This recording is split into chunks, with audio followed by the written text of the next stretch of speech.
Good morning, everybody. Here is a Here's another thumbprint. So let's start our morning summer discourse for today.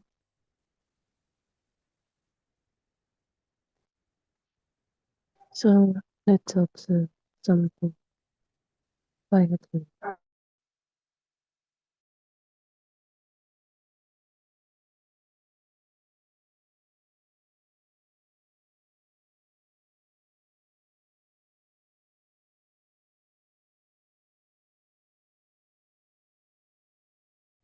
The color is seen. The sensation moves through the body. The smell appears. A word is heard. At first, there is simply contact. Then something almost invisible happens.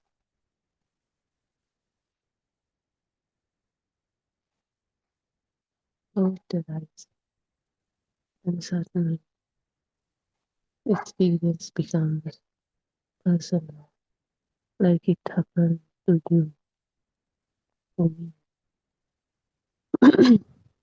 This happened to me. This said that to me. I am feeling.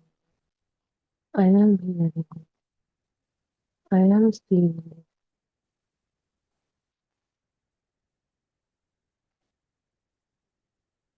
My life is going through this.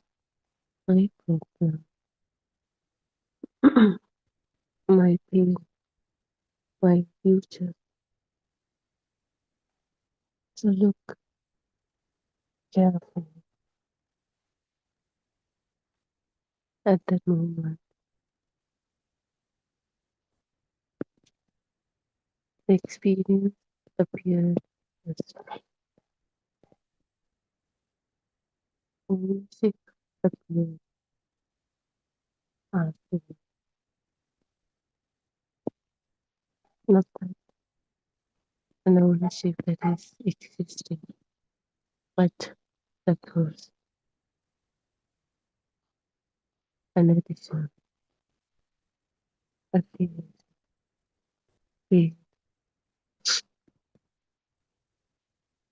This is what we really investigate today. Not merely how thoughts appear, but how thought takes an experience that is simply okay,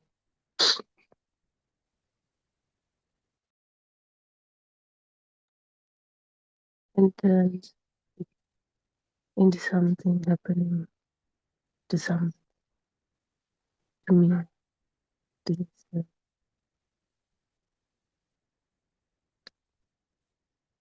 Because perhaps the deepest part of the illusion is not merely believing the thought, but perhaps it is the sudden appearance of a noun, a self that feels existing, not simply but strongly. We strongly feel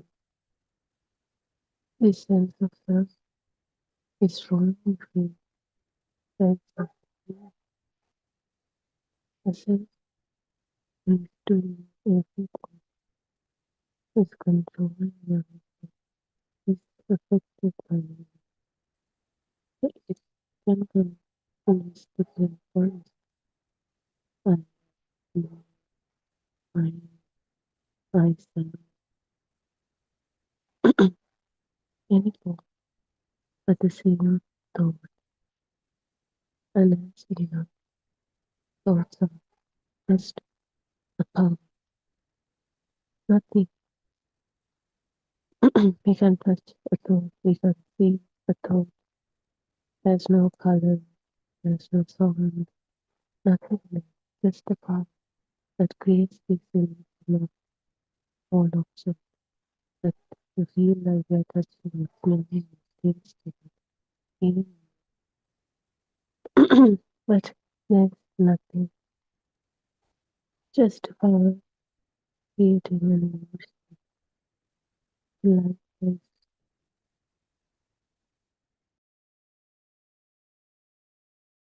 Life as itself is also a thought that appears just like that thought that is not even real, a power that creates an illusion. So the power, the more power, the stronger the illusion, the more real the illusion is. That's what happens. That's what we experience.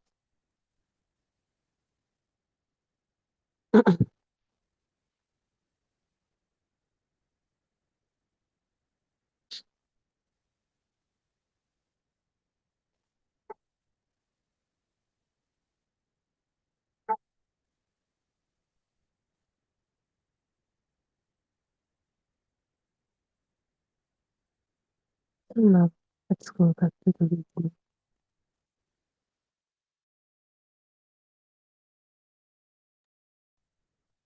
Imagine hearing a sound. So there is hearing a sound wave. Let's say any sound right now. Observe it. You hear a sound in that sound. Nothing is there, just a sound occurring as easy. So this hearing,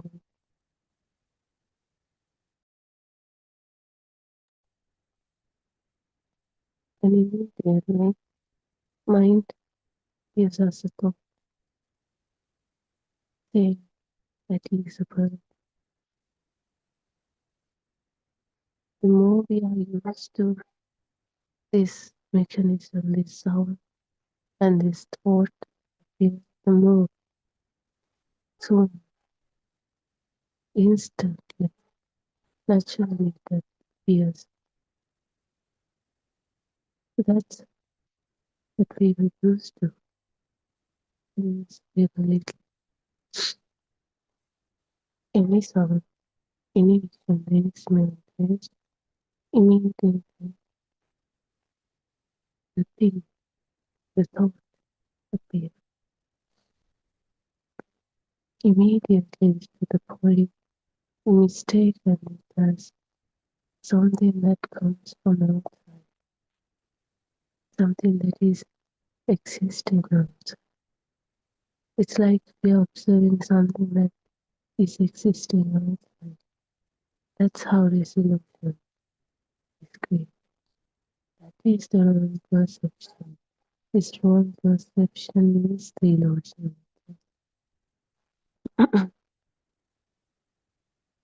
So now we hear a sound, but we don't take it as a sound.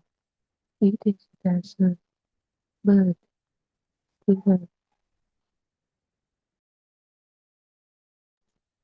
mother, father, anything, anything but not the sound in its true nature. Always a thought, always something.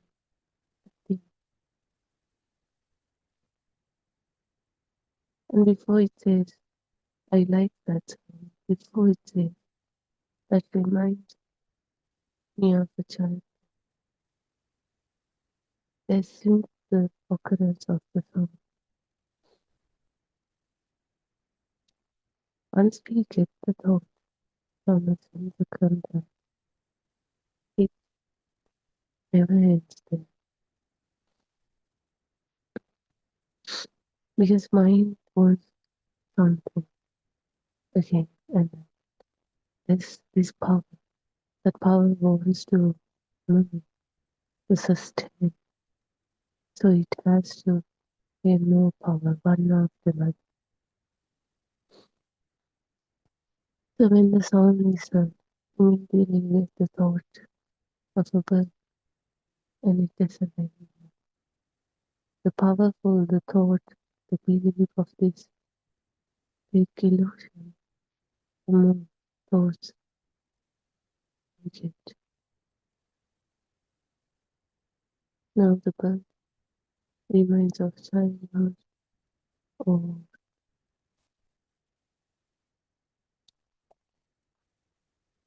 reminds of something one after another, maybe a completely different situation, maybe a place, anything that is not associated with different people, different same sound. One can imagine a bird, another can imagine something else.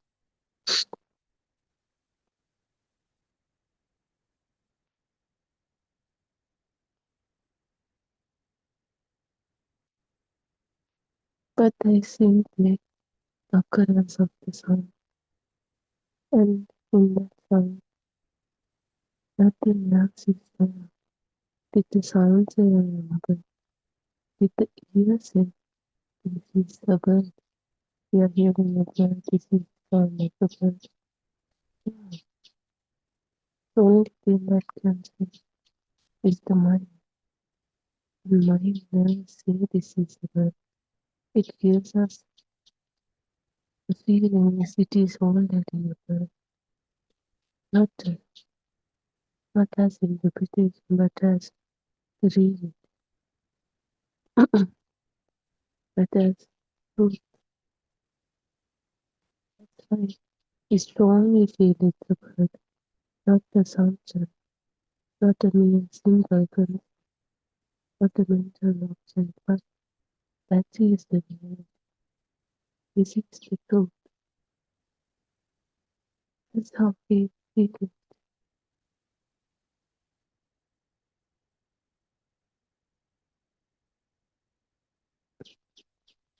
This is how the sound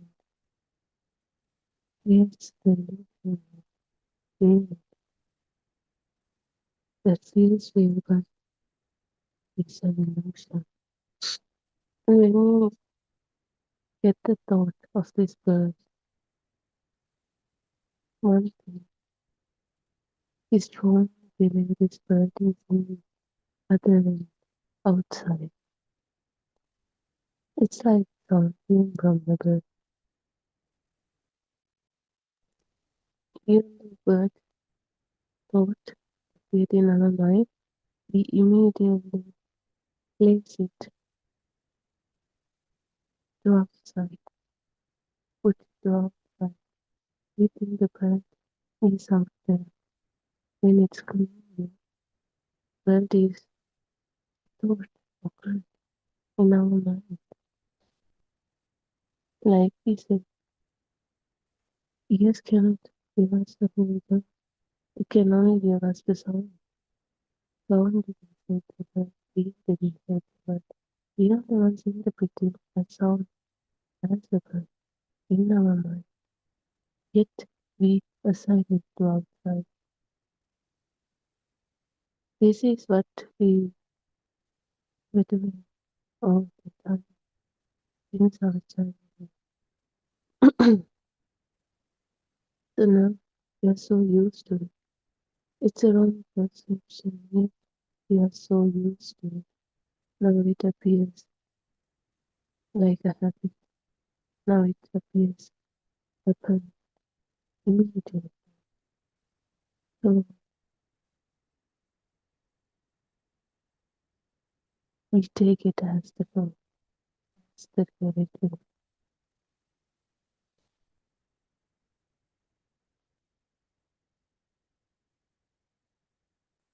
So now, as we said, the thought appeared in the mind. Where is thought in the mind?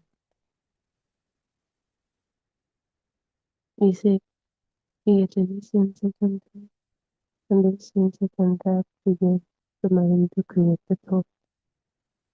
It's a natural phenomenon. Once the mind starts to create thoughts, there's no going back, there's no stopping. It automatically works like the ice gives us vision, ear, sound, smell, taste.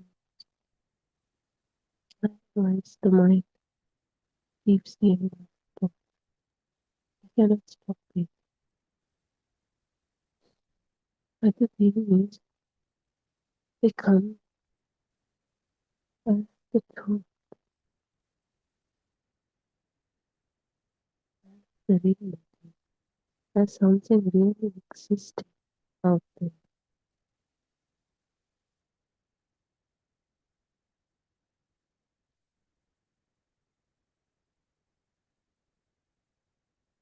So where is this thought that feels so real?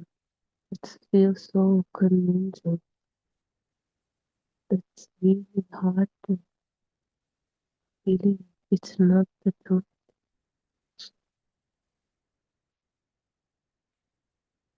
We can touch it, we can feel it. Yet there is this appear and the bird, the thought of bird is occurring. You feel like you're almost experiencing, like you hear the sound, you get vision, you get soft touch of its feather, their size, their texture, everything you feel. But there's no physical bird present here, not out there, or not even in the mind. Yet we have this strong feeling from that thought that we are already feeling from the thought. Like a bird is vehicle, if we are almost feeling it. So that's the emotion of the thought. We never touch the bird, but the thought gives us a feeling of that. There's no appearance of the bird, yet we feel like it's here. Can we find a place where this thought of bird we are almost experiencing the world? Do we normalize this thought? And this is the power of the thought. Like I said, the more powerful the thought is, the more powerful, the more real the experience is. Like bird is real.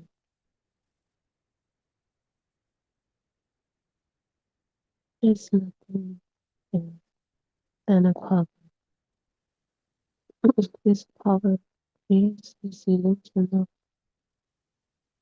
this bird, like a experience, because that's when everything is the right place.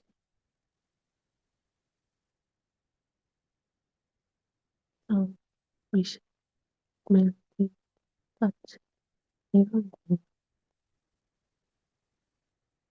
That we feel like we are almost feeling the sweetness of the bird. It's not the bird, it's the touch that we feel. Even though we are not physically feeling, physically touching it, we feel it because we always get that touch in the mind. We feel it. So whether there's a physical appearance or not, we are so used to living in this world, how it feels like you're touching it. We're so used to this world, this sensors. We know now how it feels. It creates this illusion of the experiencing. The stronger you're used to this word, you're used to these thoughts, the stronger it becomes. That's why when you touch, when you get the thought, you feel like you are literally experiencing that fullness. When you feel the sound of the food, you almost taste, you almost smell, you almost know the spice of it, texture of it, but nothing is here, nothing is experienced, nothing is physically present. Those vibrations signal that thought is consistent so the power of the thought creates this illusion of their experience, but there's nothing to be found. Just a power creating an illusion of a fake experience. Just exactly like a mirage. When we travel, we see mirage. It almost covers everything. There's movement, there's reflections, everything. Yet when we get closer, it's not, and we cannot say there's nothing because we saw it. Just like it. Thoughts create this illusion, yet at the same time, there's nothing there. No matter how real it feels, it's an illusion that is feeling real, not really a power that creates the illusion. It can create anything.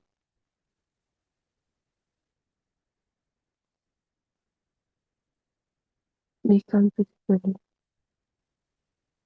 see it, touch it. The power creates the illusion of this fake experience, fake birth. Yet, if we strongly believe it's real,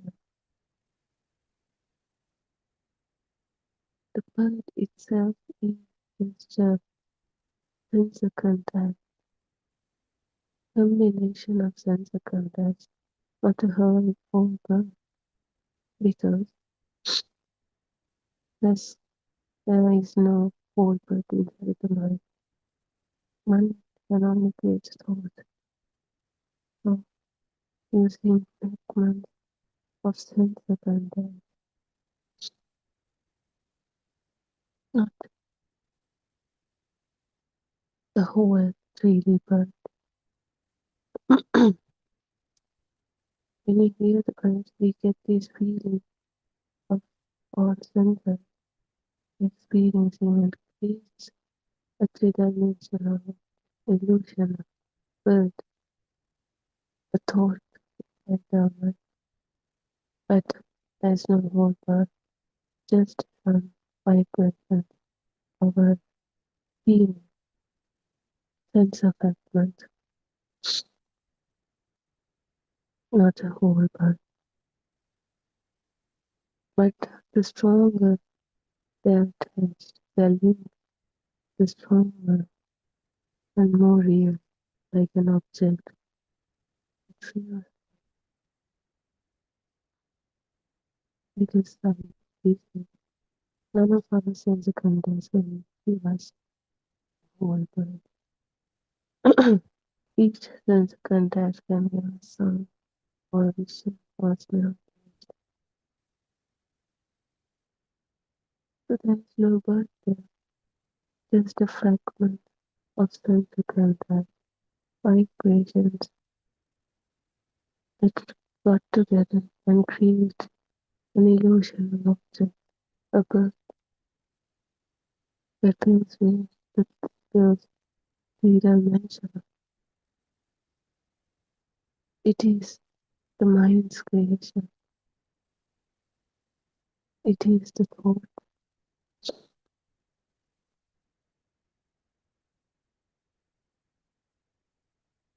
The thought gives us a feeling of a real 3D bird, but there is no real 3D bird there, just some vibrations, combination of different type of vibrations, different type of signals, sensibilities, fragments of them. But that link has created a strong bird, an object not out there, but in our own mind.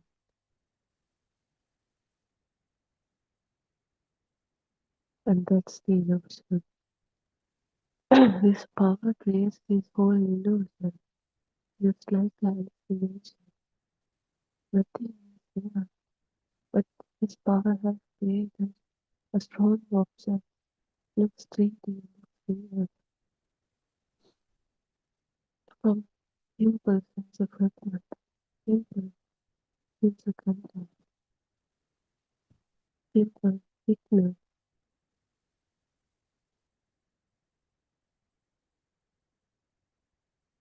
It's appearing like a magic, an illusion, like a mirage. Look how thoughts create this illusion of fake real, of objects, of things that we feel real, that we feel 3D. Nothing is there, just fragment of sense of interest, some signal from different senses. Nothing else is, but they have gotten stronger to the point that combination of them created a different entity, object, which feels real, which feels really existing, we feel strongly existing. So this is the illusion of the mind, created the illusion of forward time. This is the illusion of the thought and all about those that strongly on that thought came just the way every other thought has created, but not stronger because we have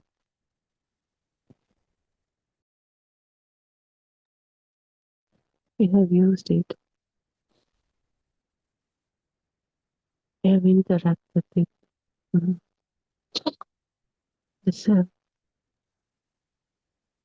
just the way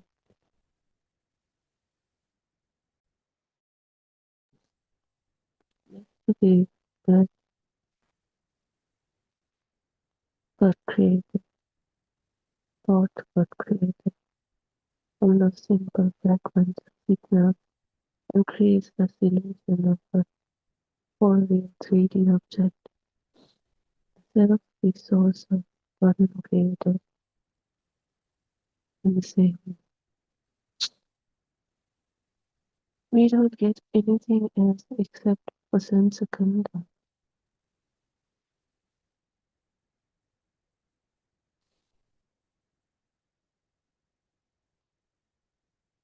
But like with any other thought gets created, the self also got created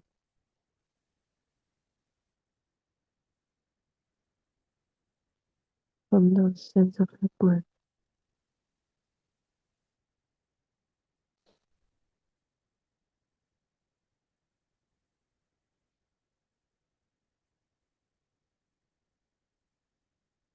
and the way we feel for the bird is real. Like when you hear the songbird, you can imagine a bird, and not just in the mental concept, but as only something that is real, something that is existing somewhere.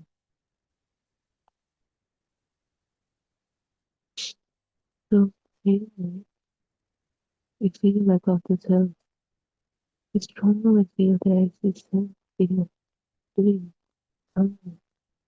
Even though we shake it like this body is not the self, this mind is not the self, no matter how we say it, there's this feeling of the self.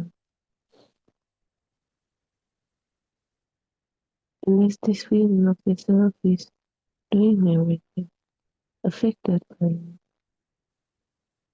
I heard it, I am affected by it, I am doing, I am thinking, I am sleeping, I feel bad,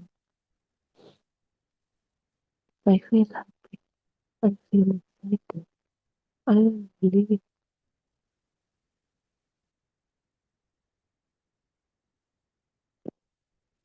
So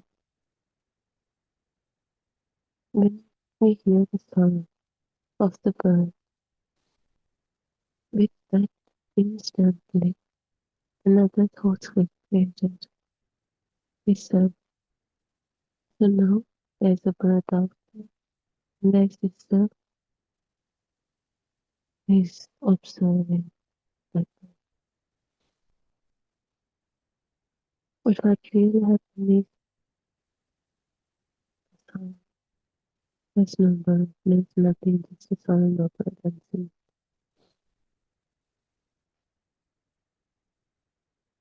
So then, like the bird got created, the self also wasn't created, not anyone else, but in our, but we assign to be to do different things.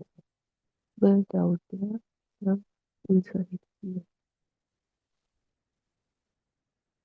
But more the miraculous thoughts that feels real, that feels solid, existing out there on its own. Yet a power that creates an illusion of a big, real object itself.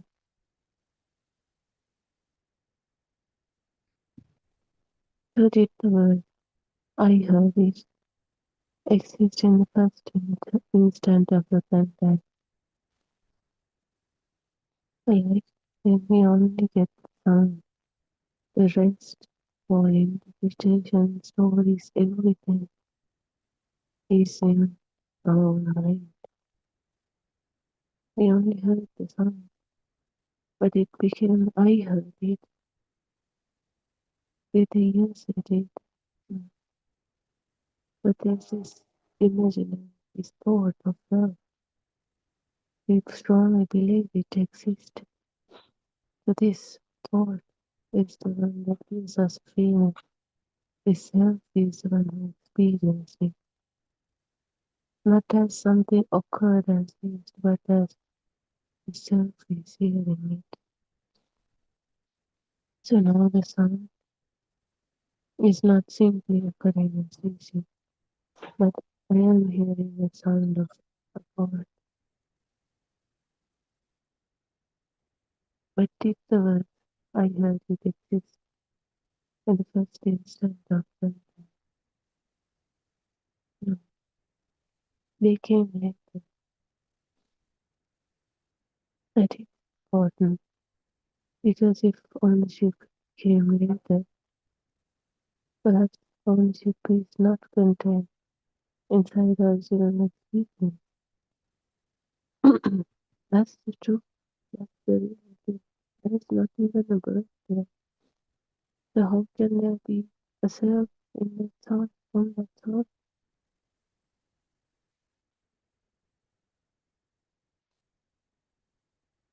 So there's ownership is. another construction.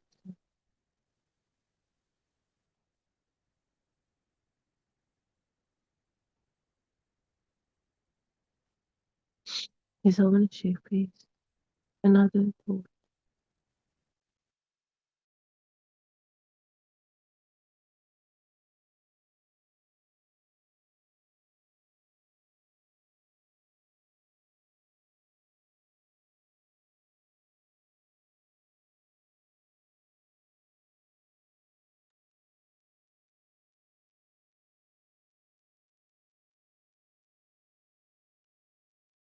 No, there's only this sound of it, but it didn't stay as hearing, a sound occurrence.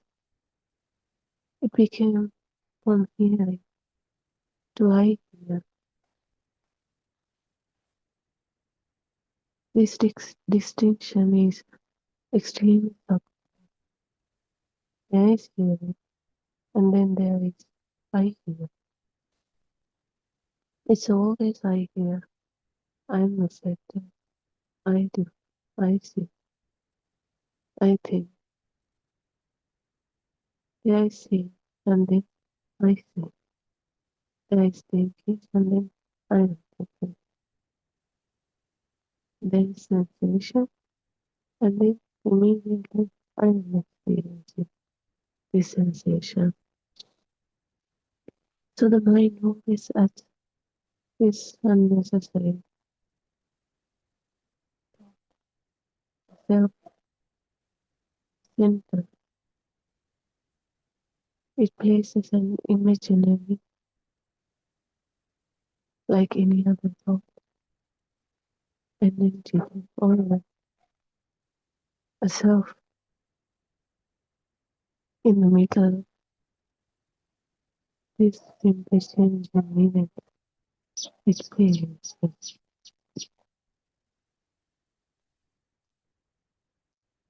Like throwing yourself out and throwing heaven and saying these parts belong to me.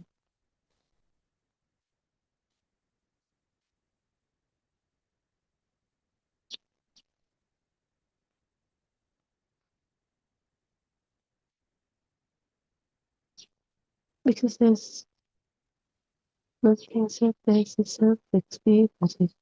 We are the ones writing, interpreting. Self is completely a thought that was created. Yet we strongly believe this whole entity, the self, with height, width, depth, features, everything. We strongly believe there's a self.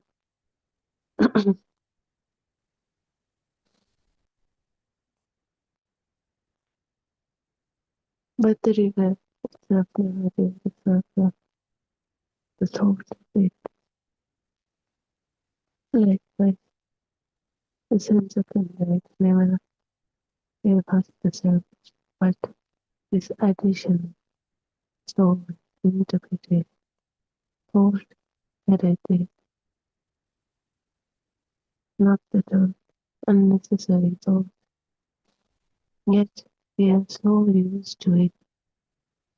We have used it so much to the point now it appears automatically with everything. That's why when we see something, we don't even have to think. It immediately appears as if the self is seen, the self is here, because we are so used to this illusion to the point it happens automatically, naturally, instantly, and we don't even do it.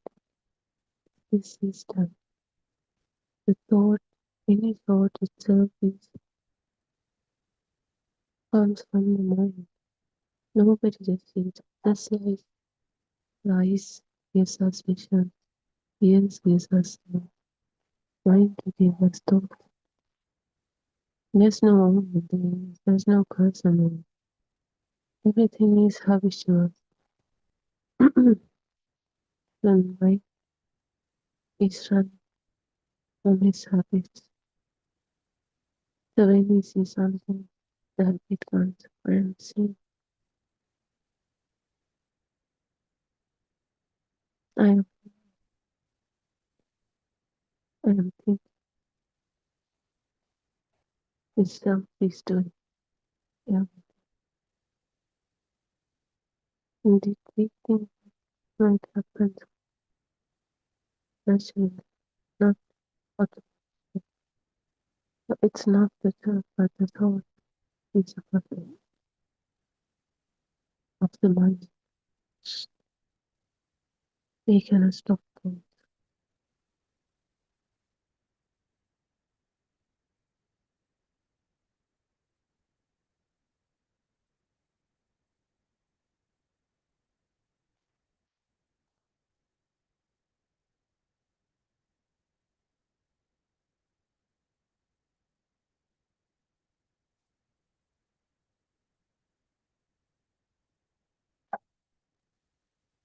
But the only thing we can do is to see the truth, true nature behind these thoughts.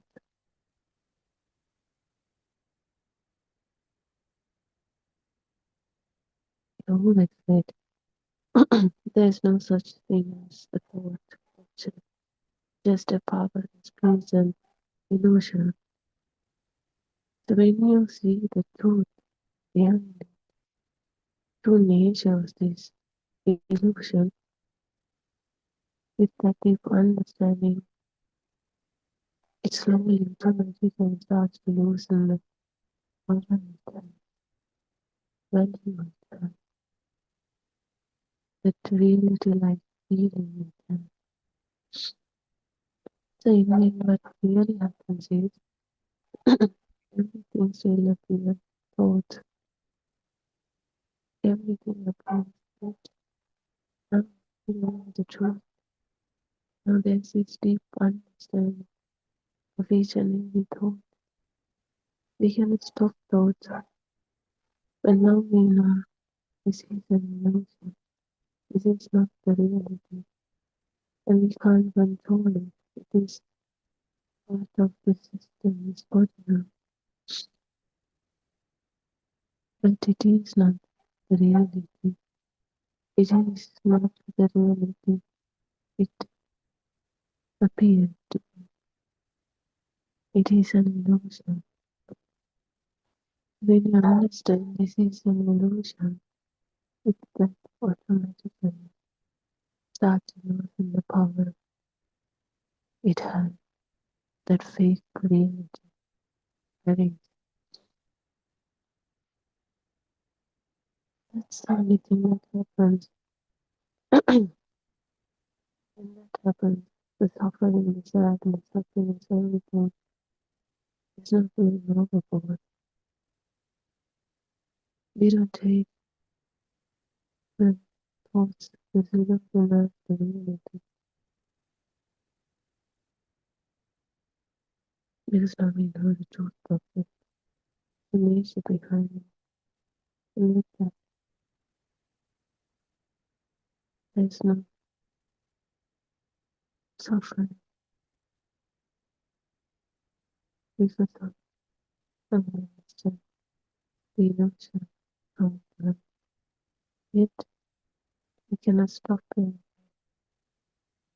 There's only deep understanding of this illusion, and with that deep understanding, it loses the power it carries. It has. This power is the one that affects us, that makes us suffer, that makes us feel sad, excited, happy, anxious, suffering, and but when you see this illusion, it slowly loses the power and the sadness, the suffering automatically starts to creative. We,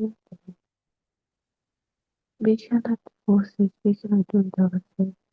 The only thing we can to do is to go to the root and see the truth.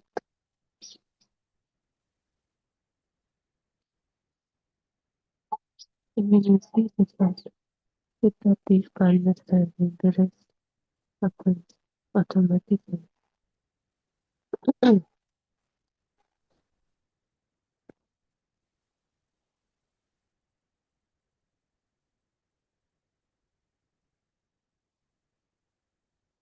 We see this when it happens. Always thought that feels real, the self that feels real, but that is not even real, not even existing, but the power that creates an illusion of a thing, 3D, that exists somewhere. Before we believed that it exists out there, but now, even in our mind, we feel like experience, our lost experience, but we cannot find a place for thought. There's no physical appearance of body object there. There's only power, sun, signal, vibrance. Yeah, that power creates the illusion of this object.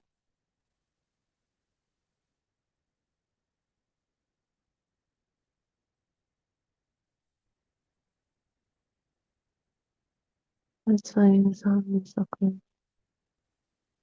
We always think that there's someone making it up. It is there. Okay. It feels real. There's no doubt. We take that this is the truth. This is the reality. But when it's clearly just defined occur, that whole story, that whole narrative was done in our mind as thoughts. Yet we believe that that's the reality. That is the truth. That's what really happened out there. That's what we call we are trapped in this illusion of the mind. It's clearly just some offering yet. What we strongly believe is the story, the narrative.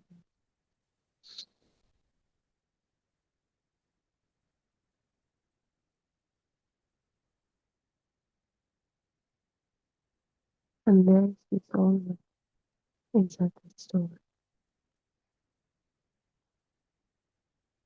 So sound is no longer a simple sound.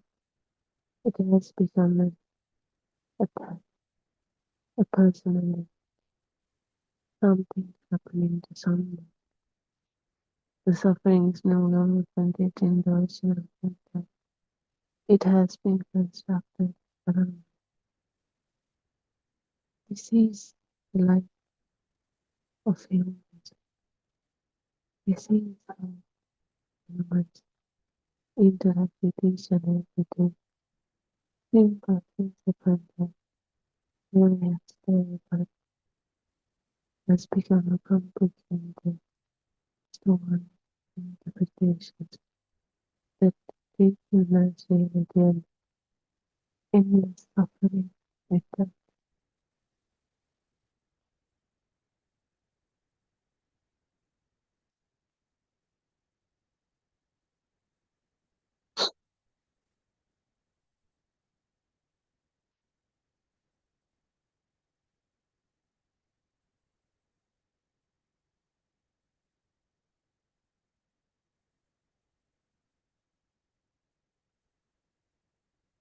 So this is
Looking at the truth so distorts illusion created by its word, by the stories. The illusion that has become stronger to the point that it mistaken as the reality. And because of that deep reality, we suffer,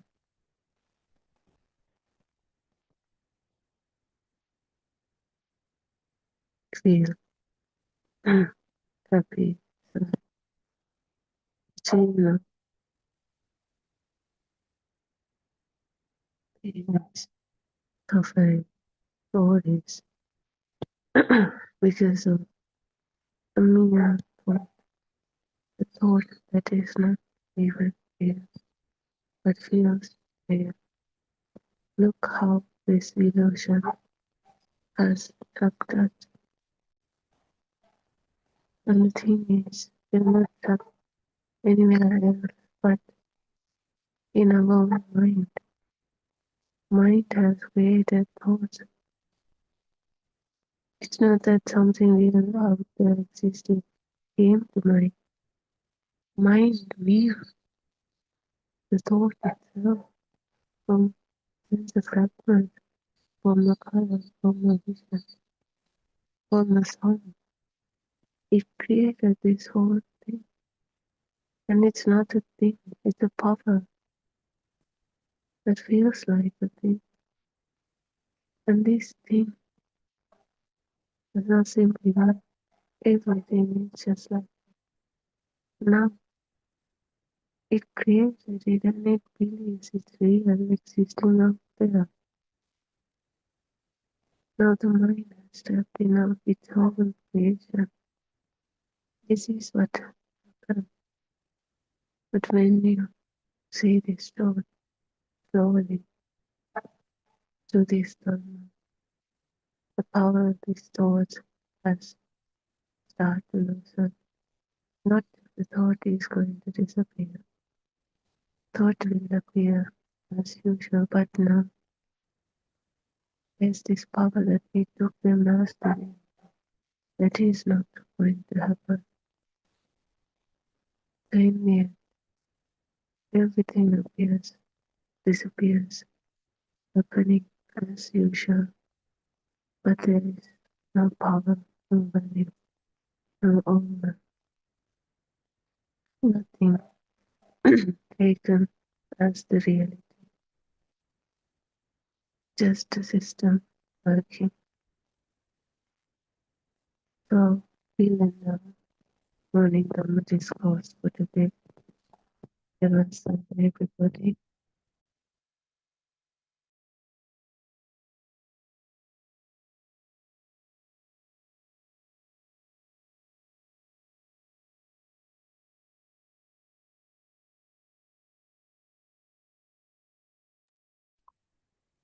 I worship Triple Gem with the greatest respect. I worship ආරයන් වහන්සේ at his feet, තෙරුවන් සරණයි ආරයන් වහන්සේ. May you be able to guide this humankind for a long period to relieve their sufferings and sadness with the spirit of the Lord Buddha's teachings. May our friends who are listening be blessed by Triple Gem. May our friends who are helping with the technology be blessed by Triple Gem. So this is a continuation. My friend just finished her sermon, and this is a continuation of the same thing. Buddothpado PeoTV English series, starting at 5 o'clock in the morning, going on until 11 p.m. in the night. So this way we are trying to convey this true Dhamma message to the world, to our Dhamma friends who are actually in thirst of finding out what is the true Dhamma means, what was the original teaching of Lord Buddha,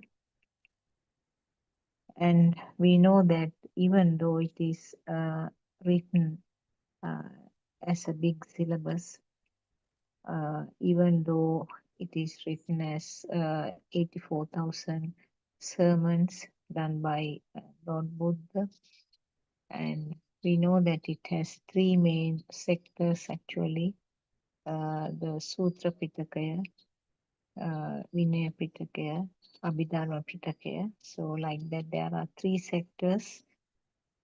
So it looks like a huge syllabus, but the basic essence is that actually what Lord Buddha tried to say was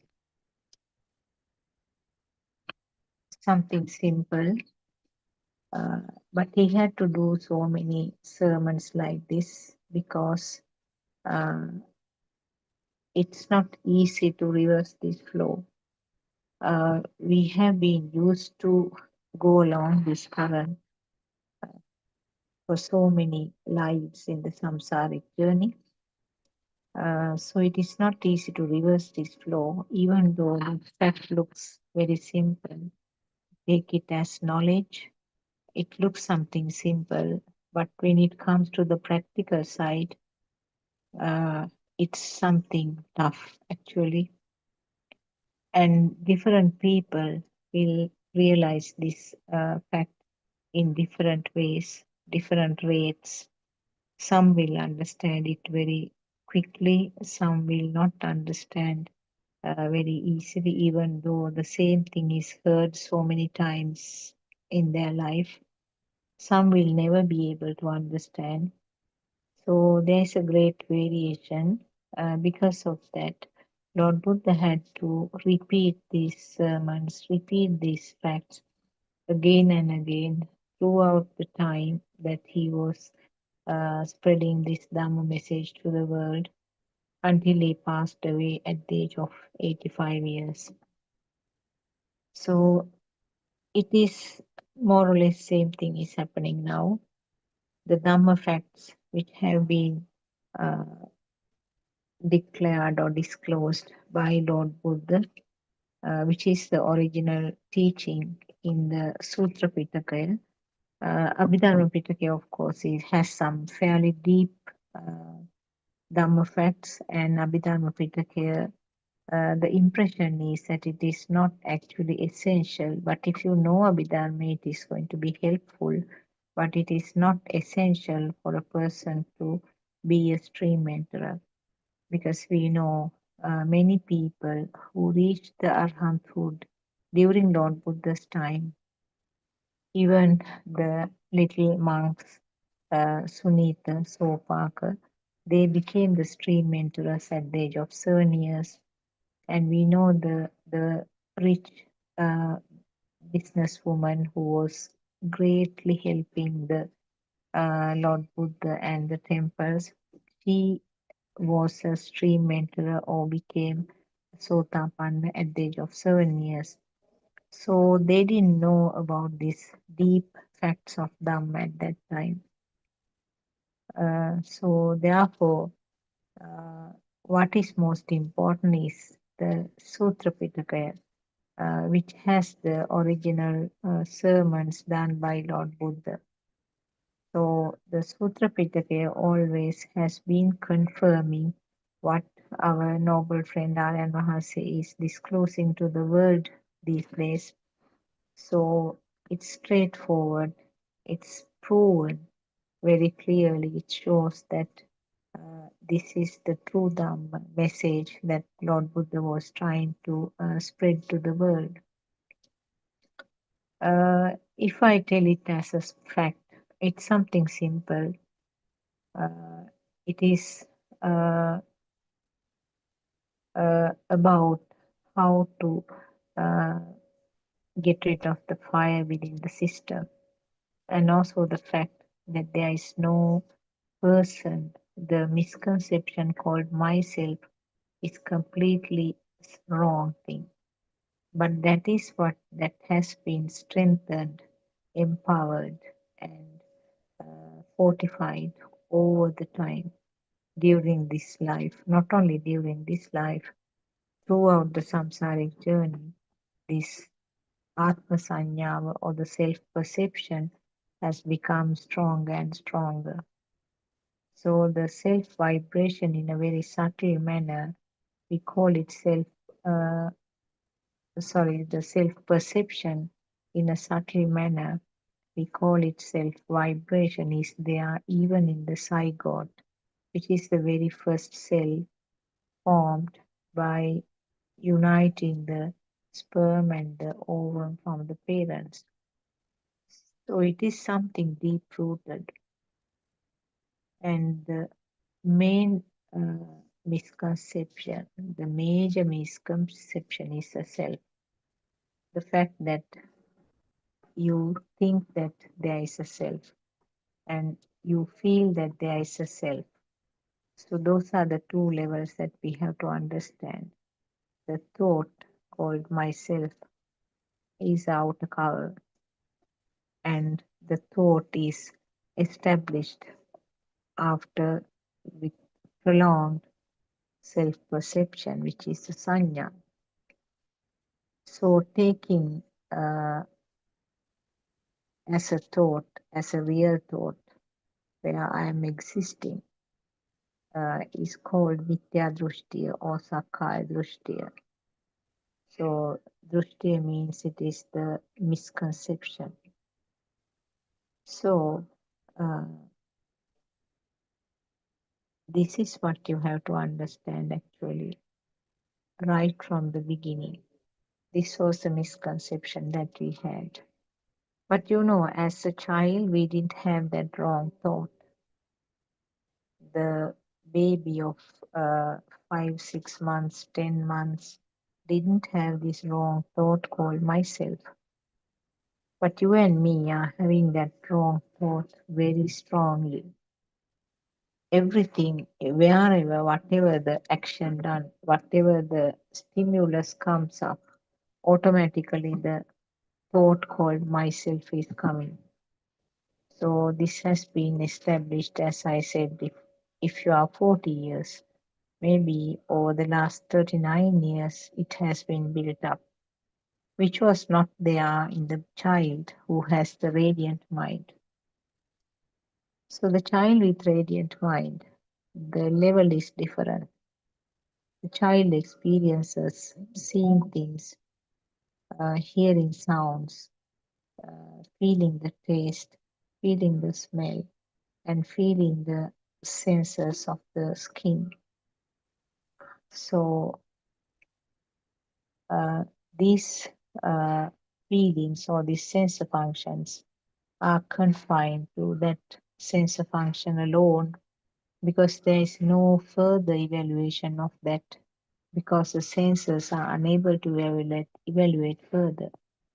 At that stage, what is experienced is uh, what is experienced give rise to some form of innocent excitation. I use the word, this was actually discussed in our discussion forum also because we have always a difficulty in finding out the suitable words for this. So the excitation that is happening at that stage is actually not the type of the excitation that we can explain at our age. But certainly the baby experiences it and indicates the excitation. So that is why I said it can be called an innocent or a subtle excitation, not the full blown type of excitation or uddipana. You might remember about the experiences with your children when they were small or when your grandchildren were uh, there when they were small. You might remember uh, how they were experiencing the toys given to them or toys hanging over the cot or the approaching of the mom, uh, the warmth of the mom, and the taste of the milk when she's feeding. All these things, I'm sure, if you bring it as a thought from the past.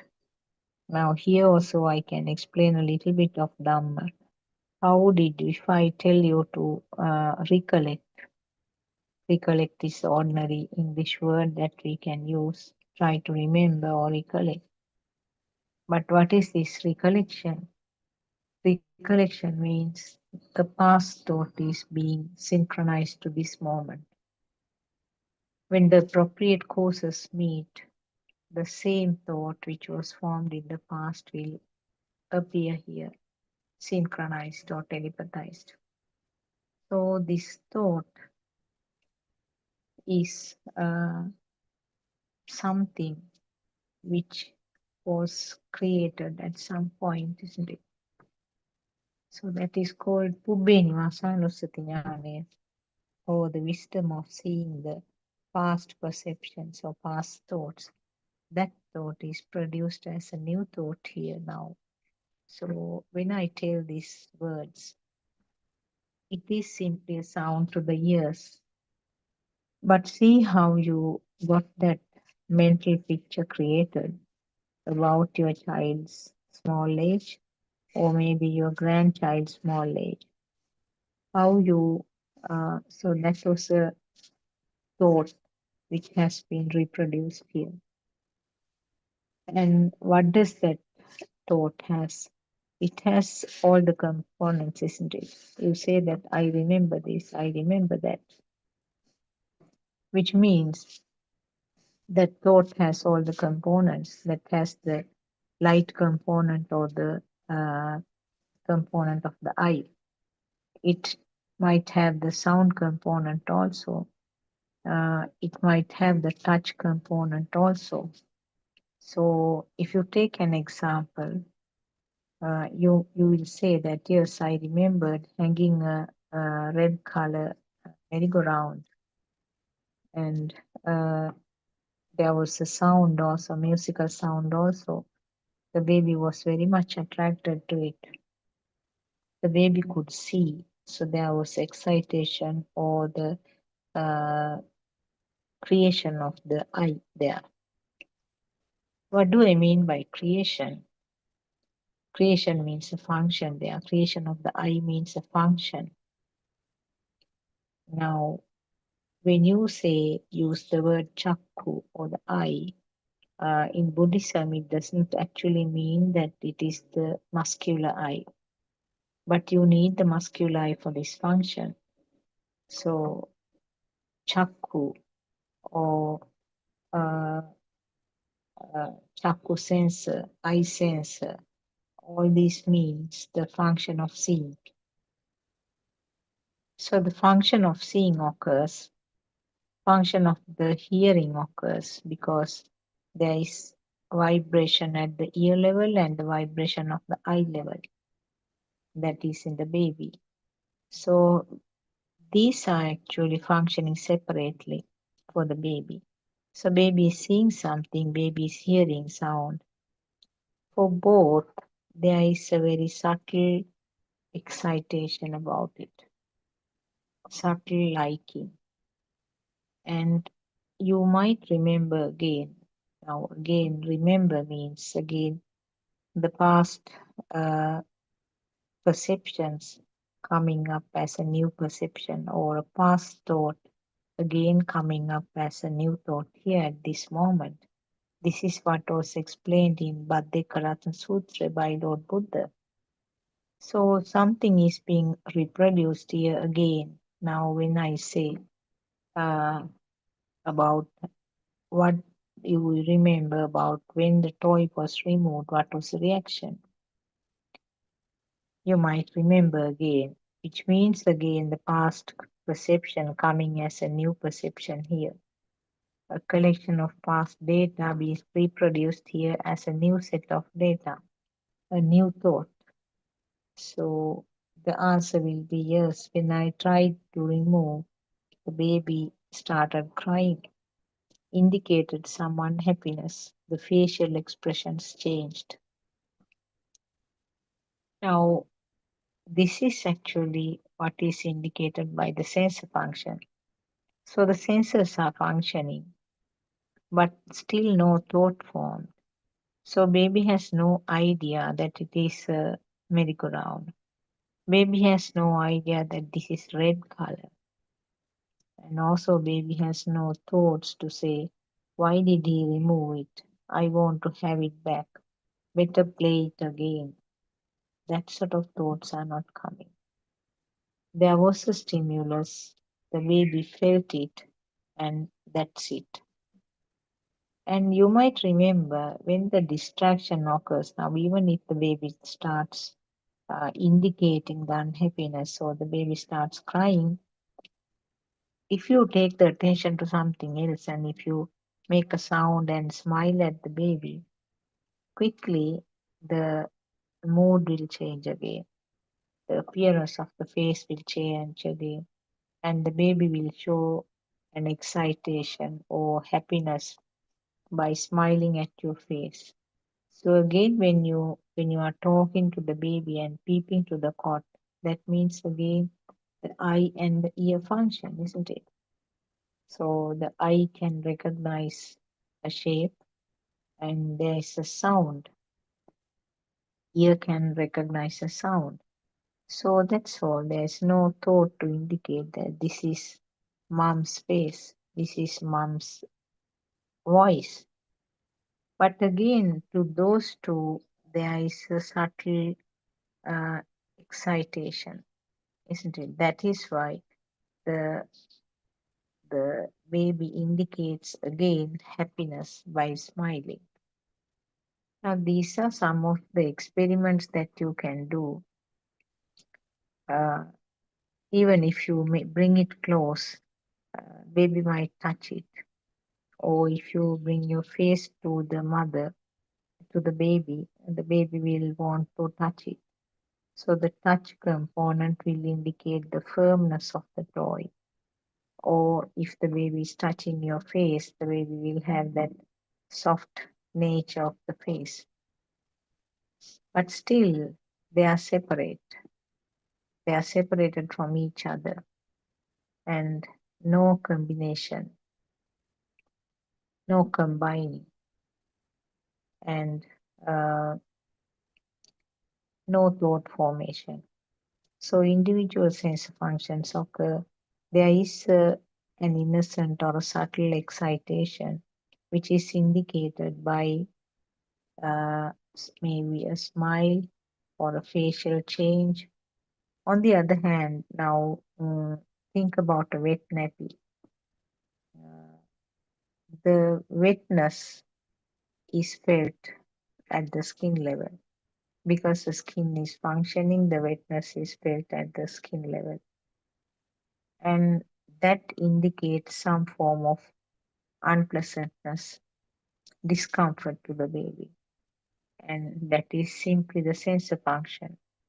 And for that also, there is an innocent kind of excitation. Now, excitation really doesn't mean that only the things to do with the happiness.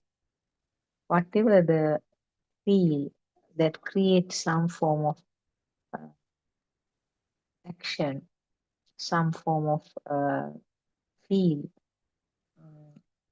is indicated in that way. So the baby might have a different facial expressions when the nappy is wet, or he might even cry. And crying or that facial expression is just the body sense actions. It has got nothing to do with the thought. It has not got anything to do with the self. But remember that potential to develop self or potential to develop defilements are there in this radiant mind also. So we know that with the growth of the baby, uh, the thoughts will start forming. Then all this uh, row of thinking, row of thoughts will come, multiplying the thoughts.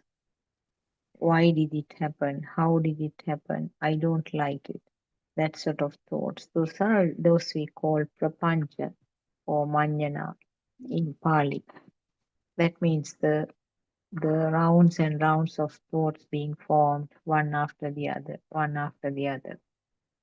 Now, another example for prapancha is that if I say orange color, it was just a sound to the ear, isn't it? But along with the orange color, you have a picture that is a creation in your mind, simply nothing to do with the eye. Along with the orange color, see the other thoughts which are coming.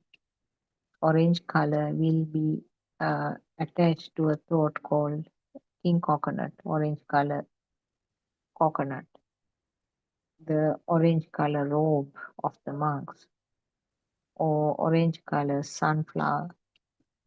Whatever the things you are having, but the orange color daisy flowers, orange color dress or a cloth that you are having, a sari that you are having. So those are called manjana.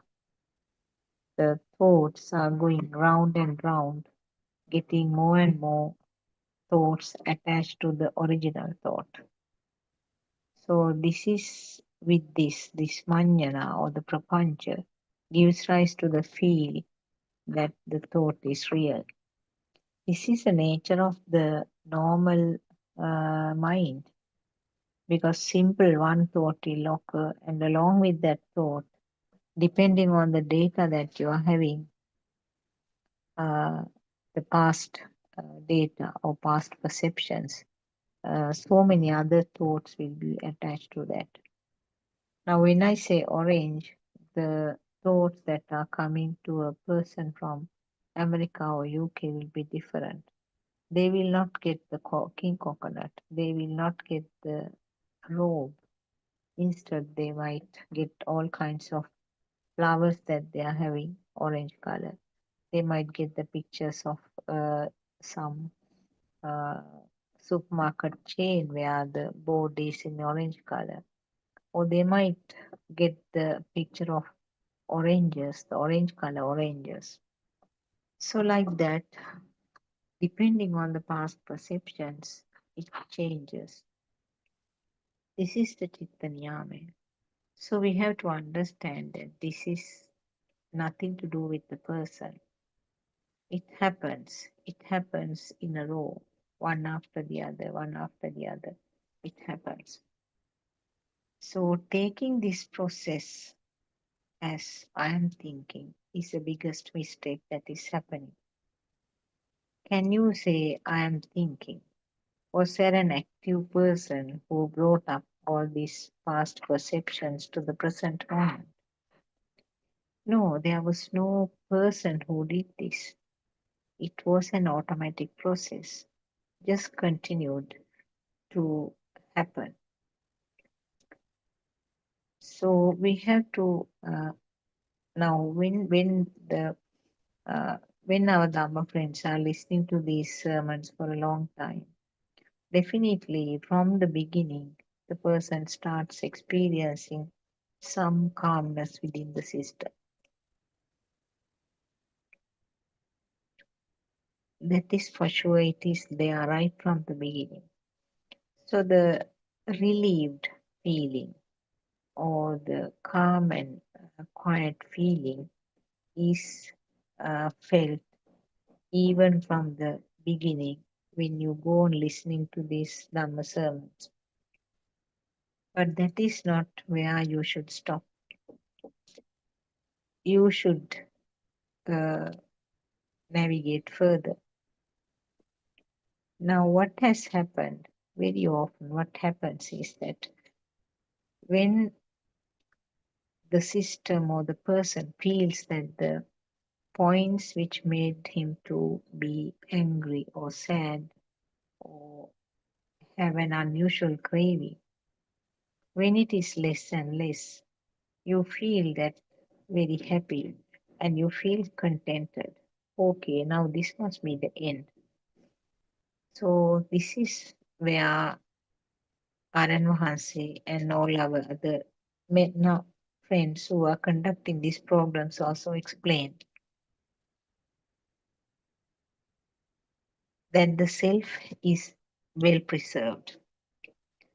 There is a self who is now feeling very much comfortable, relaxed, and not getting angry as earlier. So, this is this is one of the major pitfalls actually in this Dhamma pathway. So, unless you come forward and discuss these things, it will not come to the light. Actually, what happens here is there a person who is experiencing uh, the comfortable or the quiet and relaxed nature? There's no person here. It is something felt as a part of the system function. So now this is a different uh, track now. The system has to realize that there were never a person existed. So there never was a person who was happy and contented with what was experiencing. Instead, you have to see that feeling comfortable, feeling relaxed is also just a product of this system function. So even if you get angry or even if you get sad, those are also part of the system function. There's no person to uh, take the ownership of that uh, fire, whatever the level of the fire. Even if you get angry, even if you feel very sad, even if you like to have something, even if you have happiness, all these things can happen without the person. There's no self here. It is a part of the system that uh, continues. So that second level is actually to realize whatever happens is simply an incident. Whatever the label which you put, whatever the label which you put, it is uh, it is just the system function only. So at this stage, uh, you will realize, the system will realize that whatever is happened, you shouldn't feel guilty because this is something that happens very often, particularly among our Dhamma friends who have been listening to these sermons for some time. They feel very guilty when there is something like an incident which flare ups the uh, flare ups the sadness or flare up the anger or flare up some form of attachment. So those things can happen as a part of the system. So there's nothing to feel guilty. See them without an honor. Aran Mahansi was recently using a different tactic. He was saying, this one is hungry. This one is feeling sad. This one has got, uh, this one seems to be very much happy. So uh, whatever the experience that is coming up is seen as if it is happening to another person. So that way is also very much useful for the people who are in this path to see everything only an incident, but uh, with a no self anger. This is very useful, and practically, I also found that it is very useful to look at the things whenever the current is formed, whenever the current is felt, to see it. Okay, that happened to this one, that happened to this one. So, as if you are looking at somebody just near you. Uh, so, in general, Isn't it something that makes you feel comfortable? I mean, if it happens to you, you are feeling worried. But if it happens to another person, you wouldn't be worried that much, isn't it? You will do whatever needs to be done to help, but it's not going to bother you as if it happened to you. So this is the angle that Lord Aranahasi was trying to explain. See it from that angle. Actually, you can't say that it is an angle, but see it from that way. It happened to this one. If your name is Mala, we will say, if your name is Mala, yes, it has happened to Mala.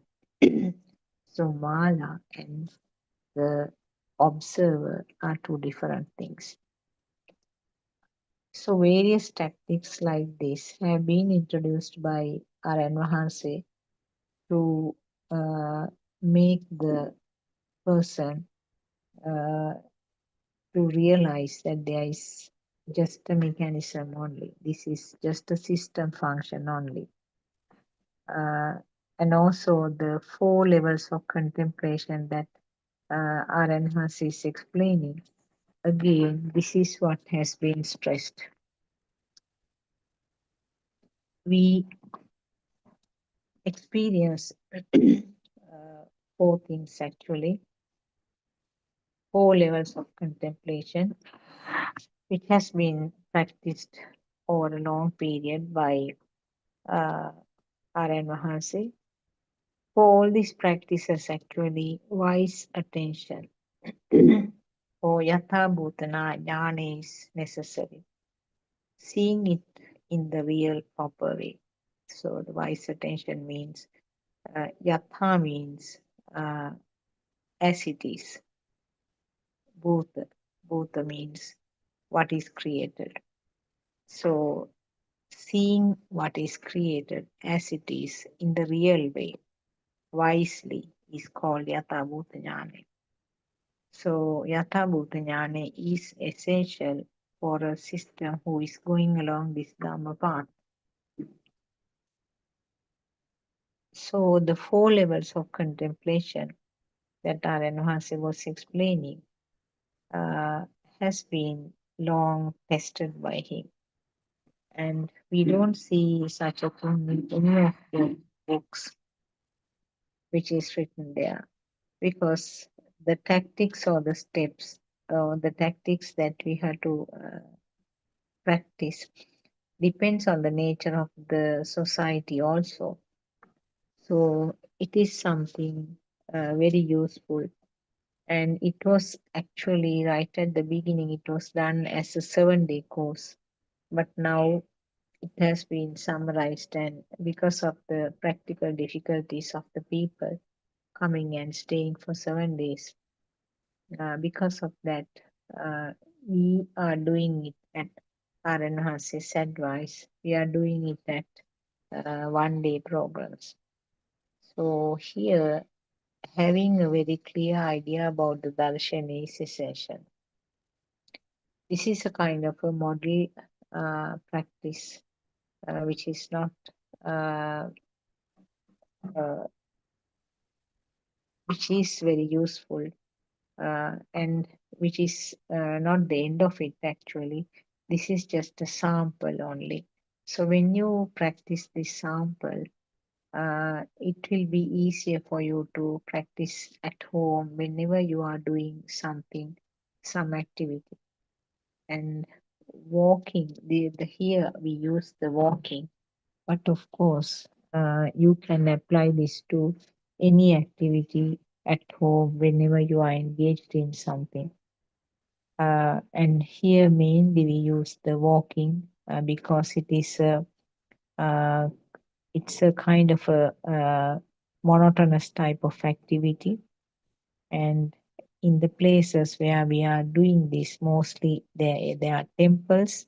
So in such an environment, walking is something that we can practice easily because of the space, availability of space, and also the tranquil environment.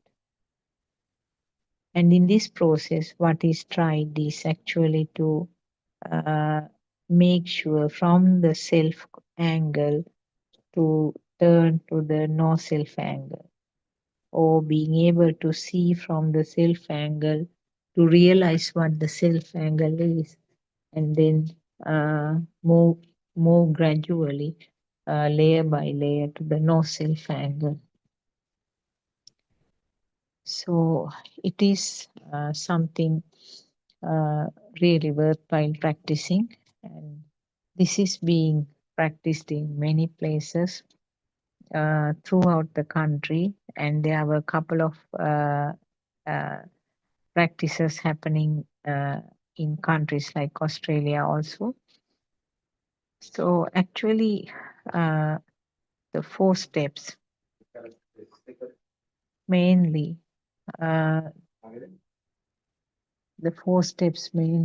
is starting with the first step, which uh, explains that this is simply a creation of the mind. So the creation of the mind, or always, all these are created in the mind as a thought.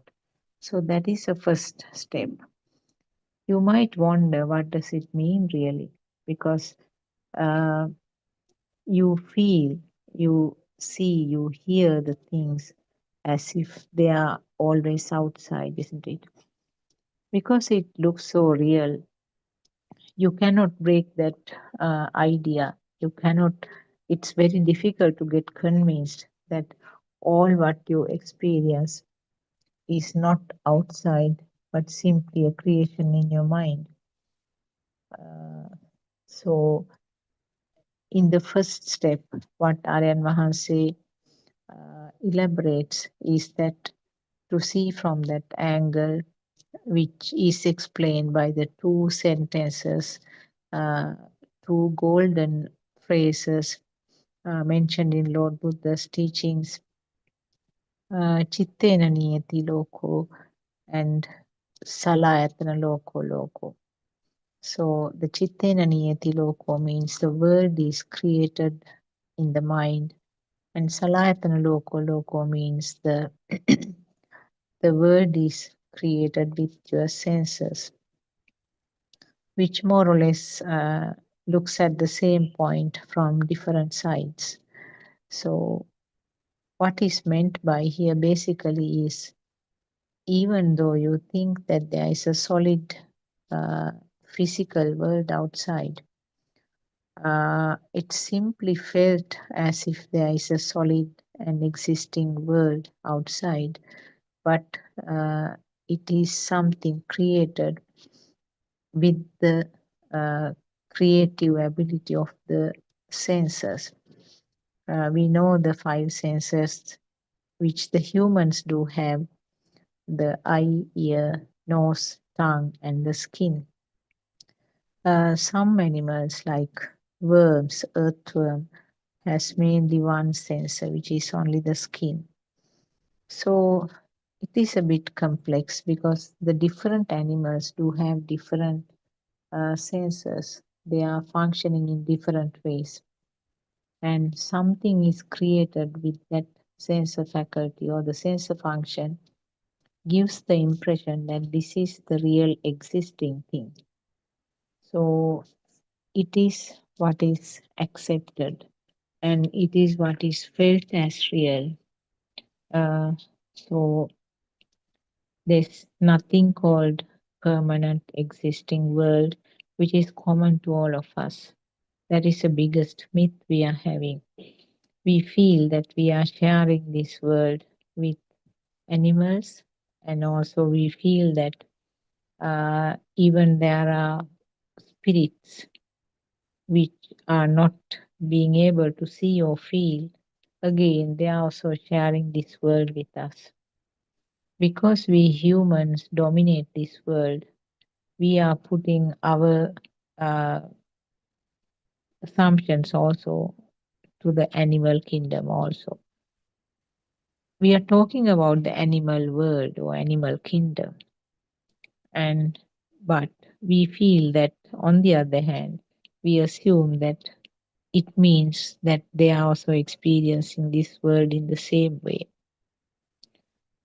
Now, I'm sure until we hear these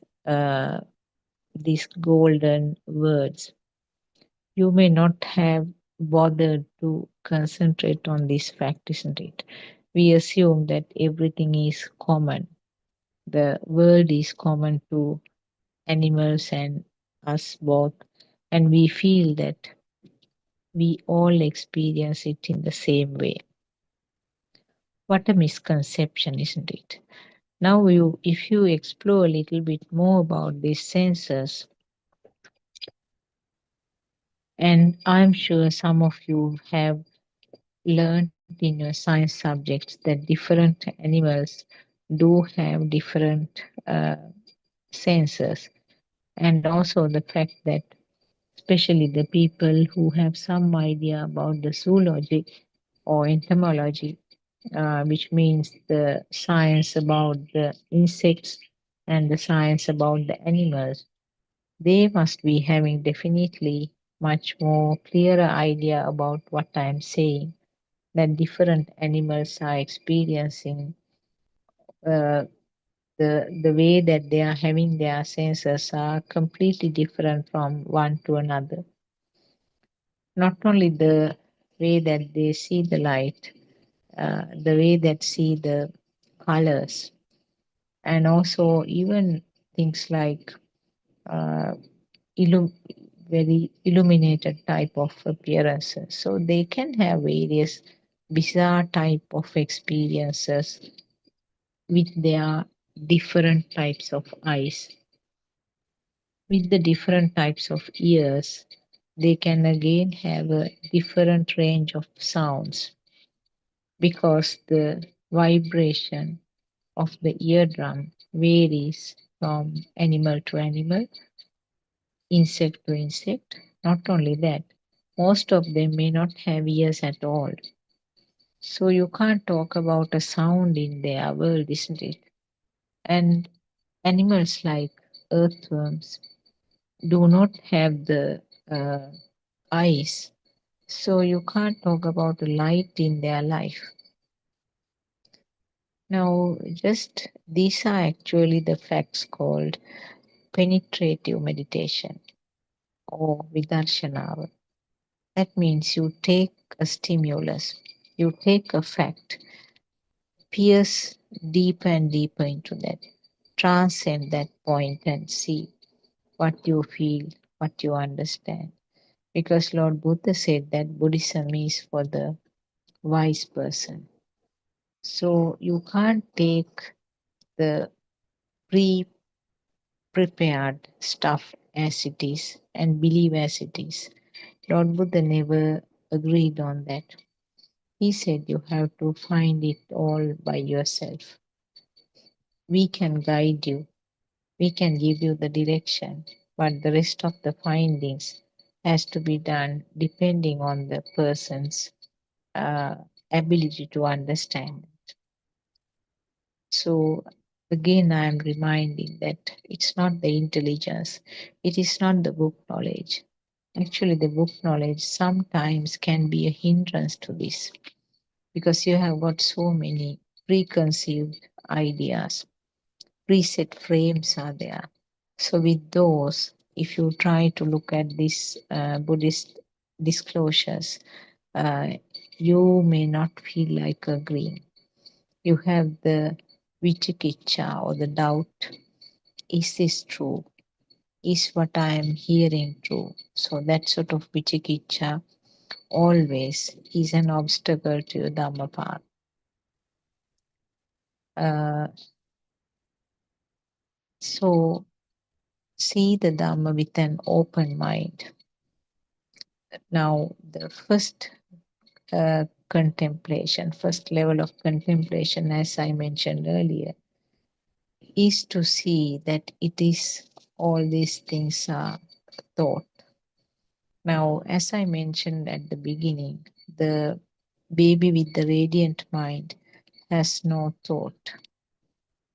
It's a seeing only, it's a hearing only, or feeling the senses of the nose, tongue, and the skin only.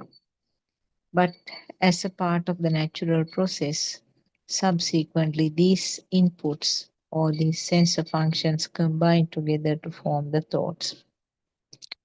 That is a level that you can talk about the keles or the defilements. That is a level that you can talk about the formation of the self. Until that time, the baby did not have a sense about the self. Uh, the self concept is also a part of the collective function of the senses only. So, if the senses weren't there, the world is being erased. There's nothing called world. And also, you are also part of that world. So, there's nothing called world, nothing called self, if none of the five senses are functioning. So, the me concept is something that is being introduced in this process called teaching, that can be done by the parents, elder siblings, or maybe the preschool teachers. Little by little, the concept of self is being introduced, and not only that, it will grow stronger and stronger. So the baby is shown his reflection on the mirror and say, "This is baby." Baby is allowed to touch his parts and show, "This is baby's hand, this is baby's leg," and the other parts of the body sometimes is shown on the mirror even, and give the idea that these are parts of the baby. And see the way that the concept of myself is being introduced various ways. Are you hungry? Is baby hungry? So that discomfort in the abdomen that might be indicated in some way, or even without indication, when the time is up for the meal, the mother might ask, "Is the baby hungry? Is your tummy feeling hunger?" So these are various sounds that are introduced, and automatically that discomfort or that feel of the stomach is tied up, paticca, patichavima in Pali and Sinhalese. So these the experiences are tied up together. And now there's a concept called hunger, and hunger is also tied up to the self now. I am feeling hungry. So thereafter, so many things are added to this basic concept of myself, isn't it? The voice. Uh, the baby hears its own voice. Are you talking? Can you hear me? Now that gives another idea. This sound means again my sound. When the mom touches your body, he will, my mom will ask, "Is it comfortable?" So that's a skin sense, isn't it? So that gives another clue. This is the skin. This is called comfortable. And that gives some form of excitation. So the myself concept is repeatedly occurring all the time throughout the day. There is a new data added to this concept called myself. It will become stronger and stronger. That is how the strong concept or the strong perception called myself was created. And when it is further strengthened, the thoughts become stronger. Now you think that you are here. You think that you are working in this office. You think that you are married and having two children to take care of. You think that your mother is old and you have to look after your mother. You think that you need to dress nicely to suit the work that you are doing. and you love the handbags that you are having at the moment. Now, see, the concept of myself is surrounded with so many mine things also. This is mine, this is mine, this is mine. So, all these things, that means the myself is also creation in the mind. That is what I want to stress. Uh, the concept that the baby did not have is being introduced, and now there's a solid and live existing myself here. So if you talk about another topic, I mean, to get it cleared more, how it is called a thought, there's a seeing now, and instantly the thought is coming as the coconut tree. I'm just referring to something that I can see. So instantly the sound called coconut tree was created in the mind, but it was a shape to the eye. But the coconut tree came up in the mind. It's a sound. Not only the sound, that thought has so many components. You know that it is firm to touch. You know its uses. You know what parts of the country it is very well grown. You know the taste of the coconut. You know the uses of the coconut and the rest of the trees. You know that it is a tree which is grown quite tall, and the coconuts are expensive. Uh, Plucking is difficult. So, all kinds of data that you had about the coconut trees, they are in that single sound, isn't it? The sound coconut tree was a thought, but it had all the components which the system has been fed time to time. So it is something 3D, it is something existing, it is something real. That is what we call the stimulus has become a thing. Aramune besaganima. Aramune is felt real now. Aramune is felt real means I am also there. That is a self. This is very clearly Aryan Hanse has been repeatedly mentioning. Whenever there is a stimulus which has become a thing, that is where your self is. So now you realized how the coconut tree became a thought. That is the first step where you have to understand everything is a creation in the mind, everything is a thought. Coconut tree is a sound, which was a sound which was given at some point as a small child. The teacher would have shown a picture of the coconut tree, and the sound was given coconut tree. And thereafter, teacher would have even taken the children to the garden and shown a coconut tree, real one, and the child was allowed to touch it. And when you are at home, you might have this knowledge or this memory, and you may have asked the mother, "Is that coconut tree?" Or you may have even asked the mother, "What is this?" And the same sound is coming from the mom. That's a coconut tree. Now that knowledge, that data is becoming more and more stronger, more and more powerful. So for you and me, there is a permanently existing coconut tree.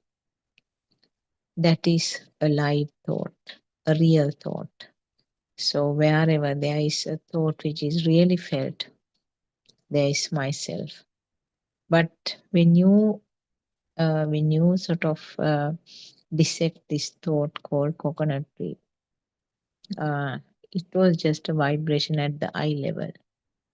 Vibration alone is a, a construct. Vibration is not something which is there real. It's something that is happening fast and gives rise to some form of appearance, which we call the light. And the rest of it is completely a mental picture, isn't it? The shape was seen, and instantly the thought called coconut tree was born. You can look around the things in the place where you are staying. See how many things are created as thoughts when you are looking around. Now, I see shapes called Buddha statue, shape, the mind is chair, a shape, the thought is curtain, a sound, thought is grinding machine.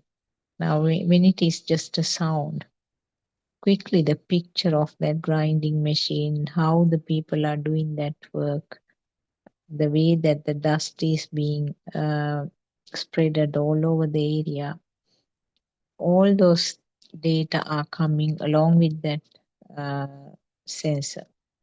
So the mind sensor is completed with all kinds of data related to that stimulus. So that is how each and every instance the world is created. The world is created each and every instance, and it's felt real. So wherever it is felt real, that is the flicker of myself. And this myself is something connected to each and everything, each and every moment. And you feel that there is a permanently existing myself. So, first step is actually to, uh, it is the difficult one, I would say. And it is a turning point also, uh, as R.N. Mahanse is explaining, to recognize or to get convinced that these are all thoughts. So, in the practical component, what we first what we do is explaining the darshana or the truth of this dhamma, the fact that it is simply a formation as a thought, and the thought process is starting when the child is a bit older, when these separate sensor functions combine together. And this is a normal process, this is a natural process, and no one is purposely doing it. Whether you like or not, it is happening. So the natural process will continue. And when the thoughts start forming, actually it is a non-stop, very fast flow of thoughts. And you can't now go back to the uh, hearing and seeing level uh, to experience that separately. Now you have got the complete product. You have got the thoughts, and you are having the uh, uh, non-stop stream of thoughts coming one after the other. Because it is happening so fast, it's difficult to separate them out and identify them as individual thoughts because it is such a fast process. And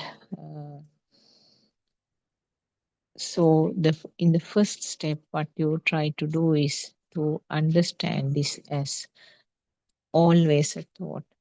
So when we are doing the walking, we start with this practicing. Right at the beginning, what we try to do is whatever the sense of function which becomes prominent or dominant, to concentrate or focus onto that and see how it is experienced. Now, if the seeing was a prominent one, uh, the thought maybe it is a crow. If the seeing was a prominent one, it may be a bow leaf. I'm talking about this because taking the environment in the temple setup. So when you see a shape again, it can be the stupa or the chaitya of the temple. It may be a seeing, it may be an anthurium flower. So, like that, I was listing up the things that are possible to uh, experience as a seeing, and then what can come as a thought. Take in the sounds. It may be a sound, and thought is tooting of a horn of a vehicle. It may be a sound, uh, cawing of a crow, or it may be a sound. The thought may be just some drum beating. It may be a sound. It may be the voice sound of a squirrel. So, like that, you can experience certain sounds. It may be a smell, and the thought is incense sticks. It may be a smell, it may be a smell, and the thought is the smell of jasmine flower. It may be a smell, which is some rotting garbage. Uh, so the taste generally is not. Uh, so the taste is generally not applicable to this walking type of activity. Uh, and then we can take the skin feel, skin sensation. Something felt hard, and it is thought is the ground being pressed to the leg. Uh, maybe something soft. Uh, the thought is the soft sand around the botry. Uh, something sharp or something painful, a sharp stone which has pricked the barefoot. Uh, something cold, the blowing wind. So, what happens, what you experience, may be one of them. And especially at the tea break, we tell them to experience the food item also. If you are having a biscuit, all five senses can be experienced. But instantly, the thought is the one which gives the final conclusion. It's a taste only. The thought is a chocolate biscuit. It's a shape only. Again, the thought is chocolate biscuit. It's a smell only. It's a thought is a chocolate biscuit. It's a shape to the eye. The thought is a chocolate biscuit. And the touch, the firm touch, the thought is a chocolate biscuit.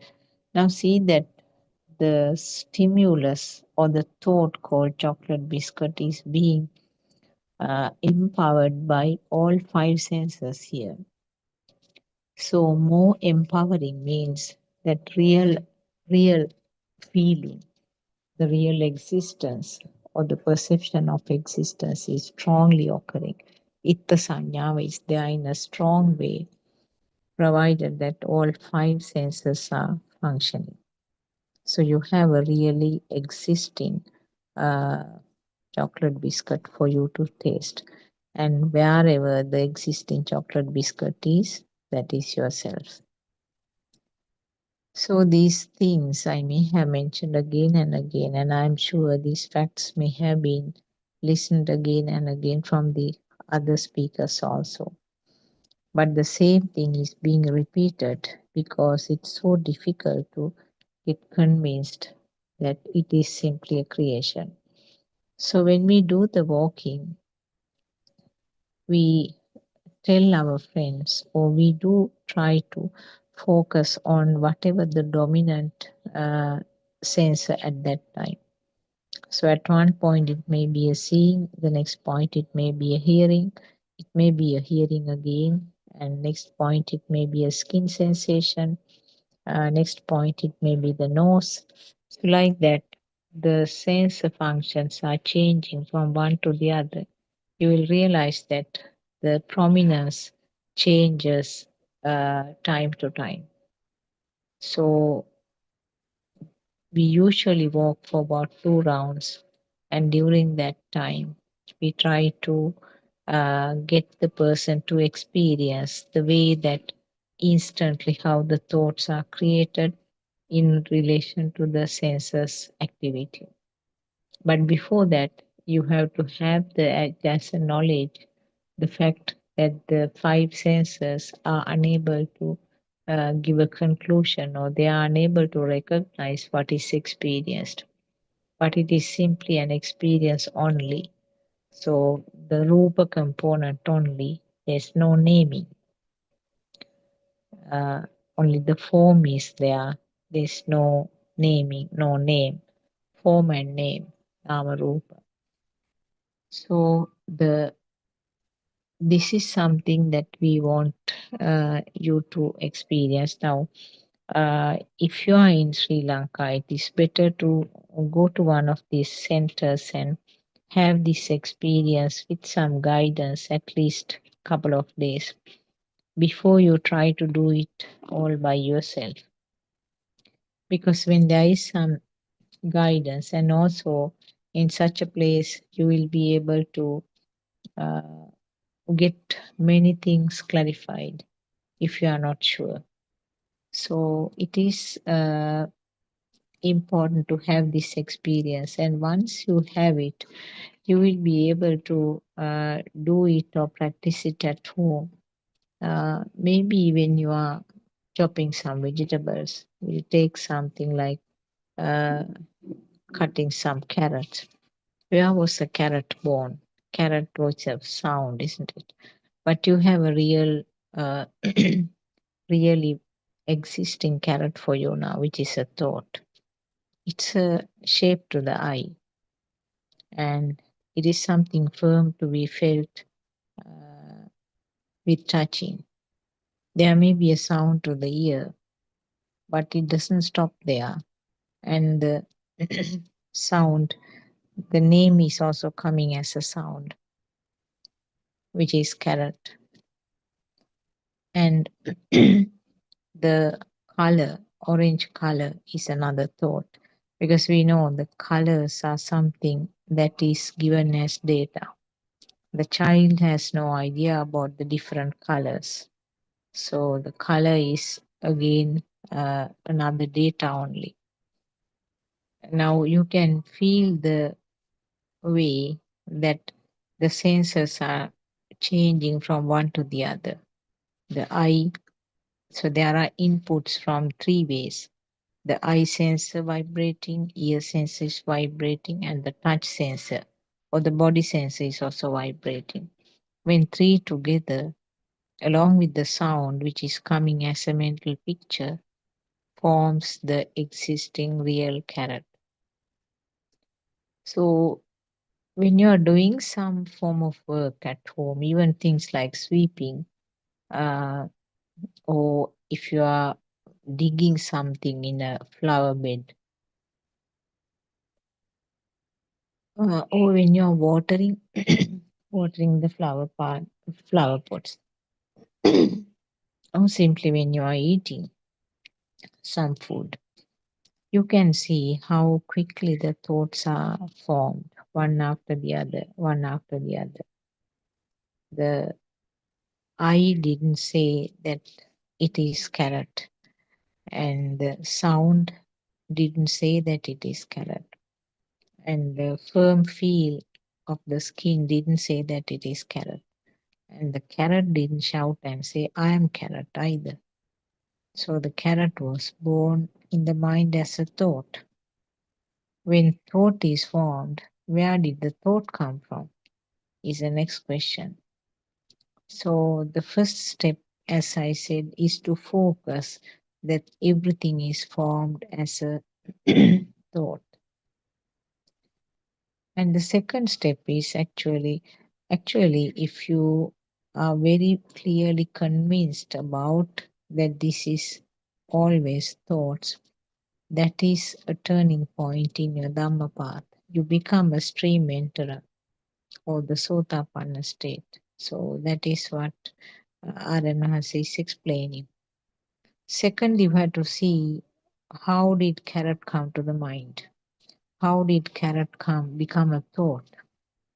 So for that, again, the knowledge of darshana or the true Dhamma is essential because you should know how the thoughts are formed, how this instance, just with the touch moment or just with the eye moment, just with an ear movement, how did you get the thought called carrot in your mind? So for that, you have to have two wisdoms, particularly Ubbe Nivasanusati Jnanaya, which means the wisdom of seeing past perceptions, and Chutupapata Jnane means wisdom of seeing the present moment or present perception. So, in other words, it has to be a thought which was formed in the past. So, that is what you try to see with your Ubbe Nivasanusati Jnane. With your uh, uh, wisdom, you should be able to see through, transcend how this thought is formed. It is a collection of the perceptions at the end. It's a collection of uh, mind constructs, sakasvi or the sankhara. So that means they are not real.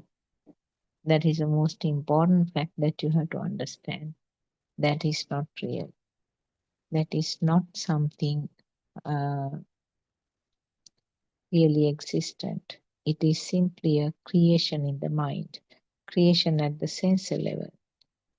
So as we explained earlier with some other examples, uh, the Ubbe Nivasanusati Jnane and Chutupapata Jnane means reproducing a thought which was formed in the past at this moment. So that thought was actually the collection of the sensor functions. Sensor functions are also not real. They are also created due to the speed. So finally, the thought that was created at that time is also not true. And it is being reproduced here as another fresh thought. Then you can't say that this thought is real. As well as a past thought, this thought is also not real. So that is the transcending of the thought. And you realize, the system realizes that even the present thought is not correct, not true. So that is the level in the second contemplation, how the thoughts are formed. Using that knowledge about how the thoughts are formed, you realize that this present thought is also just simply something created. So there's nothing, there's no really existing carrot or no existing coconut tree in the mind either. First, you thought that it is in the thought. Now you realize that it is not there in the thoughts either. And the fact that when you change the focus from one to another, you can see how the thoughts are uh, changing from one focus to the other.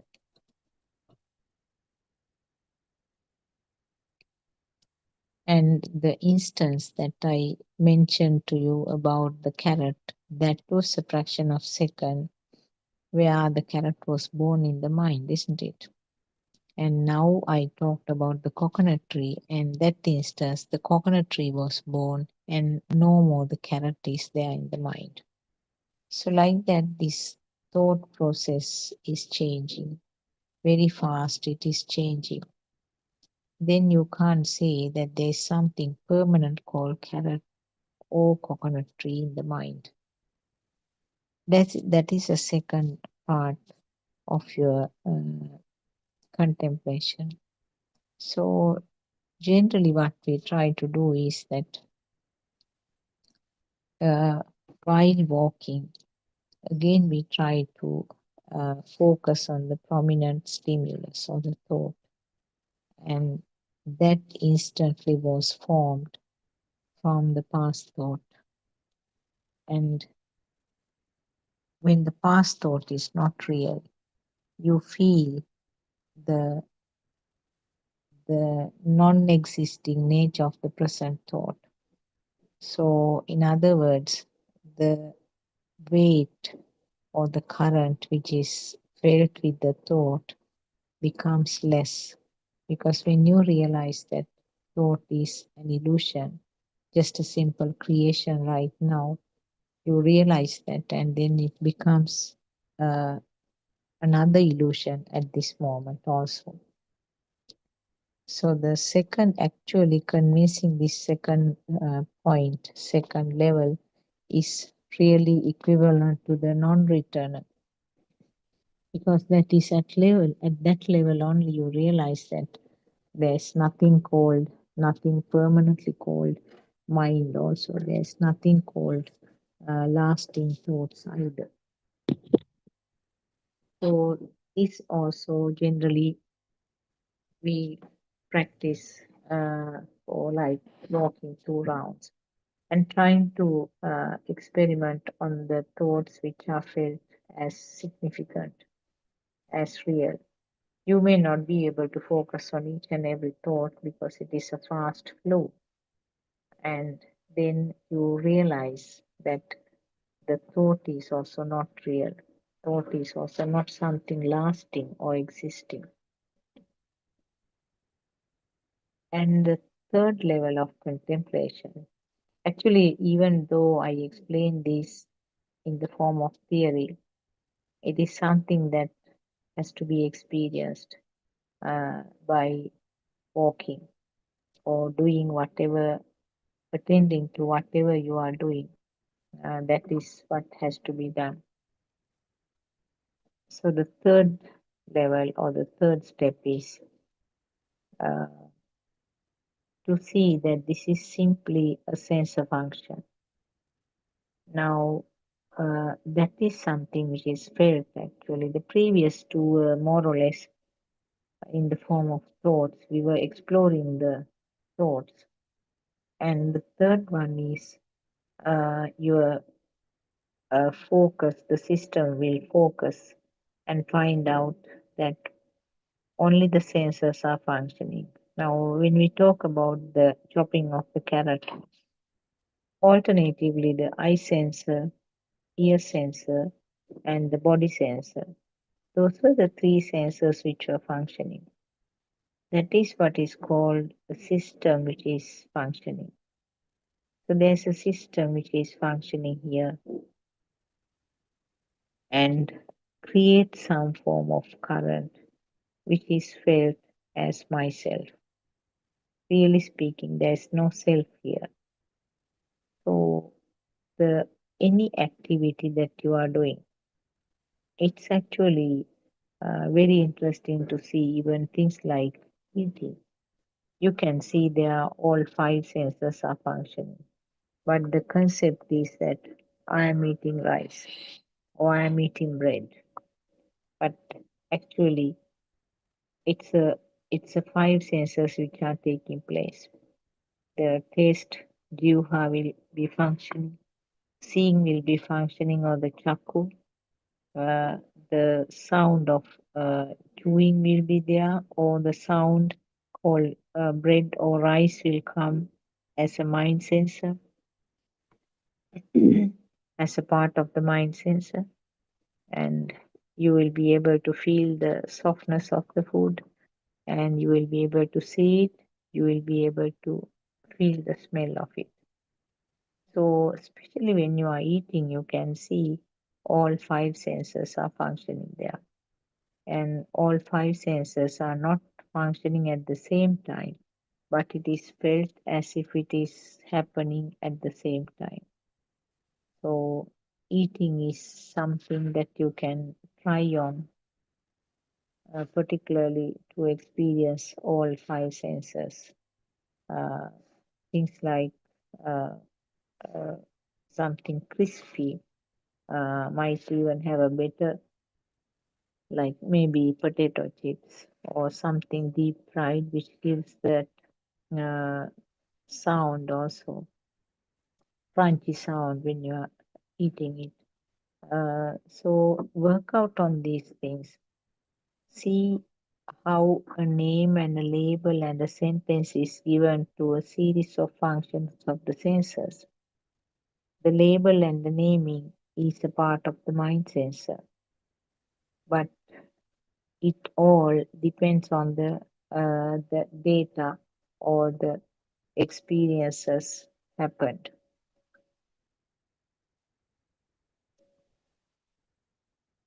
So the third step is actually focusing on the uh, sensor function. Actually, third and fourth contemplations go together more or less.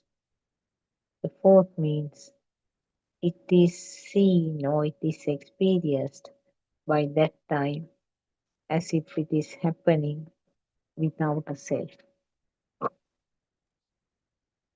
A walking is happening, but there's no self here. So, this step is something which is very important because this is the point where you are expected finally to experience. If you have a glimpse of this field where the things are happening without a self, is the most important experience. Really speaking, if you had that no self experience, that is a touching of the nirvana. You touch the nirvana in that level, but you don't reach that state. It is simply experiencing at that moment. So the four levels of contemplation, as I mentioned, the first step is just to realize that it is always creation in the mind. Second one is to realize that there is nothing permanent lasting in the mind also. Third one is to realize that it is only the senses which are created, senses are functioning. And the fourth one to realize that there is no self here. So finally, in these four steps, you are taken gradually forward to the level where you can experience that walking, which is done generally as a routine thing. Walking happens without a self, and uh, the fact that uh, it was experienced at least once, it's very important because then such experiences will emerge again and again with your day to day activities. So it is important to feel how it is because we know that if you taste salt once, when you are given salt again, you know that it is salt, isn't it? So similarly, when a person had this experience of no self at least one, if you happen to experience it again, you recognize it. Ah, yes, this is the no self experience. If you are given soul to some other food, uh, the person will, if the person has experienced the taste of it, suddenly the thought will come, ah, this is salt, or this is that particular fruit. So like that, the no self angle or the no self experience is also something that is experienced once. When it happens again later on, the system is able to recognize what does it mean. This is what I experienced earlier. So that will be the experience of such a person. So when you do these four steps, usually we start around 1 o'clock and it goes on until about 4:30. The four steps one by one we do, and we discuss the experience gathered by each and every participant. Sometimes you get a variety of experiences. Sometimes they feel as they were doing the concentration meditation of walking. That which is not unusual actually, because it's something that a lot of people are familiar with. So they walk according to that, and they experience and say that I was focusing on the way walking. So that is a concentration meditation. But here the Vidarshana meditation or the penetration meditation means your focus is there at that moment. What is happening at that moment? You don't forcefully try to keep the mind in one place, in one focus. So,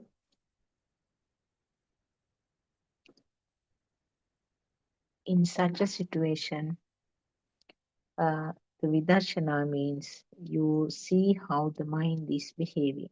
That means varying stimuli are coming and varying stimuli are experienced, and that is what is analyzed. So it's not only one thought or one focus. Uh, so that's what I said. Whatever the dominant stimulus which is felt at that moment can be seen and observed. And then even the analysis happens in the same way. Whatever the dominant or prominent stimulus which is felt as real, has to be analyzed and brought down. So it is a vidarshana meditation that is happening. And the last two again is a part of that vidarshana meditation where it's recognized or it is understood that this is just the sensor function without a person. So from this, it helps a person to understand there is a mechanism going on, because a mechanism or a system is functioning, or the system and system is functioning uh, without an ownership. There are never lived a self here. The self is the one which is uh, labeled as the current which is felt. So this current is the one which is distributed in the nervous system to give the power to various commands. So you can tie up the science with Buddhism here very clearly. Not only this factor, there are many other instances where the science facts can be tied up and explained very well related to Buddhism. Uh, at the same time, there are many things that Lord Buddha has said, but definitely the scientists will not be able to prove them with the material type of sensors and also the material equipment. So those facts cannot be mm, explained. Only way is actually for a person to develop the full blown prajna, and with that prajna as or the Dhamma Chakshusha, the Dhamma eye is the one which will show these things which cannot be caught up in the uh, with the equipment, or a person who has whose normal wisdom, who is having the normal ability to understand the things, will not be able to see these deep seated facts. Uh, Lord Buddha has explained these matters in different ways in a very deep manner. And it's very interesting to see how the modern scientists are struggling to prove certain things.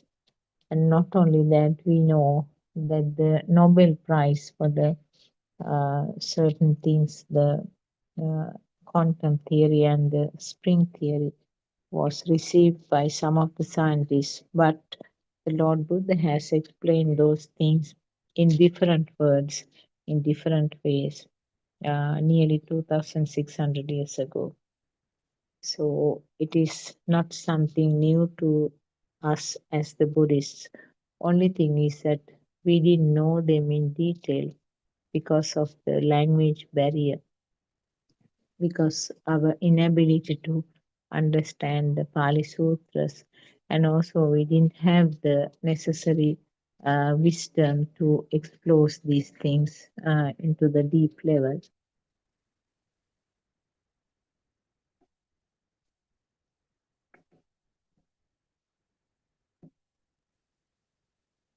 So we have our noble friend R.N. Manse, who is greatly helpful in these issues, and he's explaining these matters in very simple ways. Listening is very important. Listening to these Dhamma facts is very important. That is the first step, or the Darshanaya, finding out what is the truth, what is the true Dhamma is. That is your knowledge. The knowledge has to be in the background, and knowledge has to be sharpened again and again, not just in the first step. And you can see that is called Satya Jnana. And the person or the system will realize once he is armed with this knowledge on Darshana, which is not often adequate in most of our mothers who are uh, joining these Zoom discussions. They try to bypass those basic things and move forward, which is not successful. So, a very clear understanding about Dhamma is essential here. A very clear knowledge about Darshana is essential here. And once you have that clear realization about the Dhamma, the next step is called Krutya Jnana. Krutya Jnana is not something that you are doing, even if the word Krutya indicates something, some work. It's not something that you are doing. What you have done is over. That means what you basically have done is mostly done in that Satyajnana page. Krutyajnana means you realize that each and every moment the the knowledge, what you knew as the darshana, is being applied. You feel sometimes surprised. Oh, this is how it is happening. This is how I felt earlier, and this is how I feel now. Actually, towards the latter part of the Dhamma, you don't have to recollect or you don't have to do any reflection. But at the beginning, it's worth doing in the form of active thinking. You will have to see how the Dhamma is being applied to your day to day life. But later on, it becomes simply another incident. You don't need to dig again and again and explore what has happened. They all are incidents happening one after the other. There may be various level of current which is created, but again, you see it from the angle that it is system only. It is not happening to myself. It is not me who is experiencing them, but it is a part of the system. So this is what you have to understand uh, in this kriya, the krutya jnana. Krutya jnana means it automatically gets applied to what you are practicing in your day-to-day life with your day-to-day activities. That is where you feel that the current or the fire which was there in the system is slowly coming down. Irrespective of what is happening, the experience will be different. The experience of the heavy current which was created earlier to realize that it is less now. So that is the Krutya Jnana, or the second step. Third step is a Krutak Jnana. What is Krutak Jnana? Krutak Jnana is actually the final level where you have reached the final level.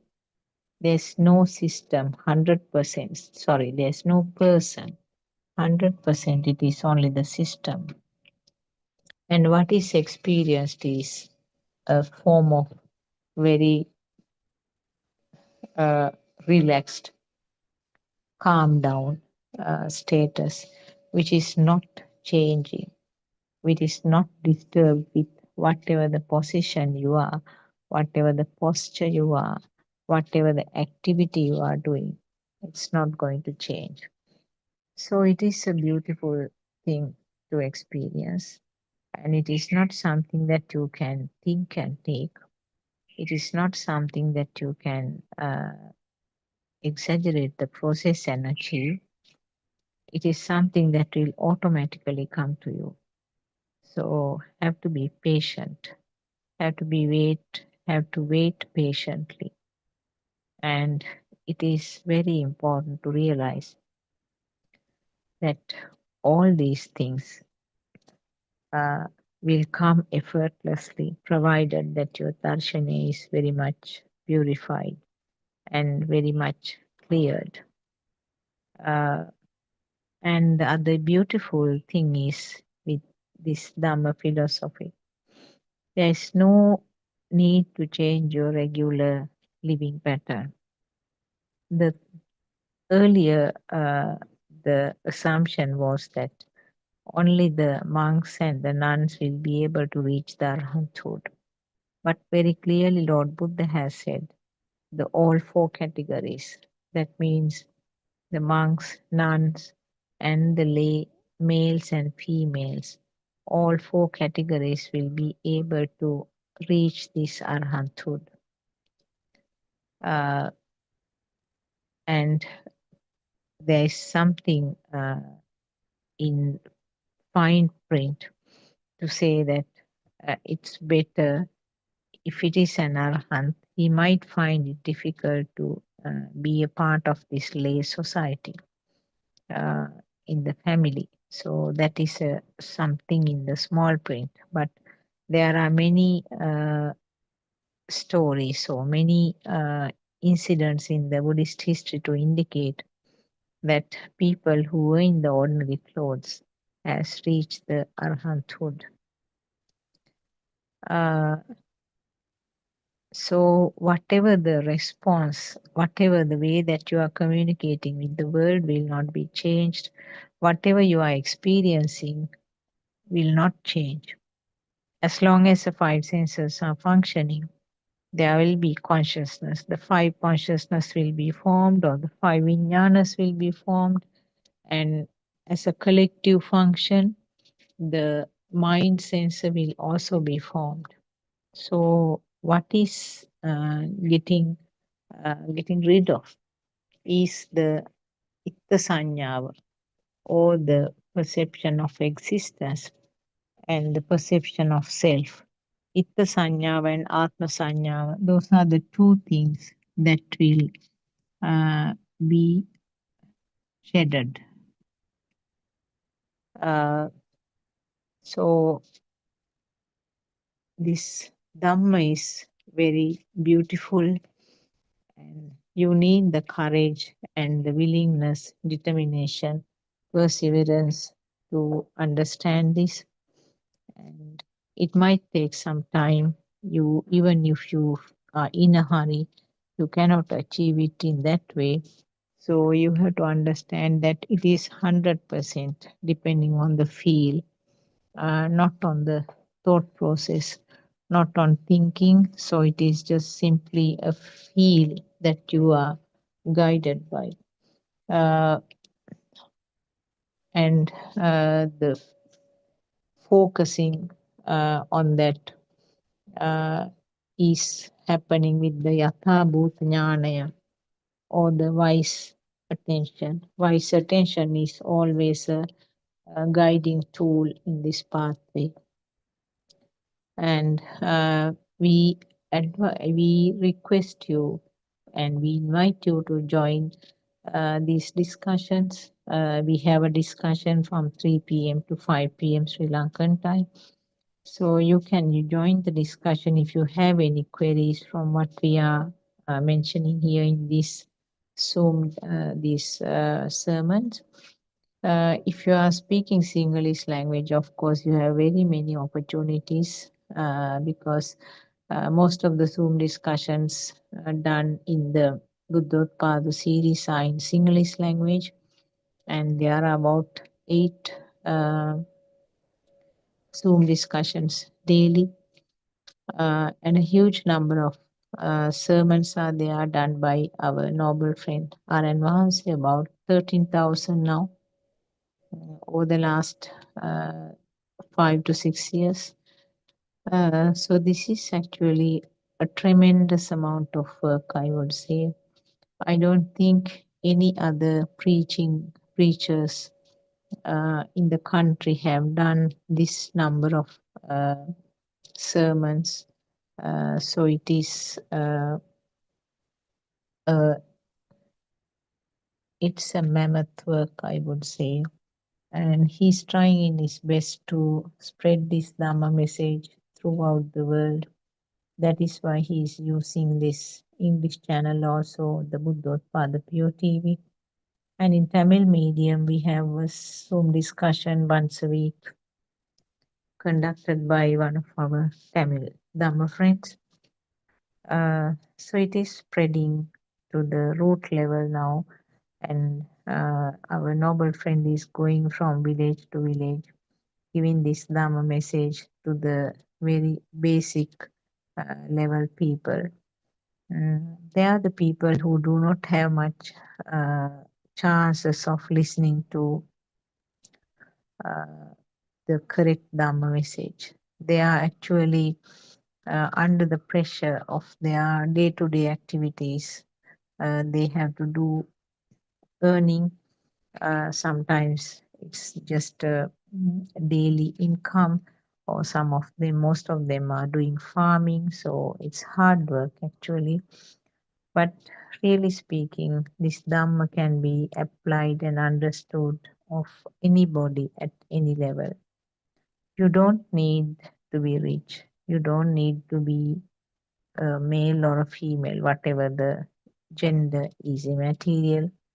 And the age is also immaterial. Actually speaking, we know Lord Buddha's time, there was a monk who was 120 years who came to the realization of this Dhamma, who became an arhat, which is such a beautiful thing to hear. And people of various categories, various levels in the society reach the arhathood. So you can see that there is no uh, grading, or there is no leveling of people. There is no way of selecting people to follow this Dhamma.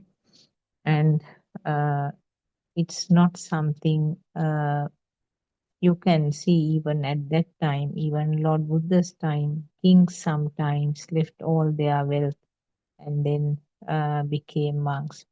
Even the present time, you can see that a lot of educated people, after achieving so many things in their life, after experiencing so much of comfort in their life, not only the Sri Lankan people, there are very many uh, foreign uh, personnel who have entered the robe, who have become monks, and they are doing meditation and learning this Dhamma in different monasteries in the country, various parts.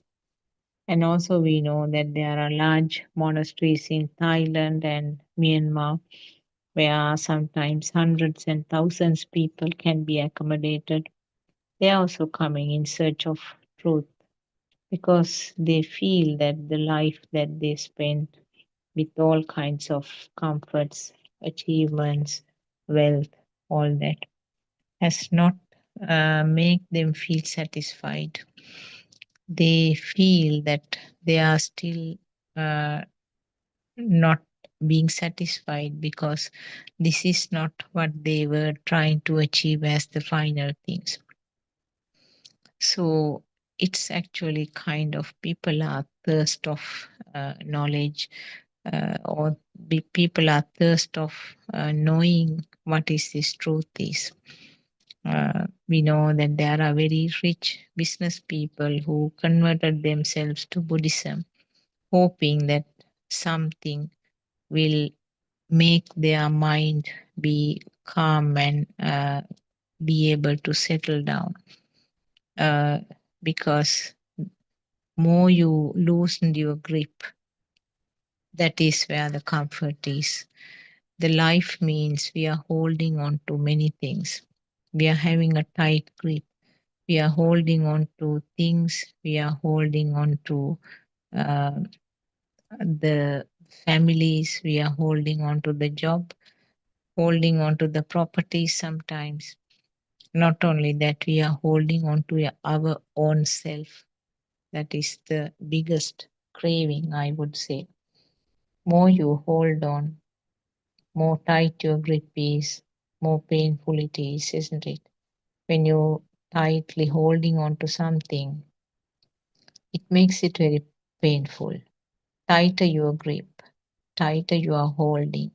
You can't be doing it for a long time, isn't it? Very quickly you feel like releasing it. So that is a comfort that you uh, reach when you realize this Dhamma. The nirvana means putting off the fire, or in other words, let go. Whatever you are holding tightly, you let go. And that is the comfort that you are getting. When you stretch an elastic, it leads to a tension, isn't it? And it creates a power in the center point. When you are pulling it to either side, it creates a power in the center point. And when you release that elastic, there's no power in that. It's relaxed, isn't it?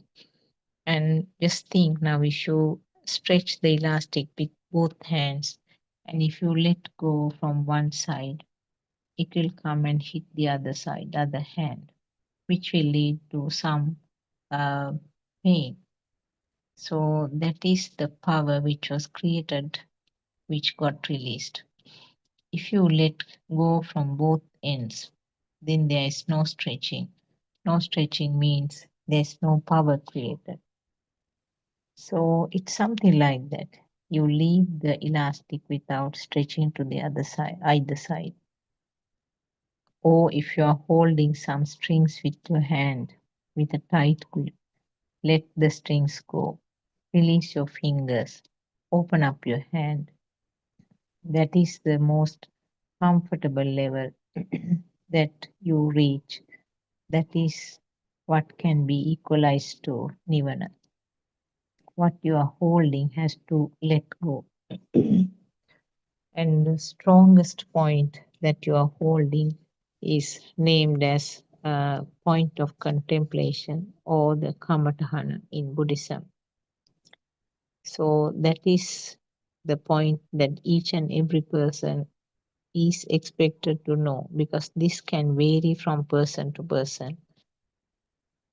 That means that is the strongest thing that you're holding on very tightly. There may be more than one, and also this can change with time. A Kamatahana at one stage will be different from the Kamatahana 5 years later on. So you individual system or the individual person has to understand what is it related to each and every self. And once it is understood, it is easier to focus on that and see how the fire created along with that is coming down. So the only pathway is this Dhamma for that. I do not think any other religion gives that relief. The religions generally give a temporary relief. Buddhism is not a religion. The temporary relief is something like keeping a rubber ball under the water. As long as you keep it suppressed, uh, it will stay underwater. The moment you take your hand off, the ball will come to the surface and it is back to square one. But here, what we do is we do not try to do anything forcibly, or do not try to do it uh, uh, as a temporary measure. Uh, if you know the mechanism, how the ball is coming to the surface, or how this behavior is, then whether the ball is under the water or whether the ball is under the surface is going to be material. So know the truth as it is. That is the basis of Buddhist teaching.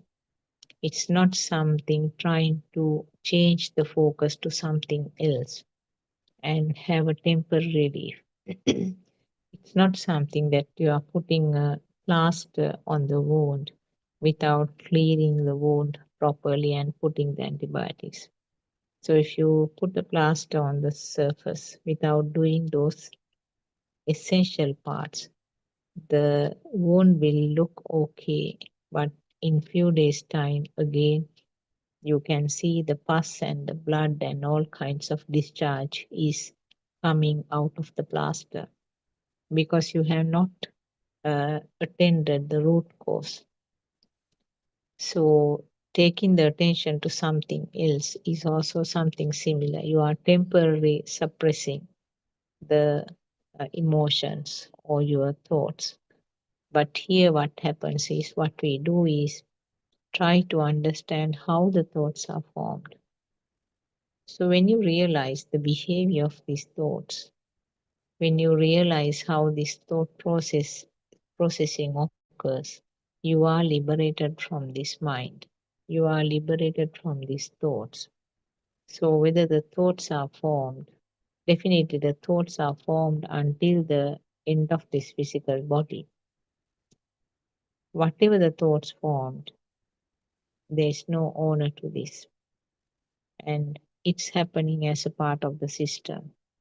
So, when you realize this, whatever the thoughts which are formed is immaterial, like the space observing different types of clouds, and whatever the clouds which are coming is not something that bothers the space. And on the other hand, the final stage is actually there's nothing called space also. This is a beautiful metaphor given by our Dhamma friend Swarnamali some time back. So finally to understand there's nothing called space, nothing called clouds also, which is something beautiful, but it is not something which can be imagined. It is something found by the super wisdom of our Lord Buddha, which an ordinary person will never be able to uh, think. So I have come to the end of this sermon. Uh, I invite you to listen to this Buddothpado sermons, and then if you have any queries, join us at the discussion session every day from 3 p.m. to 5 p.m. And uh, you can go to the websites and also explore more things, and you have a lot of self experiments to do, self research to do to confirm what we have been saying. Don't believe simply because you heard these things. Don't believe because simply you saw them in the books. That is Buddha's word. Lord Buddha said, find it out yourself, research yourself and confirm it, what you heard. Uh, I worship Triple Gem with the greatest respect. I worship Aryan Mahansa at his feet. Therwan Sarnai Aryan Mahansa. May our friends be blessed by Triple Gem. May our friends who are helping with the technology be blessed by Triple Gem. Therwan Saranai.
Good morning, my dear Dhamma friends.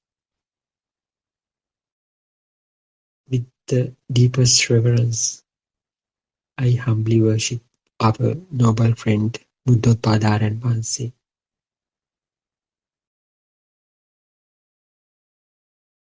and I'd like to extend my uh, sincere um, blessings to all who are gathered here.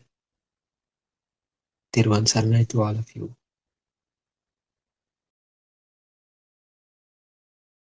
S- As uh, as a practice, we gather here every morning at 7:45 a.m. at Sri Lankan time to discuss openly about the profound teachings of Lord Buddha, which has been preached about 2,500 years back. So why we are discussing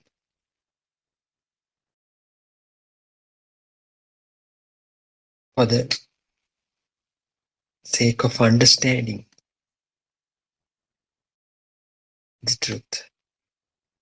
So we knew from our childhood that Lord Buddha had preached the absolute truth, but we didn't know, unfortunately. What we hear as what we heard since our childhood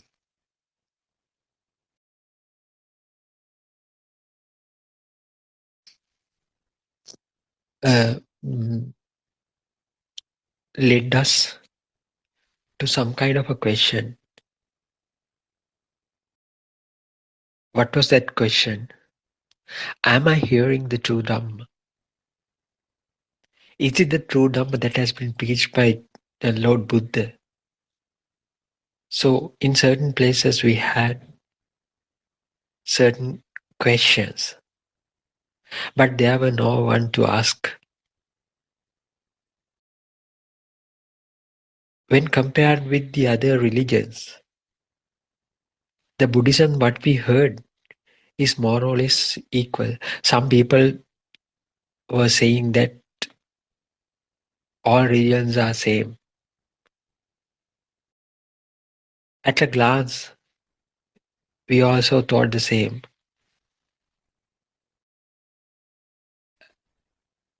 To shape a person, to shape up the person,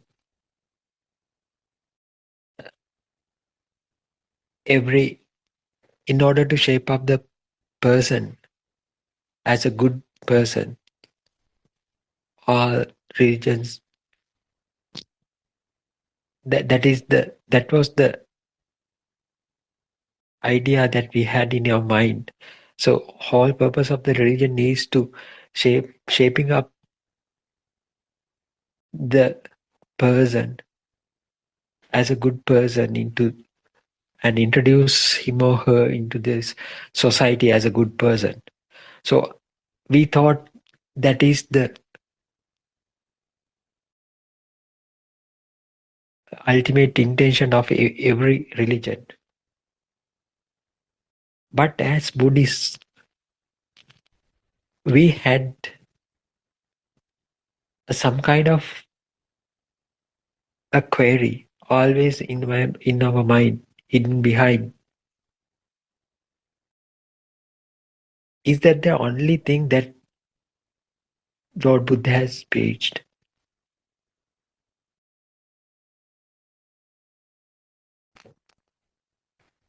Ultimately, after listening to these Buddothpado sermons only, we got to know that the Buddhism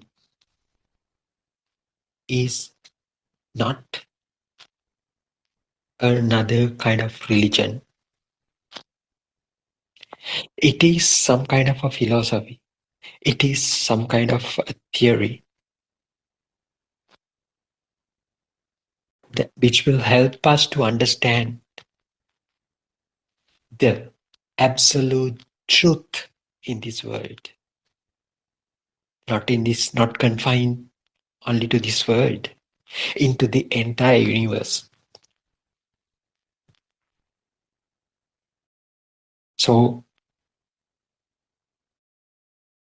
I believe that we are the luckiest people in this world who could hear that truth.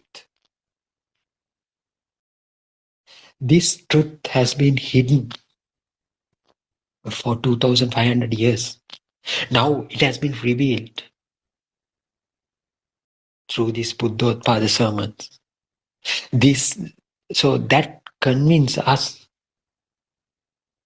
that sermons convince us that what Lord Buddha said was not a religion. It is all about the absolute truth. So what is the truth? In a nutshell, what is the truth? And what does that really say? It talks about the self. It talks about you. It talks about me. It talks about the self. In other religions, basically, what I got to know from our childhood, what they say is do good things, stay away from doing bad things. That doing good things will build up your merits. Doing bad things will collect sins for you. So the things that you are doing at this present life will be will give some kind of a feedback, whether if you have done good things in your life, in this life, so you will gain good outcomes, good feedback in your next life. So likewise, there are certain misbeliefs. So all the religions have been built on some kind of a belief. It's very hard to find a scientific theory behind each religion, what we practice nowadays, what most of the people practice nowadays. That's why in the people who are in the Western countries, who tend to think broadly, going away from those religions, so they become non-religious state. So they don't believe in those religions. But that is good in another way, rather than believing unproven myths. But what they have missed is this absolute truth. So from these kind of discussions, from these kind of forums, what we try to announce this world is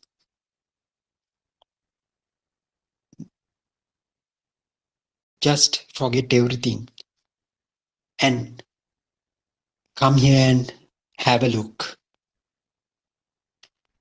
Whether the things what we are discussing in these forums are really convincing for you, you can take it up. Otherwise, just give up. So what we are discussing is not another philosophy or not another belief or not another misconception. Everybody who has an inquisitive mind, so they can understand what we are telling, what the message that wanted that Aryan Master wants to convey to the entire world is this: who you are, what is the purpose of being here, and that would be the ultimate truth to be understood. So irrespective of the religion that you believe,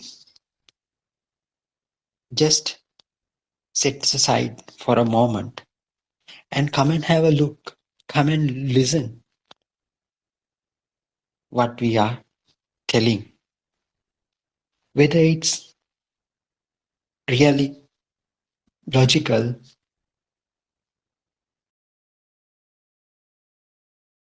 then you can do your own you can start doing your own investigation on that. Otherwise, if you don't feel like this is true, just do whatever you do. Just stay as you used to live your life. Lead your life. Anyway, yes. So other than these kind of discussions, in our main website, there are plenty of texts available to download in PDF format. So there are, the main website is www.buddothpado or hyphen dhamma.com website. So if you go to visit to that website, there are books available. So they are free to be downloaded, and please have a look. Please read them attentively. If you do have any questions, you may bring up here and we can openly discuss them. So it will help for all of us to get the things clarified. Well, so other than that, we have another website that is www.wisdomofAsia.com. Wisdom of Asia, you have to type as a one single word, then www.wisdomofasia. So those who are very much interested in the modern day findings, so how these modern day knowledge tallies with the ancient wisdom, so that will explain how it bridges the gap. So I encourage you to visit that website as well. So after that, you can join these kind of discussions so we can talk. So most of the time, our noble friend Buddothpado is joining in this forum, so we can ask him directly whether if we have any doubts on that. So before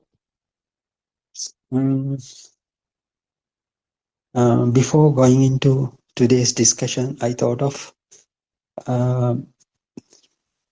reminding some important points that we have talked in early sessions as well. So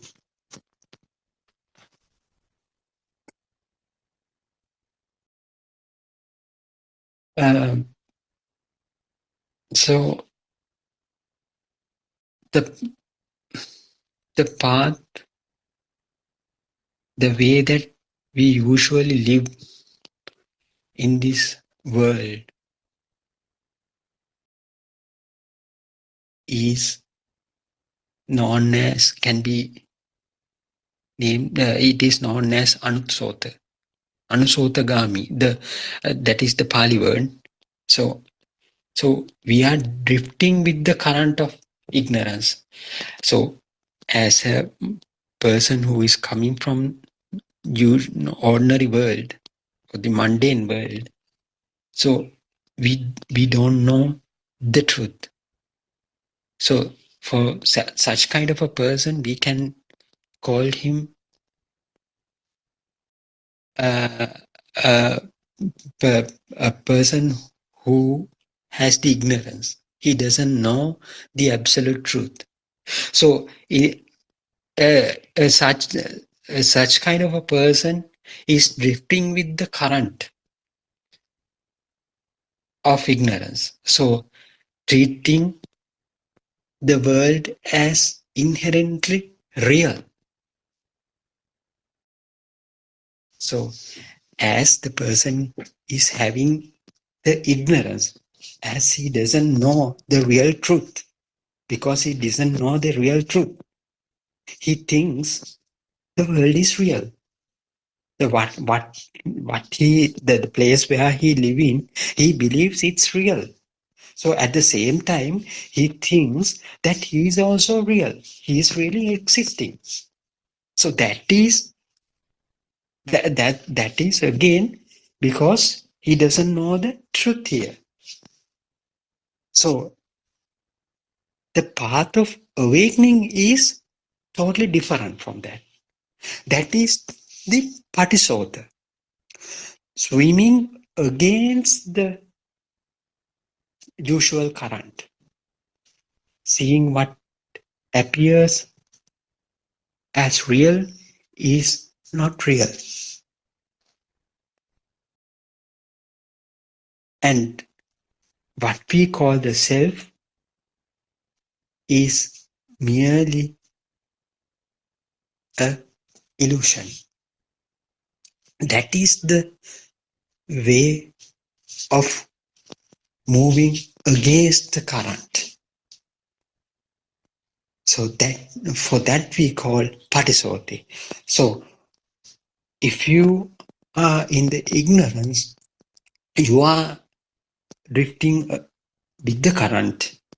So that is the anisotagami person. And once you start to seeing the real truth, then you turn your journey from 180 degrees and moving backwards,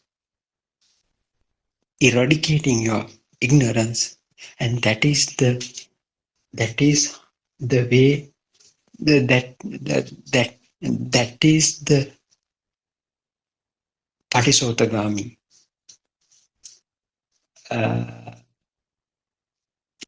way of moving backwards. Actually, it is not a backward direction, but with the ignorance we moved along with the current. But we have to move against the current. So with the wiping off our level of ignorance.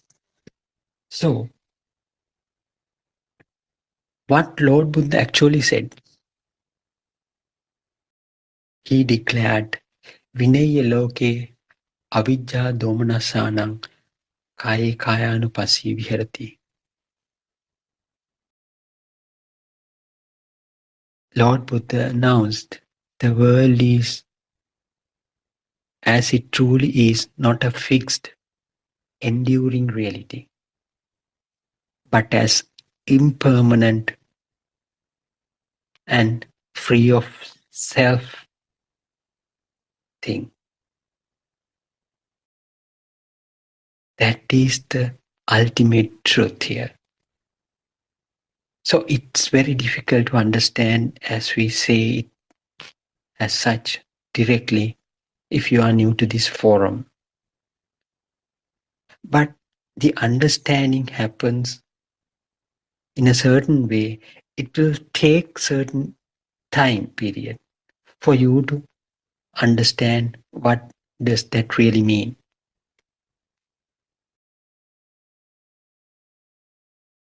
First, you have to listen what Lord Buddha really said as the truth.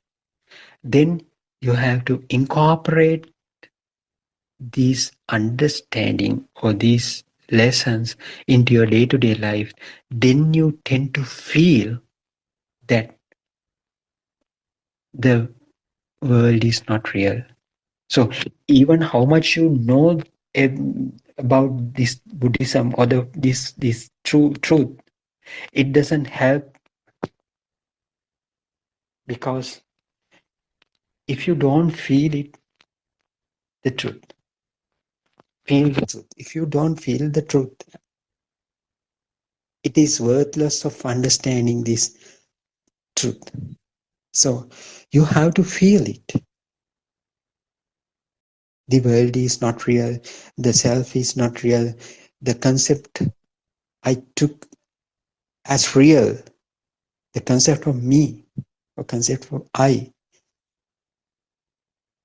uh, took it as real, is not true. So that is the understanding that we have to gain up by participating in these kind of discussions. So after listening to the true Dhamma, then Lord Buddha has announced a clear path to practice. So yesterday also we talked about these things. So how the people who have some kind of understanding do practice this truth in their day-to-day life. So yesterday we talked and we saw how they practice it. There is a way. So Buddhism is very clear. First, you have to have the clear understanding. Then you have to practice uh, this apply this understanding to your day-to-day life. So what would be the outcome? Then Satyajnana, Krutajnana, then the Krutajnana. So Lord Buddha clearly explained those three things will happen to you. What is the ultimate goal? Is the stillness, is the complete realization. That is not the enlightenment, as Hindus say. In the enlightenment, there would be self at the end point, who feels everything. But in what Buddha said is not the enlightenment. It is a state where you have a great or true tranquility or true stillness without a self. So that's why this Dhamma is all about an unsolved Dhamma. That's why it is known as an unsolved Dhamma. So after realization, there won't be any self or any living being who perceive that feeling. That is the Krutajnana. So even though we discuss these things openly here, if you don't practice, you won't be able to feel that absolute feeling. get that absolute feeling. So it has to be done by you. There would be no kind of a guarantee that can be given from the Lord Buddha even. If you don't practice and if you don't incorporate that knowledge into your day-to-day life, there is no guarantee of getting the true liberation. So there were certain instances in the past, in Buddha era also, there were certain people who have great knowledge about this truth, but unfortunately they didn't practice it. They didn't incorporate that knowledge into a day-to-day life. So because of that reason, they were failed to, they failed to pick up the ultimate fruit. It's not a low-hanging fruit actually. You have to put some effort. So how does this effort come? It also has to come from you. So after listening this Dhamma, there are certain the four things gets built up within you. What are those four things? Chanda. Chanda means first thing that you get some kind of a curiosity to listen this Dhamma. Oh, there's a strange kind of uh, discussion is going on. So I should um, have a look. There should be some kind of a um, um, what do you call this urge that comes within you from within, yeah, to see, to have a look, to get the proper understanding. There should be some kind of a certain interest towards this listen to listen this Dhamma. That is the chanda. Then also, then you have to analyze how this concept works.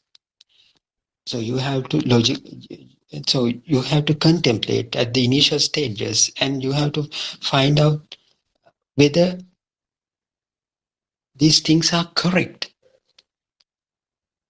without any doubt. So that is the second stage, second thing that you have to have.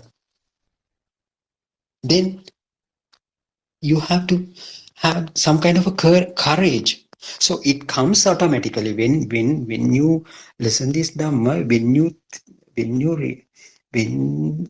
when it becomes evident for you. So a courage will come automatically from you to to see to see this Dhamma in analytical lens. So Chandachit Virya, that is the courage you get, and along with that you get some kind of a inquisitive mind. Then you will be able to figure it out, this Dhamma, very clearly. So yes, absolutely, there is no self here. Theoretically, you get to know that there is no self here. So you become very confident on this Dhamma. So then if anyone comes and tell, no, you the way of the way that you are thinking is not correct. So you can argue with him, but it is not arguable Dhamma. it is some Dhamma that should be understood with the, so it depends on the capacity of your, that's that this Dhamma is for the intellectuals. So who can argue, who can contemplate, who can have adequate courage. So this Dhamma is for them. So yes, so I think a lot of friends joined by now, so we can start discussing these things. So Terwan Saranai, all of you. Yes, we can start the discussion now. So yes, yesterday we discussed about the practical aspect, how the people, how these people practice this Dhamma. So it was a great discussion. So I think we can start discussing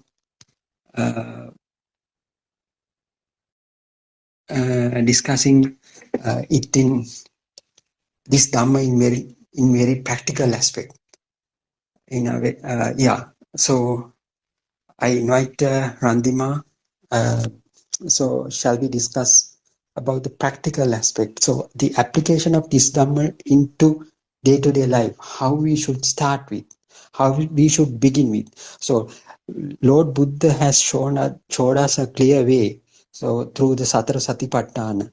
So so how we can apply this knowledge, as we have been listening for this Dhamma for more than two years by now. But if we fail to apply into the day-to-day life, so that will hinder definitely, it will obstruct the progress of our experience. So how do you apply this knowledge into our day-to-day life? So Terwan Saranai. Yeah. Theruvan Saranai, Dr. Ravi. Thank you so much for your very valuable and interesting explanation. Um, and also, I think Theruvan Saranai Aryan Sir, Theruvan Saranai, all Dhamma friends who have gathered here. Yeah. So, as you very correctly pointed out, the most important thing is catching this practical path. So we are doing our homeworks in various ways, depend on the person's nature, depends on his life experience. You see, the way a particular person reach the realization would be different. But one thing we understand, that is this whole process of finding the truth within, that is this RA investigation or this noble message, to what extent that the truth start to reveal within has to happen. So the time factor, actually, I mean, it depends. But when you start to listen Dhamma, and when you start to experience it in your day-to-day life, you become Dhamma-like. So that's a natural transformation. So this natural transformation is the one which is happening. I think everyone is in some form in a natural transformation, in the sense they start to feel some reality of this truth, and they start to feel some less attachment within them. So these things really you see start to evident within themselves. But the problem is, you see, this mind, if he talks about the mind, this mind is the power. The thought means the power. So the thickness of the thought, because this thought is, you see, it was gradually building in up, and this thought is very thick. So sometimes the mind power level in the system would be very high. So then sometimes what will happen, even though the feel of the transformation is occurring, this guy might still, you see, try to live in the thoughts. So there is a possibility of happening that, because you see, this mind power is not attacked.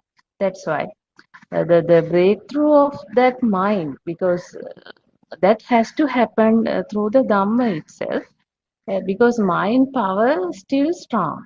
Because when the mind power is still strong, you see, even in the Dhamma path, it's a natural thing. Mind power starts to stem. So why this? Then it is the interesting question. Why this mind power? So we understand, as you said, it is not a true. It's a real mirage. It's a real illusion, but start to feel like alive. So then why still, I mean, even why still, if somebody knows this, why still this mind power is very strong, and why still thoughts comes, I mean, thoughts anyway come, but the powerfully it is still in the thoughts. So maybe in the Nibbana path also, like that feel, you see, the feel will not become paramount, and the thoughts will become paramount still. So why it is happening so is a very interesting thing. The thing is, why this huge, you see, thought burden, or this thickness of the thought, or the thickness of the mind power, that is due to this itta sanya. This itta sanya is the heavy part. I think if you have listened to yesterday's Andolanatmaka Deshana, this came out. Actually, Aryan Mahas is telling all this, but understanding this also, sometimes we might not understand it at the beginning, but later on, these things you see start to feel. But see, this itta sanya, so this is the heaviest part, in the sense, this is the burden. This is the strong, you see, every mind Peruan experience. Sarai. Peruan Peruan Saranaya, Yeah. sir. We want to explain, Radhimba, this Dhamma, others, Yeah, Western audience. yeah, So you are explaining, can't understand Western audience yeah, because these words, Itta Sanya, you are talking about this English is okay. So who know this Dhamma is okay. But how understanding others? yeah, Very difficult now. Very difficult. You are discussing with Dr. Ravi or here someone, it's okay. They can understand. But others, how is understanding? How they understand? You see, yeah, so it's yeah, difficult. It's yeah, difficult because we won't do this simply. Otherwise, we won't do this. This this English. We won't we won't explain others. No. So I tried this Thailand. They can't understand like this. yes, Saran. Yes, can't understand. They want simply words. So otherwise, they can't understand singular words and the Pali words, especially. They don't know that one. So we won't realize this. What do you think about Doctor? What do you think about Harshi and the Kavindya and Dr. Kokila? Are you there? What do you think about? So are you try this? Are you try this Dhamma explain others, Western guys, you can experience it. It not it can't do this. It can't do like this. It not happening. It not happening because they can't understand these words. So perception is okay. That's existence existence perception is okay. I always try to tell in these English words simply because I have a huge vocabulary.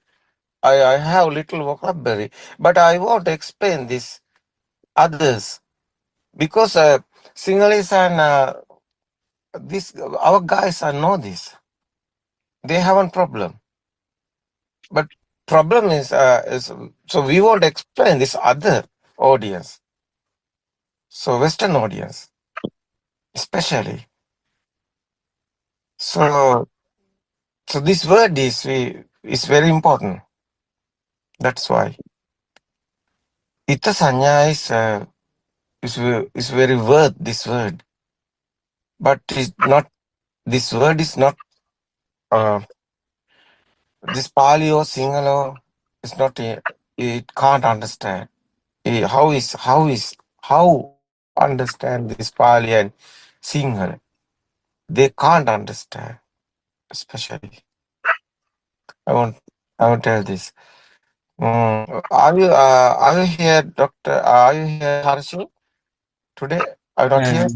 No, Aranas Yes, didn't join. sometimes Kavind also not here Yeah. because it's okay. Yeah, but it's very important. Yeah, Renas, I understand. Yeah, Okay, okay, I'll explain yeah, simply. it's okay. It's okay. It's okay. Okay. It's okay. Thank you, Continue. Renas. Continue. It's okay. Yeah, so we understand the whole problem here is it is not about any perceptions. You understand perceptions are these trees, suns, moons, father, mother, so whole worldly things. Actually, the problems is not in any of these perceptions. But where the problem? Problem is each every moment there is a sense of mind power. You see, there is a sense of attachment, there is a sense of becoming. This becoming is the issue. Why? Then we try to understand why this becoming in the sense why all the time the things start to feel as real. Why it is start to feel as real? Because if it is not felt, then there is no problem. So we understand this mind is not true. But the problem is, you see, the mind power starts to feel real now. That is the problem. So then, therefore, that's why even in Dhamma path, you see, we understand this mind is this sight, sound, touch, taste, and you see all the five senses coming together, and it gives some existent feel. So this existent feel is a perception, you see, but that carry a weight. That carry a weight. So there is a strong programming running within somebody. You see, what's that program? Everything is real. The world is real, and also the so-called person is real. So this is the perception. This is this existent feel perception. So this is very important. But you understand this perception not arise at once also. How this perception got stronger is the one you study when you start to analyze the mind formation. So you go to that kindergarten child. So that kindergarten level child, you see, it didn't have worldly perceptions like that. But slowly, these worldly perceptions were programmed. So, for example, red color.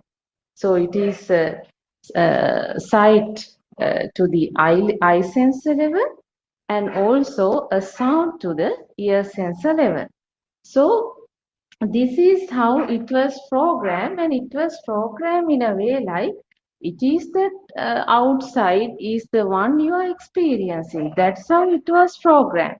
So the outside is real, and so-called the inside person who is experienced that is real. So everything was programmed in a such a way.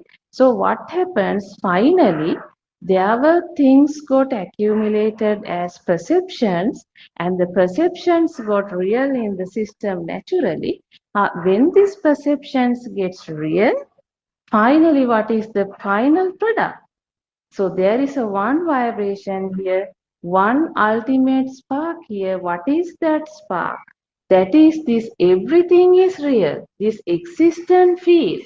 Now it is not about the mother or the father or the sun or the moon, but now there is a one underlying, you see, strong, heavy perception, that is this everything is real. Now let's assume for a moment, now you are a elderly person.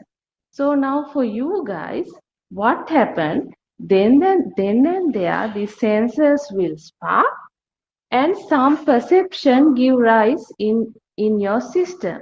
That can be the mother perception, or that can be the father's perception. So then what happens? This system doesn't matter whether it is the mother or the father or somebody, as long as some perception there, means now whole world start to become real in the system. So this is the existent perception. This is the existent perception.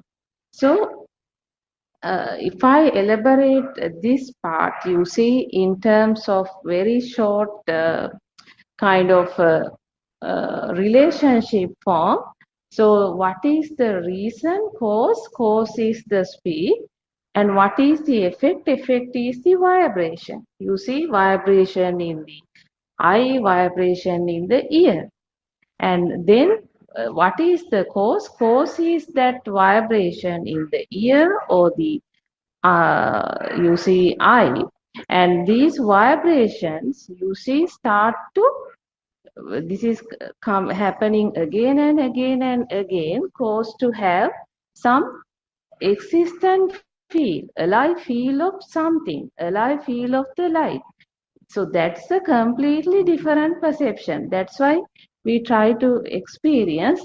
So all the time, this vibration, they are occurring in the present moment, but that is transformed and start to feel, you see, as a completely natural, completely different vibration. So now it is a complete different vibration, that the light is real in the system, sound is real in the system, and see, when that light perception and the sound perception, these sensations also coming together give rise to a completely different vibration. That is, now there is a chair is a completely different perception, and that process also you see coming again and again, because this process is ongoing.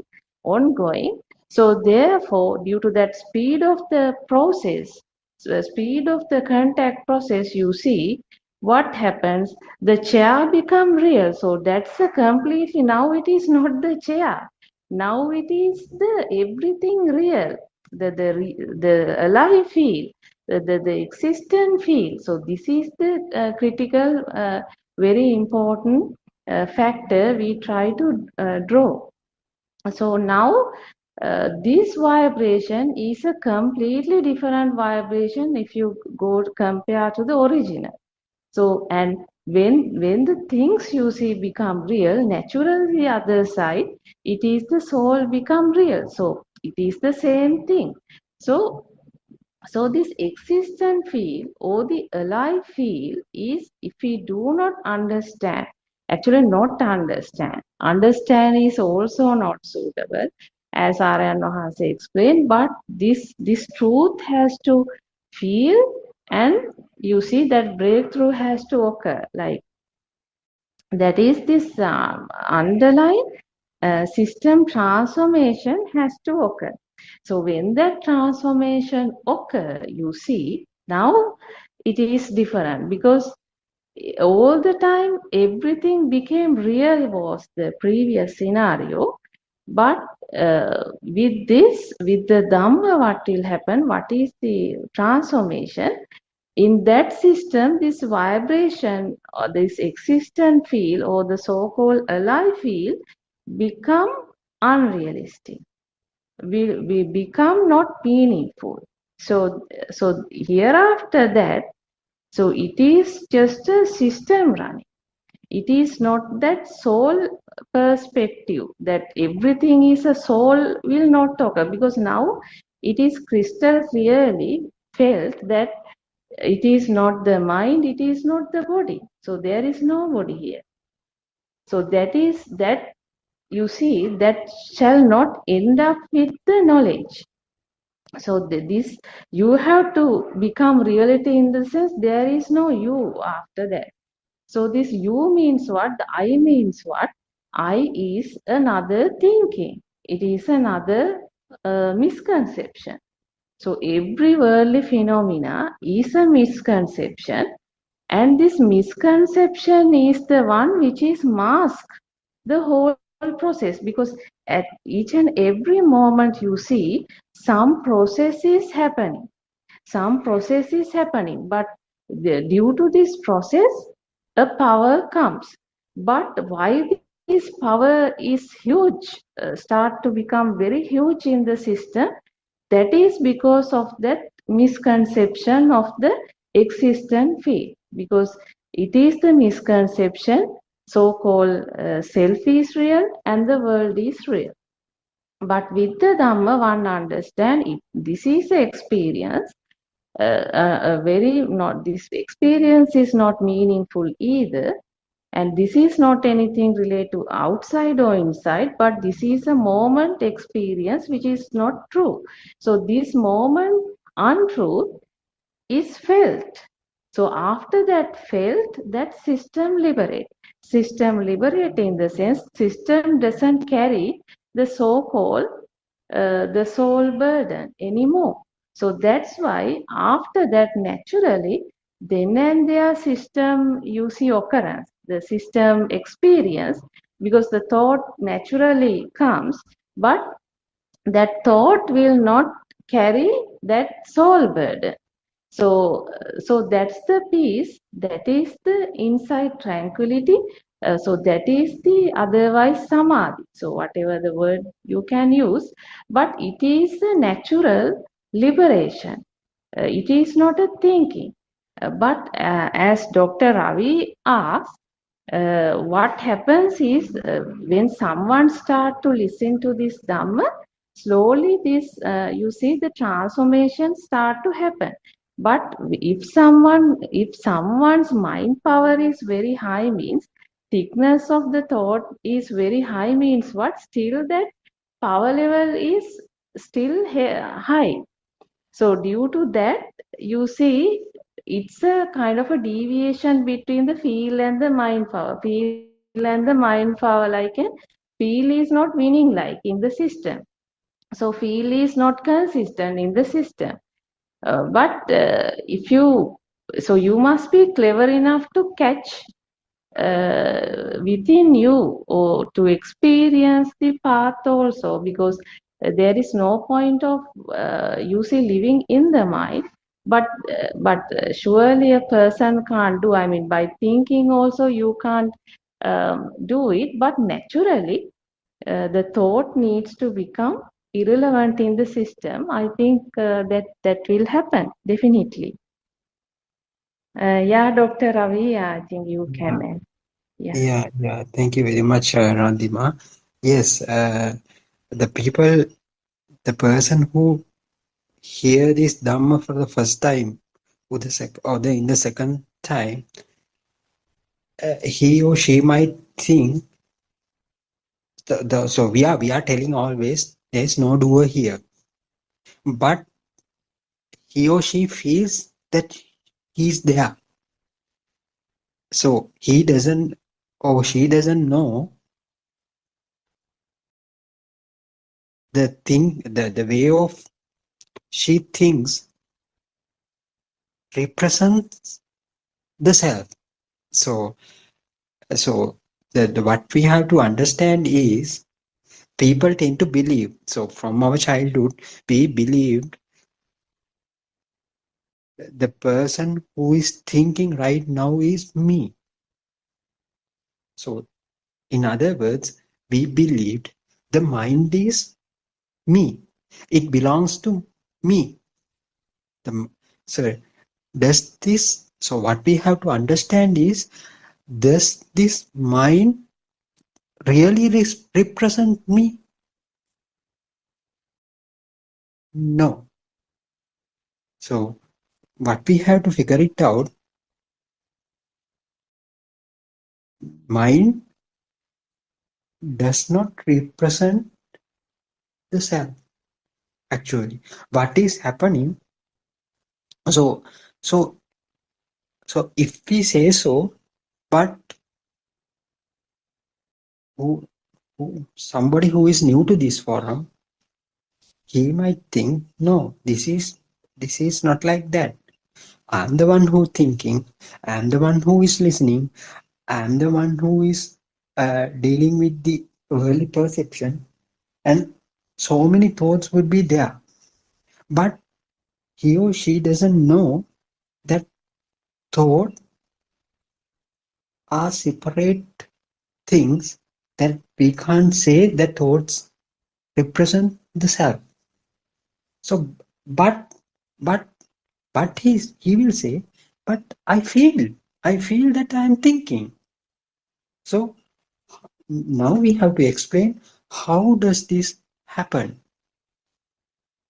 So we say the mind is not you, but he still say, no, I feel like I am thinking. I feel like I'm alive. So then we have to explain him or her how this alive feeling comes with that thought. So what we have to understand is the thought. So thought is the building block of your mind. Another word, for the mind, another word is the thought. So how this thought get created?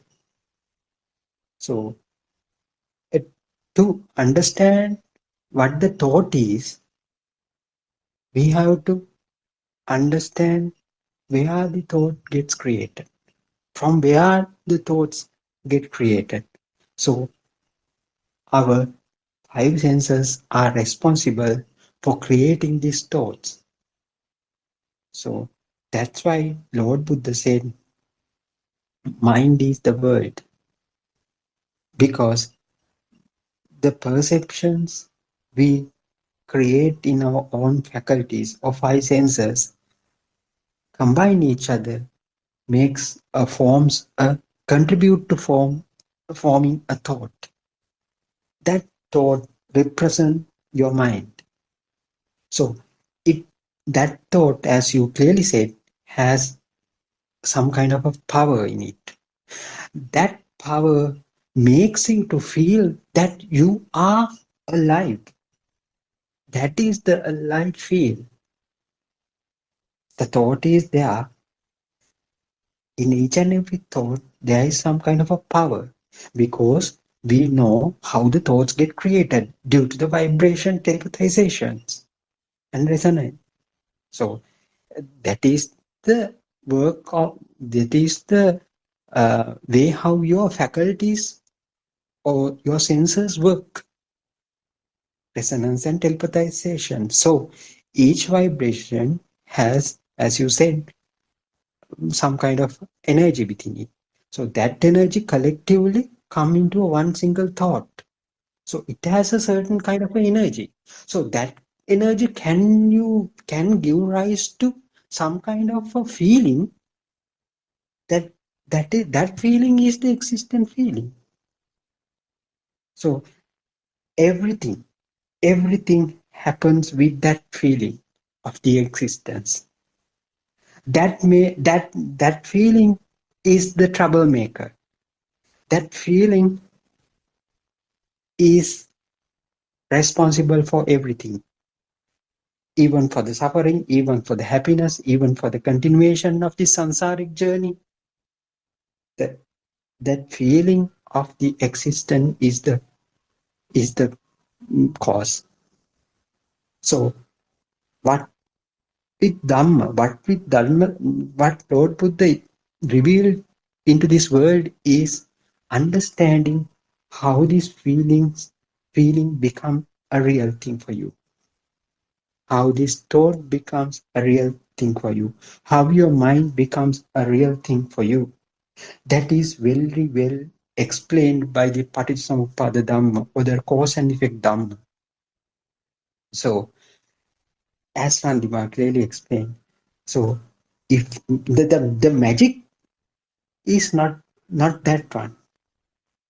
Magic is when you start understanding how this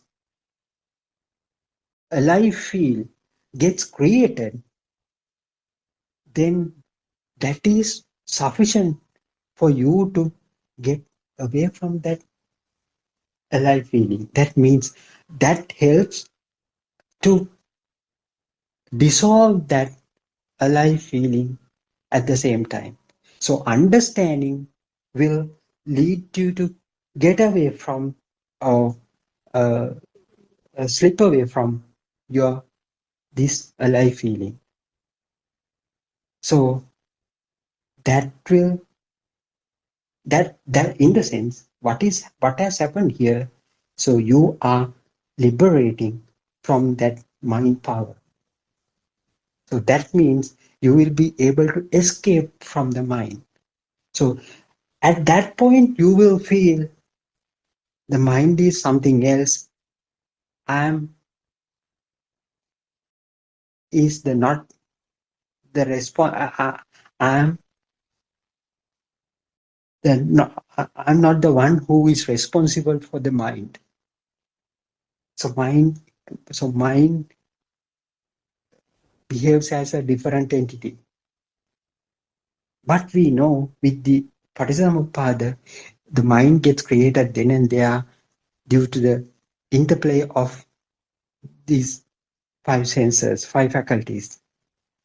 So what we have to understand is the behavior of the functionality of the faculties. So that understanding of the mechanism, the process, or the system, how these faculties behave is sufficient for you to liberate from your mind. That in the sense you will feel that your liberation. You will feel your liberation for sure.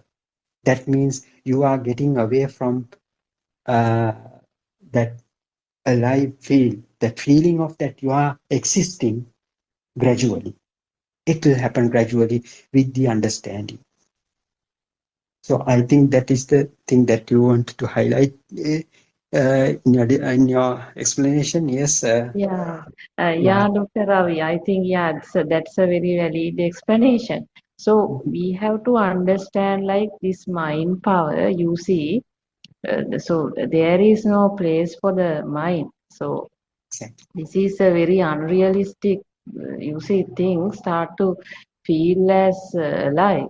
So only thing is this power, it is not created by anybody. So this is a process. So even though we discuss about this cause and effect, you see, some few minutes before, in a series like we have to understand the whole process occur and ends in the present moment itself. So there is no several vibration also. Even though we Right. explain like that, so it is finally a one vibration. So everything is a illusion. Only thing is there is a feel, the feel of real. Like a one shot, there is a spark happening here. But Yeah. all this power why this power felt very strong, it is because of the ignorance. So that's the thing. Ignorance is this misconception in the sense it is through the entire samsara, and also in the present life programming, there is a strong rooted belief that the so-called soul is real and the world is real.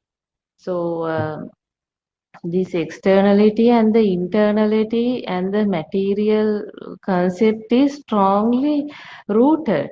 So this ignorance is the one is masking the whole thing. So that's why there is no chance of power reduction in the system, because because if there is no power, in the sense if this is just like a stick and the entire sensor system is just like a stick, and so there is no pain, no suffering here, there is no problem. But the problem is this unrealistic mind, you see, that that mind power start to feel, and that is the suffering. So if there is nothing is if why if everything is not real, why it is feel as real? So the reason is due to that ignorance, because that ignorance is powerfully making everything cloudy. Yeah. Therefore, person is blind by this cloudiness and not seeing the truth, and the system is not transformed. So the system is still in that ignorance. So this Dhamma really helps to unmask these misconceptions. So these drushtis, these misconceptions. So when the misconceptions become irrelevant, when this ignorance is cleared, crystal cleared in the system, then that system now running in a new program line. It was not the original program. So now it is a different program. So that's why whenever any of the different experiences come, now the inside program running is different. So this is what needs to have happened. So system liberate from the system itself. So I think, yeah, Dr. Ravi. Yeah, yeah, yeah, yeah, that's true. Yeah. So if you want to start this investigation, so from where you can start this investigation?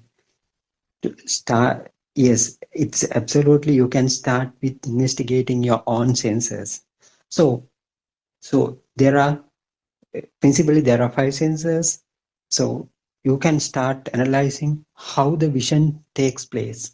So am I really seeing the real world? So there is a kind of so-called vision actually. So what you call by vision? So is the light or is the object that you are seeing? So how this vision takes place within your eye faculty, then you can apply that to other faculties as well. So starting point, that is a good point to start. So then when you start understanding one by one, then you will understand the thought.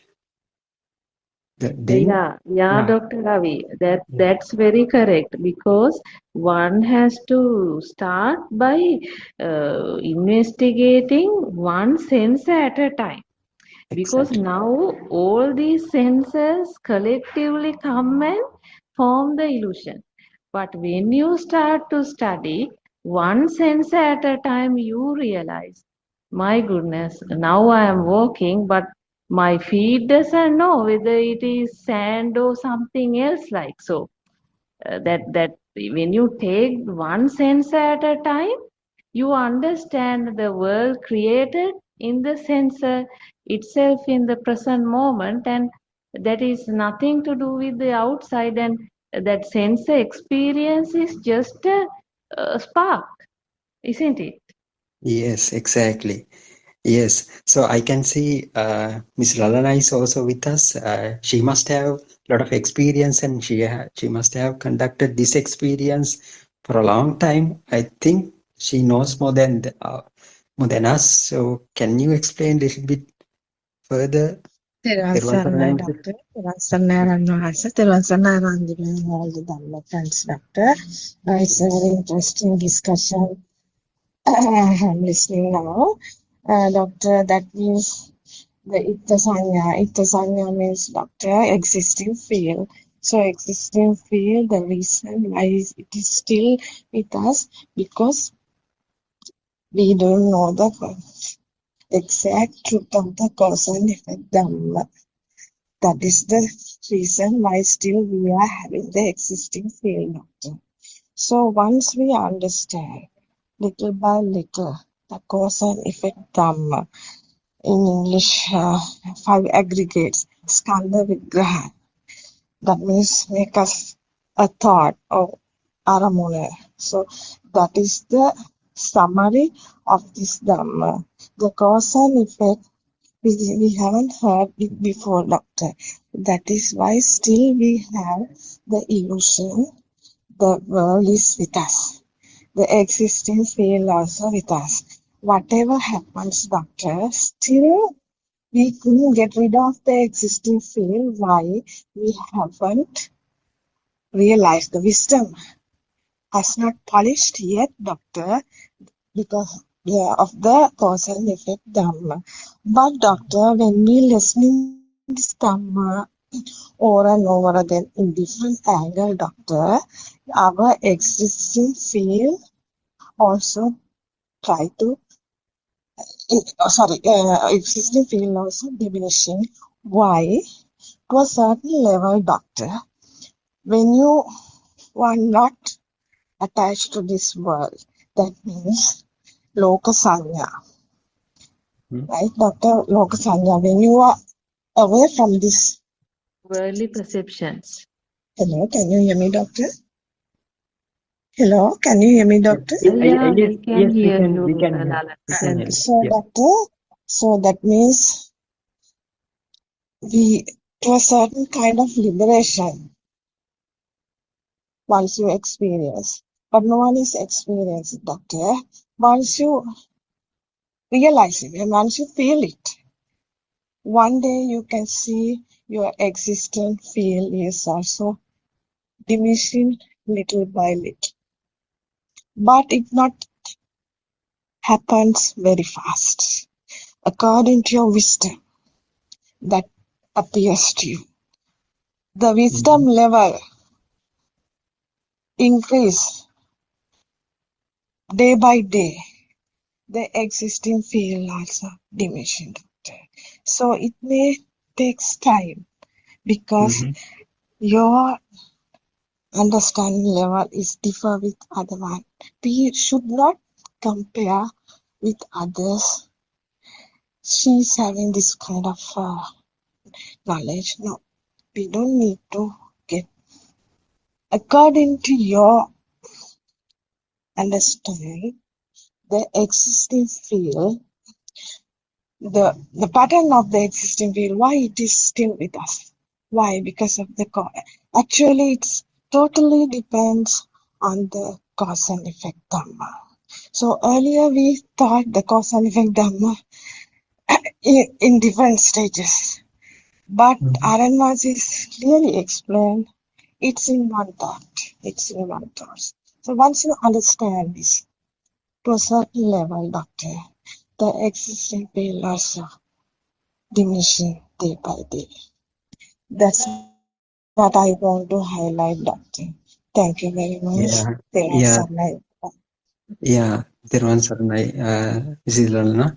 Yeah, thank you very much for that great explanation. So, you highlighted the point where the wisdom comes into become prominent. So the wisdom is kind of a feel that you will experience the non-soul.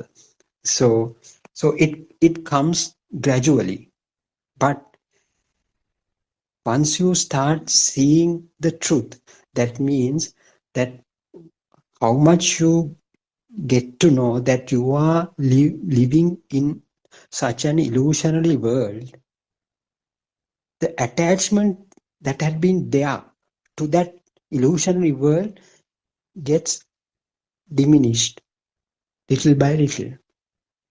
So that means the craving that you had earlier towards that worldly perceptions become uh, reduced. So that in turn, that feeling will keep you away from the cravenness or the entertaining. So that will lead to diminish your defilements. At the same time, what will happen? Your wisdom, the feeling of non-self, will gradually uh, uh, start become prominent. So that is self-evident. That can be clearly felt because you know how much a craving you had earlier. But now for the world perceptions, you don't get that kind of a um, um, craving or the clinging.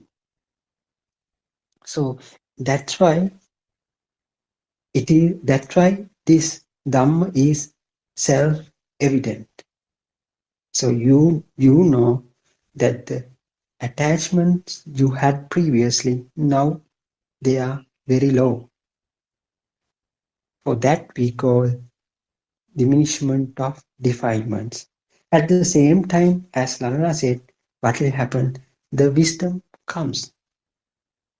The feeling of non-existence become prominent. So that is self. That gives another signal that your alive field is dissolving. So what would be the ultimate result? You deal with the world as usual, but you don't feel like you are living. Now you can live. I think Yeah. Dr. Ravi is something. Mhm. Is somebody is hearing this Dhamma discourses that you try to explain. I think it's misunderstanding coming. Because you are okay, you try to explain, but hearing this Dhamma, the truth telling, so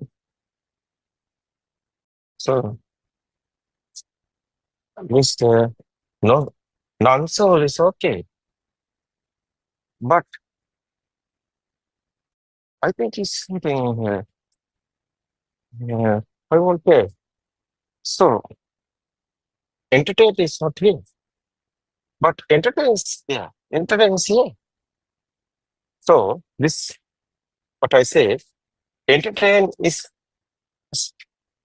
gone. It's okay. Little bit is fail is disappear. Yeah. But entertain is here. Another one is a non-existent. Non-existent exists will feel also entertained. If nobody is here, it's okay. But feel is tranquility. Mhm. The meaning is you are in very calm and cool. Yes. Nobody is here, it's okay. System is working, is okay. System is automatically happening. System is working. So normally you can see, normally you can hear, normally everything is happening. But no any suffering or any sadness. Because it's your mind is given this sadness and suffering. You're thinking, but this thought, the normally mundane guys, the thoughts have value, but value is gone. Thought is normally is here. The meaning is not inside pain. No, no, not inside pain, or not inside, Yeah. not any anything happen. It's okay. Normally, yes, everything is happening, but you're inside not any no any problem, because no problem here, because you know everything is thoughts. Thought is not real. So, but normally is everything is happening. Thoughts also here, but no value, because you know this not a real world. It's simulation world. It's like a program. It's sound and film together coming. That thoughts are like that. Sound is not real. Otherwise, what you looking is what you see is not real. It's your eye creation and your ear creation. Not any, not real. So, but the system is working. No, Yes. everything is normally happening, but no any problem anywhere. So someone is it's okay, no problem. Like this, no. But I want to say, entertain is disappearing because your sensor. Normally, your senses are working. Your tongue is, yeah, you know it's taste. It's okay. Your tongue is taste is signal is coming. It's okay. No problem for that. So what you are seeing is very beautiful. Yeah. Buddha also told this. Yeah, it's very beautiful. Yeah, this forest is very, very beautiful, but not entertaining. But it's beautiful. What is the meaning? It's entertaining. Is doing somebody, but nobody is here. It's internal transformation is very important. It's happening little bit. So that's the, I think, is ego is disappearing. Same thing. So defilements also disappearing. It's the same thing. Well, I feel otherwise. Uh, it's fading. So same. These are soul and these are defilements and this ego. Everything is same. So words are different, but it's an experience only one. No, there's a what's the final is tranquility. No, tranquility is the final effort. It's cool mind, calm and cool, because it's like a nature. Tree also, you also same. Only the nature part. No one here, nobody here, no being, no living being, nothing existing. Misato Nijio Sunyo is the universe. No being, no living being, nothing existing. Everything is in nature. So our physical body wants power. This sense of creating, the senses creating, the power is the infinity. So we want to understand this. This is only the nature. There's a power is the ego otherwise. But you are thinking it's a thinking power. Thinking power is you don't know what happened here. You are thinking power is generating. But you understood this. But how is power is coming? Existence field is given you. How is existence field is coming? This sense of creation given you to existence field. But your existence, you understood this Dharma. You know, nothing here, anything here permanent. Everything is constructed in this sense of creations. It's not real. It's a mirage. That is a perception is mirage. That is our consciousness is the consciousness word is we are using is existence. But its perception is coming the consciousness. Perception, no power, but consciousness is same perception, right? Like power is coming again and again happening. This is speed. It's part of rapid speed. It's your eye creation. What is eye consciousness? Light existence. Sound existence is ear consciousness. Smell consciousness and the taste consciousness and the your skin, body consciousness. And these five consciousness together kind of. That's the mind consciousness. That's chair, table, mother, father, everything is a word. It's your mind. It's thought, thinking power. If someone understood this Dhamma is no light, no sound or anything, it's vibrations. So waves is systematically happening these sense of consciousness. No problem anymore. So what you talking about, words have the power. Otherwise your action also nobody's doing. System is working. So mindset also, thoughts also coming, thinking is all everything is system working. You are not doing it. You only the thought. I, me, mine is a thought. Death or birth or everything thoughts. So these thoughts are not real. So it's everything. So that's the final. You are not in anywhere. So only the power is. So you understand this. So no problem anywhere. What do you think about that, right? Yes, Aranvasa. That is very true. So only thing, Aranvasa, so we are finding difficulties in practicing these things. So how do you incorporating that understanding to our day-to-day world is the challenging part, I think, Aranvasa. So yeah, we know the faculties are the main culprit. We know that, but but for the knowledge we know there is no doer here. That is true, but in day-to-day life, Yeah, it's okay. Because practice, experience very important. Yeah, it's not a believing in terms of class. It's not a knowledge. You can experience. No, first you will know is first it's a knowledge is coming, but it's not believing. It's not class. So, but you can experience. So it's very important. Yeah, it's correct. Yeah, doctor. Experience is very important. Yeah. Because it's a self. Your side is a self identified. No, it's no everybody is there. Yeah, it's okay. It's nice. Yeah, it's okay. That's the Pratipada. No, we are talking about. Buddha's word is it's very important. Yeah, that's it's not a prayer. It's not a belief. It's not trust. It's a Pratipada. It's an experience. Kind of, no? You are not believing. You know finally. No, it's experience. That's all. yeah. Certainly. Yeah. It's correct. Yeah. Doctor, today I think his time is gone. What do you think about others? What do you think about others? Yeah, Doctor, you continue. It's okay. My side is mute. It's okay, Doctor. Everybody,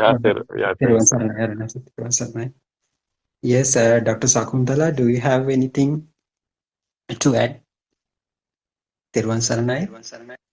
Thiruvang Saranai, I think you all have discussed all the deeper facts.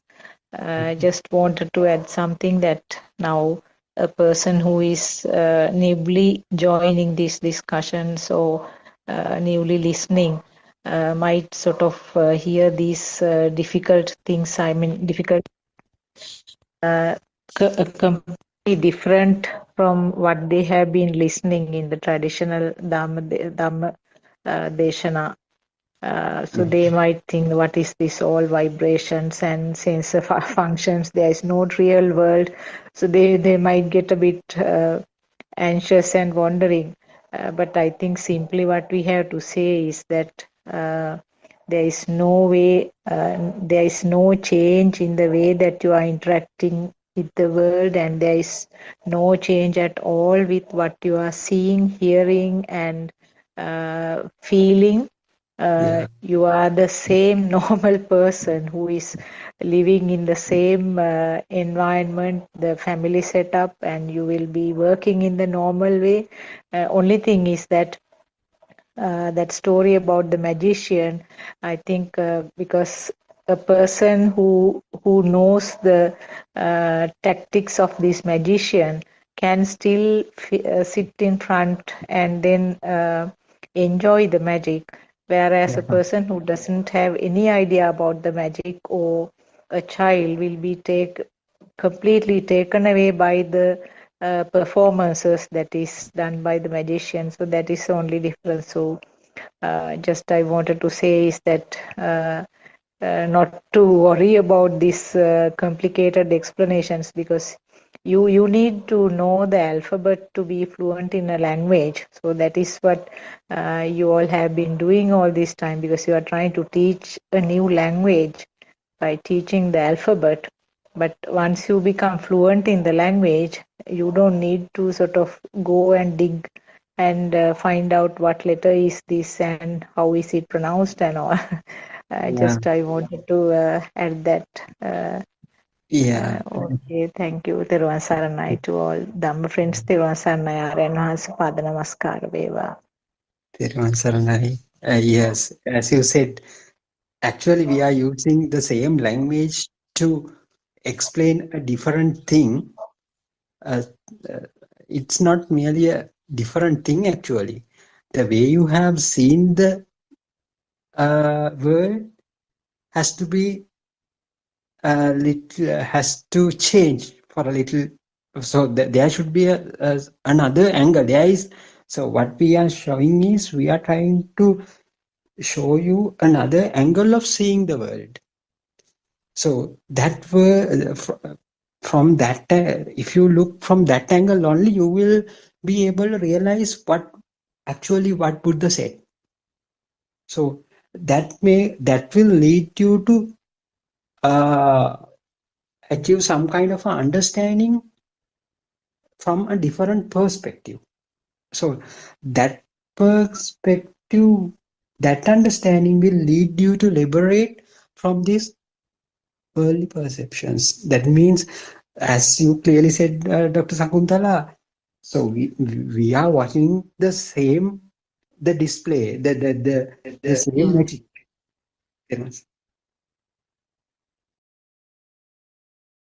Yeah, so we are watching the same magic. So we are enjoying it. Yes, actually we can enjoy as a similar person next to you, same person as the person next to you who is coming from the mundane world. But the impact that will give will be different. So the actual feeling, what to perceive by watching this magic will be different. So that is the only change that will happen with the understanding. So I think there are a lot of other friends here also. So unfortunately, we have very limited time so we could have given you some kind of time to explain your ideas as well. Anyway, we have tomorrow also, so we will join tomorrow. So so as we are running out of time, so we have to hand over this Zoom space to the next coming Zoom session. So I would like to conclude this session now. So thank you very much for contributing. Thank you very much for adding your thoughts to this discussion. So Therwan Saranai to everybody. Therwan Saranai ආරයන් වහන්සේ. We'll meet tomorrow morning as well. තෙරුවන් සරණයි. Therwan Therwan Saranai. Saranai all Sarnaya, Dhamma friends. Therwan Saranai. තෙරුවන් සරණයි. Everyone, sir, Everyone, sir, everybody.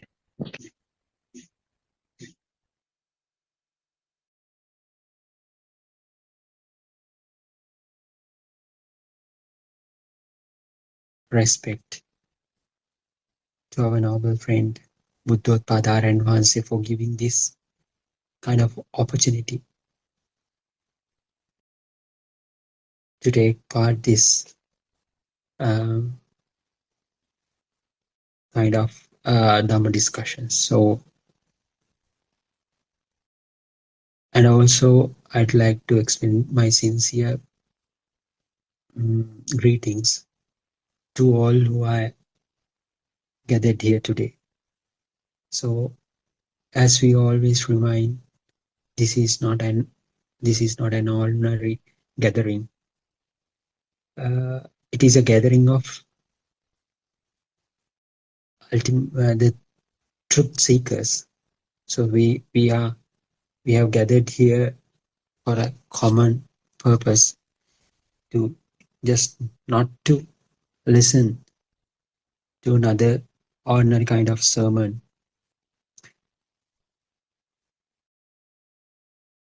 but to discuss together and understand the true Dhamma, the true nature of everything. So after the realizing the truth,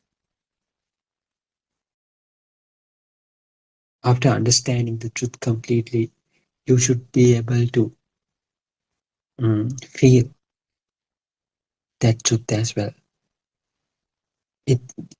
Therefore, it's not just another kind of a sermon. So as we are collectively do it, it is kind of a collective effort. So we share each other their experiences and how they have found out this Dhamma and how they see this true Dhamma and what should be the correct angle of seeing the same true Dhamma. That is very important. So that's why I call it this is kind of a collective journey. So even though it is, as we said, it's a collective journey, but you have to understand this Dhamma individually. So otherwise, you won't be able to liberate from your own mind if you understand, if that had been clearly realized on your own. So sharing Dhamma is another thing, and complete realizing part belongs to the individual. So this has so other than the discussions, we have plenty of texts there in our website to refer. So that website is, as I always remind it in these forums, that you must be knowing these things by now, but I'd like to remind again and again for the new comers. So that is our main that is our main website, that is www.buddothpado-dhamma.com website. So if you visit that site, you will find plenty of books which have been written under the guidance of our noble friend. So they are in Sinhala, English and Tamil languages. So as a customary, we read few pages from the English book series, the True Dhamma Has Awakened book series. So we are focusing currently on volume number 6, and so it will put some kind of a foundation to the daily discussion. So I like to encourage you to visit that site as well. So other than that, we have the newly developed website, that is www.wisdomofasia.com website. So there are so people who are very keen in scientific findings and modern day technologies. So if you want to see this truth through this angle, so you will, I welcome you to that website. So it will clearly illustrate how these modern day findings tally with this ancient kind of wisdom. So um, yeah, so what actually, before we begin this discussion, I'd like to recap some important points that have been that were discussed in previous sessions. So Buddha talked about some kind of a fact that is called the Cheto Vimukti. This is in Pali. Cheto means mind. Vimukti means liberation. So he talked about this Cheto Vimukti, liberation from mind, freedom of mind. So how does this come? So we think the mind is me, mind is, so I'm thinking, I'm the one who is thinking at this moment. Even if you analyze your mind, how does it behave? So we think the person who is responsible for this thinking is me. So if it is that much uh, intertwined, how we can liberate from that mind? That is the question. Unless you understand what sort of a thing the mind represents or mind is, you won't be able to liberate, or you won't be able to achieve this Cheto Vimukti. So what Buddha said is how you would be able to uh, get away from this your mind. Other than that, the understanding is the only path.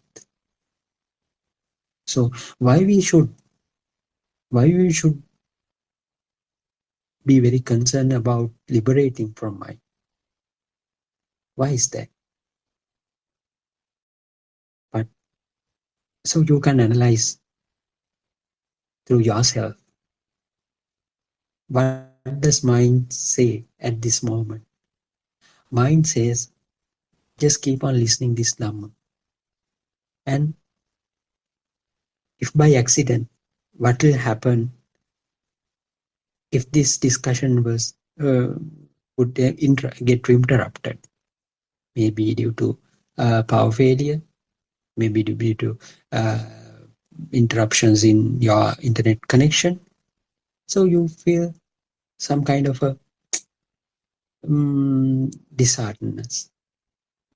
So some kind of a sorrow.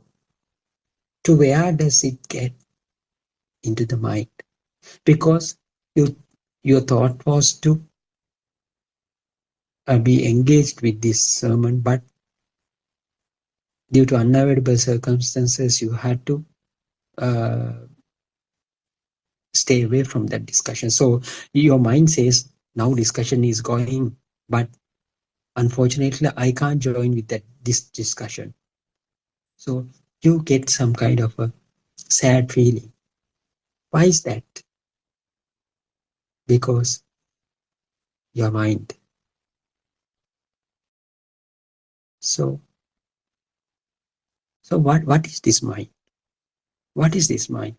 Does it belong to you? So does the mind represents you, or does your mind do whatever you say? No, just think, just think. So at that very instances, you did you need, do you know, do you need to sadness to have take place? No, no. But sadness comes in the sudden interruptions of the electricity or the internet connectivity. What will happen? So your intention to join with this discussion will go will be interrupted. So that interruption make your mind to feel sad. So it is not intentionally done. It happened. So why is that? So if your mind does whatever you say, does mind did you tell to your mind, so this is my suffering time. So now you now this is likewise, this is the moment I become happy. No, mind does whatever the things it wants to do. You do not want want but think. So is that the mind? Does this mind do whatever the thing as the way that you want to behave? No. So can you change that? It is not possible either. So what we have to understand is mind is very similar to what to sensors that you have already in your body, like eye, ear, nose, tongue, and the skin. So if you move to some place where the hot sun is there, so can you prevent feeling of the heat? No. Can you stop? So the sensors work. Your body sensor, the skin sensor works. So you can't stop feeling the warmth. So it is a sensor.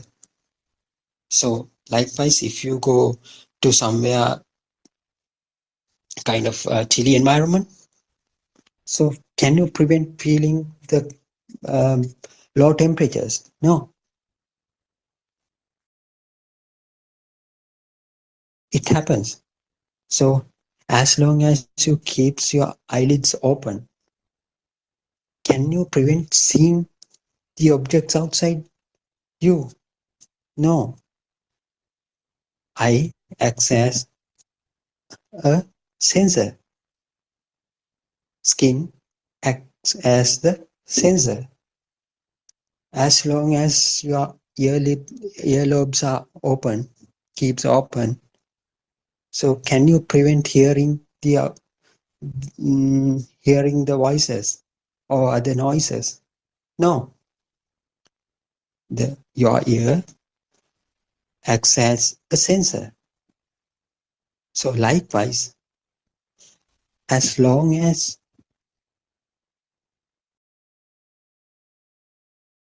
the things get together and forms kind of a mind or a thought, the mind keeps on generating the thoughts again and again and again. So it is not under the control of you. Mind also acts as another sensor. So that's why Lord Buddha said there are 6 faculties. So through these 6 faculties, we create our own world. So we have to understand how this world gets created through these faculties. So why they are called faculties? So they are somewhat like factories. Actually, what is happening here is the eye acts as a factory of generating the light. So if we say you can, if we say you see the outside world, but think deeply, what you actually see is the light. The differences of shading, the differences and the shadings of the light is captured by the eye. So that shadings will create you some kind of an image within you. So scientists say it's in the brain. So actually what you see is the light. So then you have to understand, does that light come from the outside? So if you analyze, if you get to know the theory behind that, you will understand the light, the perception of light gets generated within your eye sensor. How does this happen? That is due to the resonance or telepathization. So we'll say like this, your eye has some kind of a frequency. So if the vibration of that particular, so if the eye cells, we'll say the cells in the retina, so if these frequencies tally with whatever the frequencies in the surrounding, it generates some kind of a feeling within that cells. That feeling is the vision. For that we say the light. So when you observe the animals, how they see their surroundings, then you will be able to understand how this vision takes place. So the vision is very different from human to the other animals. So other animals usually, most of the animals are colorblind. So, but they still live in the same world. But they also do the same things as we do. They eat, their lungs are working, and they reproduce, they find their own mates. So likewise, everything what man does, everything happens. But they are colorblind.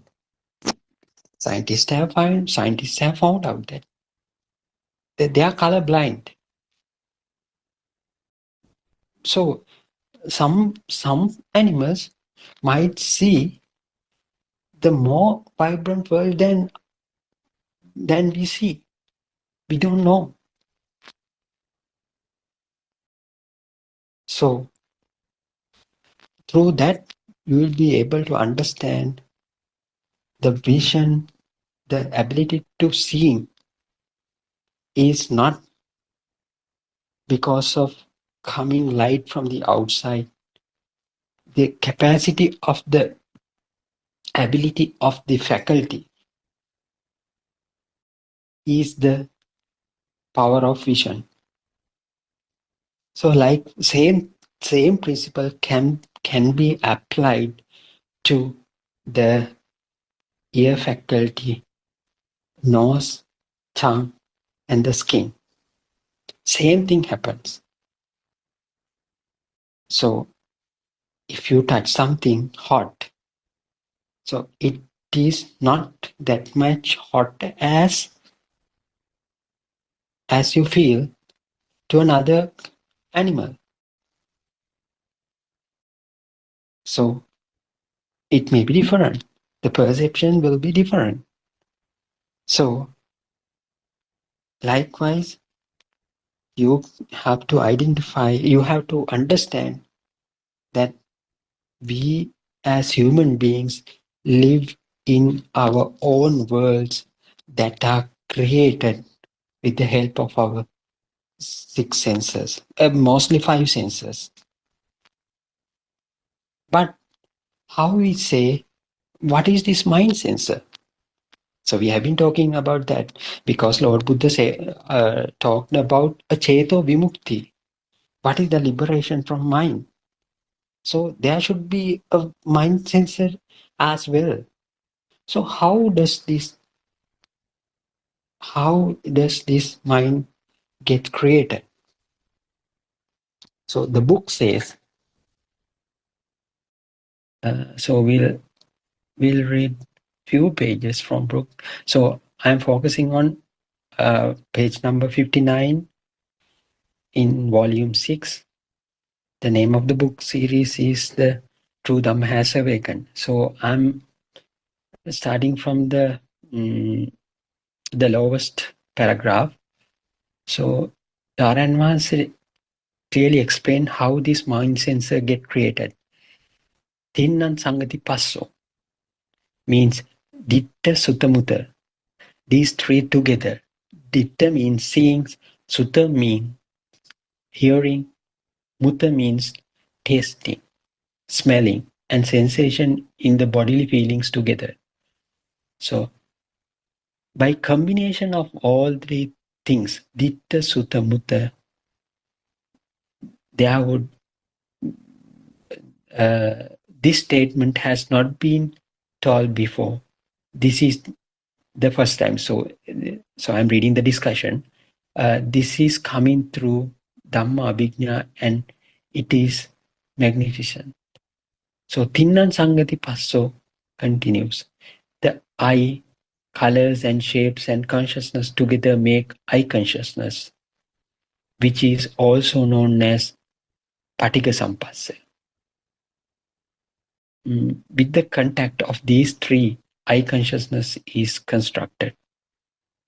So now in the mind consciousness, with the unimaginable speed, sparks are formed as a result of the process. The mind takes the image as real object.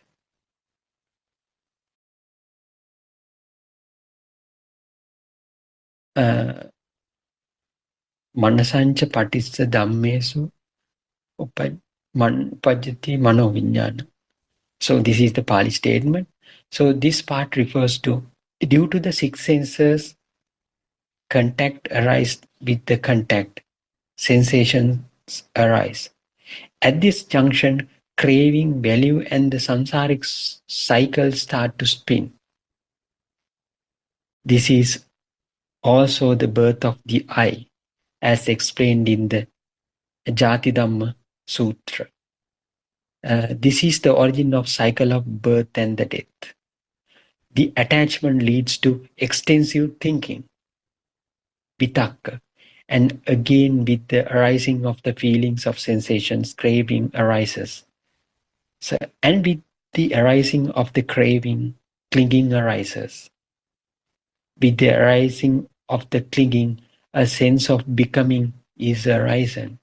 So it clearly says how this alive feeling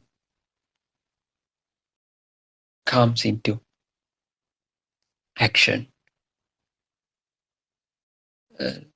So as I said earlier, all six senses, all five senses have vibrations. So these vibrations come together and form another kind of a vibration. It may have, the newly formed vibration may have the previous characteristics, yes, but it is a different kind of vibration. But the newly formed vibration cannot be reconverted back to the previous ones. So for this, the newly formed vibration we call the mind. So that's why we can't assign a particular place to this mind sensor. It gets happen due to the combination of all five senses. Was it there before? No.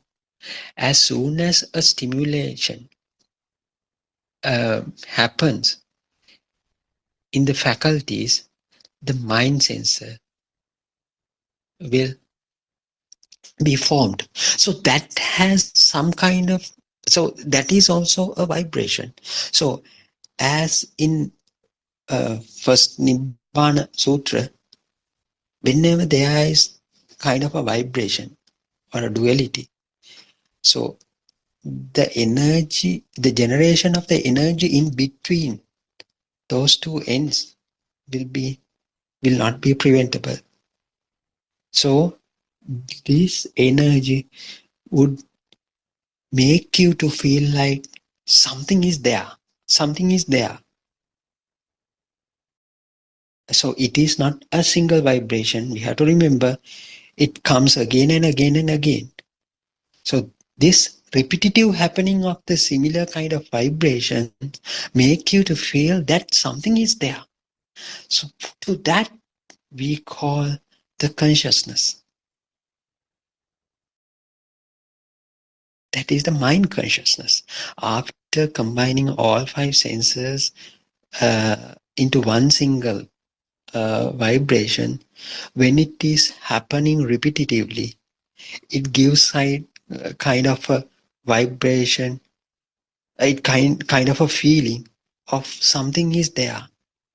That is a consciousness. So for that, it is a particular kind of consciousness. It is the mind consciousness.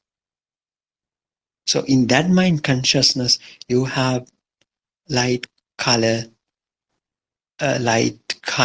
shape, sound, and also the firmness or the uh, consistency as well.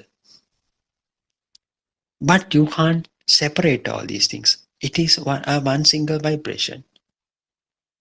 So that's how if you look around your room at this moment, you will notice so many things are there. Maybe a bed, maybe the table, maybe the chair. So you don't get the light, the chair sound separately, or you don't get the consistency. So because there's a combined perception, directly you get a feeling that this chair is there. That is a mind consciousness. Your mind say, the chair is in front of you at this moment. But remember, within that process, has it been any kind of interference of some kind of living thing? No. No involvement of a living being here. It is a process. It is a process completely done at the faculty level. At the faculty level, you got the light, the sound, the bodily sensations. So after combining all these sensations, you create another kind of sensation. That is the mind consciousness.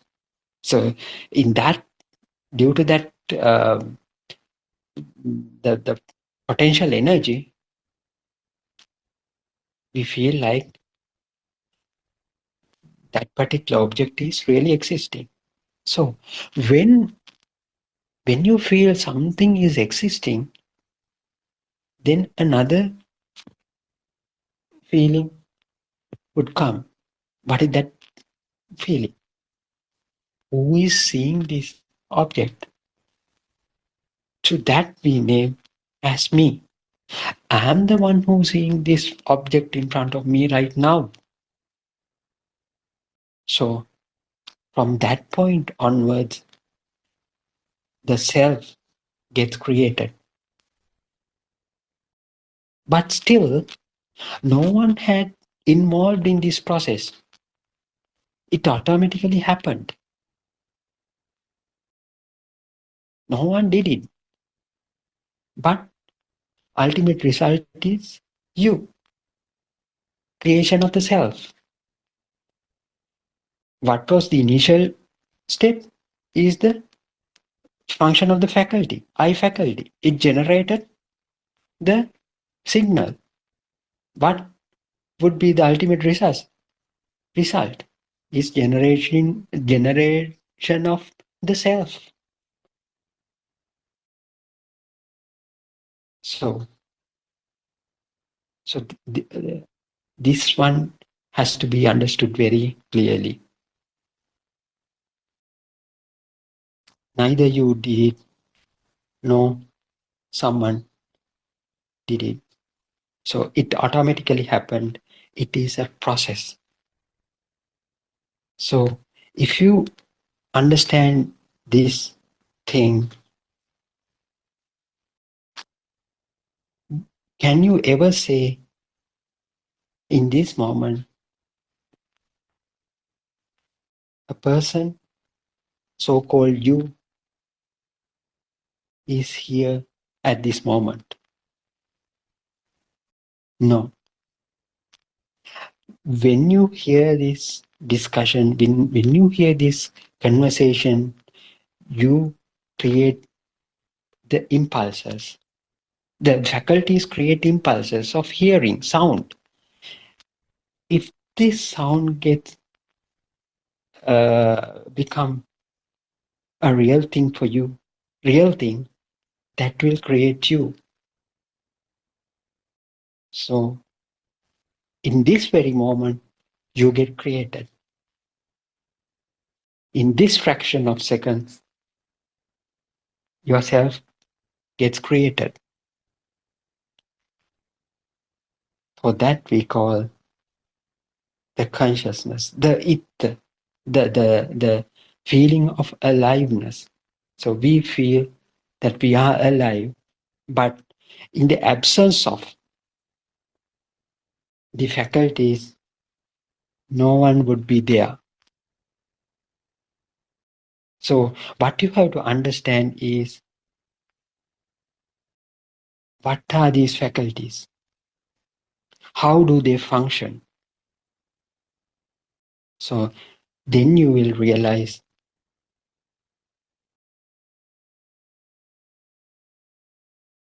it is a natural phenomena. It is not controlled by you. So it happens naturally. So what? So how does this suffering come? As long as you take that you are real, you are a living being, you are a self, the suffering would be there. Because but once you understand that there is no so-called a self here, so will there be a person to suffer? No. The senses do function as usual, but there is no one to be there to suffer. No one there to suffer. No one will be there to suffer. So that is the way how this Cheta Vimukti occur. That is the way how this liberation of mind occur. It is very difficult to understand because we have been dealing with we have been entertaining these faculties for such a long period since our birth. So it is very difficult to understand that it is a natural phenomena. The creation of self is also a natural phenomena. There is no self understanding of non non-soul dharma. This kind of non-soul dharma has become a real challenging thing for us, because from the time we were born, we have been dealing of a self. So we have been experiencing the self soul. But what Lord Buddha said was, there's another kind of experience without a soul as well. So we have never experienced that non-soul experience. So that is the whole effort that we are taking to get to know, to really feel the non-soul experience. In order to do so, we have to learn this Dhamma well. We have to understand this Dhamma well. Dhamma in the sense, the mechanism, how the self get created, how the feeling of a self gets created. We have to understand. With this understanding, you will realize there's no such a thing called such a self. Then you will, from with this understanding, you will be able to feel, experience the non-soul experience. It is not the happiness that ordinary people say. So the happiness we feel from our mind. So there is also there would be a person to feel the happiness. That is not the happiness what Hindus say. So in Pali or Sinhala, Aryanvasa say it's kind of a sukha. It's kind of a pleasure. But there is no person who feels that pleasure. But a pleasurable moment is there. It will existing constantly with you until you die. So it has to come from the understanding, not from just listening or not by understanding. Not by keep memorizing this Dhamma. You have to argue within yourself. You have to understand this concept very clearly. Then you will understand there is no self here. So along with that, you tend to experience the non-soul experience as well. So that experience is the experience that Lord Buddha wanted to uh, uh, communicate. To communicate, we use words, but there is kind of experience that goes beyond that words.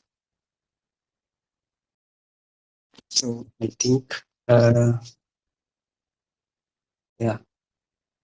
have talked much. I think our other friends are also joined with us. So joining us, Mr. Justin, Kavinda, and Randima also there. So we can start the discussion, I think. So yesterday we had a good kind of Zoom discussion, so that that was conducted by different people. So it continued for more than 24 hours.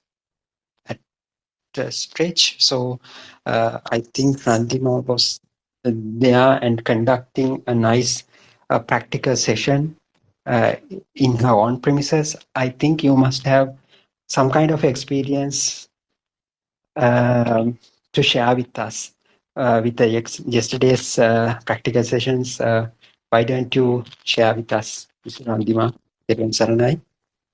Teruvan Saranai, Dr. Ravi, Teruvan Saranai, Kavindya, Justine, and Dr. Sakuntala, everyone. Teruvan Saranai, Aryan Hansa. Yeah, I think it was a very interesting experience. We we had a really very I think effective session. So we did it for the first time, but I think we never thought that. I mean, that kind of a plan was not there in the mind, but it is the vision of Aryan Hanse, and but many people came, and I think that was very interactive. Because most of the time, sometimes I feel we are in Zoom, we do not have the kind of eye contact. So, and but this experience is quite different. So people can communicate each other. So people share their views more openly, and especially our mothers, they come up with various backgrounds, various financial problems, and various disability issues. So I think you see the mother, you see the behavior, you see how this mother is talking, her thought patterns, and you see sometimes some mothers, they are actually coming to tell maybe their problem. So and so they say they have this kind of experience and so on. So actually a lot of mothers had so many questions. So then I said to mothers, okay, we'll take the questions in a separate form. So thank you, Amma, for telling that. But we'll have a discussion separately. But that was very interesting because we took those mothers' incidents, mothers' experience one by one, and we sort of discuss. There is nothing big there for worry, or so everyone then started laughing, and that was a very relaxing session where everyone understood, like, it is finally it is the mind. So a problem means somewhere it is the mind. So for me also, I think it was the first experience, and actually Aryan Mahansa came live, and Aryan Mahansa really had a very good intervention and a discussion with all of the people participated. So that gives a big strength for us because that was necessary, I think. Especially Aryan Mahansa's coming and having that kind of a very relaxing discussion. I think every parents who, and the fathers, and especially old people were there, many old people. So I think they are really in a helpless stage. You see, they have very less time to live, and I think the mothers are really happy. So if we can bring happiness to others, I think that's really great. And uh, so so and also we plan our session in accordance with the normal program outlined by Aryan Mahanse. In Sinhala we call Ekdina Pratipada. So we found those guidelines in the groups, and we got printouts of that, and then we try to match to that schedule also in a way, like so first session was really had a discussion about this Satyanana part. So that was even two-way like communication, because when we explain, these mothers are really understanding, because their level of understanding is very higher. So we Mm-hmm. can't put this mother to very ordinary or layman mothers. So all of who gathered there had quite experience. So we first asked Ammas, how many years you have been listening to Buddothpado? Then some Ammas are, some mothers, 2.5 years they have listened. So then there were some 3-4 years people as well. So therefore their understanding was good. So we started with some questioning, like mothers, what do you understand by suffering? And we came out lot of answers. So with that we continue kind of a very interactive discussion, and all the mothers were very relaxed, and you see they were very actively providing answers.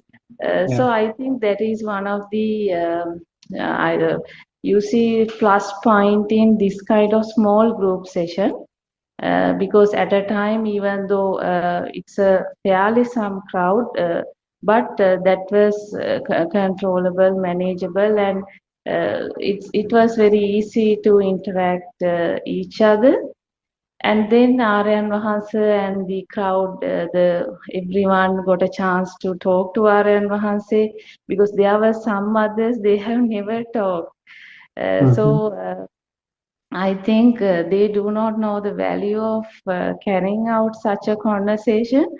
So I think in a way we help them. You see, we provide them opportunity where we encourage them. Mothers, you have to talk. Like there was someone backseating, but you see that provide a great opportunity for mothers to come and have a kind of a conversation, relationship with Aryan Hanse. And then we had some break sessions too. Then we did the meditation part. We asked them to, first we gave them guideline on the first Kamatahan, and we asked them to do the meditation, walking meditation, and that was after lunch. And Mm-hmm. finally, we took a discussion session where what the mother's problem, mother's incident, and various scenarios they experience. So some very interesting questions came up. You see, I think that's in a way like challenging to the Dhamma speaker who are there as well. Mm-hmm. So because these mothers, you see, they ask some deep questions, so some probing questions. So in a way, I think it was helpful for both the parties. To the party who took some effort to conduct these sessions, and also for the party who participated these sessions, it was a real, you see, beneficial outcome. I thank Miss Indu and our Aryan Mahase also for you see having some coordination and helping us to you see to make this a very successful event. Yeah. Yeah. So usually what we see in this kind of gathering, especially conducted by the monks, what they ask is to be silent, keep your eyes closed, uh, uh, uh, calm your, uh, keep your body in certain posture, like sitting posture or the lotus position, and keep focusing your breath to the tip of the nose and do the meditation. But unlike those ordinary way of doing meditation, so you conducted it in a very different way. So first you discussed with openly. So they were in certain some were standing position, some were sitting position. So irrespective of the position,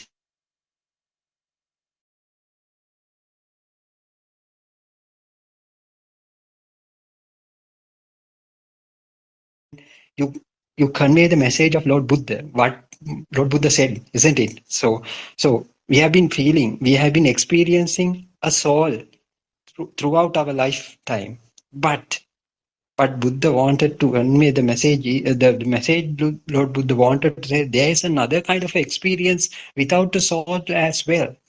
So were you able to uh, convey that experience to them at the end of this session? So that is the most important thing, I think. So were you able to deliver that message to them? So Yeah, exactly. Because we started the whole discussion with the probing question and ammas, what is suffering? So we gave them time for them to, you see, come out with various answers. So several mhm, questions were coming out, and yeah, you see, to some extent, they lacked, you see, even though certain words coming up.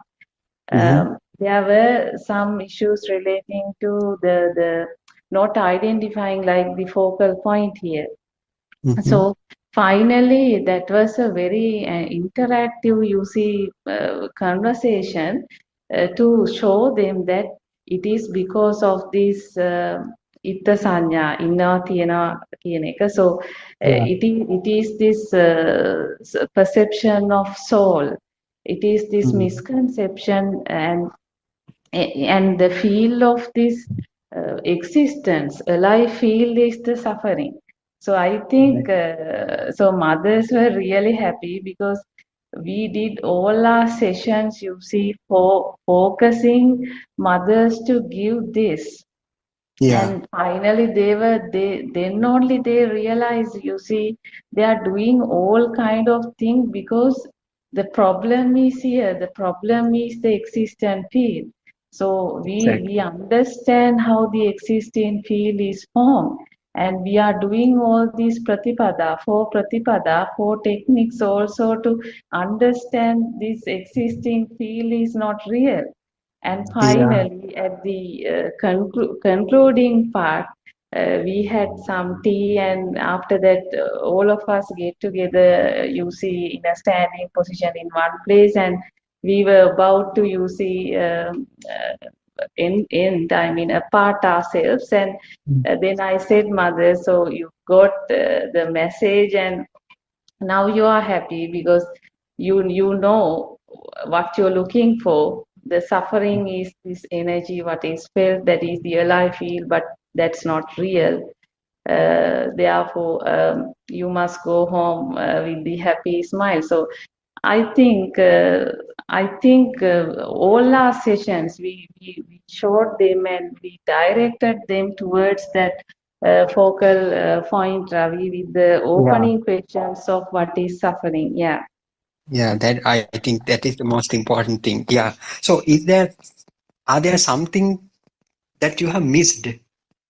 So if you so you can Yeah, yeah. yeah. Yeah, actually, the one thing is the timing. So Hmm. even though we had certain parts to discuss, like there was couple of questions from these mothers, and we did not had, you see, adequate time to discuss all of that, and fairly since because everyone has, you see, some problem. Yeah.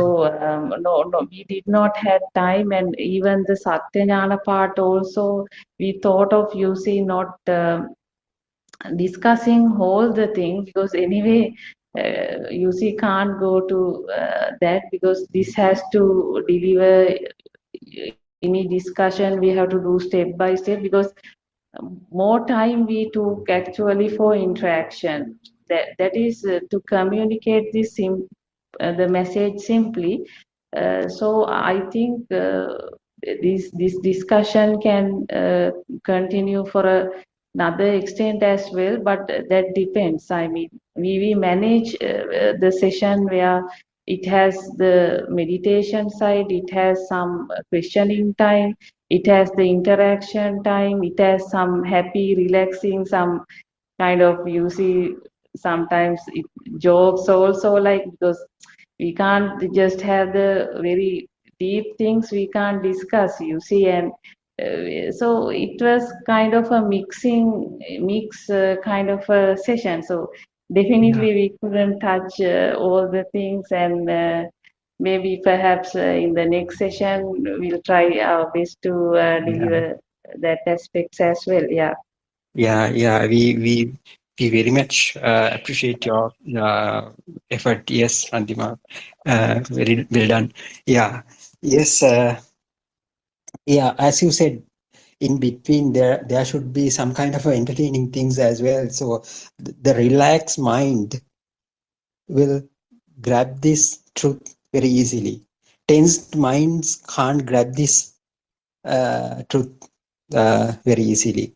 So that's why we have to have these kind of things in between these sessions. So what I want to highlight this during this discussion. So other than the discussions, other than the reading books, we do practice this Dhamma in real world as well. So that's why, so the people who listen this discussion, so they might think they are talking and talking, they are not practicing it. No, we are practicing it. Yesterday we did these sessions, so in all over the places in the island, so we did it. So Rn was um, uh, mm, very, I don't know, very uh, mm, strategically handled those things. So it is very great. Yes, Kavindya, do you have something to tell about those things? Thiruvan Peran Saranai? Sarnaya, Dr. Ravi. Peran Sarnaya Aranhasa, Namaskara Deva. Peran Sarnaya Vedamma friends. It was really nice hearing the experience that Ramdima shared. And yes, we had a very nice session yesterday.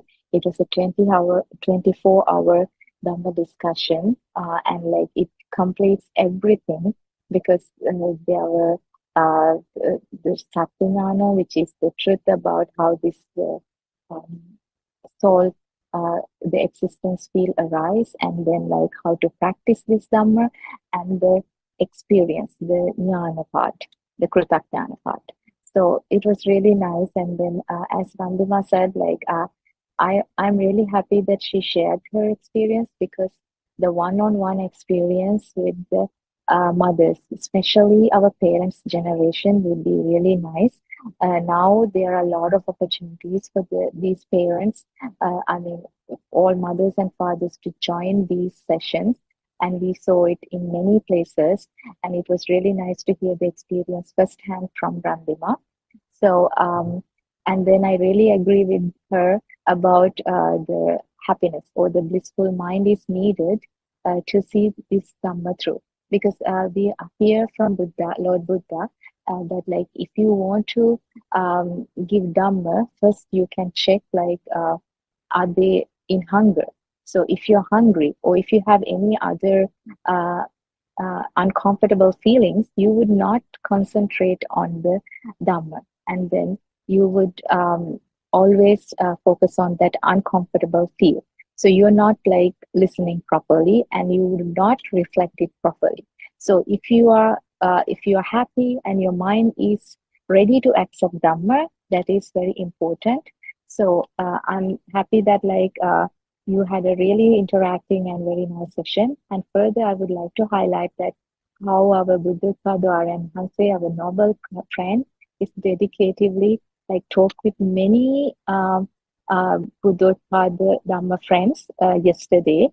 I could not finish listening to all their experience, but it is very nice to hear. And then it is giving the message to the whole world, not even to Sri Lanka, to the whole world that this is possible. This Yeah. Dhamma path is visible, and then it is living here. And then there are noble friends who share this message. And if you are really into nirvana or like liberation of mind, it is possible. So come join with us this journey, not to follow the path, but to experience the path. So that's the message I would like to give to everyone, because you can see the proof here. Yeah. So thank you, Dr. Ravi. Yeah. Yes. That is the message that Aran Master wants to give it to the world. So we experience, the people are there who really experience this non-soul experience.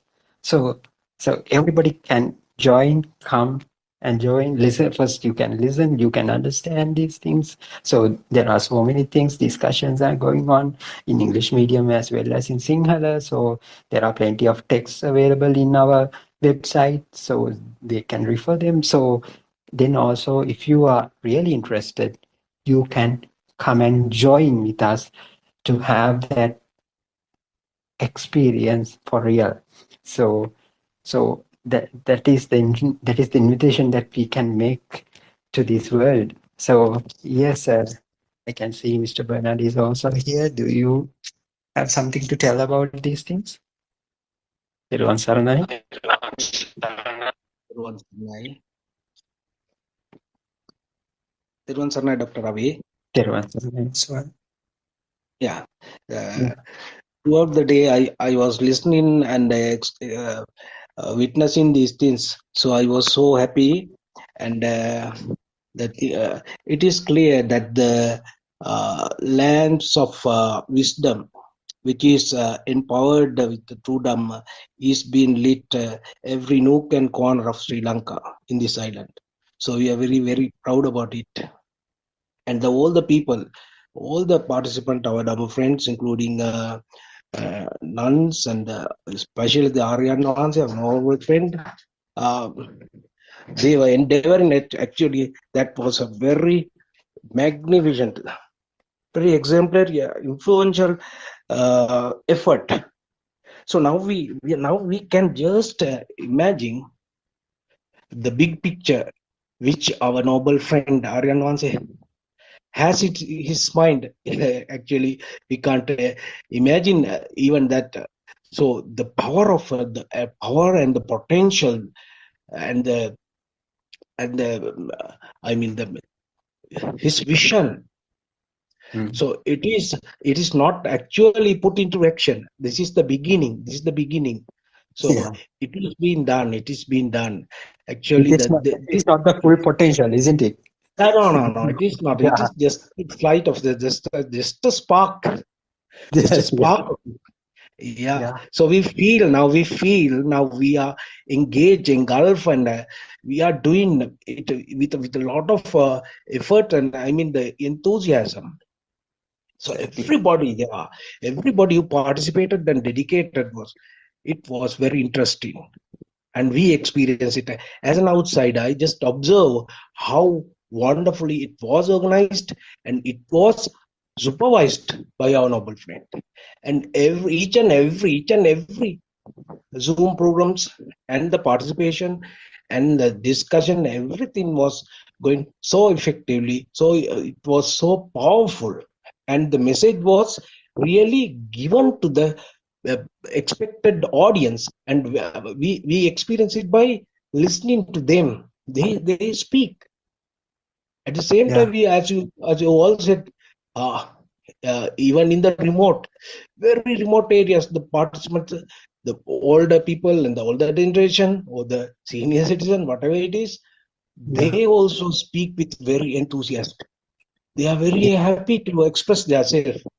And their agony, they expressed their agony. That means how helpless they were, and with the help of our monk, the present monk who is residing there, so how he has guided them. So that Yeah. is the picture we are getting. We know that this is going to happen. A big miracle is going to happen. So now at the same time, I would like to humbly suggest one thing in this Boy Day program. If we can, take the first Zoom as the children's one, it will be very successful as a beginning start, because we couldn't experience that part. That was very interesting. And Mm-hmm. whoever conduct that Zoom, it is challenging. The most challenging Zoom, I think, is the children's youth one. Yeah. So if we can take that particular part, I mean the Zoom first, then that is over. Then we can give time to the other Zoom participants also, but it is not practicable because the participants are getting more and more increasing day by day. Yeah. So this is we experience. We can now forecast, can't we? We can forecast what is going to happen. Darkness is being eliminated by day. So Yes. that is the message I have to share with you. Thank you very much, Dr. Yeah. Ravi. Thank you very much for your wonderful thoughts. Yeah. Yeah, we have other friends as well. Dr. Sakuntala, Surangika, do you have anything to add, Sudharma? Tirwan Saranai, to yours?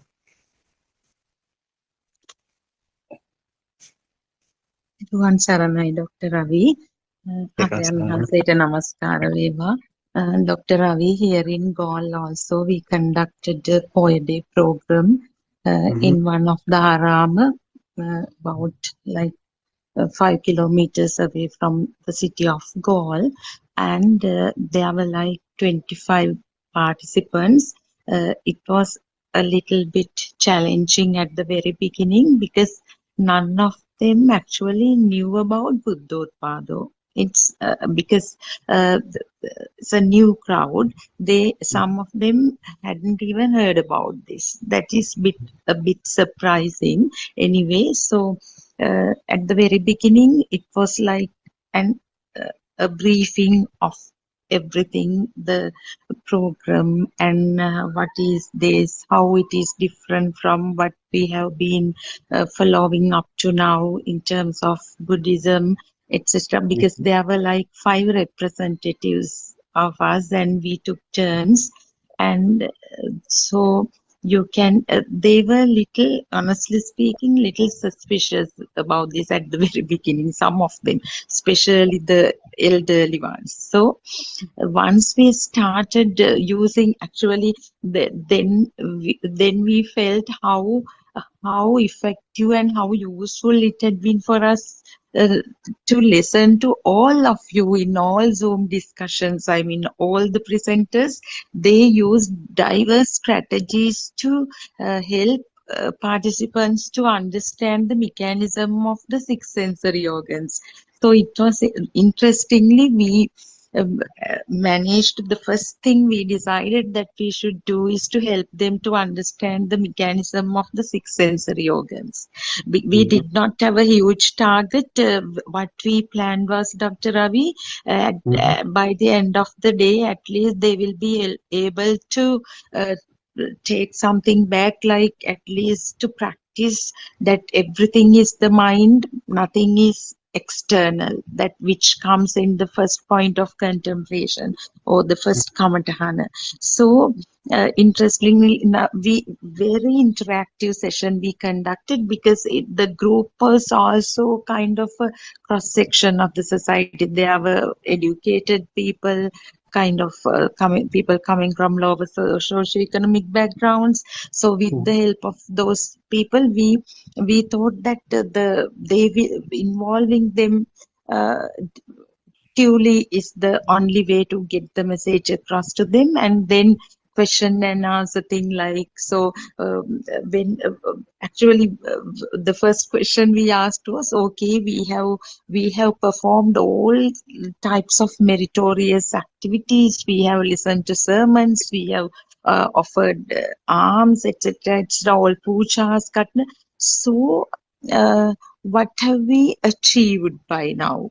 Why are you here today? Very good question was posed by one of us, and they said to get a relief at least on the POE day. So from there onwards, what is this relief? We started. Then how the pain comes. So starting with eye, ear, the depiction of how we get caught in depictions of six sensory organs, and it really worked, Dr. Ravi, and the community. We could approach the community also. Pradhana Dayaka of the Arama brought alms for the lunch for everyone. So they were also quite impressed, and we met that Dayaka's son was a grade 7 student. I have shared that photo and the video in the representative group also, Dr. Ravi. That guy seemed to know this note. So we directed him to the children's Zoom as well. And he was telling, I am interested in this because in the school I had a discussion with one of my friends, and this friend was telling his grandfather has told him that there is nothing called table. Although we see a table at home, there is nothing called a table, but even anybody can put another name for that. When we separate it into parts, there is nothing called a table ultimately. So that boy knew it, but it was very easy for us to, because when, rather than giving the message to the people who were kind of having a lot of knowledge about all Dhamma theories, principles, this little fellow got the message, and so he seemed to be interested. And but after lunch, of course, everything went well, and they were requesting. Normally they stop the Zil program at 3 o'clock, and then they have some Gilampasa Puja. So they wanted to delay it for 30 minutes and practice walking meditation also. So it went on that way, under the guidance of Venerable Aryan Mahansi and all other representatives, Dr. Ravi. So that was how it went yesterday. Teruvan Saran. Teruvan Saranai, Mrs. Dharma. Yes, very interesting, and so please to listen these things. So I'm also one thing to add. So if the people have that kind of a curious mind, they will definitely grab this truth. So that 7-year-old boy, whether now maybe he's having some kind of a different view, but it can be easily rectified because he has some kind of a curious mind to see what's going on, what the truth is. So for these kind of curious people will easily grab this truth. So yes, that is very nice, very nice. Yeah, Dr. Ravi, interestingly, this guy had some knowledge about Dhamma. And he actually come from not a very small school, but not a prestigious school in the area, but he can speak several languages, and he will actually be a resource for this children's Zoom also. He explains things nicely. He's kind of doctor for 13-year-old guy. Yeah, grade 7 in the school. Yeah. Yeah, that's great. Yes.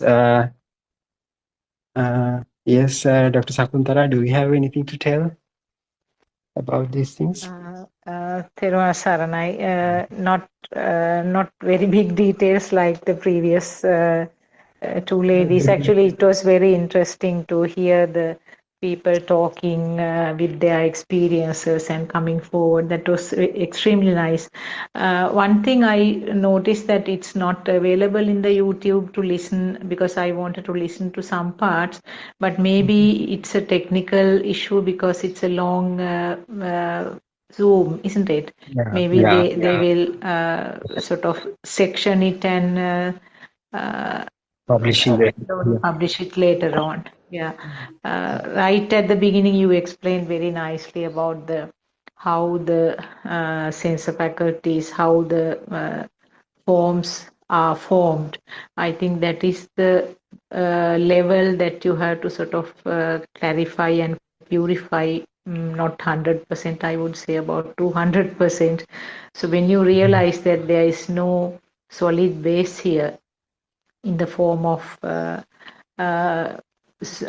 in the form of eye consciousness, ear consciousness, etc. There is no solid sort of base here.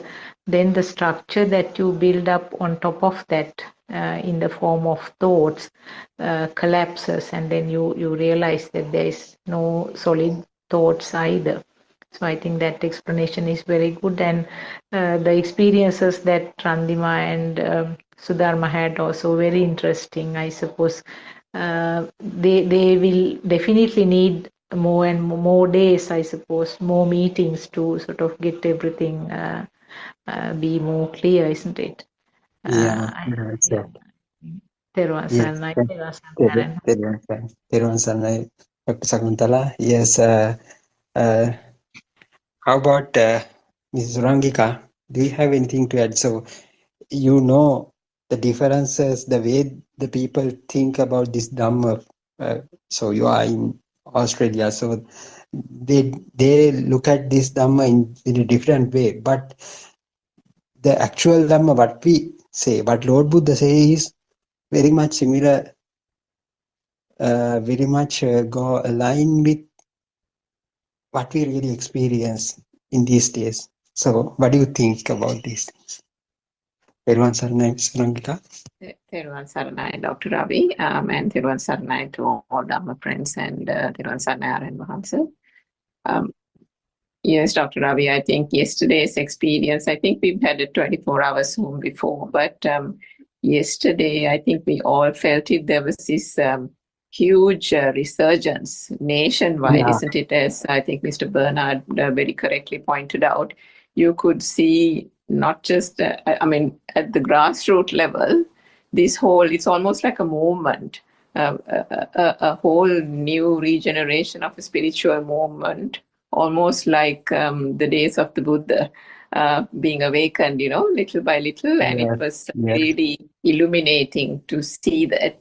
And I think Randima and Sudharma, I don't think I heard the Gaul experience, but I did watch the mothers talking from Randima's residence. So I think first and foremost, Sudharma and Randima, my very, very deep, and I'm sure all our Dhamma friends, our very deep appreciation for the efforts and the sacrifices that you have made in the name of the Dhamma, in the name of being able to, position yourself spiritually and then also allow your homes to be opened up as well.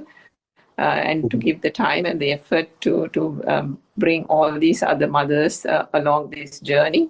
As somebody pointed out, they've only heard these traditional Buddhist teachings, so on, and you could see the frustration of especially some of the elderly mothers, but then some ladies in their 40s who said they felt sorry, they felt sad that they had not encountered this true Dhamma before. And you could hear R.N. Mahansa almost pacifying them and saying, don't worry, it's not too late, that you are now on the path, so you are in good hands. So it was so warm, and it was so, I don't know what to say, I can't even find the words. It was so nice yesterday. I tried to listen to almost the whole thing, but there were bits and pieces, as I think Dr. Sakuntala said, I have to listen later when the video goes up. But just touching on what Randima said, I can understand the challenge, isn't it, Randima, when you have a mix of people where some of them have listened for 2 years and some of them 3 years, and then some people haven't heard anything at all. So that audience is quite challenging because you have different levels of knowledge or access to the true Dhamma in one audience. And then how do you manage the questions? How do you manage that? But it looks as if you have tackled it with great cleverness and aplomb. So well done to you. And I'm sure, this is the first time you opened your home up and you sorted a program like this. True, we followed that one-day program that Aryan Mahansa said, but depending on where it is, whether it's in a monastery and whether it is in a home, it can get slightly different in terms of the way you interact, as you said, in terms of the way you deliver, and how you build up that relationship with each of those mothers. Because if you say that this is an open space, this is an independent space where you can air your thoughts, air your views, you can bring your grievances, and then we will then look at your grievances from the light of the Dhamma, from the light of the path that the Buddha has shown us. And then it makes it so much easier, isn't it? Some of these mothers, actually from experience, all they want is to sometimes get away from their own homes, the humdrum of their existence. And then they must have, I think to Sudharma's point, if they hadn't even heard the Buddothpado teachings, but they still had the curiosity of wanting to come, isn't it? And that's the greatness of it. You have to start somewhere. So in that sense, I think it's really great that these mothers took that very big step of actually even thinking, no, I'm going to dedicate this day to come and listen to what this whole message is, what this new message is that Buddothpado Aryan Mahansa is saying. And I'm sure Randima and Sudharma and all the others, you will find your own natural style. You will adjust your own program, and next time it will be even better. And as Mr. Bernard said, I think Kavinda said, the beauty of this whole thing, which was really very apparent yesterday, was the practical side of it, wasn't it, Kavinda? I think that's the really big message that we are giving out, not just to the nation, but to all our viewers globally. That the true Dhamma is not just theory. The true Dhamma is not just philosophy. It's not just relegated to the Tripitaka and just, repeating paragraphs and chanting. This is something, unfortunately, that we see in these countries, Australia, New Zealand, both. I have seen it. And then they give the alms and they say it's good karma. And then there is a very brief chanting session, and then they all have a lovely meal and they go home. That's it. That's their sense of the Dhamma. So what happened to the Buddha's teaching? What happened to that true message of how do we alleviate suffering? How do we understand that there was no soul here to begin with, that the soul and the self-perception, that false sense of ego is really the root cause of the suffering? Where is that message? That message has been hidden under all these dogmas, under all these beliefs, under all these traditions. And you really feel so sorry that you have massive monasteries, so much of resources. People really donate big amounts of money, but where is the true Dhamma? And that's why Aryan Mahansa says when in his travels in Vietnam,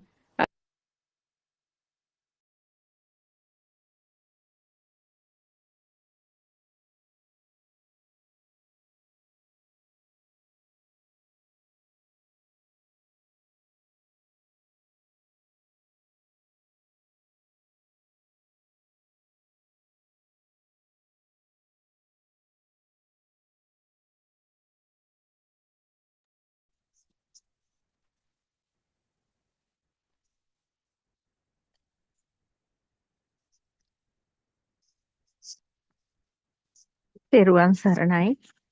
I worship Triple Gem respectfully. May I pay homage at the feet of our Kalyana Mitra, Buddothpado Aryan Mahansa, the great sage of our era, the most valuable spiritual master with the highest wisdom. May Aryan Mahansa live long to spread this Dhamma all over the world to end the suffering of all human beings. Teruvan Saranai Dhamma, friends.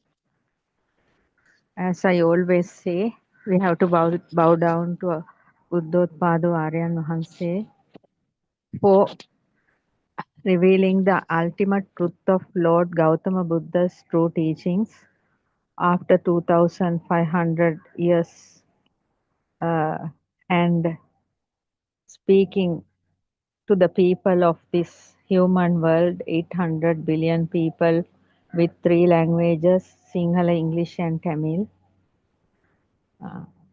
to end their suffering, wheel of suffering, because most of the people on this planet Earth are suffering with their world world created in the mind with thoughts. Actually, even we didn't know our samsaric journey is inside our own mind. We thought it was somewhere out there because of the wrong views from the early childhood we had. We had only a cultural Buddhism, though there is Pali Canon, 84,000 Dhamma aggregates. Nobody knew the real meanings of true Dhamma because there were no enlightened spiritual masters who have gone beyond the 3 realms. For, that means sensual realm, form realm, and non-form realm. Only Lord Buddha, Lord Gautama Buddha, the great scientist ever came to this planet Earth, is the true enlightened master who gone beyond the 3 realms. And after 2500 years later, the Shravaka Buddha, a fully enlightened arahant with the greatest ever wisdom, now revealing us the true teachings of Lord Buddha, which were covered more than 1,000 odd years. There was no true Buddhist philosophy. Without knowing true Buddhist philosophy, there's no path to freedom. There's no path to realization, reaching the ultimate bliss of Nibbana.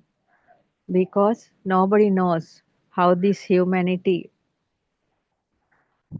is actually behaving on this planet, how their mind is creating. Actually, we are living in between millions of perceptions, which with power. But in this human body, there is only 6 sensor system.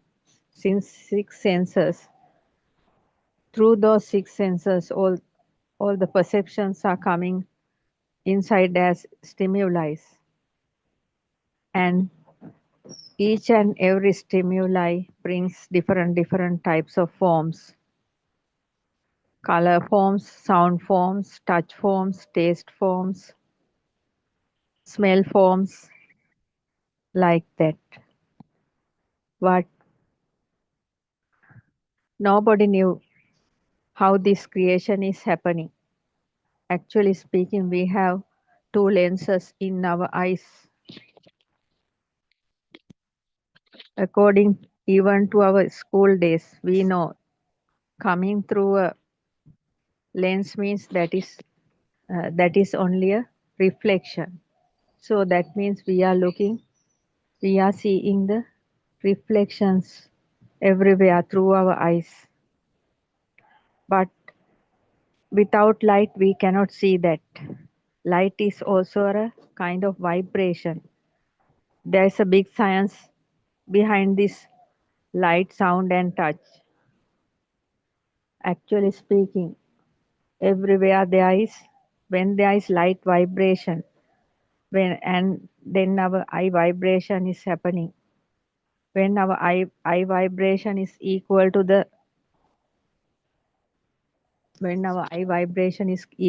light vibration, the gap between the 2 vibrations are disappearing, and the light is creating on our eyes. That is called synchronization. Each and everything happening in these 6 senses according to the synchronization, even the thoughts. So that great Dhamma was hidden more than 1,000 odd years, and Buddothpado Aryan Vahanse is the greatest spiritual master, showed us by trying more than 30 years in the jungle monasteries with a great sacrifice, finally found this Dhamma. So we have to bow down to Buddothpado Aryan Vahanse for Aryan Vahanse's great effort. So Aryan Vahanse is has done more than 13,000 Dhamma discourses. All are in the YouTube channels in different names.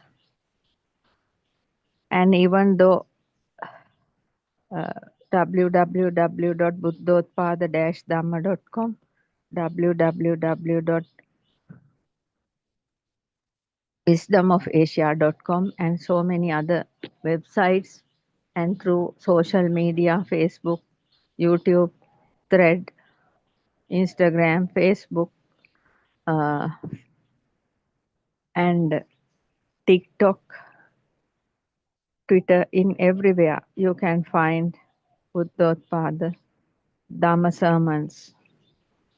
The only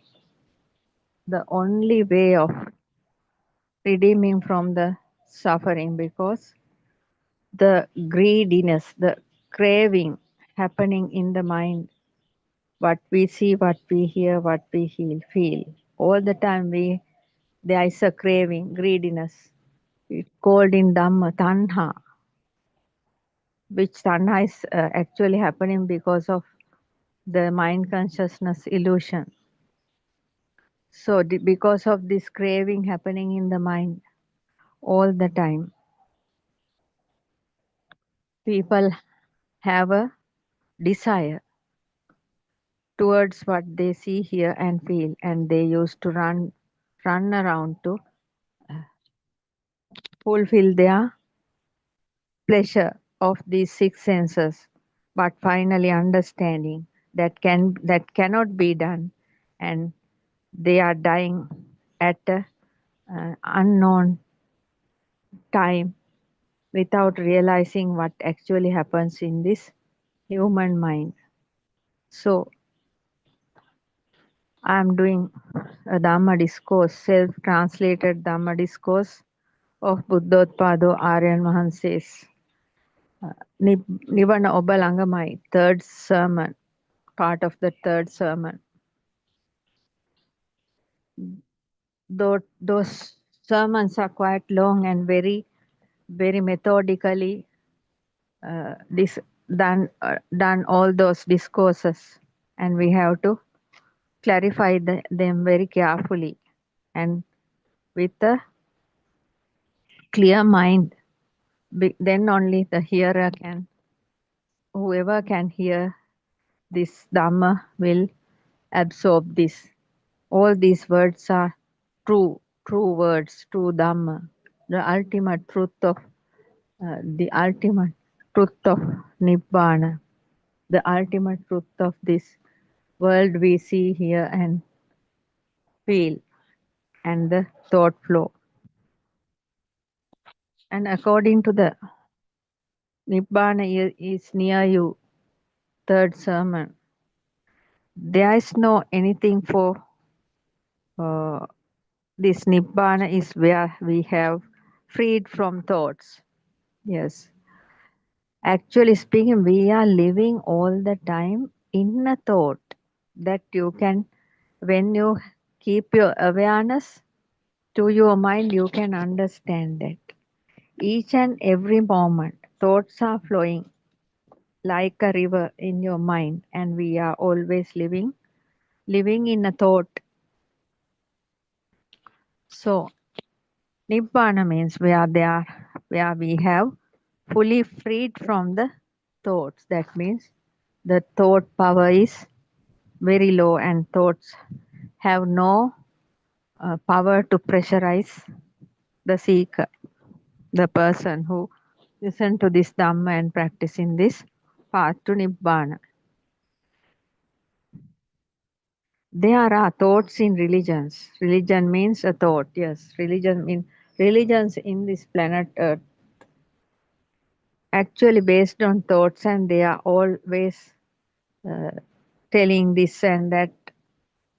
But actually, when we freed from the thoughts only, we are becoming the ultimate bliss of Nibbana.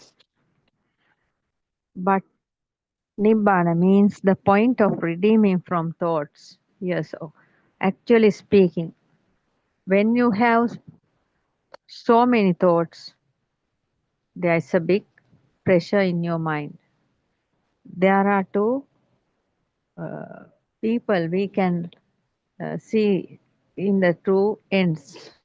One is a person with a mad mind. That means a mad person has a very fast thought process, and that thought process gives him very much pressure. Because of that, he has become mad.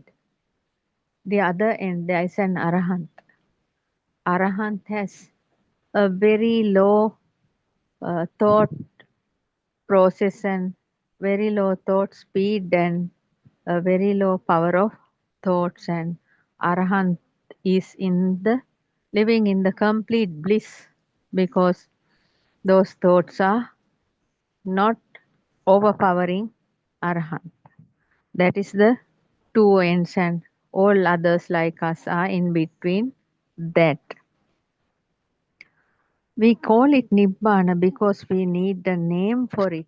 Yes. Actually speaking, there's nothing, no state called Nibbana. Nibbana means the redeeming from the thought process, power of the thought process. Then we will be able to relieve, complete relief from the mind and the thought process. There is only an emptiness there. Yes. A blank seeing, a big emptiness. Yes, true. In that emptiness, everything is there. Yes, it's something like that. When we give a small example, a very tiny example, when you close your eyes for a few seconds, and if you at once open your eyes, you are just seeing something, but you are not understanding what it is. That means you are free of thoughts. Whatever you see is not giving you trouble, like that. If you can sit in a jungle or a vast crowded area with people, if you can stay uh, without taking any noise uh, to pressure you, you can just uh, live there. That is called emptiness. That means you are not pressurized from those thoughts. And what you see, even you can just sit on your home garden and you can watch your trees around, flowers, bushes, big trees, and you can feel your breeze, feel the breeze, looking at the surrounding, birds flying, clouds floating, greenery, vegetation everywhere. So that means you are you are not bound to those things. You are with the nature. You are living with the nature without a pressure. That is actually a kind of emptiness. You are not bound to those. You are not attaching to those trees around you, and you are not clashing with the trees and flower bushes and everything around you. The emptiness is in Buddhist emptiness. In Buddhist call in emptiness called in Buddhist philosophy is like that. Everything is there, but you are also there without clashing or attaching to them. That means your mind is very much free without clashing. That is That is the big emptiness. That means in Buddhist emptiness, everything is there, but you are with a free mind, not attaching or clashing. But the emptiness in Hinduism, the Veda is not like that. They are talking something, some emptiness means nothing is there. This is not the nothingness. Lord Buddha said, Lord Gautama Buddha said, emptiness means everything is there. You are living in your normal life, you are living in your home, you are doing your job, you are, uh, you are leading a family life, having children, everything is there, but you are not troubled with them. That is what the emptiness, Lord Buddha said. This is a wonderful story. Actually, cannot explain even. Also difficult to understand, no way, but we are telling. Yes, Buddothpado Aryan Wahanse is telling. This story is wonderful. It's not easy to explain, but difficult to understand, but no way we are telling. You should understand by listening to this true Dhamma and practicing the in small insight meditations and the walking meditation for contemplations. Then you can live a very calm and relaxing life without any kind of problem. But one day you will realize this. Then you feel a very calm and serene nature. Yes. Then only your life will be fulfilled. Until such time, whatever luxury you have, whatever social background you have, how much educated, how much power you may have, how much millions of money you may have, but the freedom, mind freedom is not there. Until you understand this true Dhamma, freedom from mind is not there. Try to redeem from mind by using your effort. There is nothing special to do to go beyond the mind, only to see the truth. Yes, there is only one truth in this human world. That truth is not belongs to a separate um, religion. Though Lord Buddha is revealing that and explaining to the world, and in this new era, Buddothpado Aryan Wahanse is as a spiritual master with fully enlightened. Aryan Wahanse is explaining the true words of Lord Gautama Buddha. There is only one truth in this planet Earth. No matter whatever your religion is, whatever faith you have, what your color of skin may be, whatever, and it's not a problem. In whatever country you may live, that is also not a problem. Whatever education you may have, that is also not a problem, because even a village mother and father can understand this truth because they are very much closer to the nature. That is the most important thing in this Dhamma. As Lord Buddha and Buddothpado Aryan Wahanse, both of them were in the jungle monasteries so many years and tried very hard. That means living closer to the nature. Living closer to the nature is the easiest way to become the nature. Actually speaking, Dhamma means the nature, and becoming the nature is described in this Dhamma, true Dhamma. Find the ultimate truth. Etan Santam. Ignorance means not knowing. Ignorance world is inside the darkness of moha. Ignorance means not knowing. Without knowing correct things, just the faith or the praying will not give you any kind of relaxation or relief, because at the deathbed, at the last minute of the releasing from the body, you should have a proper knowledge and a proper understanding about what this mind is, actually this mind is, and how it is working. Then only you will be able to fully relieve from that mind and naturally pass away from the body. That is why, actually speaking, there's nobody here to die, because this human body is just a human machine, that like a tree. There's nobody, no self here to die. That is why Buddothpado Aranwanse is explaining in true Buddhist philosophy. Actually, we are living in a thought, in a dream world, illusionary creation.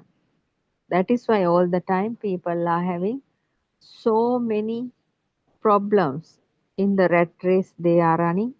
They have a lot of problems because they do not know how to go beyond this wheel of suffering. To become that serene tranquility, see the truth, then there is no room for the darkness. Yes. To become that serene tranquility, see the truth, then there is no room for the darkness, because we lived in the darkness of ignorance so many years, and now our main duty to become a fully enlightened human being. For that we have to listen to this Dhamma, and we have to do the experiments of insights. Then only we will be able to become the nature, and the self we will broken, and you have to go beyond the self perception and the self vibration. Then you are completely dissolving into the nature, and there will be no death, or there will be no birth. To become that serene tranquility, see the truth, then there is no room for the darkness. The darkness of ignorance in your mind is bound with an illusionary world. How are you going to find the truth? You will have to find the truth. The darkness of ignorance in your mind is bound with an illusionary world, because the mind consciousness always uh, show you there is an outside and there is a self here, and always showing so many unwanted thought patterns based on a stimuli. Therefore, the darkness of ignorance is in the mind until you listen to this true Dhamma. And that mind is bound with an illusionary world. Actually speaking, from the early childhood, we didn't know the way how to look at this illusionary world in a correct way.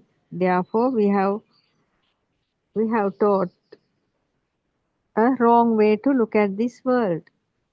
That is why all the time this unwanted, unnecessary bondages, bounds happen, and when we are unable to control, we have suffering. But actually speaking, mind created inside the world created inside the mind. How are we going to uh, change it? We can't do anything. It is just a flow, because we can't face the outside. We are always looking, hearing, seeing, hearing, and feeling a sensor-based world. So, if a person's eyes, if a person is blind, his color forms is no more. He cannot see any kind of color or forms. So, if a person is deaf, he cannot hear anything. That is why we need Darshana Sampatti, that means the Buddha moment. So have the Buddha moment, our eyes, ears, and skin should be properly working. But actually, this body is not. Actually, this body is fragile, so we can't depend on this body for so many long years. Therefore, our greatest duty to understand this ultimate truth and to practice the Dhamma and understand there's no self here, there's no outside world, that is only an illusion, and there's no self here. Then we can live in this world without a problem by knowing the truth. Then there will be no clashes, no no attachments, but everything is there. When you realize this Dhamma, the great compassion, Maha Maitreya will realize, that means Maha Maitreya will arise from your mind, and that is the greatest compassion you are able to give it to the mankind because of this Dhamma. And showing this true path to Nibbana, to true realization, is the greatest gift, greatest Maha Maitri, the metta you can give it to the outside world. How are you going to find the truth? You will have to find the truth by listening to this Dhamma and practicing Dhamma according to Buddothpado Aryan Mahanse's true teachings and contemplations and insight meditations. This is not one-pointed meditation. All those years, for the past 1,000 odd years, everybody was doing uh, Hindu Veda one-pointedness meditation. That is only it's only like a little children are playing like. Nobody can understand Dhamma through one-pointedness meditation. It is just for a while. In the sitting posture, meditative posture, when you do one-pointedness meditation, it will last until you get up. When you get up, meditation is over and you are again in the burning of your mind. The Dhamma is for the well-learned Arya disciple. That means to follow this path to Nibbana, your first step is to listen to this true Dhamma, correct meanings of Lord Gautama Buddha's Dhamma from a realized spiritual master. That is called in Dhamma Parato Ghosha. Parato Ghosha means understanding, listening to Dhamma from a fully enlightened spiritual master.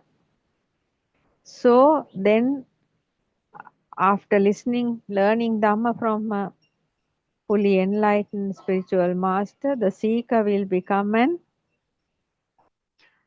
well-learned disciple, well-learned Arya disciple.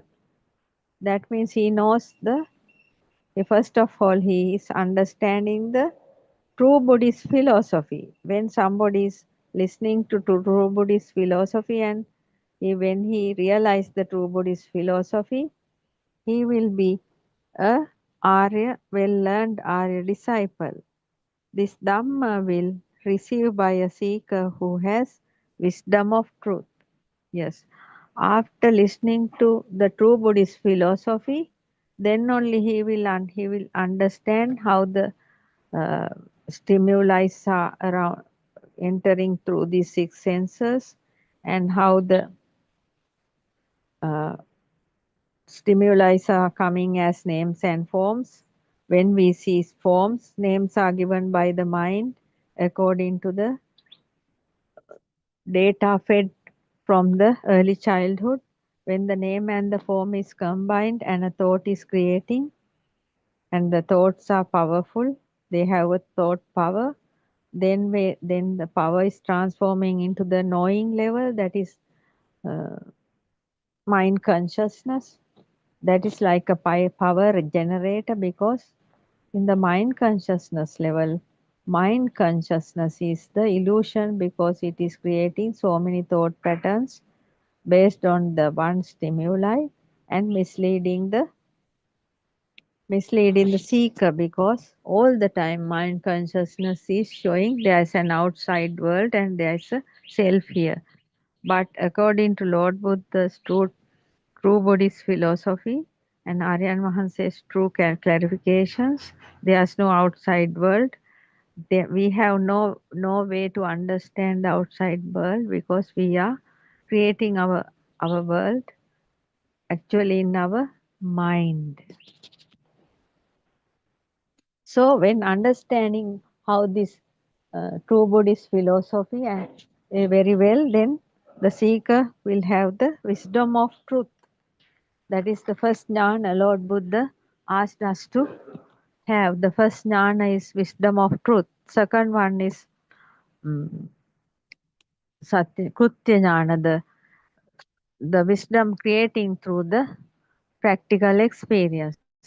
Kutak jnana, the third one actually, one who listening to one who has the wisdom of truth and one who has the uh, wisdom of krutya jnana, and he will finally get the krutak jnana automatically from the nature.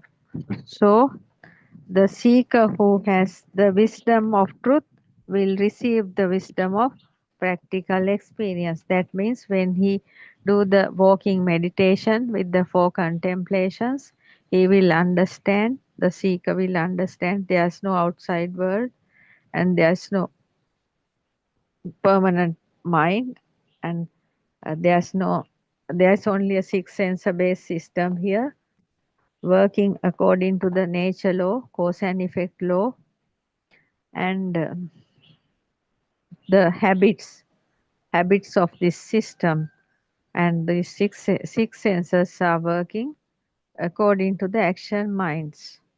So finally the fourth contemplation is understanding. When you are practicing, you can understand these six senses are working without a self. That means there's no owner for this body. This is a part. This is actually the nature, like a tree. This human body is completely a nature, like a tree, and there's no owner for this human body. There's no seek. That means there's no person here. There's no self here.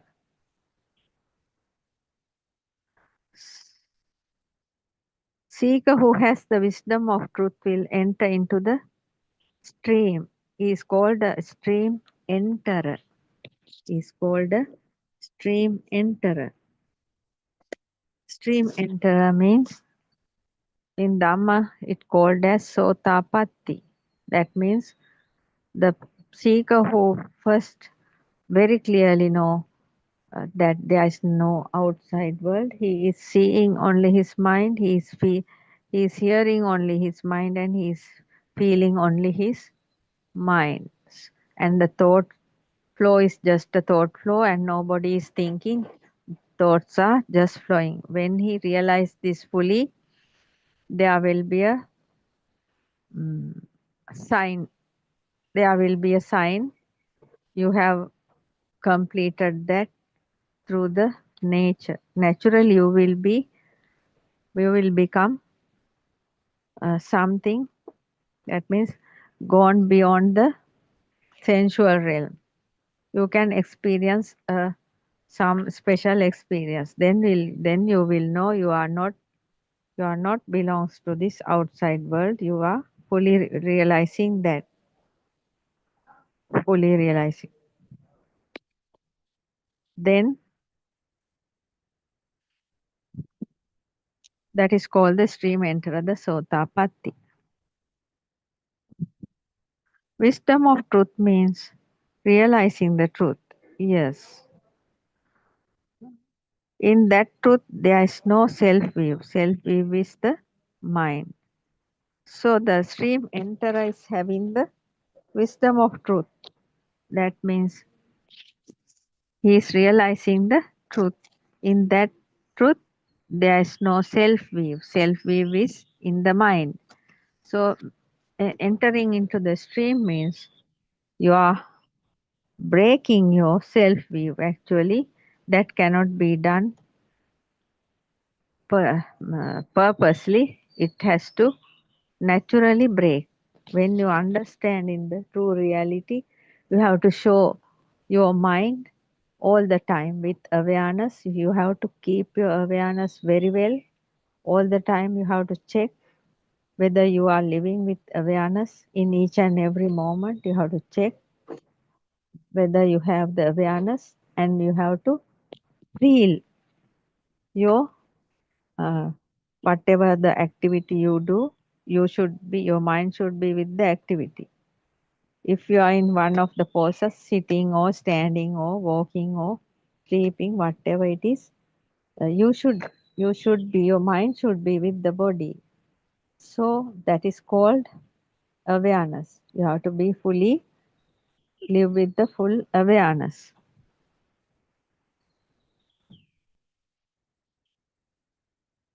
So when you complete this wisdom of truth, means this realizing truth, then only you will become an stream enterer. In that truth, there is no self view. Self view is in your mind. Yes.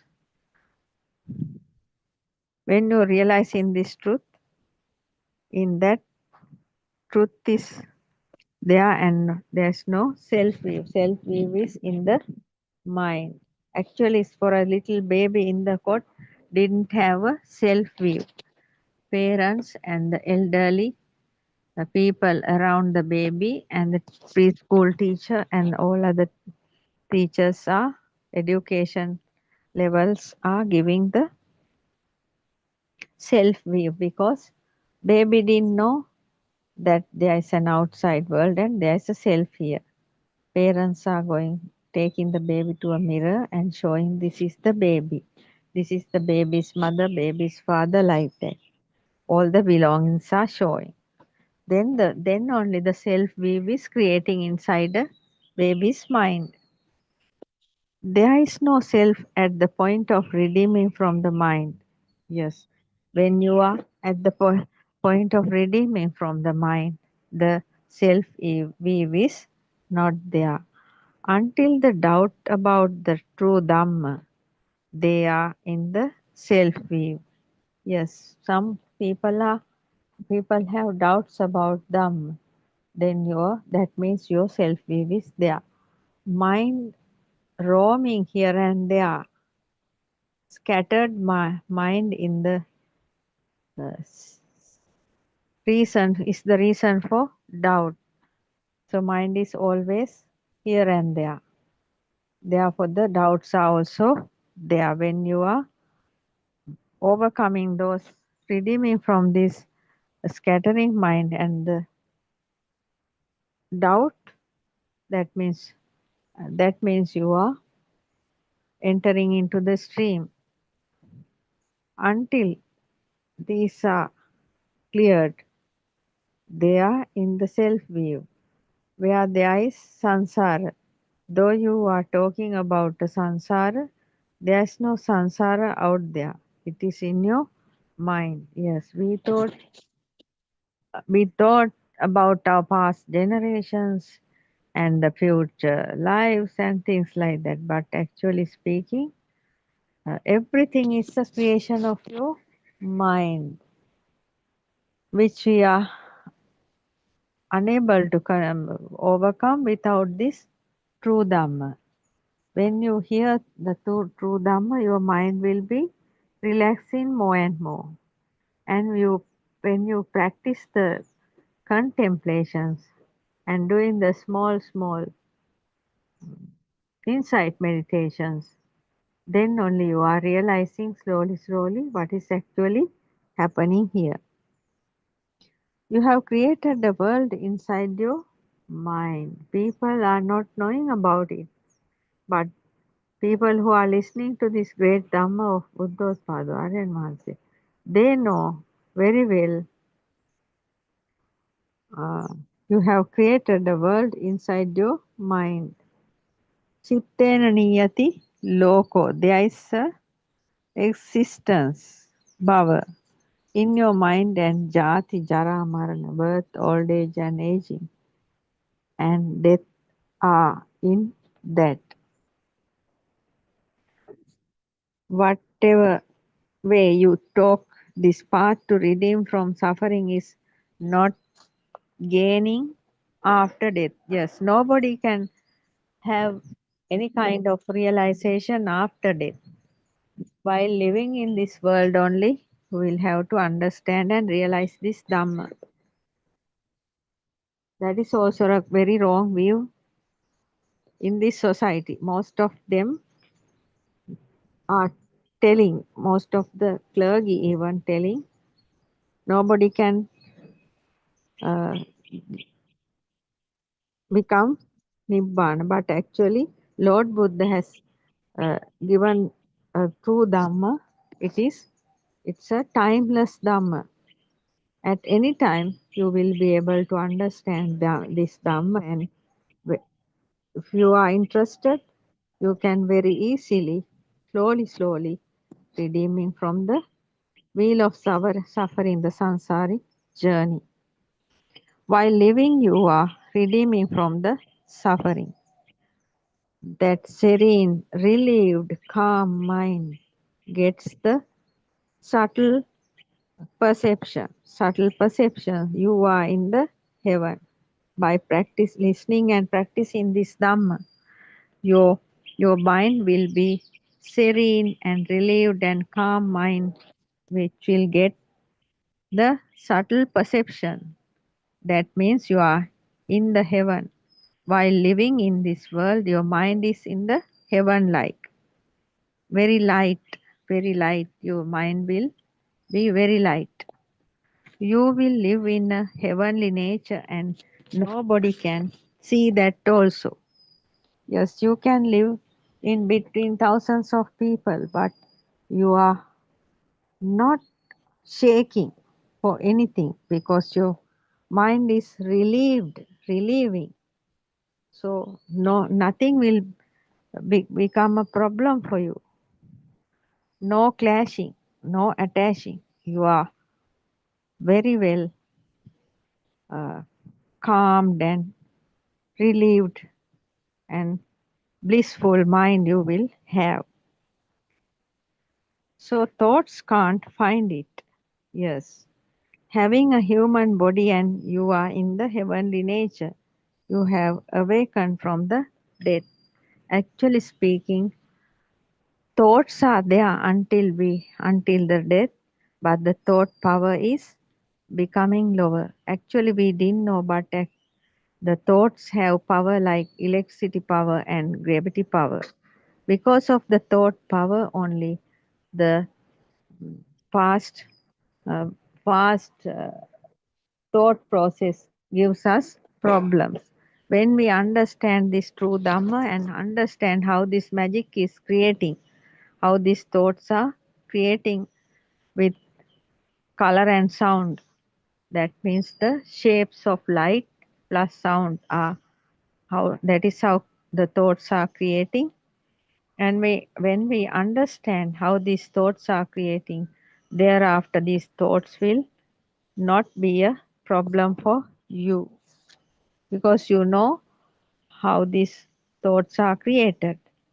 Then you are not shaking. Whatever the thought appears, you are not shaking due to that thought. That state is called, that nature is called, you are awakened from the death. Yes. That means no more suffering. No more suffering, but it's coming gradually, not fast as we think. According to true Buddhist philosophy, we actually live in millions of perceptions, because nowadays people have this hand phones and so many electrical equipments and so many millions of perceptions are coming through your eyes, ears, and this uh, tongue, nose, and the body skin. So people are very much frustrated with depression and anxiety, like so many mind problems, because mind pressure is very high.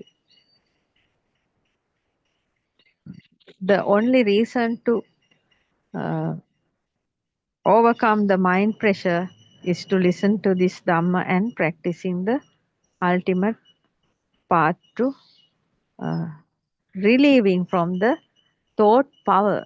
Actually, the thought power is giving you the pressure, because when you see something, when you see a new car, you may have some kind of craving to buy that. So buy that vehicle, you have to spend a lot of money.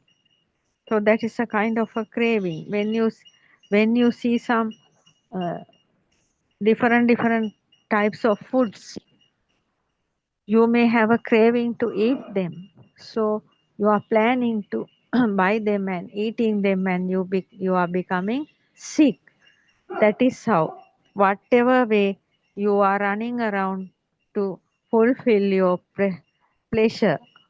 So that means the danger is in between that, because we can't fulfill these six senses.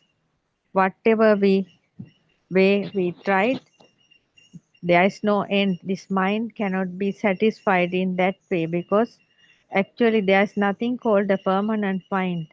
Mind means a flow of um, flow of thoughts. Thoughts means mental images all the time. Uh, fast flow of mental images are flowing. So if we can let go the mental image flow, we are not going to suffer anymore. But when we grab some thoughts, that means in Dhamma it's called upadana. When we grab a thought, that will happen again and again. The repetition of thought is called upadana. The repetition of thought is giving big lot of power, creating lot of power, lot of pressure. Because of the pressure of the thoughts, you will become so much pressure, very uh, you will have a very tiring mind. That is why when you work from morning to night, you have a kind of a pressure. You can't even understand what it is. When you sleep, that pressure will go down, and again the next day you are starting to run around. This human race is called rat race. Actually, running behind the rat race will never give you any kind of satisfaction. That is why, according to Lord Gautama Buddha's true Dhamma, Buddothpado Aryan Wahanse is explaining nowadays in this era, to understand, each and every human being on this planet should understand how these thoughts are creating, and how you are redeeming from those thought power. When the thoughts are powerless, thought may flow. You can live. You can do whatever you want, but without thought pressure, thought power. So when the thought power is zero, that means you are in the Nibbana. Then you can see all the time a thought is arising and ceasing. That is what Lord Buddha said, Udayavaya Jnanaya. That means you are able to see how a thought is arising and ceasing in this fraction of the second. That is the Udayavaya. Looking Udayavaya means Udayavya Jnanaya. See in the arising and ceasing of thoughts will that if you come to that point, there will be no death for you, no birth for you. You are completely redeemed from this sansaric journey. That is the reason we should listen to this Dhamma, because living in an illusionary world and becoming sick and getting at any time dying without knowing the actual truth means a disaster, a pathetic situation. After coming into this human world, living in this world so many years, we should understand this Dhamma, because this humans have a good brain, and we should be able to find the actual purpose of the brain. Uh, that means the freedom from the mind. But you can see in this world, people are uh, searching different ways to go beyond the mind for a short time period. Some are some are having alcohol, some are having drugs, and they are also trying to get a floating nature. They are also trying to go beyond the mind, but actually that is a very useless method, because you will be sick after having those alcohol and drugs, but you will never have the ultimate freedom from the mind. That is why nowadays so many young people are having drugs and addicted to drugs and alcohol and so many other things. They have become mad people. They can't control their own body. That is why we should understand,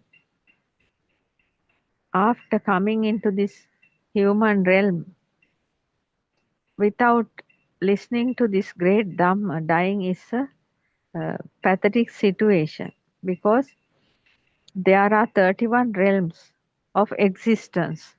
If we are not listening to this Dhamma and not practicing this Dhamma, that means at the end of the life, you will be definitely synchronizing to a lower realm. There are hungry ghost realms, there are hells, and there are animal realms like that. If somebody synchronized to us animal realm, 500 births are the same creature is a animal. So this sansaric journey is very much dangerous, and therefore each and every human being with the brain and a wisdom should anyhow redeem from this path redeem from this mind. That means the circle of suffering. So education is not enough. The actual understanding the truth is give you a fulfillment. So you can live whatever way you can live. If you are listening to this Dhamma and practicing Dhamma will give you a very much relieved mind without no burning. Because the burning means the fire in you.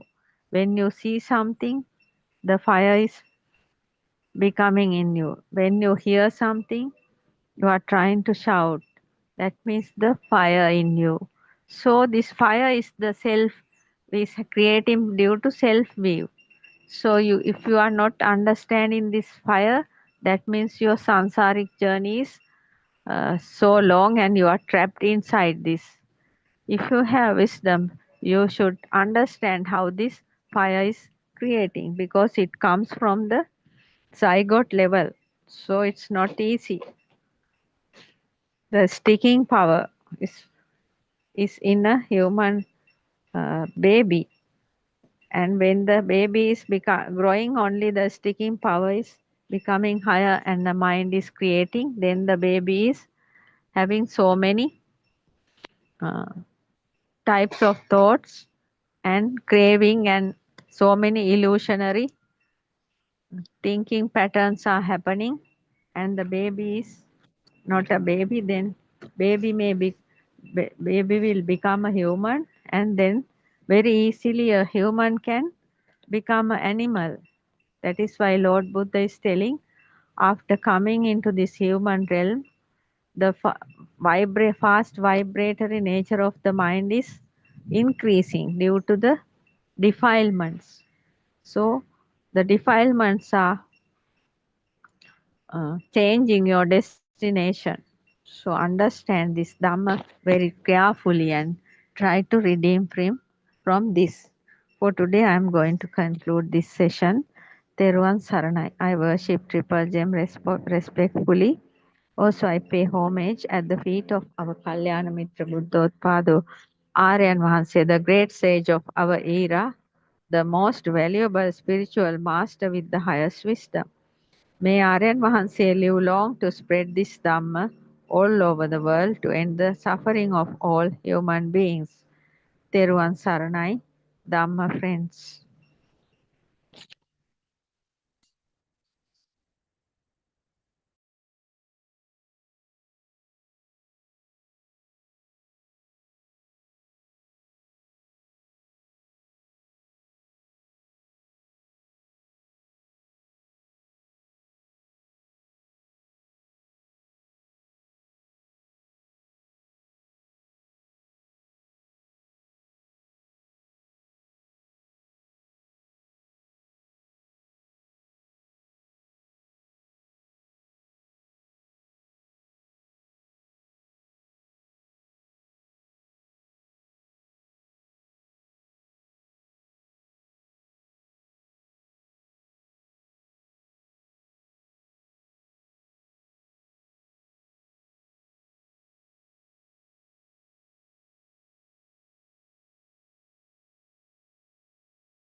I worship Triple Gem with the greatest respect.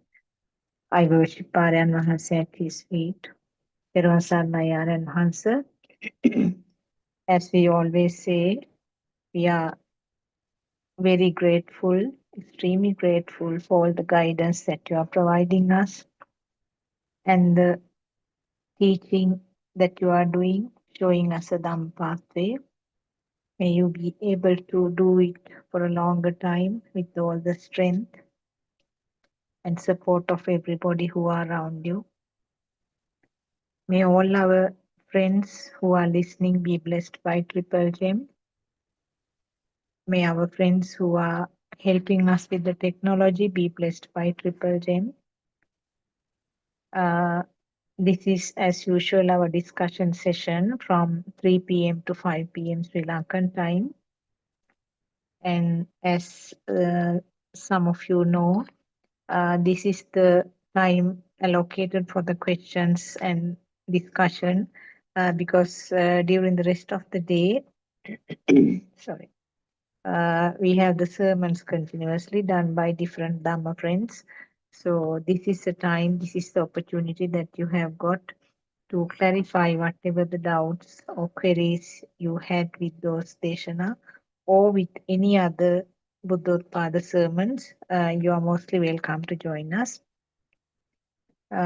So we will start the discussion. Therwan Sarnai Champa, our friend has joined. Champa Therwan Therwan Sarnai. Sarnai, Doctor. Therwan Sarnai, Aryan Mahansa and all the Dhamma friends. Yes, we can start the discussion until the other friends join. Yes, Uh, Doctor. as usual, I'm asking you whether you have anything in your mind to discuss. Doctor, nothing much actually. Last night session there was nothing much. Mhm. Aryan Mahansa was not there. I think today morning Aryan Mahansa discussed uh, some facts, but not serious ones. As most of the things we know, Yeah. those are the ones. But I have taken some notes out of them. Not Uh-huh. everything for a part.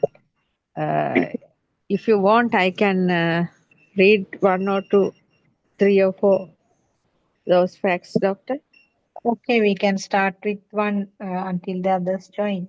In that, Okay. one of the important things which I remember is that the fact that world is a thought. Yes. I mean, Yes. he was talking about outside, isn't Yes. it? He said Yes. outside means thought, mind. Yes. Yes.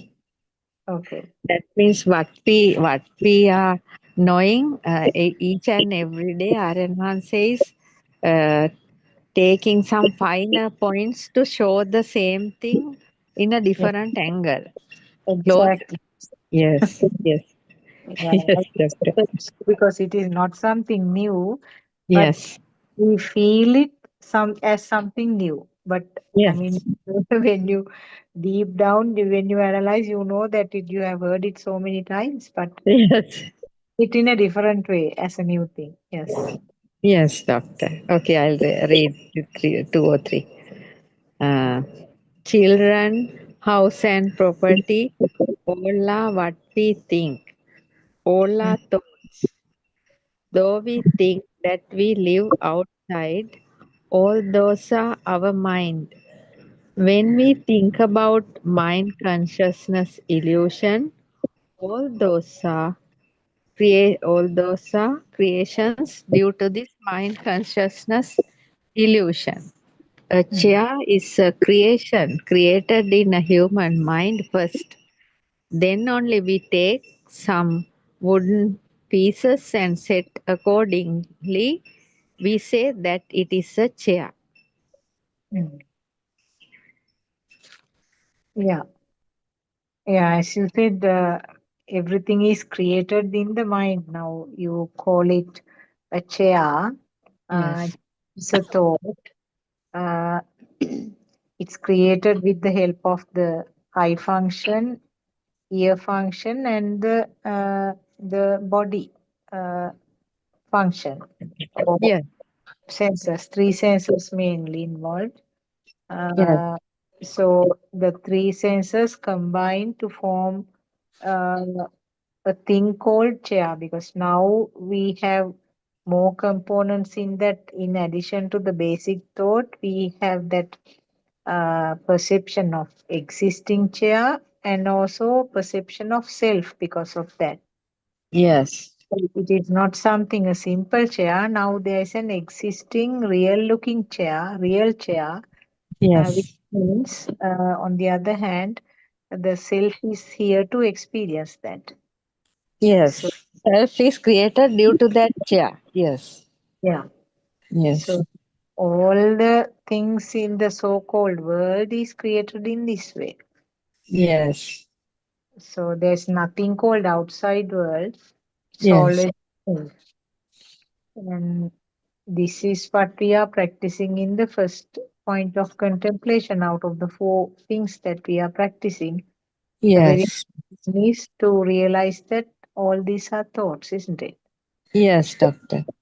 And according then when we can compare to that chair, each and everything in this world is actually what we see through our eyes and hear through our ears and feel through our touch sensation.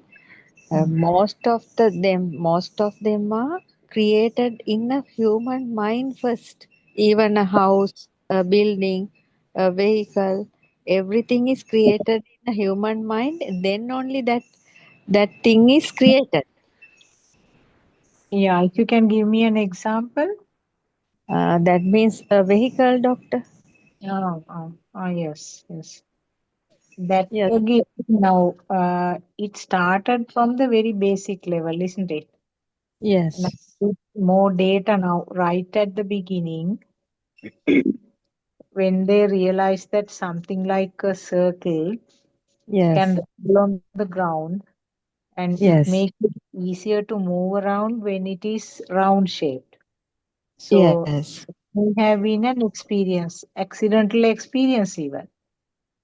yes, So they then on that data, the next step may have come to connect to such things with a pole in the middle so that it can move around yes, when two wheels are there. And like that, yes. now in the human mind, it's not something which Mm, came out of the blues. The car didn't come out of the blues in the mind. So similarly, we yes, know that how the aeroplane was created. They were yes, studying the birds, no? yes, yes, So they were studying the birds, and then they were trying to sort of have two wings and uh, move it up and down and see whether they can fly.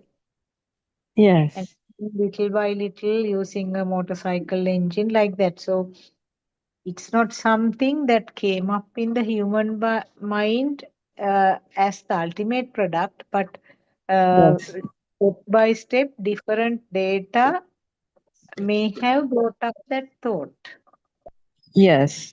isn't it? Yes, that means the thought power is slowly increased. Like that. Increasing. Mm. Yeah. Because the human mind is so advanced, Yes, from a little clue, I suppose, is helping it to go to the next step. yes, So that what you mentioned is very important, actually. Very good fact that you mentioned. It is a yes, human mind which creates everything. There are yes, certain things which are found accidentally, isn't it? yes, yes, yes. Invented accidentally. Yes, Accidentally. Other yes, things, I suppose, starting from the eye sense and now, supposing we talk about the wheel, the yes. sensor health there, Mm. seeing, and then in the mind sensor would have given the sort of uh, given the description or understanding that this is easier Yes, to move around. So like that, they started with two wheels and then it became four wheel connecting to each other's uh, yes, sh- uh, uh, handle-like thing. So like that, stepwise, they must have improved. Yes. Then again, the five senses, isn't it? Yes, doctor. What they experienced with the five senses has helped them to bring it up to that level. Yes. So, But people will not be able to do because the mind is advanced in the human being. With that yes. data, Yes. the improvement occurs step by step. Yes. Even nowadays, doctor, some are trying to overcome this mind power like us, but some are actually trying to invent so many other things also, no? Yes, that means the worldly creations, they are Yes. trying to do so many things. Yes, we are trying to go to the other way around. That is Yeah. how this world is, actually the people are behaving. Yes. Yeah, that is the material side, no? Material Yes. world, then Yes. world. And Yes. Lord Buddha said no to Rohitasa that you can't reach the end of the world by walking. Yes, yes. That is why, no, doctor, they are inventing so many weapons and trying to kill each other. That means that there's no fulfillment. No, they are always trying to uh, overpower others. Go for the next thing. Yes, that is right. Or go for the better thing or go for the next thing. That is the nature of the mind, isn't it? Yes, doctor. Therwan Sarnai, Dr. Kokila.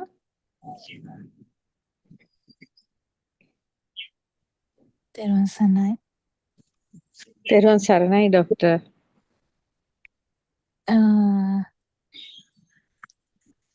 Anything specific we are discussing today? I think today morning sermon was very good. Yes, that is why, doctor. I have taken some point from the morning session and I was talking to Dr. Sakuntala about those things. Not very much, but known things, but with some details. New way of looking like. What did you get from that, Dr. Sakuntala? Because last night, not last night, yesterday in the English Zoom also, I was trying to put a point to you. Did you hear something today morning for you? Today morning, what I felt was now the things that related to last night bird. The bird story. Can you relate it to what Aranwansi said? What I got was actually the word means it's completely the thought. Whatever is created is whatever is taken as word is a thought, is in the mind. No, there was a sentence Aranwansi said. ඒක බාහිරට යනවා කියලා අපි තමයි හිතන්නේ කියලා. Yeah. So you have to be careful. I didn't remember that sentence, but the word means, in other words, it's simply the thoughts. It's in the mind. It's simply the thought, but the problem is we think no, it is outside. Yeah, we think means it's kind of projecting, but is what is in the mind is projected No, out. thinking is different. Projection is anyway similar to Rahantaranse also. It is projected like that. That's fine. Projection will never change until we die. Until the system switch off, projection will never be changed. No, if we are blind, it will change. But if the eyes are functioning, the projection is there, right? Every day the tree will be there, bird will be there, the house will be there, everything will be there like that, normal, right? But doesn't the projection means that it is a misunderstanding or an illusion that it is really there outside? In the sense, it is normal to see like that. That's what I'm saying. Rahatan Hansetat වෙන්න වගේමනේ පේන්නේ. Yeah. There's no change. There's no change. So it's the same thing. But if it is us who think that it is outside, Yeah. but it has to confirm though. It is a problem. The confirmation should be there that actually it is the mind. So in any experience is good if it's a kusala. If the experience is going to be a kusala, that is if these things are getting confirmed. Yeah. Not the other way around.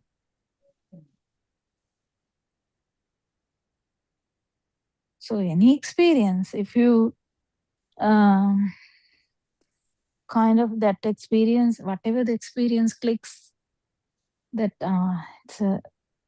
this is only a think inside. That means actually, even though it appears like that, it appears as it is happening in the ear, or it appears as it is happening in the eye, even though it is appearing like in the outside. So this is a understanding which will come from practice. But the importance about that was, I thought it is who we think that everything is outside. Yeah. And he said that keep changing. And Anitya Sanya, Aitya Sanya, he explained a lot. Yes. So it's as outside for the normal person as well as the Arhant. But Arhant knows that it is not there, but we assume that it is outside. Yeah, there is. So don't take me wrong. There is a thought as well as a perception. Perception also gone from Arahant. So we think it is outside. Also, there is a perception also. Yeah. සංඥාවකුත් තියෙනවා එළිය තියෙන්නේ කියලා thought එකකුත් තියෙනවා. Yeah.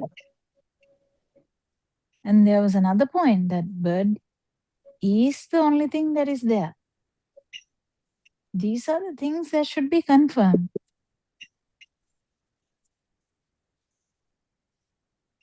In one particular moment, it's only that stimuli which is there, nothing else. So always the experiences should be maneuvered towards no self-anger. Yeah. It won't come until it is practiced. So practice is not enough.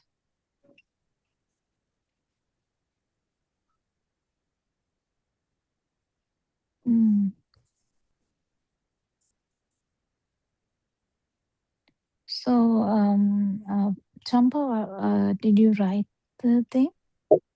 Last night, doctor, I listened to that. I just tried to listen, but I couldn't. Not the last night, today morning. Today morning once, I have Last taken. night, our discussion. No, you were not there. Right. It was about a bird we discussed. Right. Last night, Aryan was not there, I think. I just tried that. He was not there. Morning one, I have taken some notes. That's what I am now reading. Okay. That is also about this outside thing. Anything. Are you starting from the beginning or what? Shall I read from the beginning, Doctor? Yes, a few lines I have read. Okay, I'll start from the beginning. Children, house and property, all are what we think, all are thoughts. Though we think that we live outside, all those are our mind. When we think about mind consciousness illusion, all those are a creation due to the mind consciousness. A chair is a creation created in a human mind first. Then only we take some wooden pieces and set accordingly. Then we say that it is a chair. Anything is a mind creation first. Creatures are making houses according to that feel. Though we call it outside, it is a creation set up according to the mind consciousness illusion. Every creature's story is like that. There is no way for us to experience the outside. As we always say in Dhamma, we experience only our mind. How we are going to experience beyond these senses? Now we see a water stream, a small lake like, but all these are our thinking. This tree, a kumbuk tree, we are thinking, is that a kumbuk tree? All the creatures are associating as four great elements, only their according to their mind consciousness. They feel, they associate their consciousness. We think that we see is a big water stream. We live in a thought. Certainly speaking, this thought is not true, only the consciousness illusion. You want to go? Shall I read that also, Doctor? Light plus sound. What did you understand from that? Actually speaking, Doctor, everything that means we are always living in a thought. Though we are thinking children, house, bird, dog, cat, everything is a thought. And self is also a thought. We live in a thought world. The Arinvansi was showing in the morning some water streams. So that is also Arinvansi has said. We are thinking that is a water stream. But actually that is so. Everything is a conceptual thinking, concepts. Beyond that, he said even the aloke is the same thing. Yes.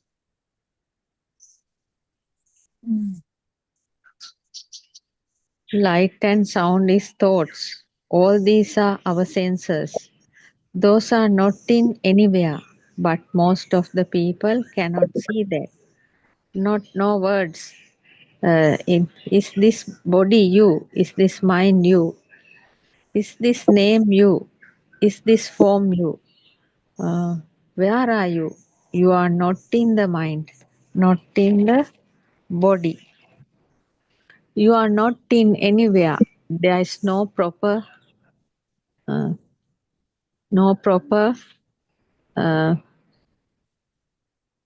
self, and we cannot find there. There is no you. The feel is just a feel only. Feel is just a feel. Thinking is just a thinking. Hearing is just a hearing. Yes, up to that point only, Doctor, I have written. After that, that Mehenin Mahansi has spoken to Aryan Mahansi about that. As we discussed this Vishyakara Sammaditthi thing also, Aryan Mahansi talked with Mehenin Mahansi. I didn't have time to take it down.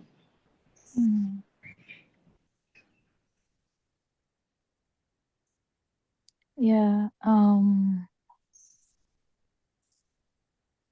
it's very very important. Even message to Mehenin was the same. It's useless to by heart this. He was even chanting it as a song. Yes. Just to show that just thinking these things, even saying, even understanding is not enough. So you have to practice it. Yes, yes. So that's why there is some practicing to be done. Yes, Doctor. I think a day before yesterday or 1 or 2 days earlier, one day Aryan Vahansi told we should be like dead people. Look at the world like dead ones. Mm. So dead people have no thoughts like no? No, dead people with thoughts. With thoughts. Ah, right. Yeah. Yes, yes. Thought without thought power. Yes. Yes. If there are no thoughts, then you can't really talk about a system. Yes. System works, but as if the self vibration is gone. Yes. So that's the thing. What is this self vibration? So whether you can go into that aspect. Mm.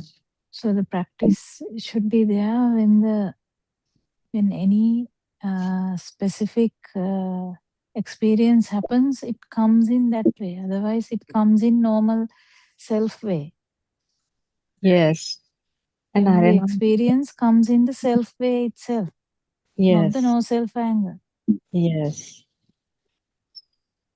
And Aryan Vahansi told something that means show all the time your mind.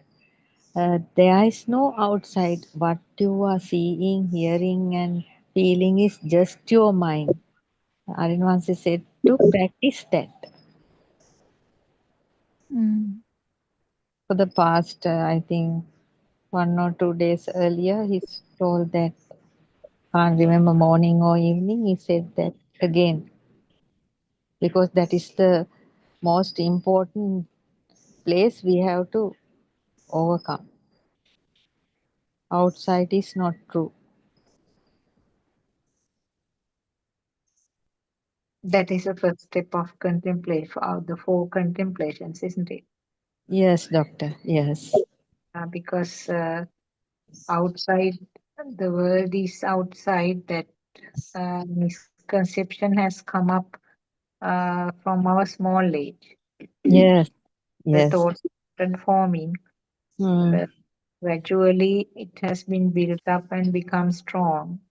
Now Yes. we're reversing again repeatedly. You have to do that showing up again that there's nothing here, only the mind. Yes. To show the mind is the difficult part, doctor. Yes, convincing the mind. Yeah. No, convincing the mind is also not that difficult. Actually, feeling is the difficult part. Yes, yes. The yes, experiencing it. Yes. That Because means all the experiences are nicely aligned with the self view. Yes, doctor.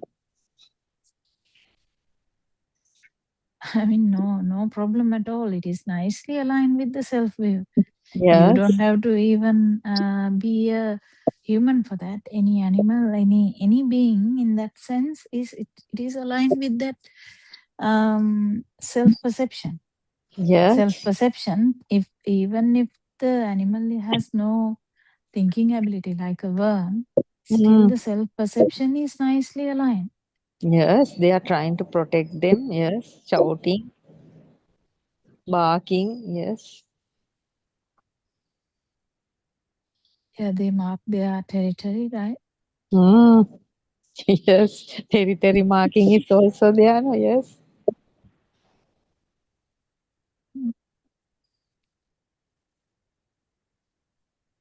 So I thought that yesterday our discussion about the bird was very relevant there, because when Aryan Hanse joined, I can't remember in the morning when Aryan Hanse joined, who was talking?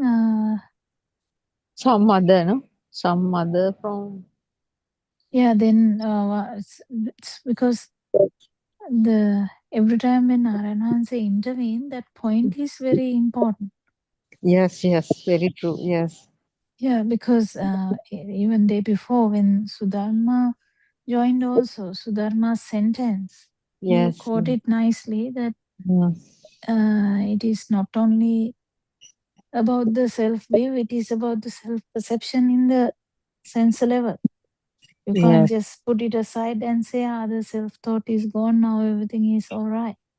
So Yes. self-perception is nicely hidden. Yes, doctor. Yes, I have listened to it, but I can't exactly remember. Did your son come? Yes, he's here. Yeah, I was telling yesterday he must have come. That's why Champa is not here today. Yes, Yesterday. doctor. Yes. Mm. Sometimes may want to when I happen to go out, I am unable to join for a while. Then in another 10 days time, it will be okay. Did you watch your sister? Sorry. Did you watch your sister? How it is? Yes. Watching. Yeah, you saw him after a lot of years, right? Yes, 7 years. Yeah.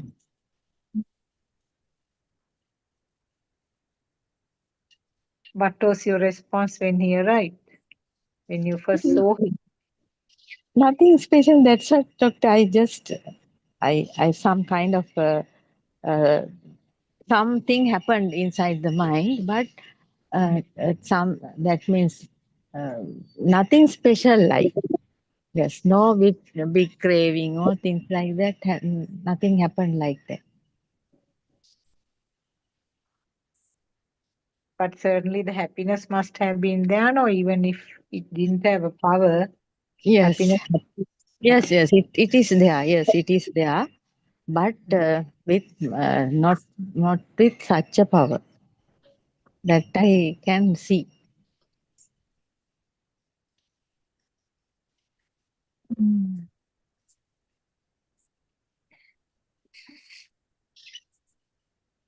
Otherwise, if we in the past something happened like this, that means this excitation is more, no, doctor. The excitation is less. That I can see. Yeah, but the thing is, if you're watching it also, then it won't happen. No, I didn't watch. I didn't do anything special.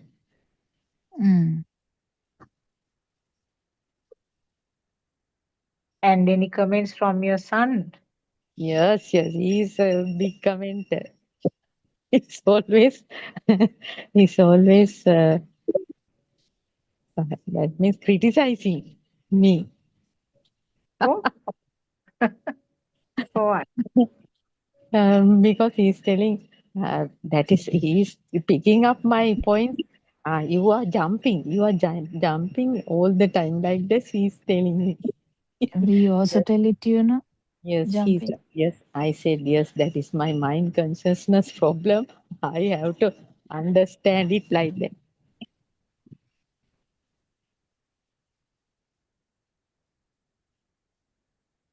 Yeah. Does he know about the mind consciousness?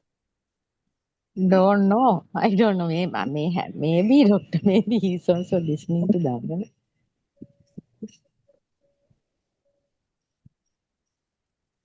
No, what I said was, didn't he ask that, aren't you excited about my coming? That sort of comments. No, doctor. But he was judging me, right?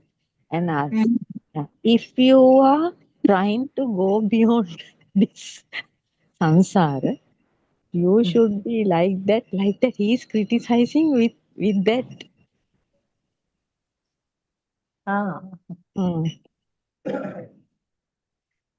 You should be like that. You should not do this, do that.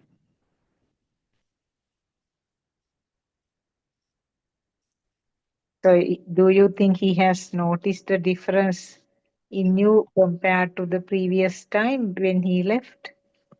I didn't ask him. I didn't ask anything, but I don't know. He's not openly talking those things. Only Yeah. only criticizing me. I think this period will be a good time for you to assess. Yes. Assess yourself. myself. Assess myself. Yes. Not self. Actually, no. Myself. Self-assessment. Self-assessment is there. Yes. Yeah, but Yeah, it's very obvious that you have such a power in the mind. Mm. Because, doctor, I think because I was searching for this Dhamma for so many years, no, that also may be a reason for this.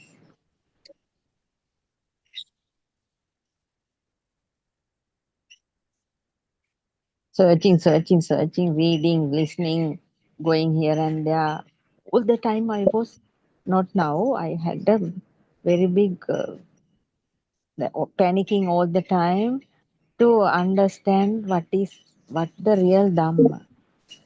That thing was there. And also I have that, no, that my mind consciousness has another problem. That means always it's going to show that uh, it knows everything and jumping and giving answers like that fault I found when he came. it's actually not only your mind consciousness. I think every mind consciousness is like that, trying to put a tick correct mark in front of it. Yes, trying to show that knows that I know better. This consciousness like that, doctor. Ah, that means giving points, views, fact like that. Something is there. I found it this time. Yeah, but So, he's not 12-year-old to do that. He's 30 something. Yes, 35. He's just So like so 12 you years don't have old. to correct him or anything, no? No, not correcting him. When they father and son talking of here and going here and they are planning and things like that. So when I put something, he said, "You just be quiet. We'll do that." Like that, he's telling. He's a good kamatahana then. Yes, that's good Kamatan. Both are Kamatans. This one is a nice one. He's trying to push you to nirvana, I think. Much, Yes, much better than us, I think. yes. Mhm. Ah, is that how you are going to go beyond samsara? Is that how? That's what asking all the time. Mm.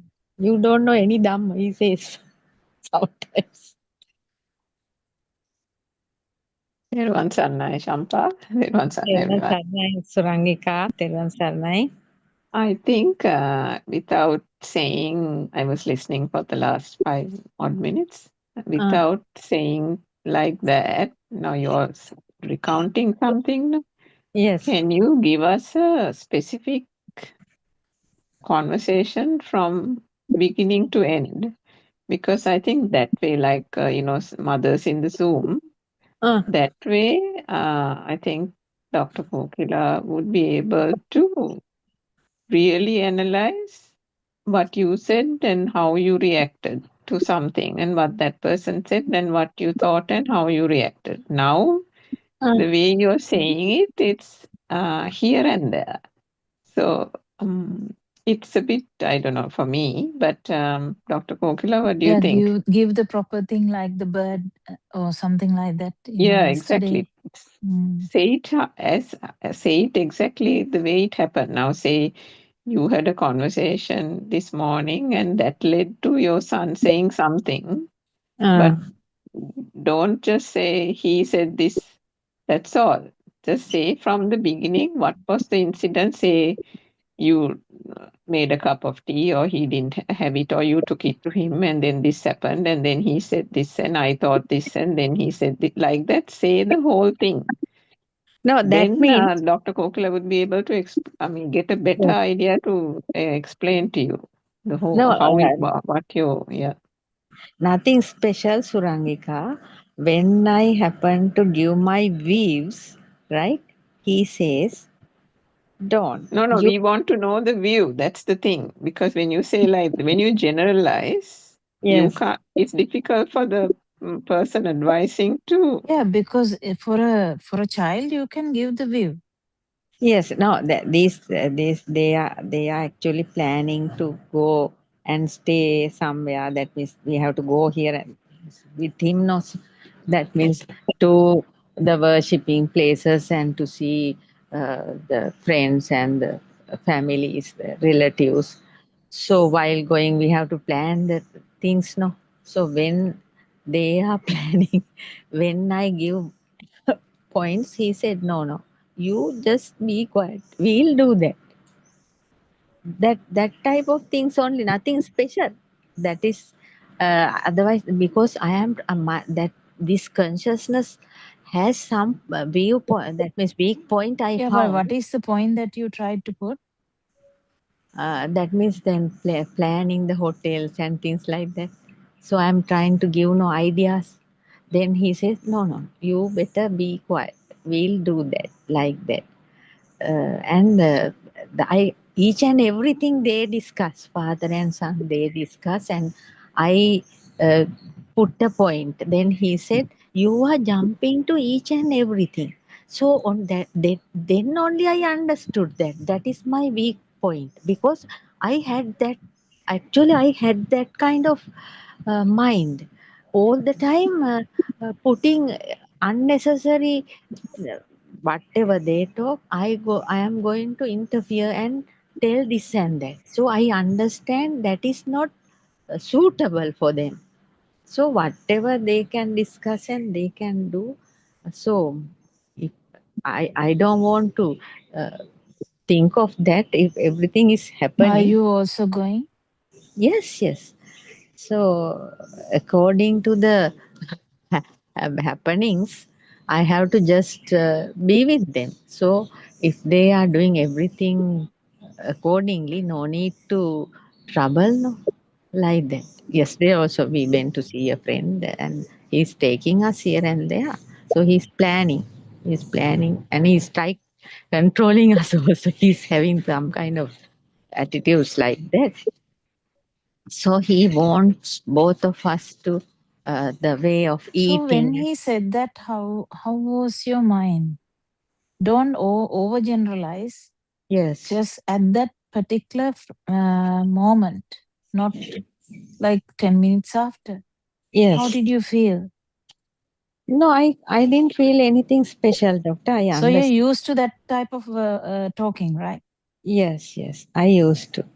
Then I You understand. are no. Not you used to. Are you used to your son talking to you like that?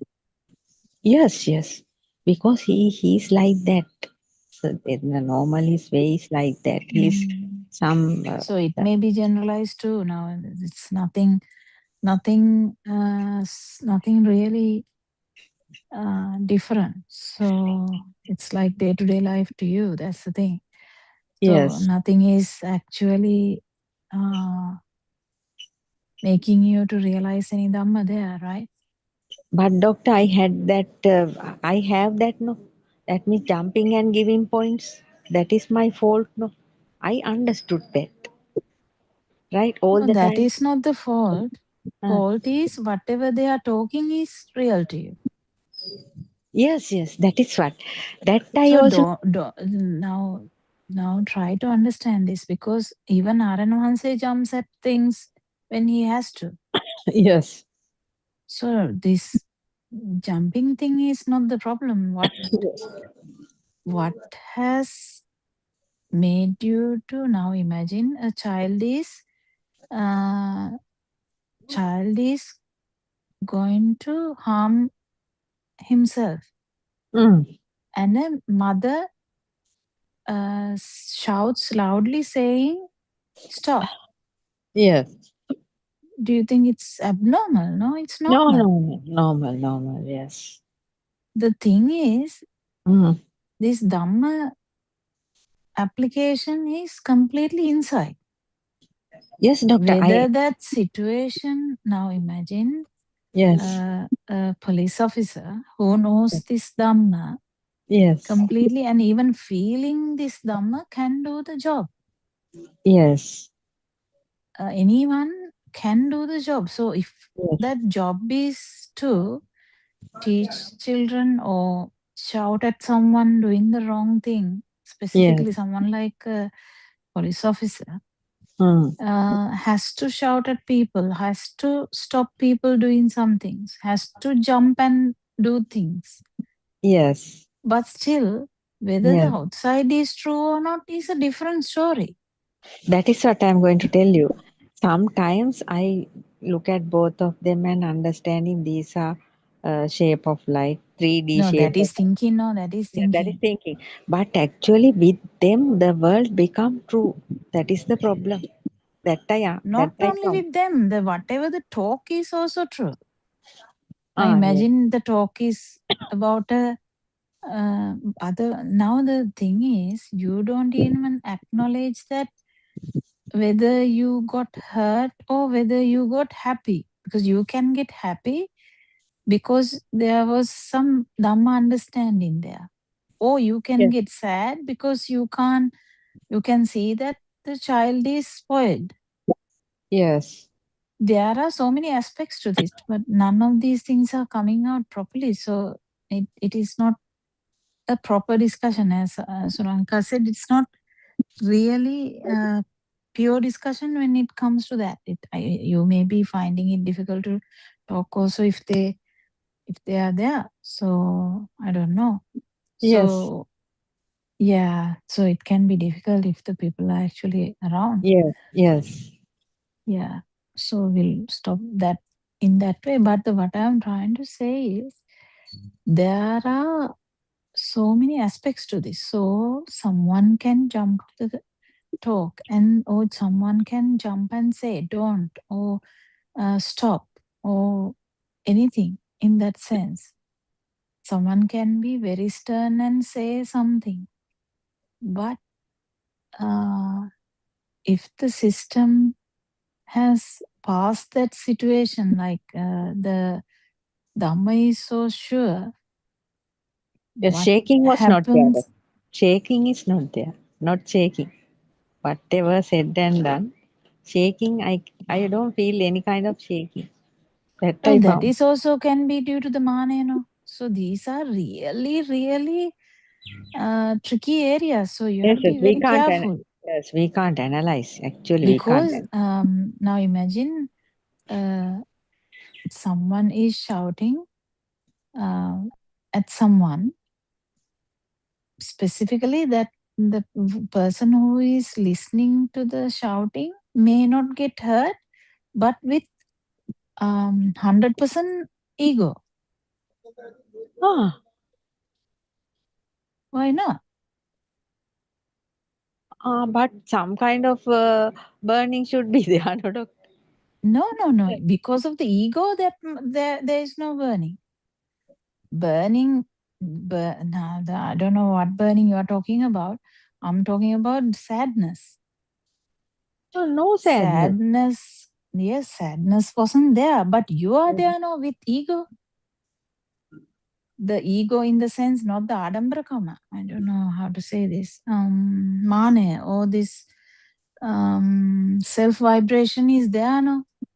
No, doctor, I like this. That means without any problem, I am there. That means Yeah, whatever. even yesterday, Dr. Sakuntala was trying to say that sometimes she was looking at things and self wasn't there. But suddenly the bird came, the self is there. Same mistake you are doing. You are trying to say you listened without any fire. Yes, no fire at all. So that means at that particular moment you are an arahant, and after that not an arahant. So that is not the point. How do we have to say? No, doctor. Because this fire we talk about is three different types. What fire are you talking about? So fire in this our forum is about self vibration, none other fire. Because Aryan Wanse always asks, Mona gindarada ඔය කියන්නේ? මොන yes. ගින්දරක් ගැනද කියන්නේ? මනෝ විඥානෙත් ගින්දරක් තියෙනවානේ. ඒකාවිනය කියලා කියන්නේ. Yes. A sensor burning may be there, but it didn't feel anything. Sensor burning may have not been there, but the inner burning, that means the ego or this self vibration is nicely hidden there. කම්පා නොවිච් Maybe, එක්කෙනා maybe. ඉන්නවා. මේක අද හොඳට උදේ කිව්වා. අද උදේ කියපු Ah, දේවල් ගොඩක් තියෙනවා. අද Ada උදේද Uday? කිව්වේ? I don't know. What do Hmm. you think, Dr. Sakuntala? Is it today morning he said that? කම්පා නොවිච් Yeah. එක්කෙනා ඉතිරි වෙන එක? Today morning also, yes, yes. Yeah. And Yes, it is yeah, nicely said, no? somebody also explained that. කම්පා නොවිච් එක්කෙනා අස්සට ඉන්නවා ඊට පස්සේ. Mm-hmm. Yes, yes. Because doctor, කම්පා නොවිච් එක්කෙනා ඉතිරි වෙන එකක් නෙවෙයි මේක. ඒක කාටද කිව්වේ? I'm now confused. Which one maybe was that? that Mehenin Wahanse, to Mehenin Wahanse. No. No, Mehenin No, I Wahanse's think it talk was was to this. completely different. Disna. Yeah, Disna. Right. Because here both are like that, like no. No, you have to get this, Champa. Otherwise, you escape this with the talk. No. Again, No. I'll the way. check it and let you know. Again. No. Not that Aran Hanse's discussion. I'm talking about you. No. Not Aran. I will check again. That means it's here. No. I'll look into that No. matter. This is the Dhamma point I'm telling. Yes. It will happen. Year after also it will happen. Then I'll properly see and tell you. No, darling, not that. Mm. I'm trying to tell you to get corrected this Yathabhuta Jnana, because if you don't know Dhamma, how are you going to correct? Yes. What is the point I'm trying to tell you? Then tell, if you know. Okay, tell. That means What is the point? you are trying to see whether I am shaking for these things. No, oh my God. This sense of, Surangika, can you tell me what I'm trying to say now? I'm not trying to tell you to not to shake or anything. Shake if 100 times, that's fine. Actually, that will be more truthful than you, whatever you're doing. It's not that. That's what I'm saying. You are so jumping into conclusions very quickly. You don't listen properly. And I may be very bad in explanation. That's a different story. Yeah, it's a actual. We are not like really good like Aran Hanse. no, but doctor, habits are there. You know, habits are there. Right? Can you stop? Can you stop? Okay. Stop and breathe. I'm not talking about the habit or nothing. I'm talking about Dhamma here. Yes. I'm not even talking about you. Yes, sir. I am talking about a Dhamma fact. Dhamma fact is whenever someone is trying to understand something, if we judge it by with fire and without fire, the person is still there. This Dhamma is always only about Anatma. Yes. මෙතන Without self. මොනෝ කරත් ආත්මයක් නැති එක විතරයි දිගින් දිගටම That යන්නේ. Oh, that should be there, yes. That's what he said to Disna, and I'm not telling you directly this is for everyone. Yes. But you jump into conclusions quickly. Yes, doctor. Yeah, it applies to all of us. And sorry, I have to leave in a few minutes, but Champa, it actually applies to all of us in varying degrees. So we have to be, what shall I say, skilled to take the Dhamma point in the circumstances that, whatever that each one has a different kamatahana. No? Now, for example, your one, there could be, one thing is, as Dr. Popila says, there is still a self who hasn't got perturbed by it. But there are other aspects. I think we spoke about it in the Zoom maybe a couple of days ago. This is and maybe in Andolnatma course about 2 weeks ago. One cannot feel the burning by keeping the ego in the sense the self is still being kept alive, saying, my goal is නිවන් දැකීම.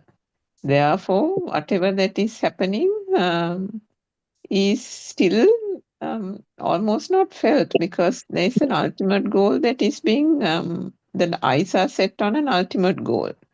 So in whatever those, nothing like that, doctor.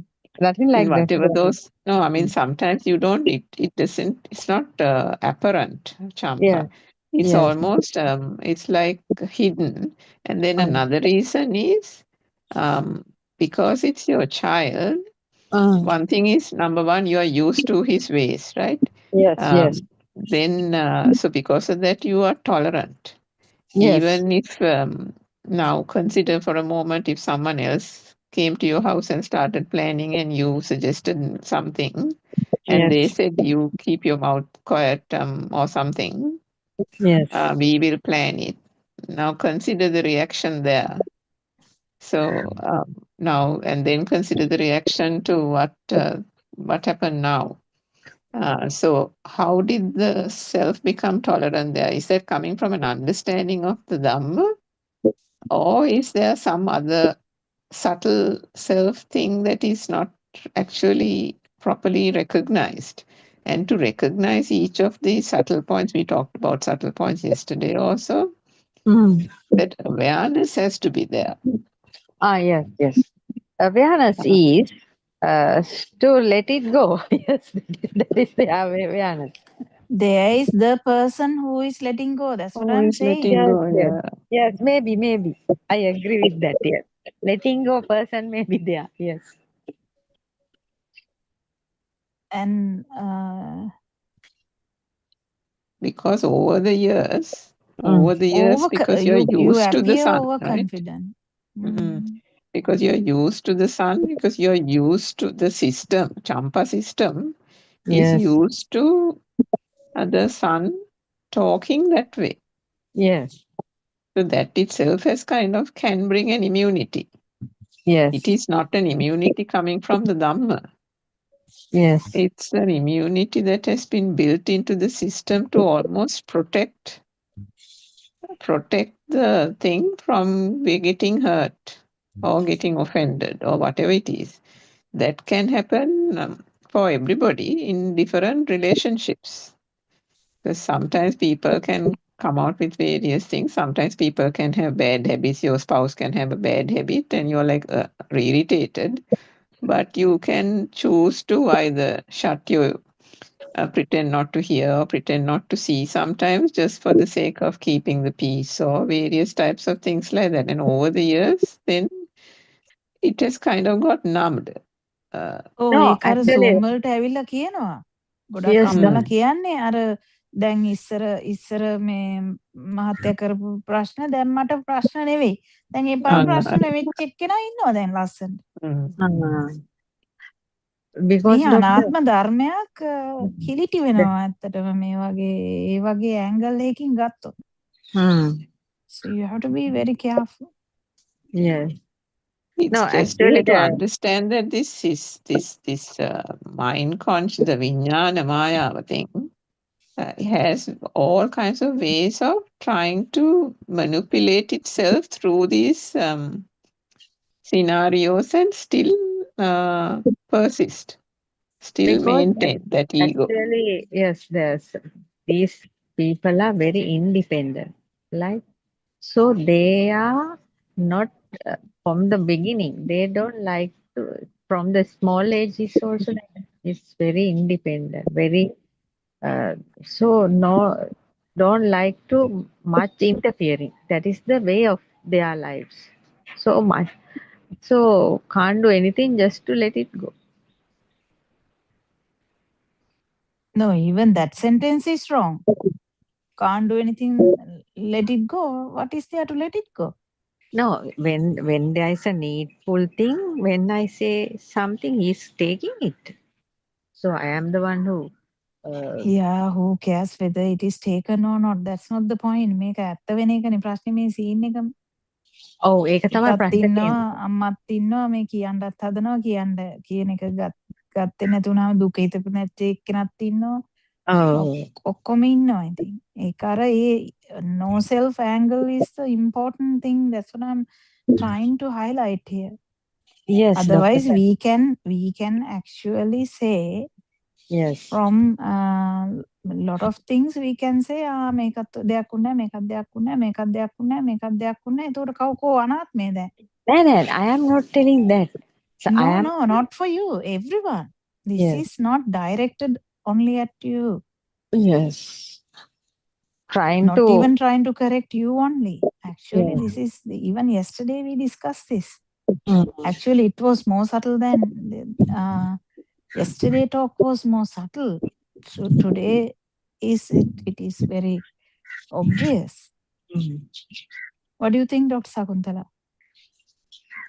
Yeah, as you said that preserving the self who is good is something very, it's actually a pitfall, I suppose, because the person feels that everything is settled and I don't get disturbed with this sort of incidents and the fire is not coming anymore. So that calm down self is very well preserved.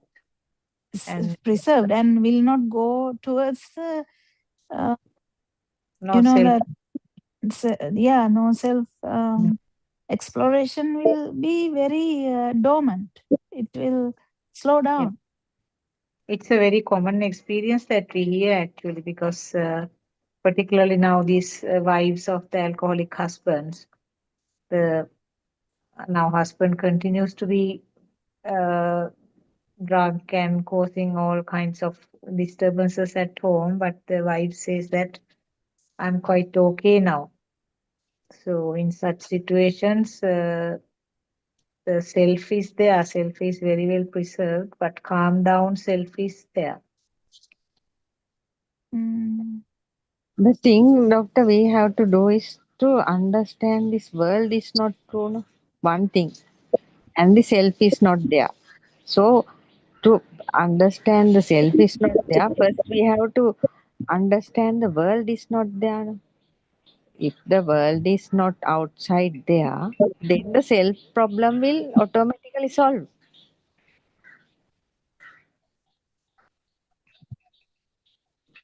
That is what Then the jumping will not be there anyway. If someone asks you a question only, you will answer.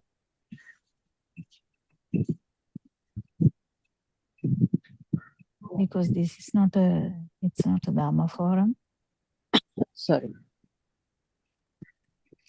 So, but still, what I'm thinking is the overgeneralizing, over thinking about letting go is not this. Yes, I know. Letting go is actually it's a much bigger concept, because when you come to the sensor levels and when you realize the power, the sasa power, then after that slowly it comes down. And when these experiences do happen, it will make you to realize the sasa power coming down, and also because the letting go of father, mothers, daughter, son, husband, wife, money, house, that is actually a different level of Dhamma. That's actually doctor. baby Dhamma. Baby Dhamma, I would say Dhamma in a baby form.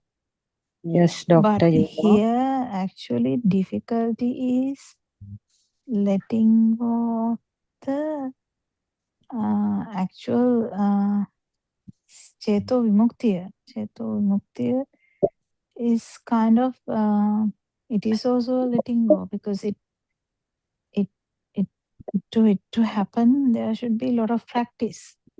So that letting go is the most important, letting go of things, letting go of talking, letting go of actions, letting go of people, letting go of money. They are like kind of sensual world stuff.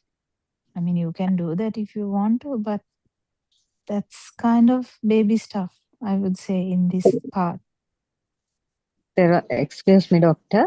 According to the dangerous, very fierce life experiences I had, right?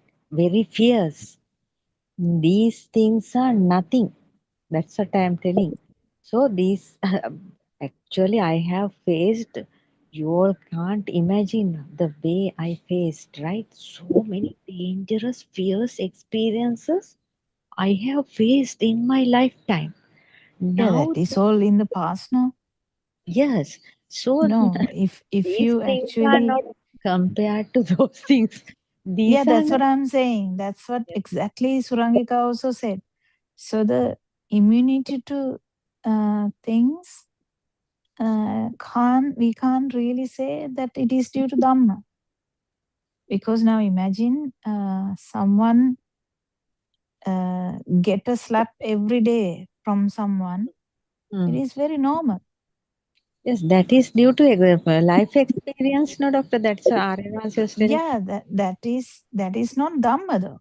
Yes, maybe due to the life experiences, our mind will absorb things to a certain extent, right?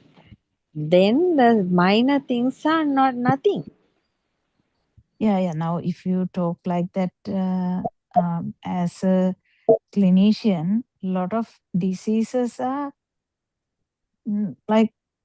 like simple arithmetic, like because Yes. we study a lot, but Yes. it doesn't necessarily mean anything.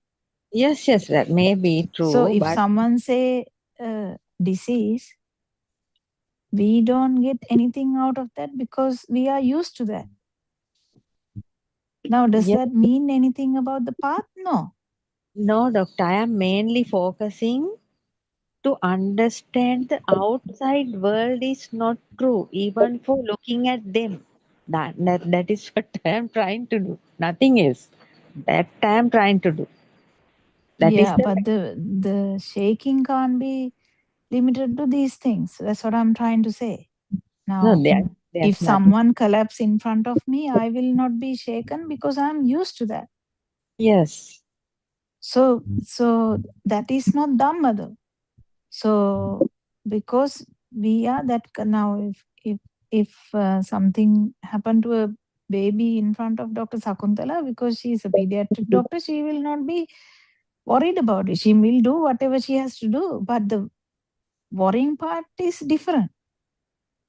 Yes, But doctor. that doesn't mean anything in this Dhamma path, because Dhamma is about no self anger. Yes. That is what no, to understand the no self angle. To first of all, we have to understand there's no outside world.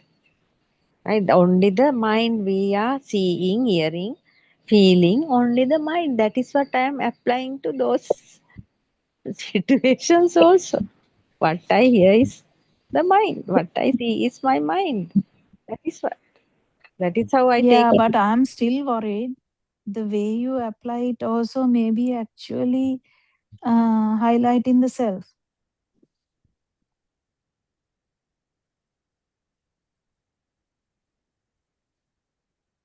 So be careful No, about that. yes, no, I am not taking anything that much seriously, right? I understand something. That means very difficult to go. That means attached to Because these there is worldly no sun things. inside also, no? No, that I understand the difficulty of attaching to the worldly things like No, you are past. not that much attached to son or husband at all. You are actually attached to something else. So you can't judge these things by these things. So Yes, you have to be very careful, Champa. Yes. You may not even know what you are attached to. I am attached to Dhamma. That I know.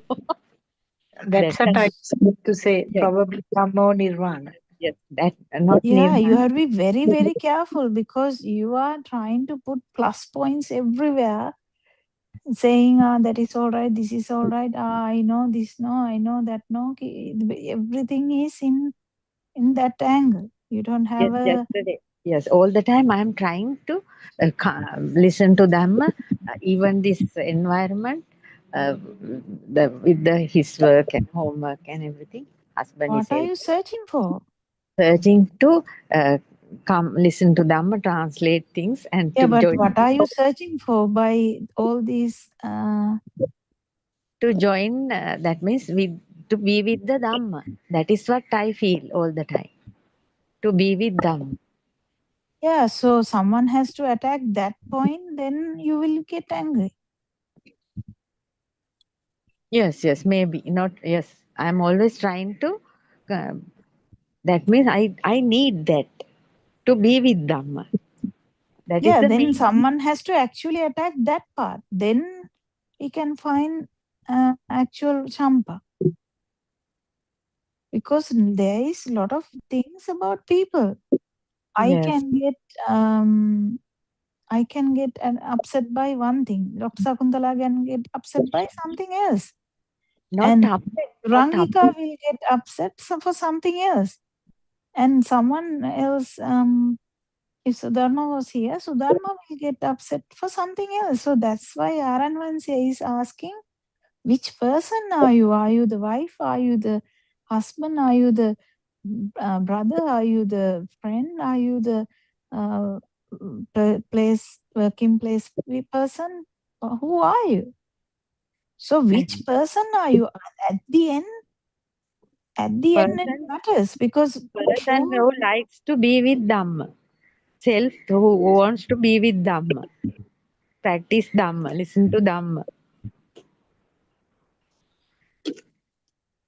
Be with yeah. the name. Yes, that is the one I understand. ඒතර Without ඒක ඇත්ත Dhamma. වෙලා නම් ඒක තමයි ඉතින් කෙනා. Oh, There ඒක is, තමයි කෙනා. if you That is have one something as true, yes. then that is the self.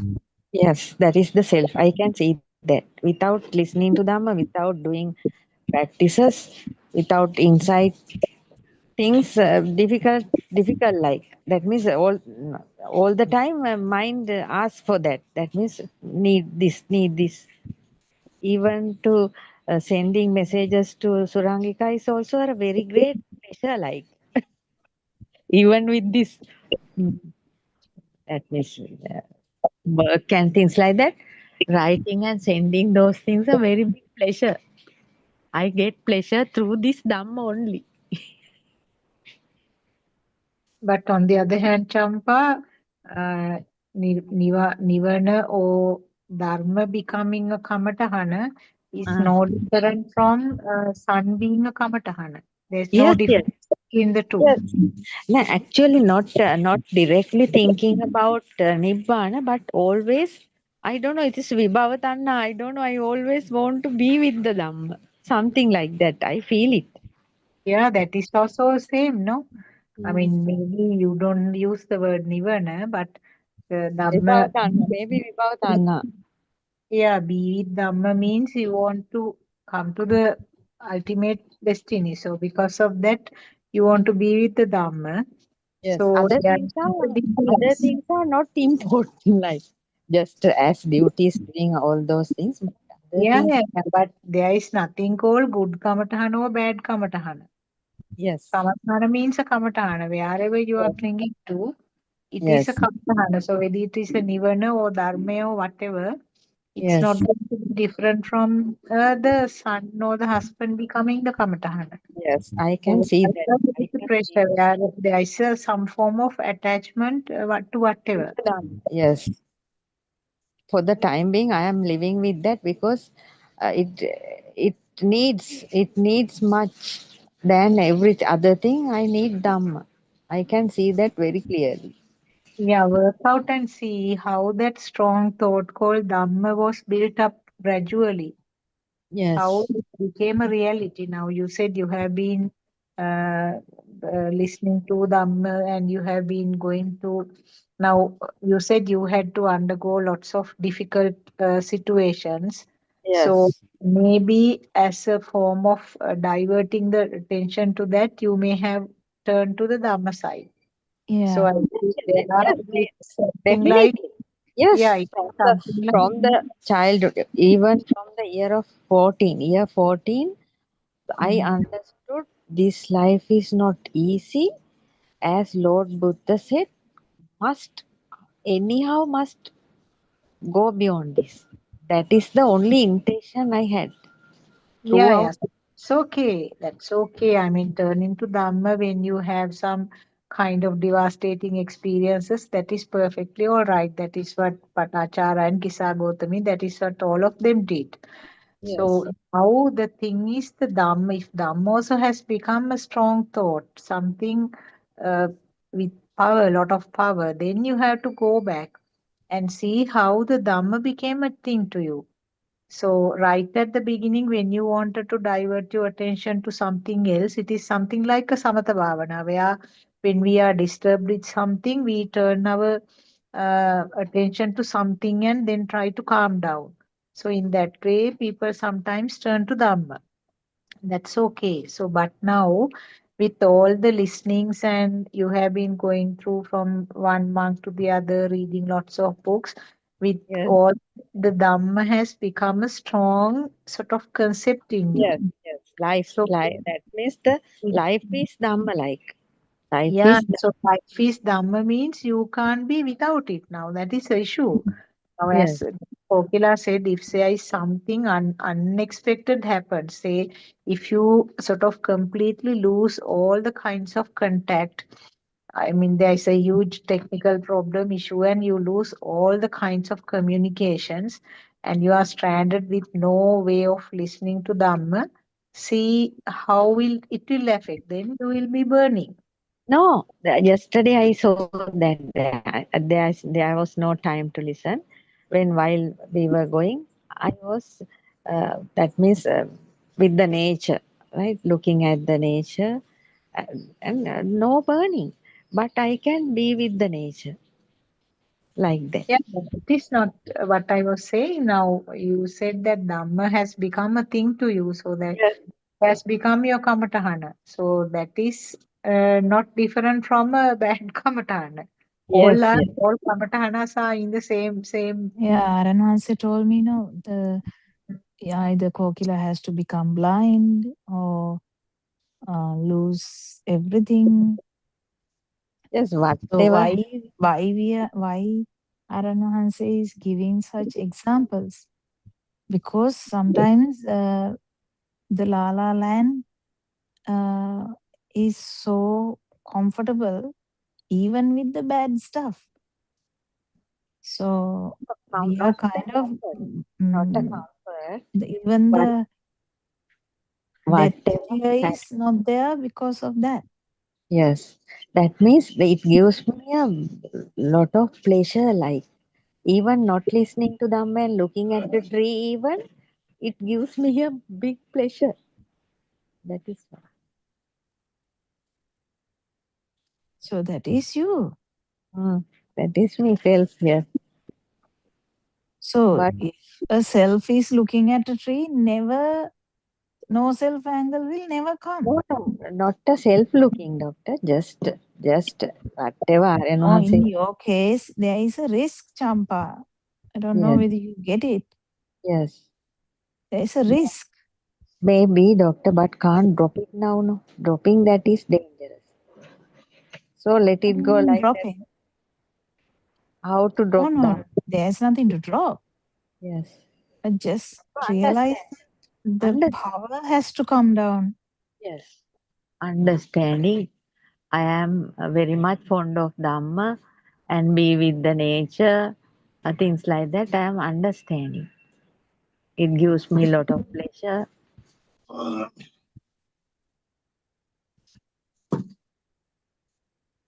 You're putting lots of right marks in front of you, which is not, we No, no, shouldn't have.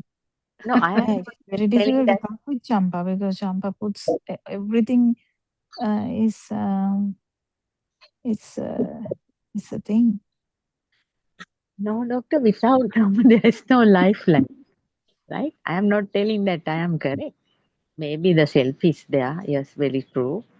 So I'm trying. That means the only thing I can feel is I can see is Dhamma. Other things are not important to me. So what to do? You might have to talk to Aran Hansi about that addiction because it's an addiction now. No, not the addiction. Can live without Dhamma. Then it goes to the practical side, right? But No, this because the power is still high. No, we can feel that. So yes, time will solve. Yesterday we went to a friend's place. That those people are normal lay people, no? So they are good people. Talking to them. At that time also, I watched my mind. No difference. Very very peacefully. I talk. We talked with them at lunch and everything. Then came. Nothing happened. But after when I coming also, I am thinking, go and I must go and listen to them. Go and I must. that nothing happened story. That's what Aran Hansi is saying. This nothing happened story is wrong. Sorry. Nothing happened story is actually wrong. I don't know why people are talking like this. Because doctor, No self angle has nothing to do with nothing happened story. What do you think, Dr. Sakuntala? Yes. Yeah. I think mind. you also should get that properly to highlight it to others. It has to go to the heads properly because this nothing happened story is coming out of a lot of mothers, not only Champa. No, doctor, it'll come right. Yapahu RN was trying to take us to Yapahu, and he is going to give a great sermon and things like that. No, then those things will vanish, I think. Whatever the mountain I will climb, I will sit in front of him. Then everything will be over. Even that thought is wrong. The self will vanish in front of Aryan one day. With the help of you and all the other Dhamma friends. I am getting the things, doctor. I know I have so many. That means the self is here. I understand my mind power when it comes, when it jump and talks. I understand. Other than that, can't do anything. No? So going here and there, even wherever they going, if I always think, oh, at what time I can come and join to listen the Dhamma. That is the thought coming all the time.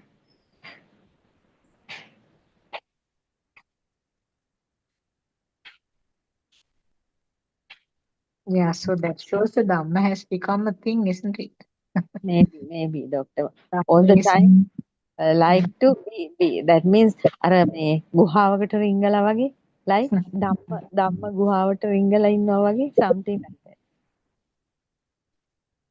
it should be the other way, like that. Now, Aran Hase was explaining that how he was traveling in that bus with so much of noise, but he still didn't feel it.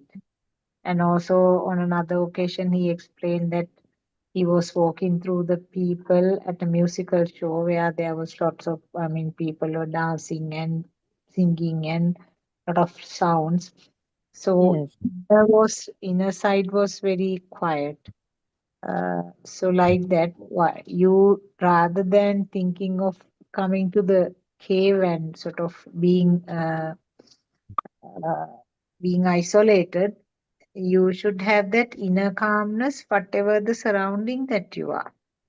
Yes, that is there. Whatever said and done, these people are not very bad to me, doctor. They are actually good, no? This man is helping me every way. My husband, right? Even cooking. So I have no much work. My son is also telling, you do your work peacefully without interfering. That is what they say, right? They are not interfering much. They give me freedom all the time.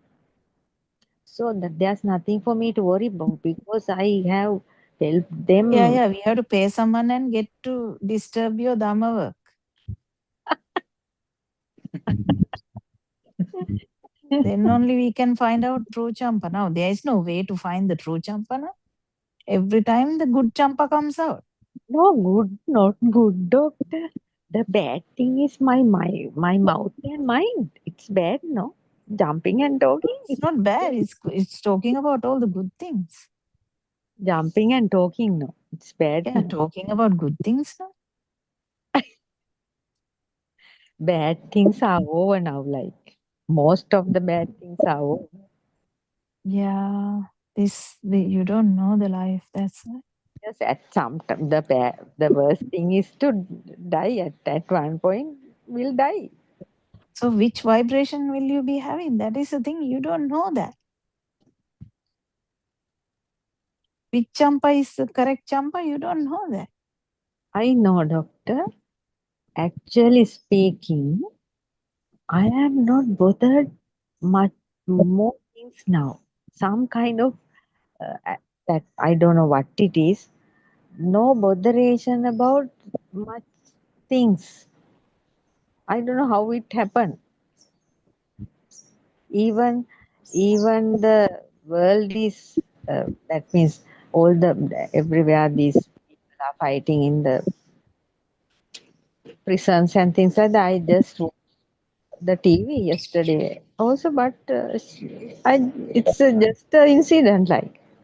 So I don't know why my wrong point. වැරදිච්ච එකක් විතරයි කියන්න පුළුවන් වෙන්නේ. කවදා හරි ඇවිල්ලා Zoom එකට ඇවිල්ලා වැරදිච්ච එකක් කිව්වොත් අන්න ඒක අහන්න පුළුවන්. ඔක්කොම හොඳ ඒවානේ කියන්නේ ඒකින්ද ඒක වැඩක් නෑ. වැරදිච්ච එකනේ මගේ වරදනේ පැන පැන කතා කරන එකනේ my fault and always going to give ideas to others. ඒ කියන්නේ Oh, that is also taken in a, I don't know whether it's even taken in a non-self angle because none of these things are happening because of a self. There are so many angles to this. You yes, have to calm down to get this Dhamma. You are too in a fire. Yeah. The fire is too much, so the Dhamma can't absorb. දඟලන මේ මොකද්ද මේ දඟලන හිතක්. දඟලන අම්මෙක් වගේනේ. And can it be a habit? But now it may have been taken as my way of doing the things, but habit, yes, it's a habit. Which has been brought forward, and now you have taken it as my way of things. Isn't it? Not my way. No, I have no my ways. I am actually flexible, but according to the way of working in the pressurized situations for so long, right? This දඟල තමයිනේ වැඩ කරේ in this in import trade is a දඟලන period. So that habits may be there. No, even at this moment you are the same. So how the mind power, it is the same. Nothing Yes, has changed. Yes, I am understanding. They two are also telling you're always jumping and telling things. No, useless. It's not about telling the Sankara. You have to be careful, Champa. It's not about, now imagine a child who jumps up and down. That child is beautifully jumping up and down. There is no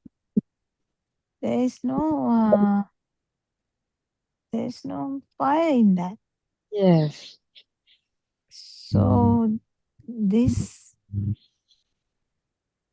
Because of the It's fast not work. the actual action. The Yes. fire behind that is a different thing. You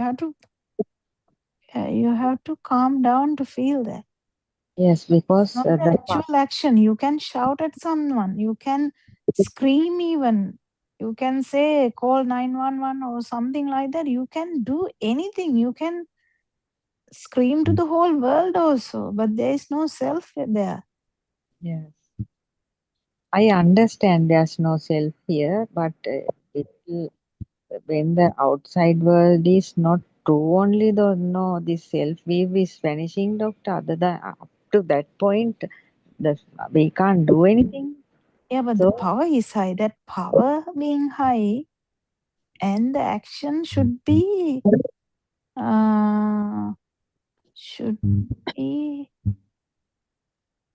realized, because action is different, self is different.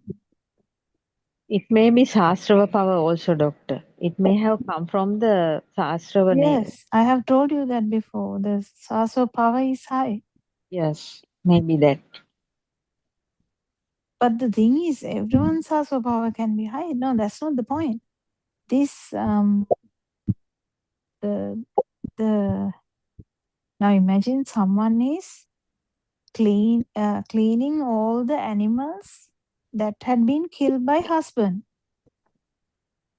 and also cleaning all the equipments that is needed to kill the animals next day. Yes, that lady, that Radhikanta, yes. Yeah, but she has no self-view. So you can't go by the action itself. This is a total different angle. Yes, doctor, but can't do anything forcefully. I'm not asking you to do anything forcefully. Do I Just to, sound like that? yes, no, just to let, that means just to slowing down according to the time. Listening to Dhamma and practicing Dhamma is the only way to help that.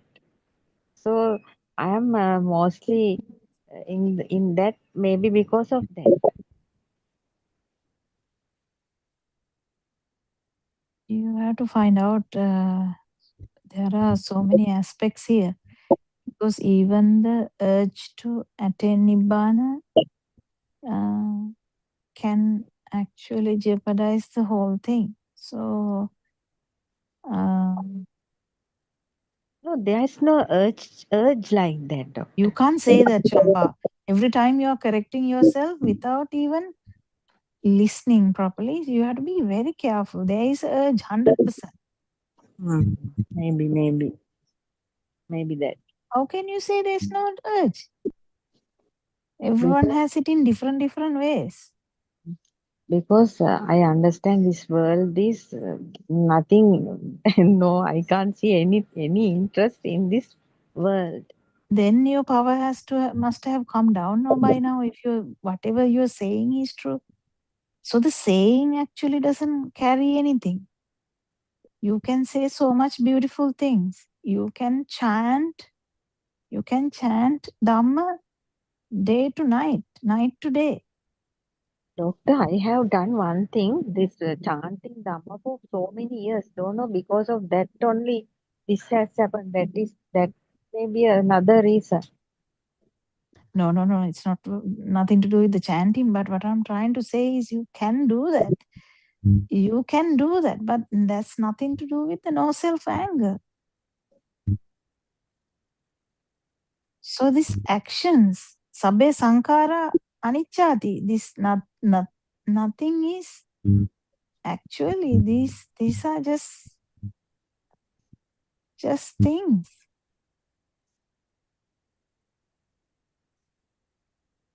It can be body actions, it can be mind actions, it can be verbal things. Achi sankara, mano sankara, kaya sankara. මොකෙක්වත් නෑ ඔතන. Oh, But the thing is, you are thinking like that. No, I am not thinking that. You may be feeling. No, මේ හිතනවා තාම Champa. No, you තාම හිතන level එකේ යන හින්දා නෙවෙයි ප්‍රශ්නේ තියෙන්නේ. තාම පවර් එක එහෙමමනේ.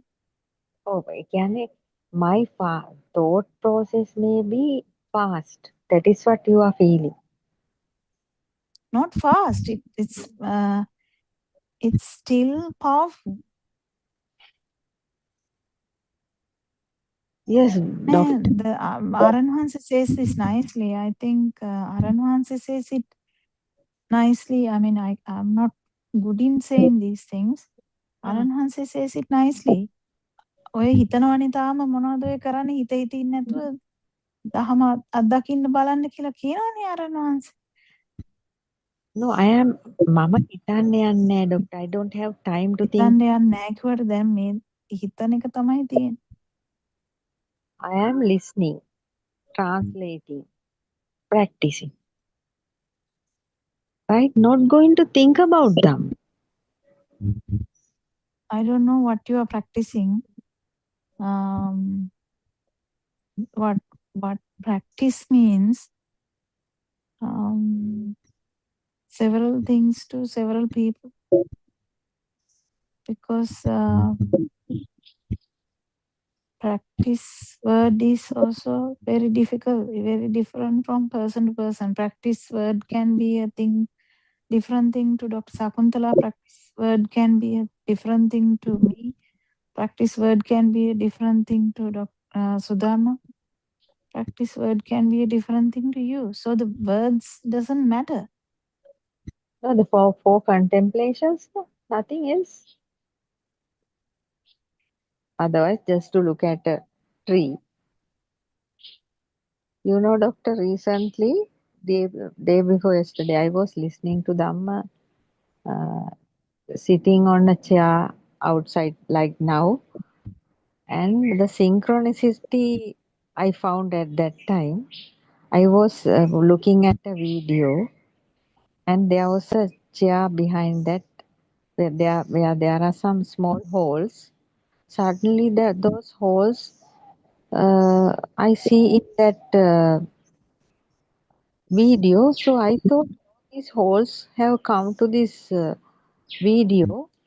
Then I found the chair is behind, and I have seen that chair. That means the synchronicity of that the chair and the eye vibration and the light vibration, and that holes I saw in the video. That means the synchronicity experience, some small experience about this synchronicity I saw at that time.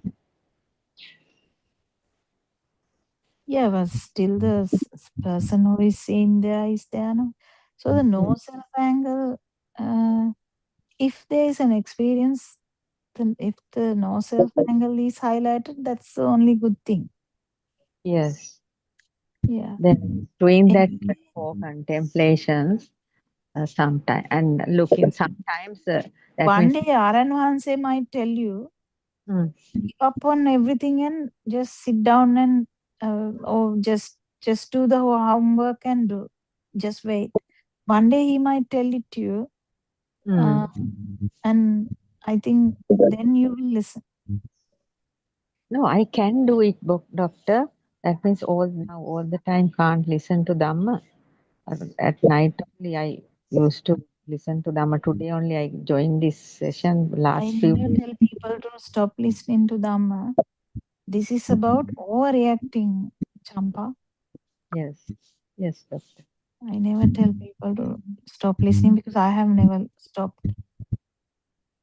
You spoke to Aranhasa that day at Maharagama? What did he say? No, she didn't. She didn't directly talk about her problems.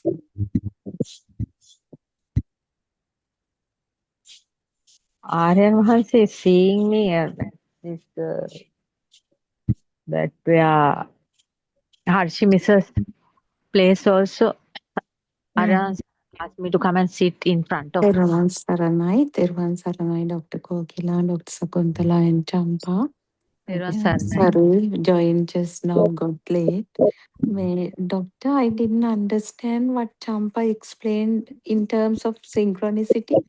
That chair in the video, is it okay for you to explain? The holes in the chair.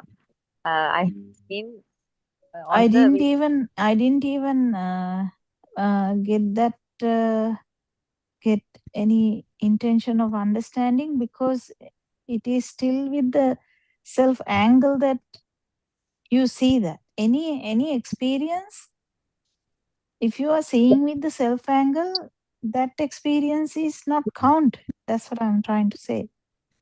yes, doctor. But I have Synchronicity is always there. Synchronicity will never be stopped. Yes. That's never going to stop. Yeah, but this no self angle is the angle that we are trying to highlight. That's why I told Sudharma, otherwise I can't actually That's remember right. what she That's said. exactly it happens always. Whatever the sense faculty functions, synchronicity is there, Champa. That's what exactly when Dr. Kokila told. It cannot come at a certain point. No, it's there. I said I have seen it. That means the system seen it. I know it's there. Everything, this whole cosmos is synchronicity. There, no. Yes. I have seen the synchronicity happening. I don't think synchronicity is something that you can see like that. I think what you experienced was simply kind of a sort of magic. Shadow of, I think I don't think it is any significant. I think that it is something Yeah, I just don't think it is significant. just ignore that. Maybe because of the eye lenses. Yes, maybe. You get all kinds of magic things sometimes when you go. Now, have you seen sometimes you get things on this YouTube? Continue to look at this picture, you will see the Buddha's face or something like that. So that sort of creation sometimes occur at the eye level, eye sensor level. So those are not significant experiences. Yes. Maybe it's eye sensor experience. Yeah, but anyway, but my summary of that is any experience, if it gives you some insight about no self angle, that is kusala. Yes. Anything else, actually, because everything else is that just I'm there, I'm experiencing something. But today morning, the R.N. Hanse's explanation was fantastic. Not the last bit, but the last bit is also good, but the last bit was more towards Pali now. But what I'm trying to say is the normal one for that mother and for listener. They are like gems. So you have to get these points properly, because the practical points are not like Dhamma points. Dhamma points, you can by heart them, you can crave for them, you can actually put them on a stone or even, and memorize like 1, 2 into 2 is 4. You can memorize them, Dhamma points. But that's not the important part of it. Actually, if that is the case, it will just become another data. Another data, and the self is actually more than what it was before. So anyone who is studying a lot and then studying Dhamma also, if you don't actually get the Dhamma properly, it will be just another data. So data is not important. Whatever the sankhara, whatever happening here, whether it is the eye function, whether it's the ear function, whether it's the tongue, whether it's the nose, whether it's the skin, whether it's the mind. There is no self here. That is what is actually important. If something is helping you to understand that, that is good. That's it. That's all. And just drop it. And because if you don't drop it, you can't go to the next one. So the letting go has so many meanings. Letting go is not letting go of son, letting go of daughter, letting go of daughter-in-law, letting go of son-in-law, letting go of house, letting go of money. That's not the point. That's baby Dhamma, as I told you. Aranwanse is not talking about any of these things. Actually, letting go of me is the worst, not the worst, most difficult aspect. Letting go of me. This itta sanyawa let go කරනවා කියන එක ලේසි කන්නේ නෙමෙයි. එන ඉතින් ඔක්කොම රහත් වෙලානේ මේ වෙනකොට. ඔය කියන විදියට. ඇයි එහෙම නැත්තේ?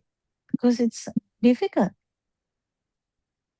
Because the itta sanya, or this vibration is the vibration which is there for the whole samsaric journey.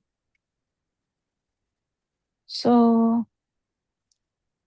that is what is the most difficult thing to let go, not others.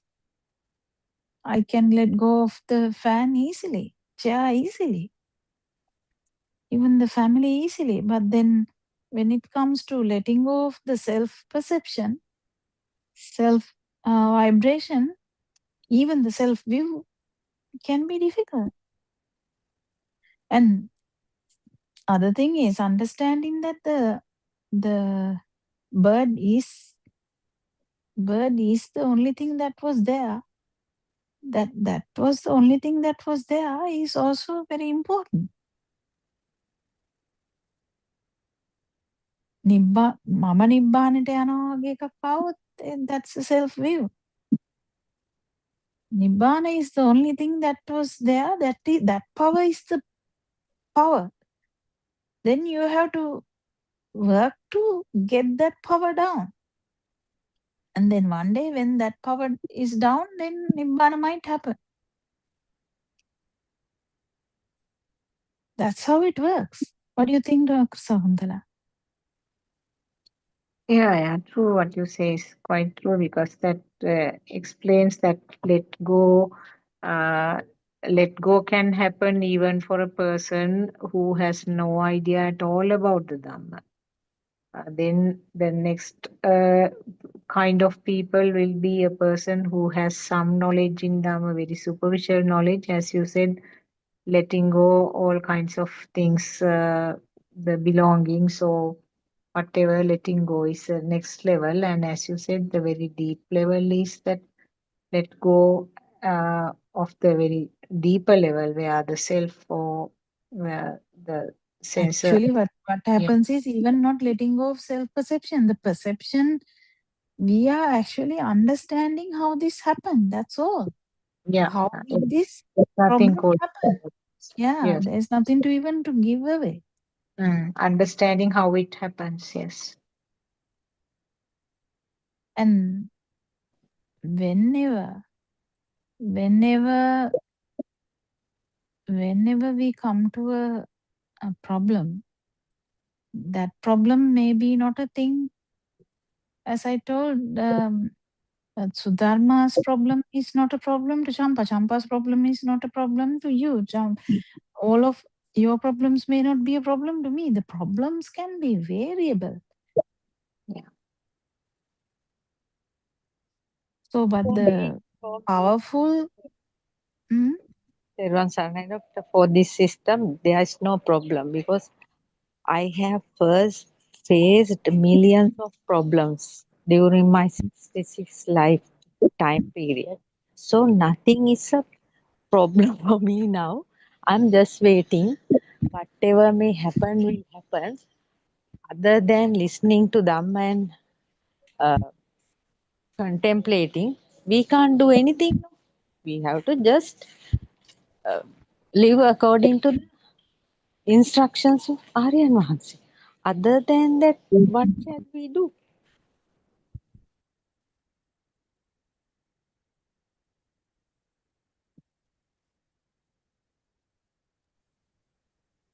Yeah, true. That sentence can be true. The thing is,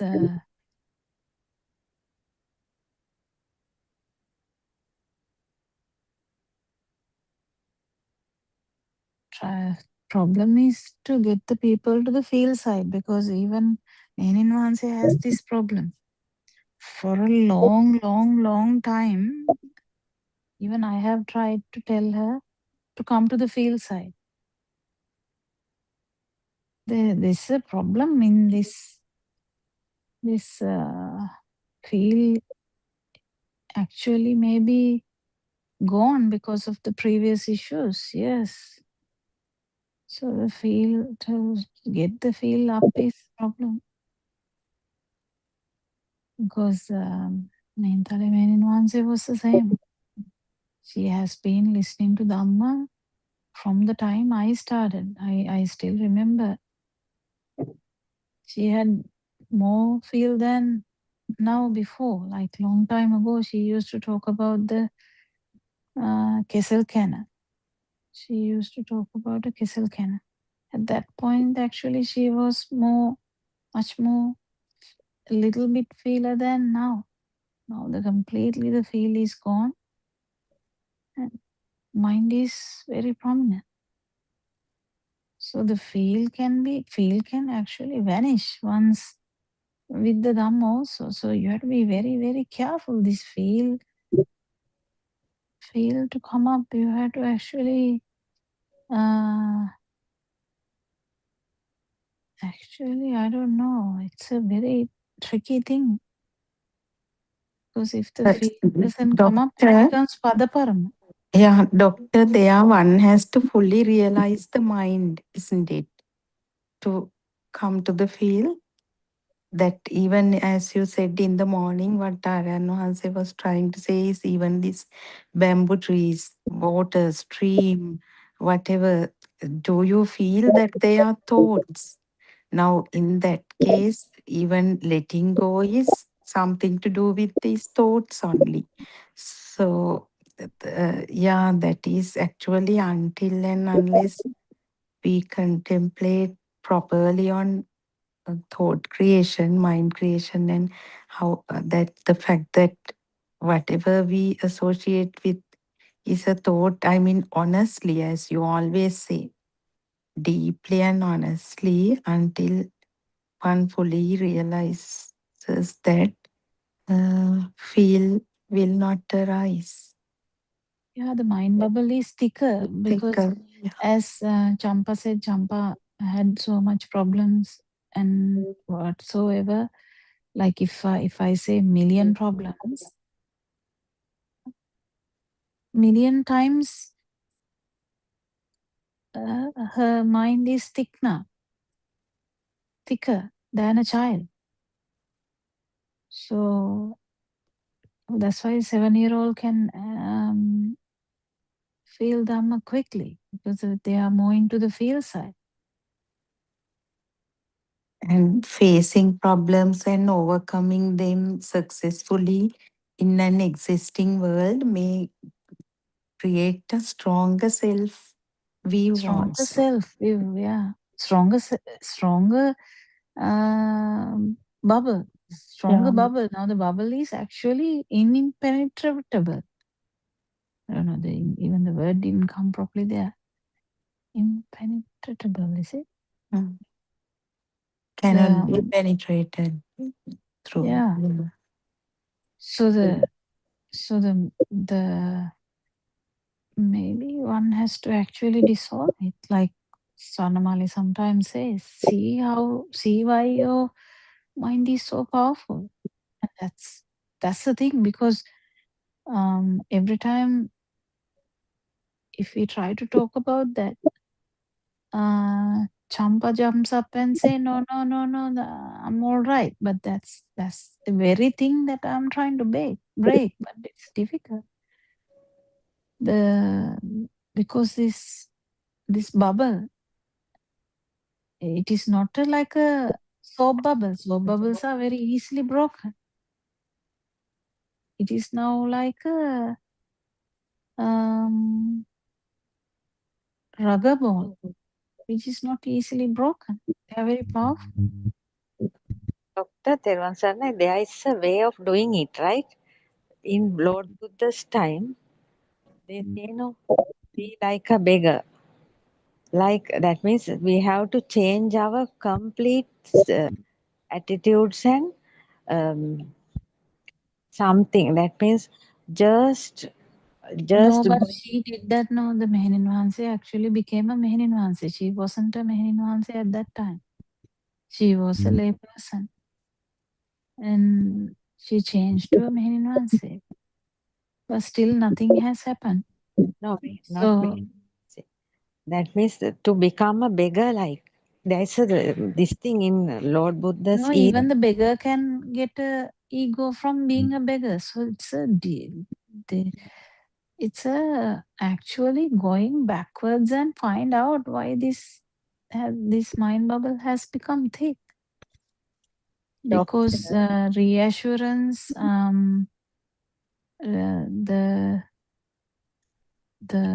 because the baby didn't have such a thick idea. And slowly, I mean, it is similar in everyone. None of us are coming from like even in Lord Buddha's time, even the queens understood this Dhamma. So the understanding Dhamma is similar to the queen and the servant. It's not only for the servant, it's for the queen as well. So there is no barrier here. It's just trying to calm down. Because, Doctor, there was so much criticism for me, right? From the beginning, so many people criticized. I was very innocent and had to undergo those criticism.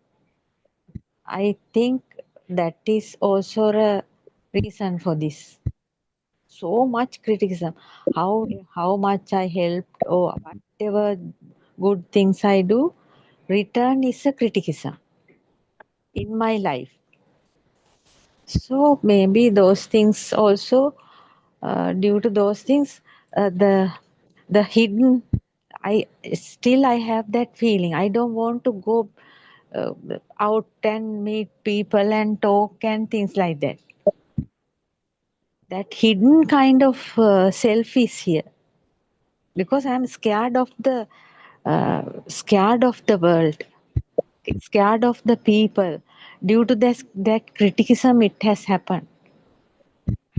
I'm very much scared of the society. Though I am going and facing that, maybe that is also a reason. Full of criticism, nothing else.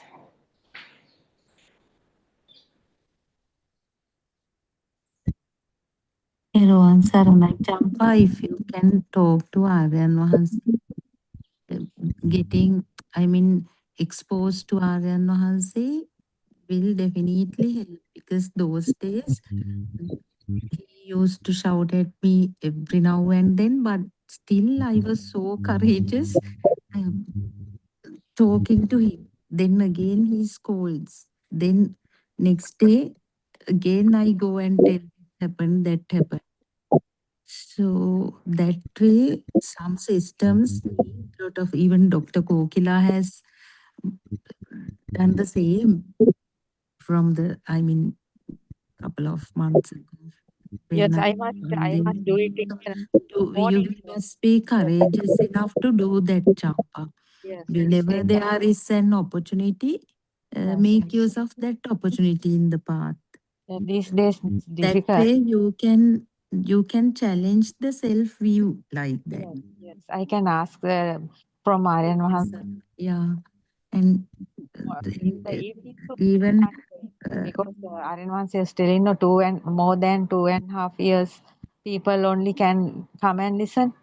So I am not. Sometimes there were times I got irritated when Dr. Kokila was explaining that your power is high, that, and I sometimes didn't understand.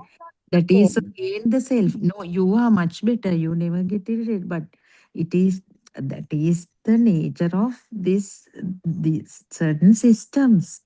Arinvansi has Because regarded me so many times, Sudharma. I have faced him so many times in front of him also.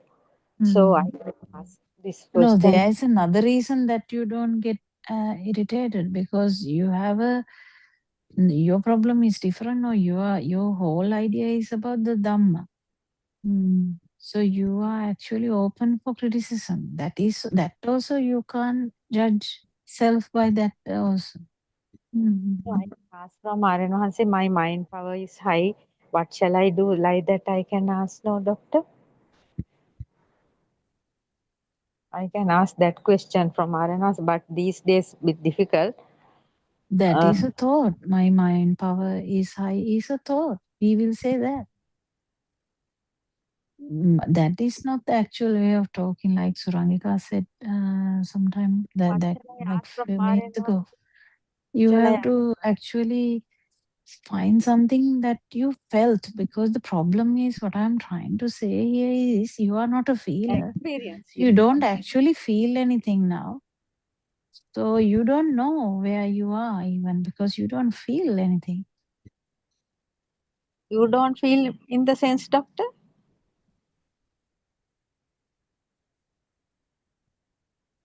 Because of the heavy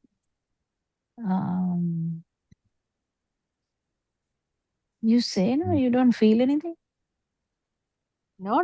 When somebody say something, there's දුකක් ගැන කියනකොට, then that I can feel more than anything.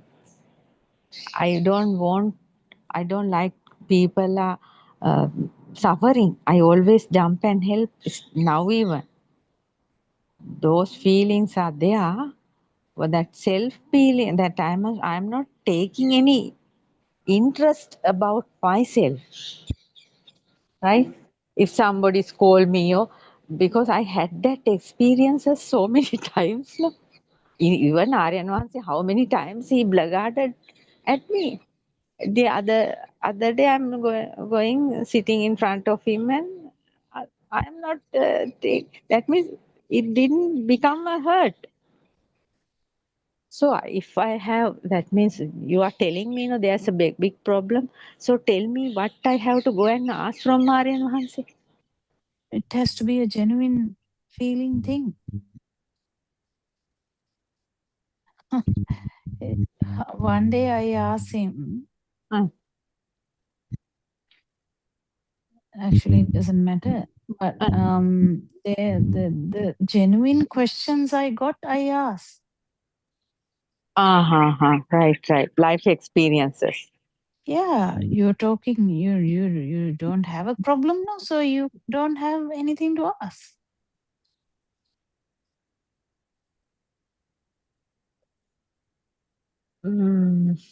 I'll find a question. You'll No, find a question Champa. is, that's wrong. Yeah, that I think You'll find a question is an artificial question. Artificial questions are actually useless.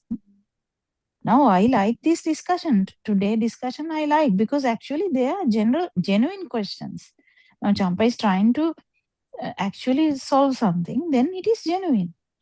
If four of us are here and we talk about, nonchalant, like we just talk about Dhamma, that's actually not true Dhamma talk. That is just trying to make the 2 hours go just talking. That's actually useless. The actual Dhamma comes when a person is genuinely in trouble, like genuinely asking a question. Now, the genuine question here is how to change Champa to a feeler, because Champa is actually numb. I think Champa can start the conversation with her high Vitakka nature. So you can say that is something that you are experiencing now. You can say that I have a very high Vitakka level where I feel like sort of coming out with ideas and talking. So if you start from that point, I feel that it might move forward. Okay, doctor. Yeah, I'll do. actually, don't have a pre-planned thing, but find a genuine problem, Question. Yes. Genuine genuine problem. question, where Oh, actually um, either you feel it as a problem, yes, but the yes. problem is you don't know your problem. But she said that high Vitakka thing High is Vitakka is a correct thing. Yeah. she accepted. Yeah. So that One you day, can start with. yes, one She day. accepted few things today. She accepted අතීතයේ හිර වෙලා ඉන්න එක she accepted. Trapped in the past. That she accepted. She accepted high vitakka. Yes. How do you say that in English? Thoughts. Uh, Initial and sustained thoughts. yeah. That's vitakka vichara. Yeah. That thing. Yeah. Sorry, And Sudhakar, say it again. Sorry. Initial thoughts and sustained thoughts. Vitakka vichara. Okay. Okay. Thank you. What else did Not, she not, acknowledge? She not actually in the past.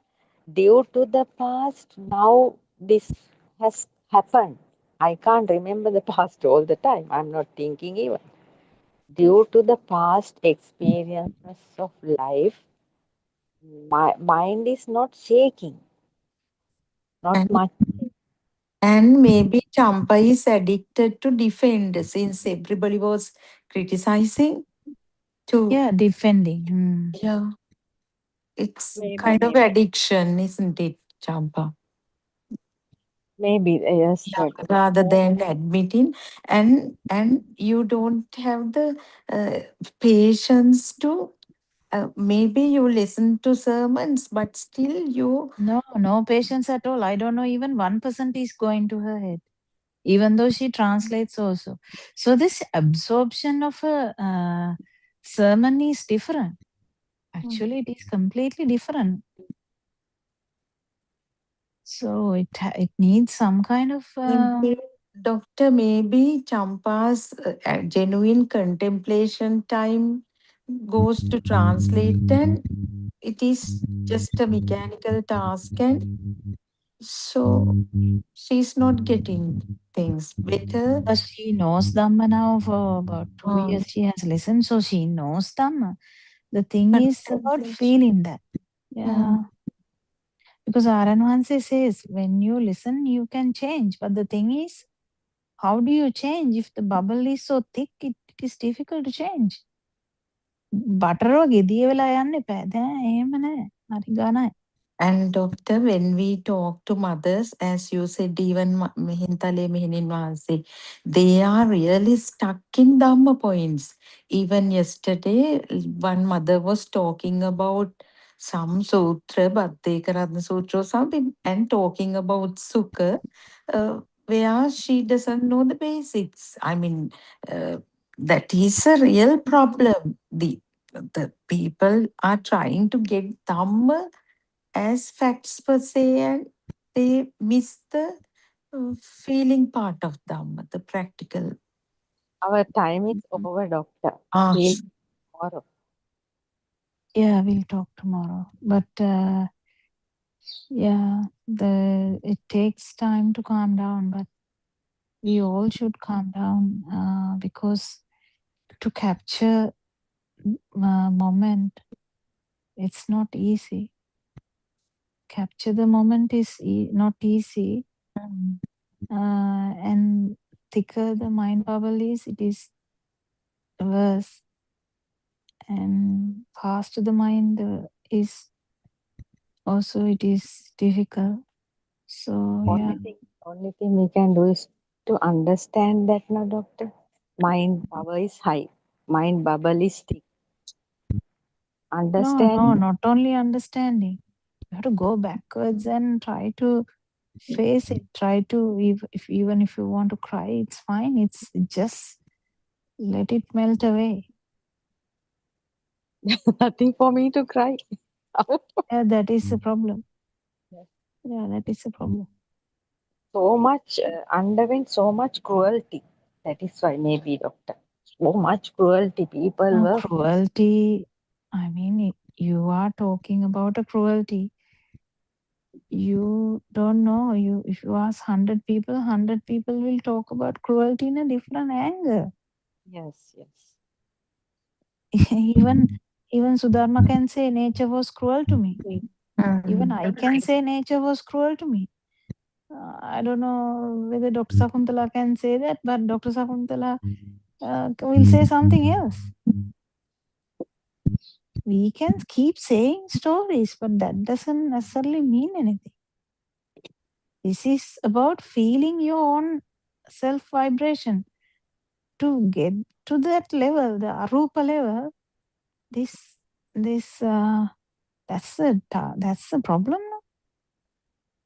To even let alone anatma, let alone beyond vibration. First, you have to feel the vibration. So that's the thing. We'll talk about it tomorrow. Okay, doctor. Okay, Teruvan Saranai, doctor. Teruvan Teruvan Saranai, Saranai. Thank you, Arana. Teruvan Saranai, all Dhamma friends, and I will not say worship.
Teruvan Saranai, all Dhamma friends.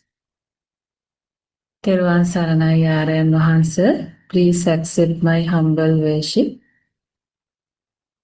So, dear Dhamma friends, as usual, we have going to start the English Zoom session. So, as you all know, this English Zoom session is very important because this Dhamma Zoom session discuss the solution for everyone's suffering. So, as we know, everyone search for happiness. People do many things to satisfy themselves. You see, people don't like suffering, but exactly where is the suffering? Can you do it in that form? Can you do that in the mind? Then it will be a never-ending process. So, on the other hand, this Dhamma provides you a very practical path that you yourself can perceive that when you start to feel the world is not true and the so-called soul is not real, when that starts to feel, on the other side, it is the you see the relief from the burden of thoughts. So all sufferings, you see, all plannings, all stress, all depressions, all anxiety. One of the main reason, really, actually, it is the reason that is the mind. So, never-ending thoughts. So, actually, in our Zoom sessions, you are guided to understand what is the thought, what is the so-called mind, what is the soul. So then people start to liberate, you see, from themselves. So as usual, you all know we are reading few pages from True Dhamma volume. I think currently we are reading True Dhamma volume 6, page 60. So we can start the reading. Tinna Sangati Passo continues. The eye, colors and shapes and consciousness together make eye consciousness, which is also known as Patika Sampassa. With the contact of these three, eye consciousness is constructed. Now in the mind consciousness with unimaginable speed, the sparks are formed, and as a result of this process, the mind takes the image as a real object. Manancha paticca dhamma uppadesu manoviññāna. This part refers to due to six senses, contact arise, and with contact, sensation arise. At this junction, craving, value, and samsaric cycles start to spin. This is also the birth of the I, as explained in the Jati Dhamma Sutta. This is the origin of the cycle of birth and death. The attachment leads to extensive thinking, that is vitakka, and again with the arising of feelings, sensations, craving arises. And with the arising of the craving, clinging arises. With the arising of the clinging, a sense of becoming is arisen. This is how Paticca Samuppada spin, dependent origination. People who are misled by the illusion in the mind consciousness cannot understand this Dhamma. Things are only momentarily created and disappear with the speed of vibration. This is the truth. You cannot find any existing things, nothing at all. All are just illusions created in the mind, and nothing is permanent. It is only a creation of a thought in a given moment that occurs due to changing conditions and also disappears along with the condition, with the realization of the truth, you lose me. So I think now you are familiar with this Tinnan Sangati Passo. So Tinnan Sangati Passo means the Ditta Sutta Mutta, that is the sight sensation and the you see the sound sensation and the feel, the touch. You see sensation, that is basically all five senses. So the eye sensor is the ditta and the sound sensor is the sutta and the mutta refers to the other senses. So now we understand the sensation rises on its own. That is the sparks. You see the sparks form and each sparks carry a power. So even though the spark disappear, then and there, the spark, this electric spark gives rise to power. So then what's happened? The spark, you see, continuously occurring when this occurs. So then the color world form, sound world form, and the other sensory organ world starts to form.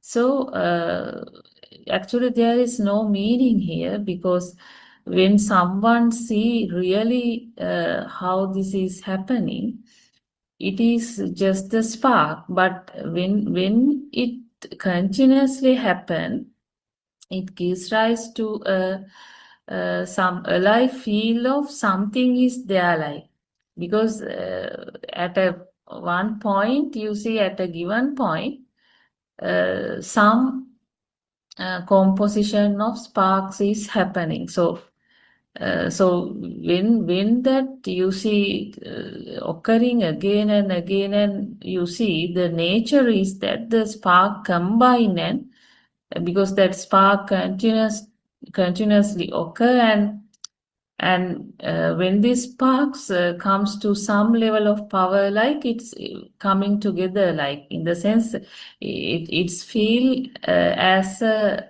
lot or as a packet, like. So that's the quantum packet. So then that carries some sensation. So this sensation is the one which really gives a feel, like the light is real, or the sound is real, and so on, like. But now we understand nothing is meaningful here. So so this you see this all to once this coming together in the sense sampaticca, so then that is the birth. So this contact is the birth, because then it is the perception start to form. So then there is some meaning. You see, some meaning is added, like so.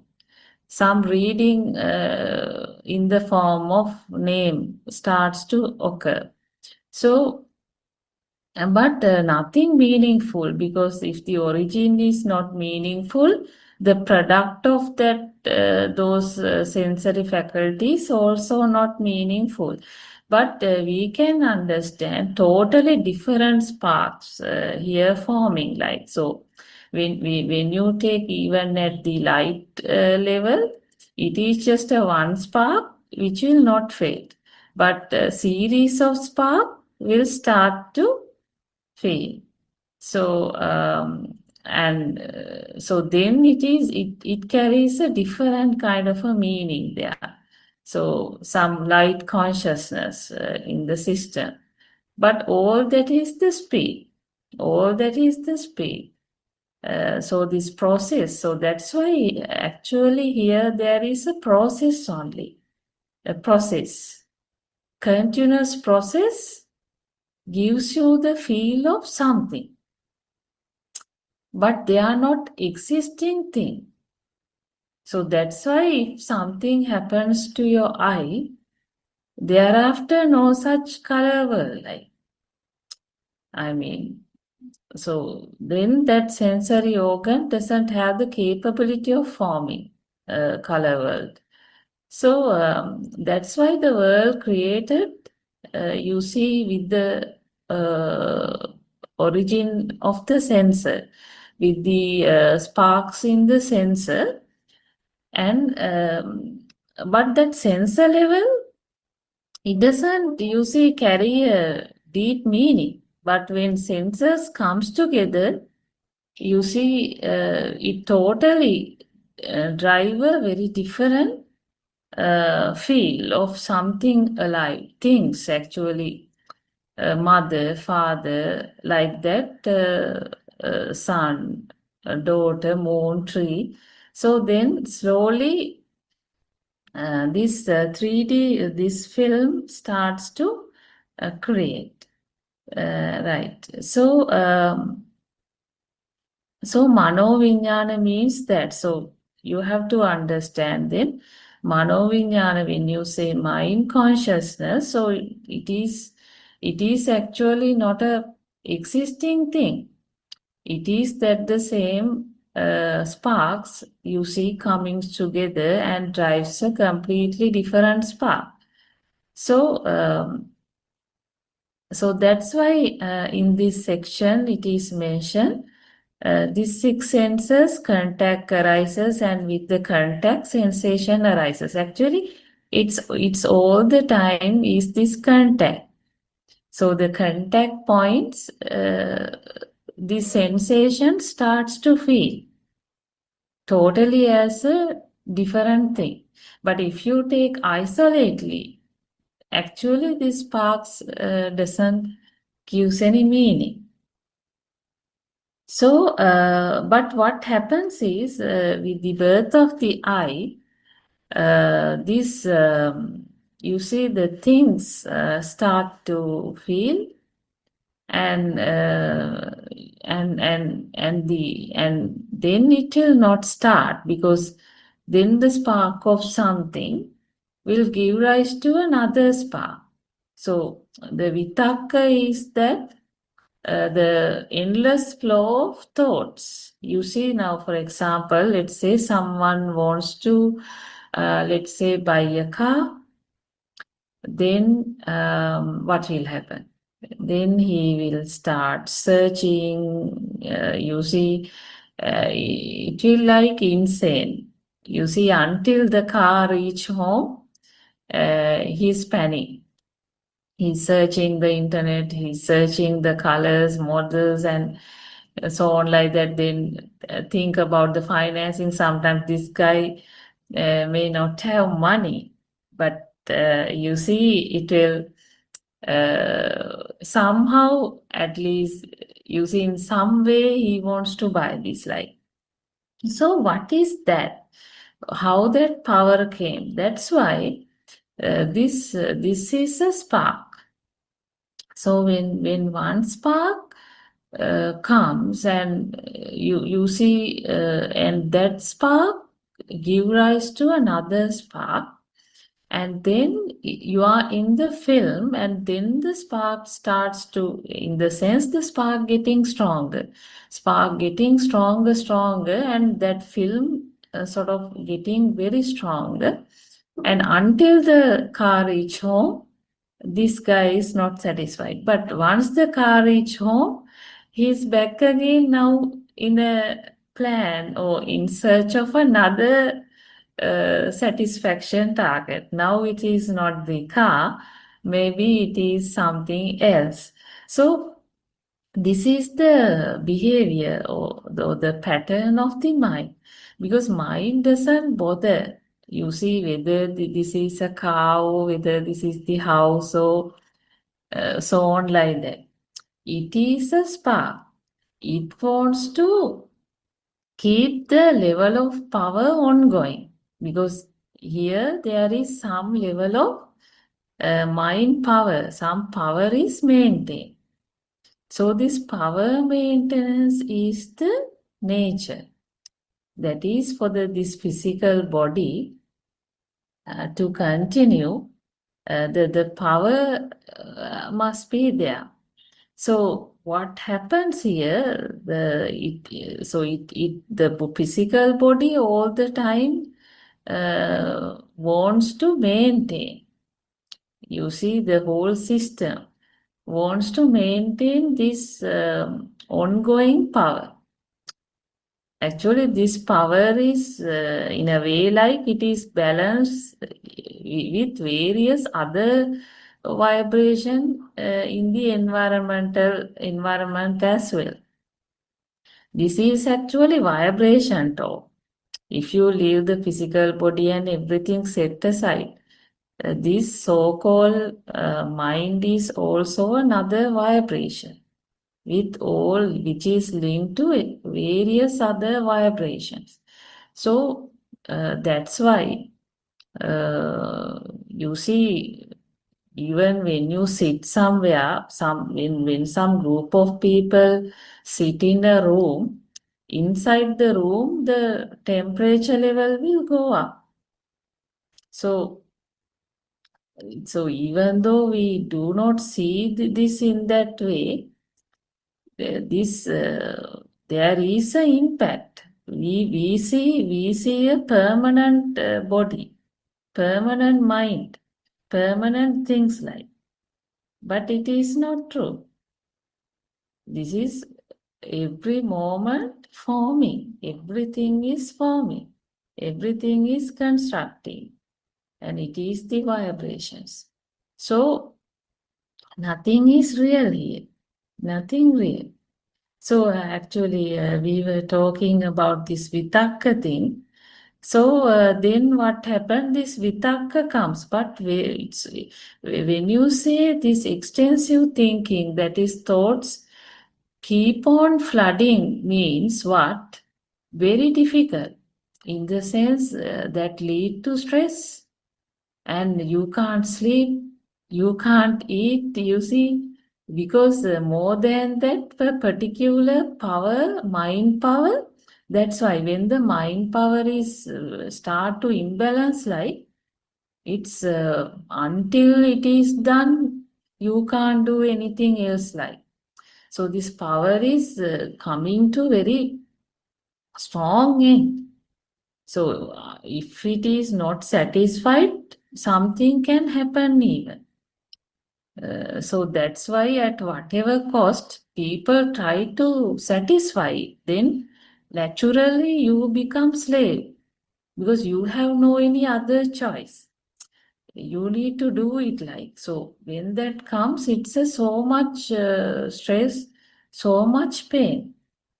That is the problem of living in the mind. So even though you love the mind, you say my mind, you see, I keep my word and so on, like there's nothing reality here. Because this mind is the one, you see, telling all these things. So very difficult if you do not know what's the mind, actually life would be very difficult.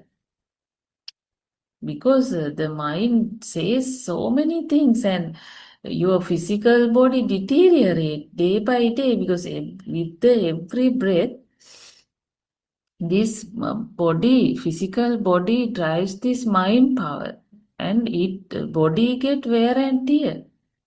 Because the mind power getting stronger in the system naturally also. That is the abhisankarana.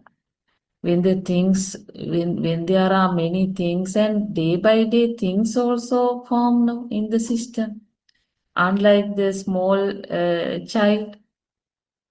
So from the small child to an elderly person, think about the worldly perception it has attached to. So there is anyway a power rising in the system continuously. And very difficult for the whole body, and body also, wear and tear of the body also quite fast. Because body even can't bear this mind game. That's why one needs to really understand. Actually, understand word is not good. because one can understand the mind and then think about the mind from another thought and sort of controlling the mind. There is also some tranquility one will experience. But that is not the path, because you see there is some stress there. Because why? The need for entertainment come from the system. You see, system bring signals of mind entertainment. So then somebody thinking and try to control the entertainment, then there would be some clash. There would be some clash. It's not, I mean, that is also not good. So there is some need arises from the system, and artificially by bringing another system, attacking it, will have another stress situation. So that's why it's very important. All this entertainment in the system needs to naturally drop. Naturally drops in the sense, if this power level drops with the listening of the Dhamma, then there is no question of a stress of maintaining or controlling the entertainment. You see, that's why the Dhamma is very important, because it is a feel.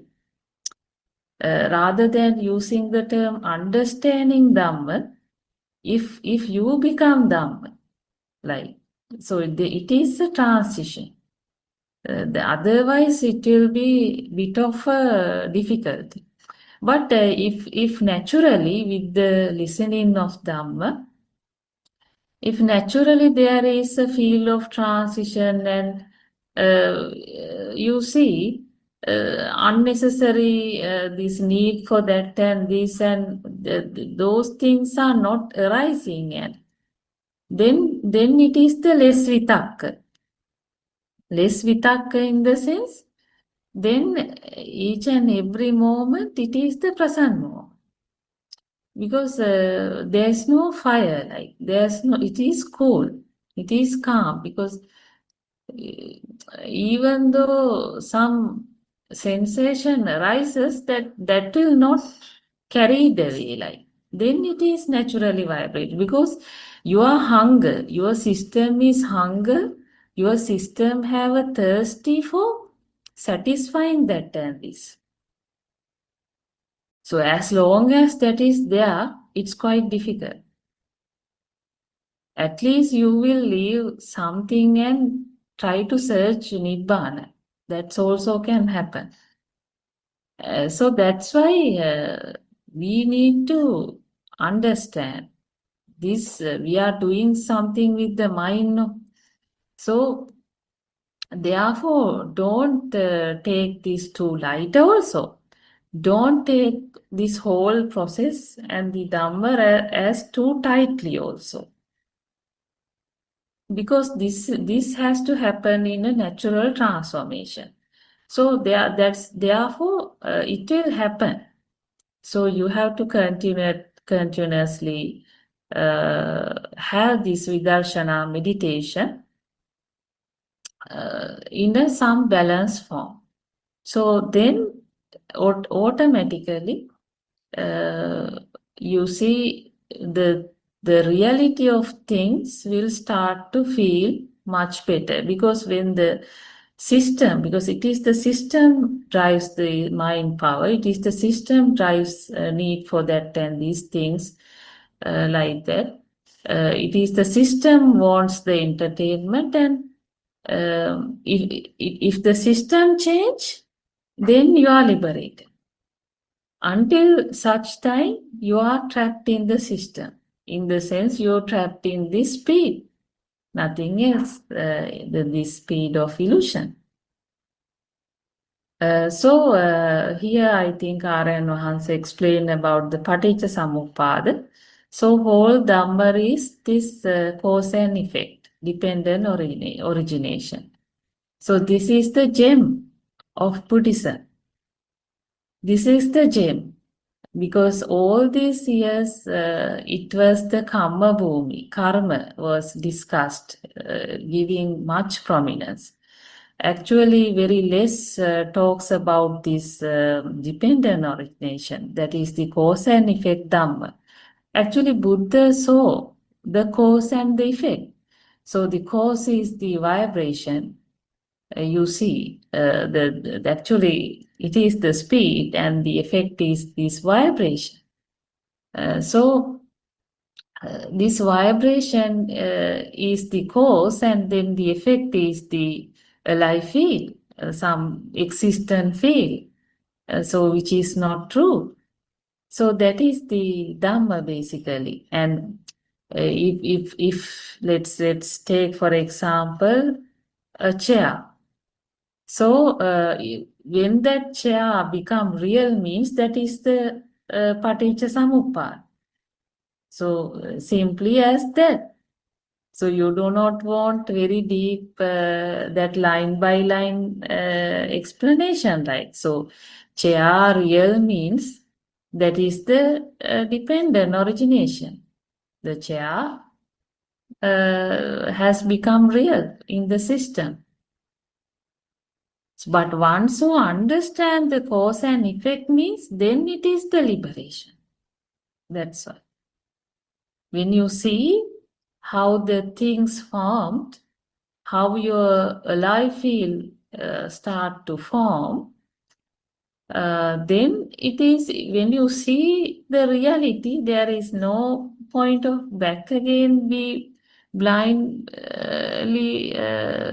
you see, no point to have a further blindness. So then it is the liberation. That's why the Samudaya Attagam, one who see the formation will experience the cessation. But if you are still in the ignorance, still blind by the this thickness of things, that is the thickness of your thought. But when the thought understood, that thickness of the thought will drop. Then the thought can't, because the spark, the level of spark drops. When that spark drops, that carried away in the film is the one stop. Then you are very cool. Then very cool.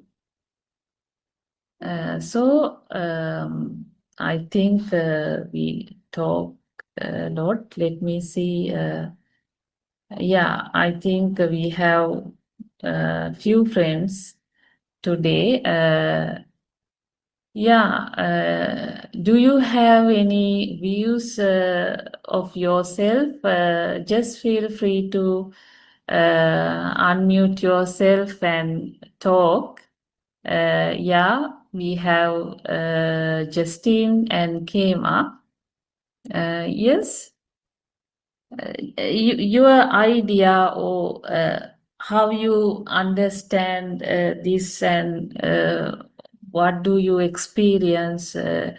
Is there any change you experience with the Dhamma? So you can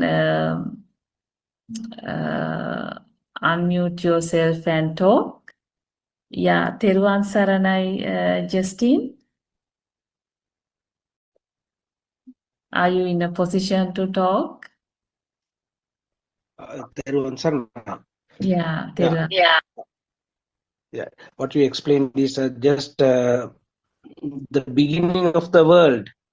When eye consciousness starts means the world begins. when the sparks happens, you get the sensation of the light. Then with the help of mind consciousness, the clear picture, you get something outside there. That is, there's a house. I see a house. So that means you are in the world. At the moment you see the house, at the other corner the witness is there, me, I. So this is where the world begins. That is the dependent origination. If someone gets this idea clearly, so everything is solved.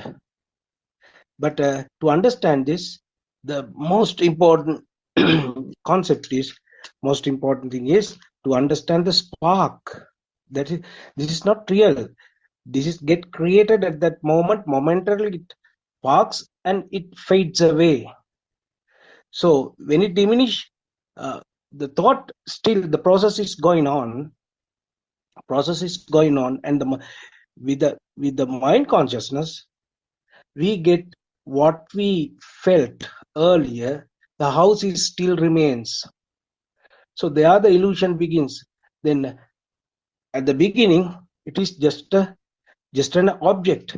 With the help of the eye, we get a picture, some kind of image. Then at the second phase, the mind sensor, the mind consciousness starts, and they are also in the rapid vibration, manipulation of speedy vibrations. We feel some kind of feeling is there. That is the feeling, sensation that I am alive. I feel it. I witness this. This is what I see. So I am here, and the world is there. So existence is established. So this is the process of the mundane world. The ordinary people, the ordinary man, the layman, they think the world is there. I am here. The life goes on until his clinical death. So he doesn't know that every time the birth and the death is occurring in the mind. Thiruvan Saranai. Yeah, thank you, Justin. Yeah, Thiruvan Saranai. So as you very correctly pointed out, the mundane guys really stuck in the illusion. So they do not understand this mind is not true. Otherwise, it is the feel of transition has not taken place to the reality. So, but everything is a spark. Actually, I mean, there is one spark here. That is this mind power. That is this so-called things. So it is not, I mean, when you take finally one vibration. So what is this vibration? So as you explain, first what happens is this Ruppanaya. Ruppantiko also Rupam. So that is this series of sparks give rise to some form. So that is a completely vibrational phenomena, continuous spark. So that spark give rise to some form. We say rupa.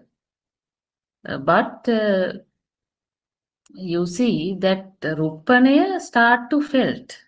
That is, each spark carry a power. So when series of power start to felt means what? That is that nama. So that start to felt. So felt as something, you see. So that's why this some then either mother or the signal of the mother means the reading.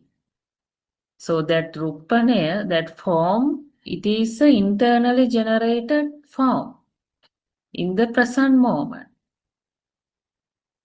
And so this reading comes, you see, reading comes in the sense, reading is another telepathy of resonance of another layer of vibration. So everything, since everything is occurring in the present moment, that past vibration now start to resonate. That's why past signal of the mother now appear. And but you are experiencing a past mother in this system. you have no chance of experiencing anyway the present mother. So Ruppanaya is happening in all the senses, and that Ruppanaya is felt. You see, so that's what we say. The new signal in the system is this Ruppanaya. But new signal doesn't end. The another layer of resonance start to occur. That is vibration. So with that, the old mother perception now start to feel here. That's what happened. But all this is a vibration. So finally, where is your birth? Your birth is really the final end. That is the point that mother perception start to feel. That is, the perception is now feel like real in the system. But there is two rounds here. First round and the second round, even though we explain like this. First round is the sensory level round. Second round is the this mind consciousness level round. So that's why I think we have this Rupa Vedana Sanya Sankara Vijnana even for the light. So light is also a process. Light is a process. So Ruppanaya is this light, you see these sparks which is happening, the color forming process, but then that color give rise to some power, sensation in the system is the Vedana, and then Vedana is a reflection, Sanya is a reflection of Vedana. So Vedana Sanya comes together. So Sanya is the light signal, light perception in the system. And when this process coming again and again, is the Sankara is the speed of the process. And the result is the light consciousness, that is Chakku Vijnana. So that's how all the sensory organs, Chakku Vijnana, Sota Vijnana, so all that happens. Light consciousness, sound consciousness, taste consciousness, all that is a process. So process means it is not an existing thing. Everything creates in the present moment. In this moment, the color will occur, and the you see the everything occur. The things become real. Everything occur in the present moment.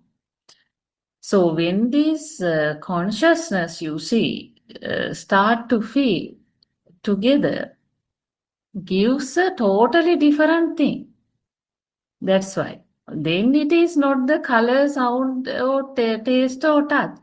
Now directly from the system, totally different one come. My sun, you see the sun, moon, all this film comes.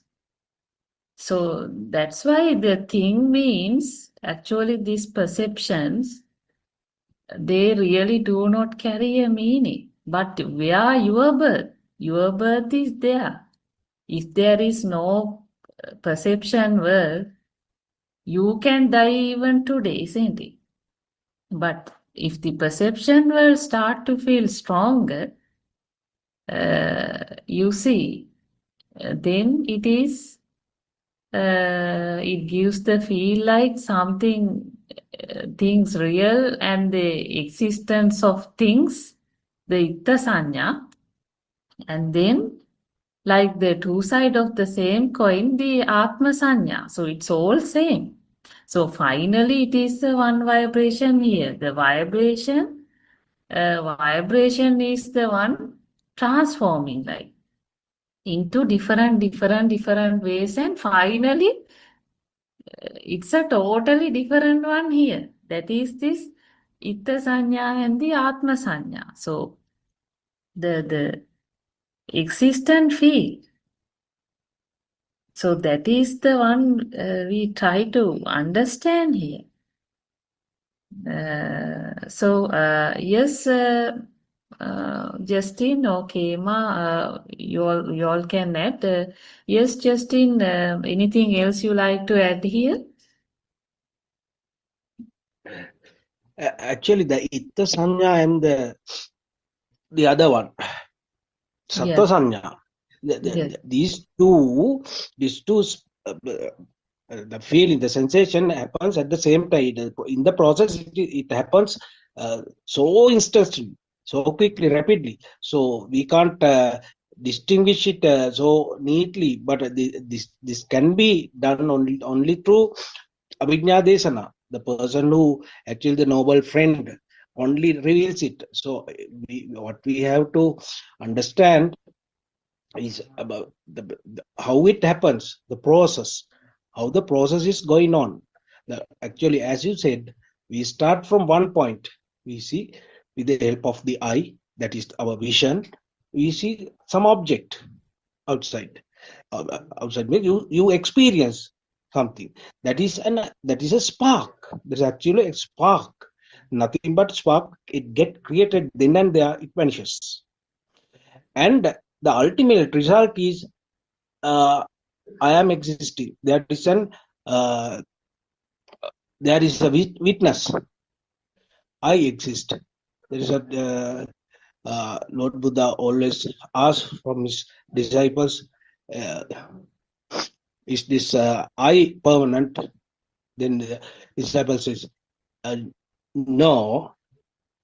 Then Lord Buddha asks the second question, what about the soul? Is the soul exist? They also, the answer is negative. So actually, the first experience, that is the sensation, is the some kind of spark. As a result of a spark, something get created, but ultimately the self is there. That is not someone else doing, but it is the part and parcel of that process. So the feeling happens due to the speedy vibration. So they are we can't understand, but with the help of the noble friend only, we can clarify it. We can get it clarified. Yes.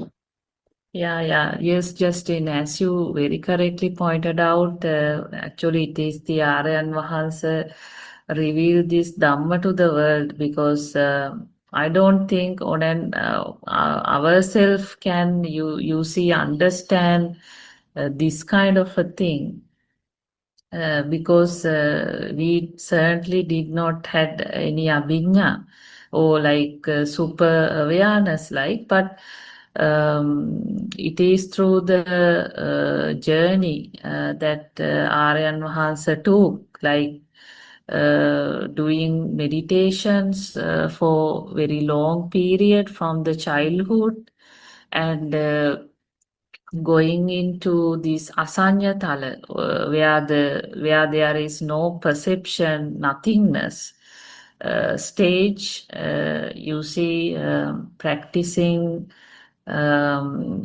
this very difficult, practicing the meditation techniques to a very extreme end, I would say. So that's going into a deep end and experiencing every level of this result of the meditations. So then, and also its inner transformation, like inner from the, if you listen to Aryan Vahansa's life experiences from the childhood, the reading which went in the heart, and you see heart was different. Aryan Vahansa, as I understand from the childhood, was a very field-oriented guy, not a mind-oriented, because mind-oriented people are very much, you see, controlling the mind, and they will have a very one single pattern of journey. So, but this field-oriented, it's quite different. Like come or go nature is also there, and trying to experience the dead end is another way. Like so, and also given up nature. Given up nature, I don't think every one of us has. Given up in the sense, even at the very early stage of the path, like Aryan Mahansa has given up his life and approach this.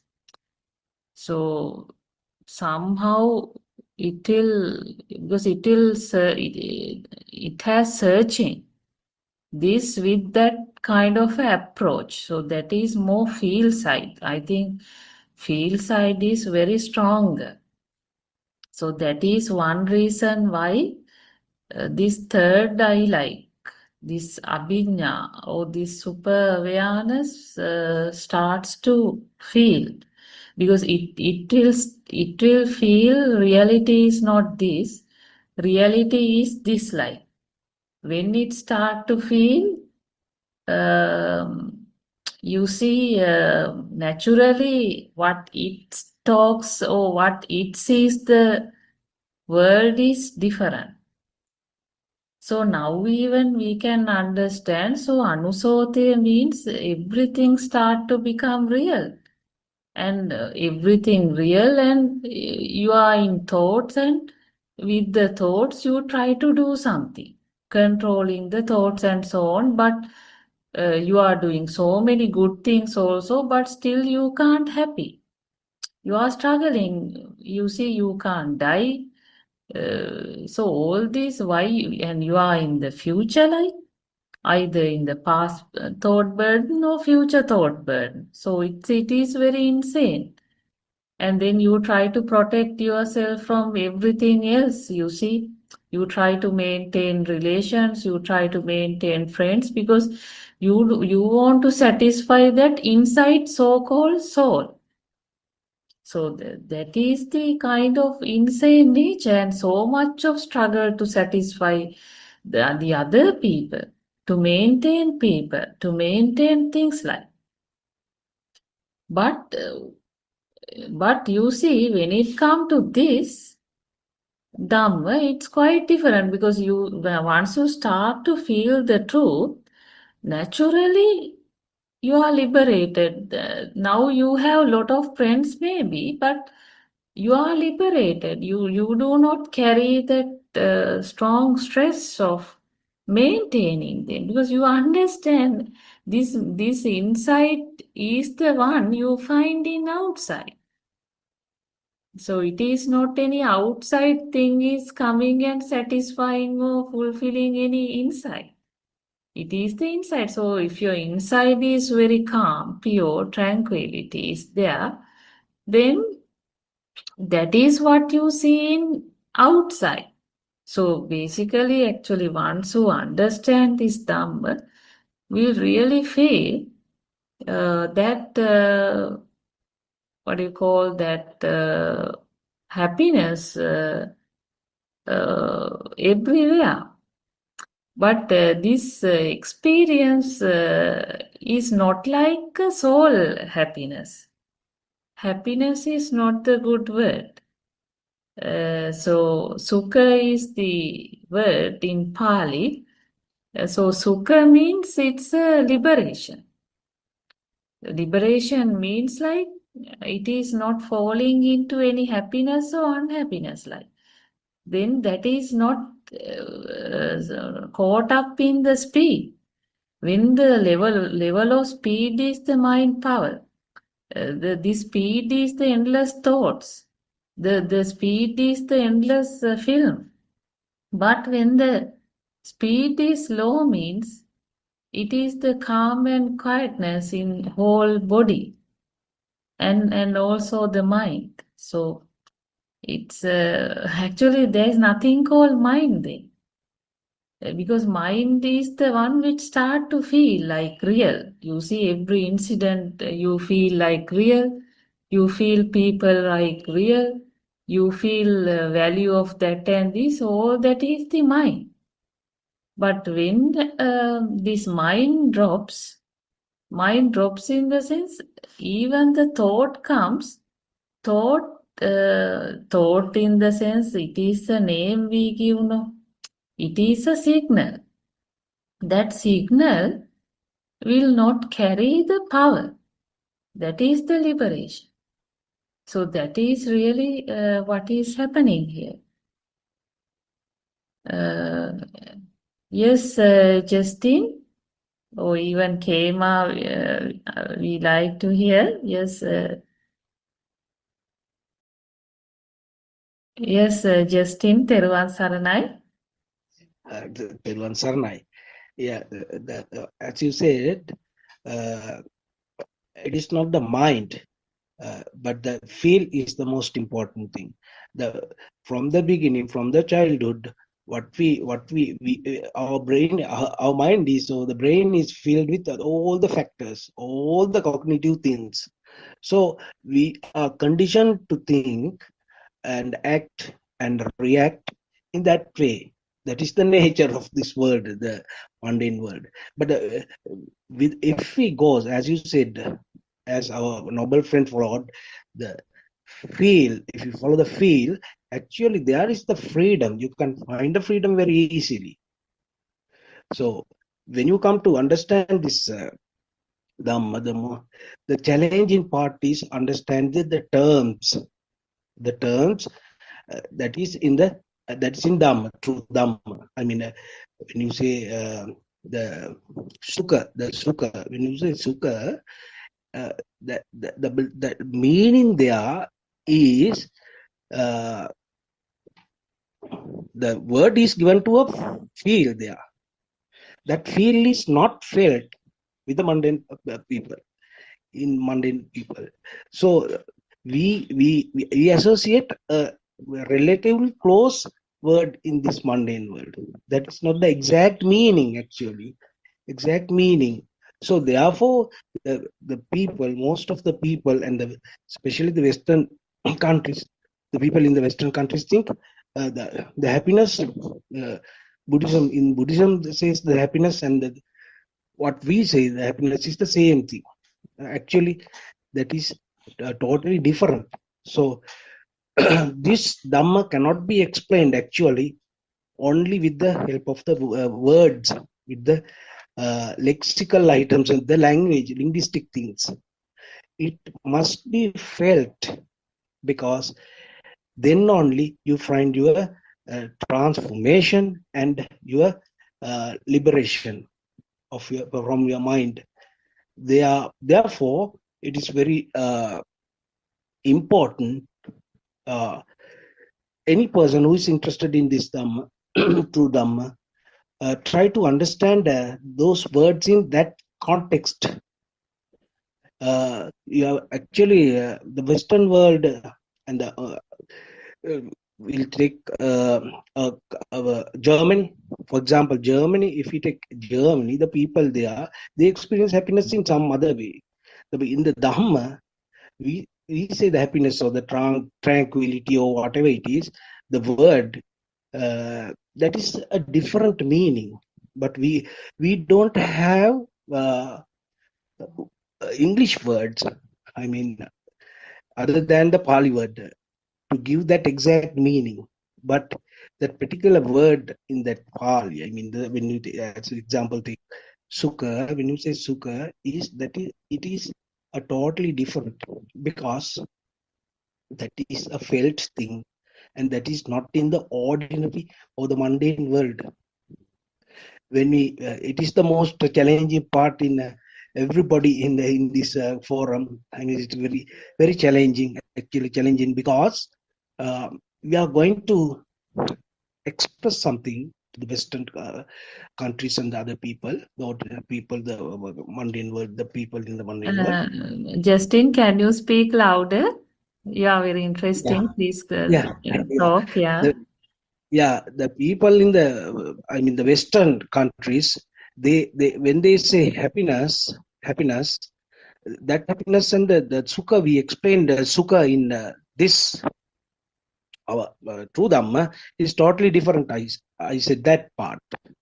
Because that's true. that is a felt thing that must be understood after listening to true Dhamma, and plus practical approach, a true practical approach. Then you yourself, one can experience purely what this feeling is. As you said, the feeling cannot be expressed totally. You can express totally by putting into words. Whenever you put into words, that is something else, because still it comes to the mundane world. That is the challenging part. When we use our mother tongue, Sinhalese, that is okay. Similarly, the words are some kind of similarities. We can see the Pali and Sinhala also. But when we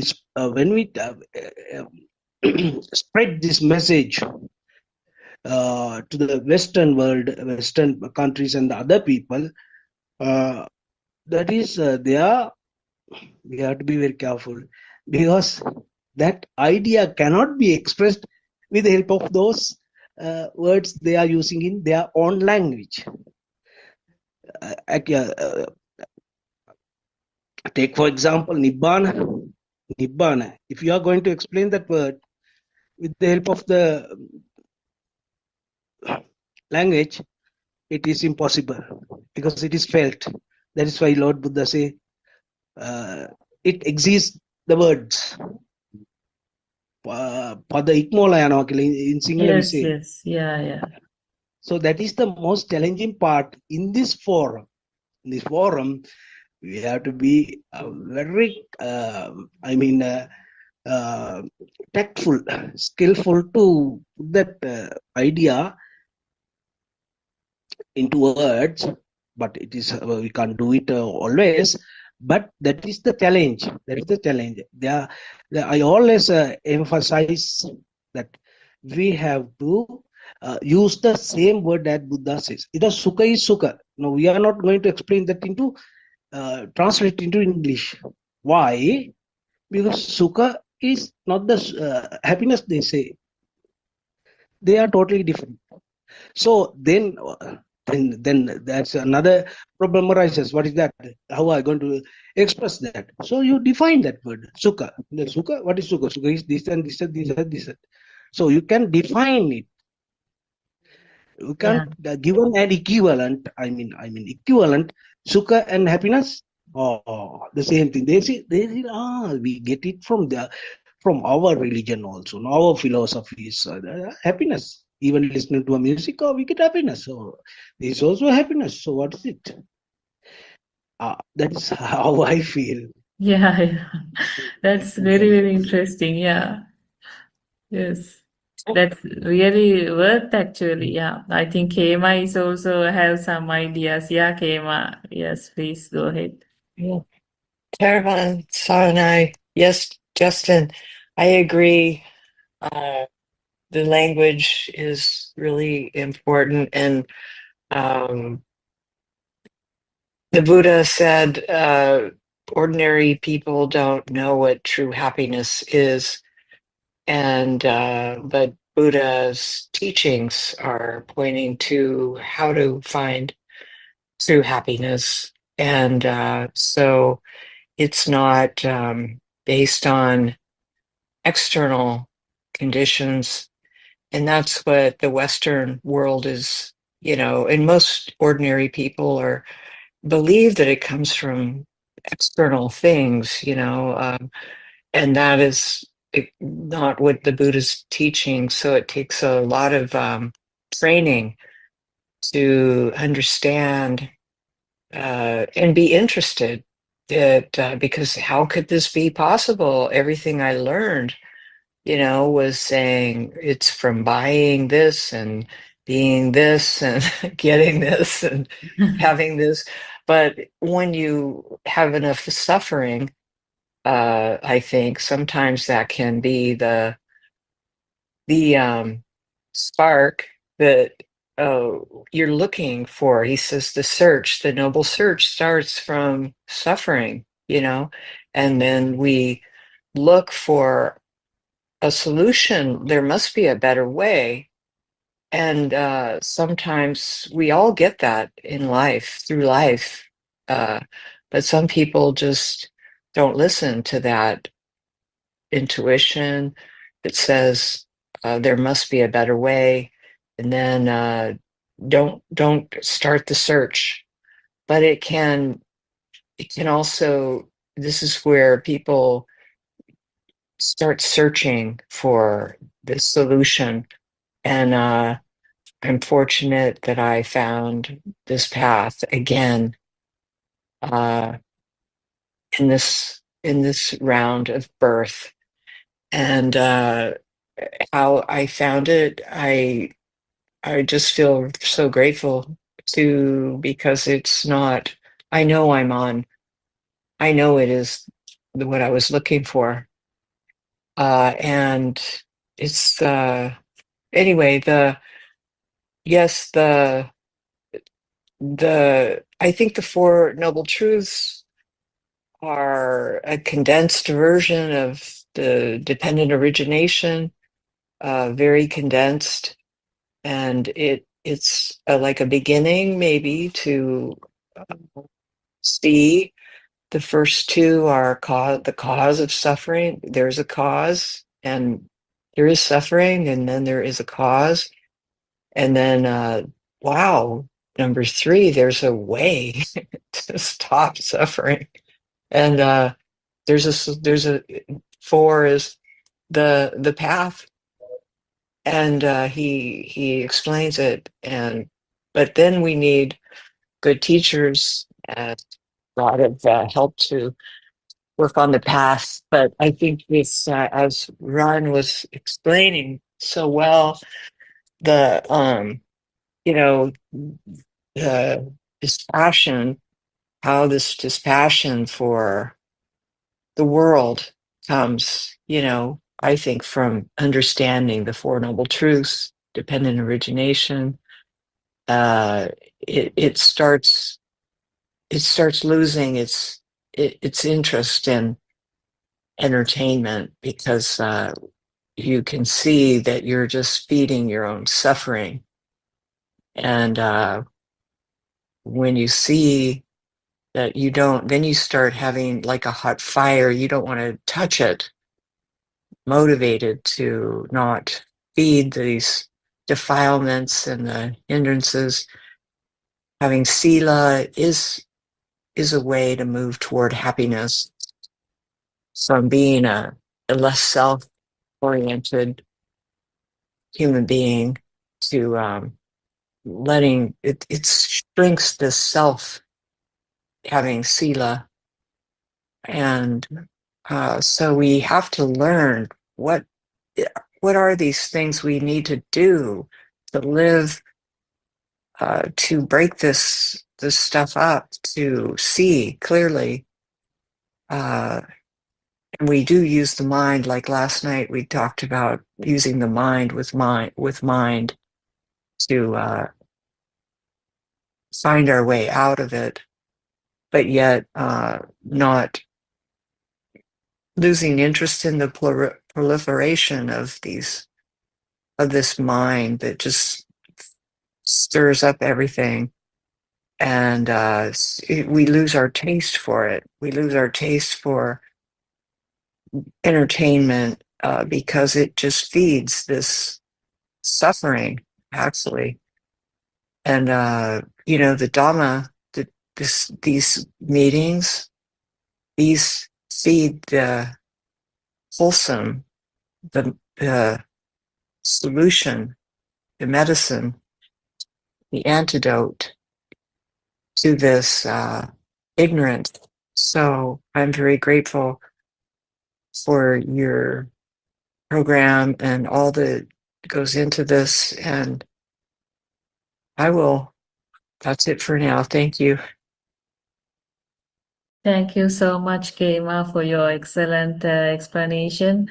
I think your coming here is very, very important, and your voice, you are raising your voice is, I think, that will really help some other segment, you see, to know this Dhamma, because we understand everyone is searching happiness. Everyone love the world, freedom, liberation. But that is not outside. That has to happen within. So people like you coming here and you see raising your voice, I think it's really helpful. And I think I know the way you talks, you feel this Dhamma. So you feel the transformation. So that is the experience, and that is what even Aryan Vahanse wants. So we want actually experienced guys to come here and talk like Justin and like you, Kema. So all of you are very important for us, for our forum. And I think Justin and both Kema pointed out about this language. Yeah, that's very, very true. Because this Buddha's word, you see, very difficult to find the interpretation. Because that word, now if you take a word like Sankara, what is the interpretation? So that carry a very, you see, deep meaning, because I think entire 84,000 Dhamma, right? So every word spoken by Lord Buddha, it is on the feel side. Feel side in the sense all that Dhamma was the nothingness. So how can you write in a book about nothingness? So as you all very correctly pointed out, it is really a challenge. So how it is the nothingness finally. It's a illusion, it's a vibration, it is a spark. So spark means at a shot it has occurred and you see has disappeared. So at a blink of the eye, world forms and world disappeared, and you do not have a moment to think about even. That is such a super past thing. So so that is the real world. So there is nothing there. So nothingness, the impermanency. Impermanency is not a knowledge. Impermanency means Anitya Sanya is a feel. So now you can talk about it since you experience it. But how can we expect another person to, you see, look at this? They might fight for these words even sometimes, you see. So it's really difficult for us to give a real meaning for this. Even the term sukha, I think, yeah, Justine, you pointed out that was really great, because sukha is really, we can't say happiness. It is not falling into happiness or unhappiness, but there is ultimate liberation, ultimate freedom is there. But there is no ownership for that. So it is like the wind, it is like the sky, it is like the water light. So that is that. So I think everything, I mean, this like a feather means it is not like one experience a feather like, no. This is just you see with the natural transformation, it is the sukha. That natural transformation, inside transformation, what is happening with the Dhamma is the sukha. So that's why I think since you all experience only, you can you see talk about this anger. So I'm very happy to hear that. And also I think Hema pointed about this Four Noble Truth. Actually, R.N. Mahansa has done a lot of sermons on very detailed explanation about the Four Noble Truth and also these dependent origination 11 elements. So all that is very clearly explained, but finally there is one message behind all that. That is this understanding, this mind power. So one understand the mind power, find in its insight that it's not meaningful. So it is the energy. So I think that is Kema's word, energy. So that's very, I think, appropriate word, this energy, that is this mind power. So I think under the Four Noble Truth, even the first one is the suffering. So suffering means what? What is the suffering? Suffering means this energy, this mind power. So as long as things start to feel very strong in you, means what? That is the suffering. Because this power has come. You are helpless. This power has come. So that is the suffering. So you see the cause of suffering. That is, you understand what is this power. What is the cause? This is the speed of vibration. That's it. The speed of vibration. So then once understand how this speed of vibration or this energy is formed, you see that is the liberation. So that is the Nirodha. So it will, you see, it understand, it starts to feel. So what is the last one? Last Four Noble, out of the Four Noble Truth, the last one is the ultimate freedom. That is, whatever you do, even words spoken or any action you are doing, everything has done, you see, without any energy, without any power. There is no power because the power is now less, or there is no power in the system. So that is the Nibbana. So this power getting reduced is what is happening here. So then it is the ultimate liberation. So even the Four Noble Truths discuss about the same thing. So cause and effect Dhamma also discuss about the same thing, how this mind power is formed. So everything starts with the ignorance, but Aryan Mahansa very clearly pointed out this, I think, 12 element, no, in the dependent origination. So this cannot be written in a one line. It is not like sequential thing. You see, entire Paticca Samuppada or the dependent origination is there in that spark, in the present moment. In the present moment is a process which is happening at a blink of eye. So in that present moment, something has become real means all the 12 element is there. That is, the ignorance is there. The so-called sensory world has formed, and the perception has become real, and your birth has occurred, bhava occurred. So bhava occurred means it has the samsaric power.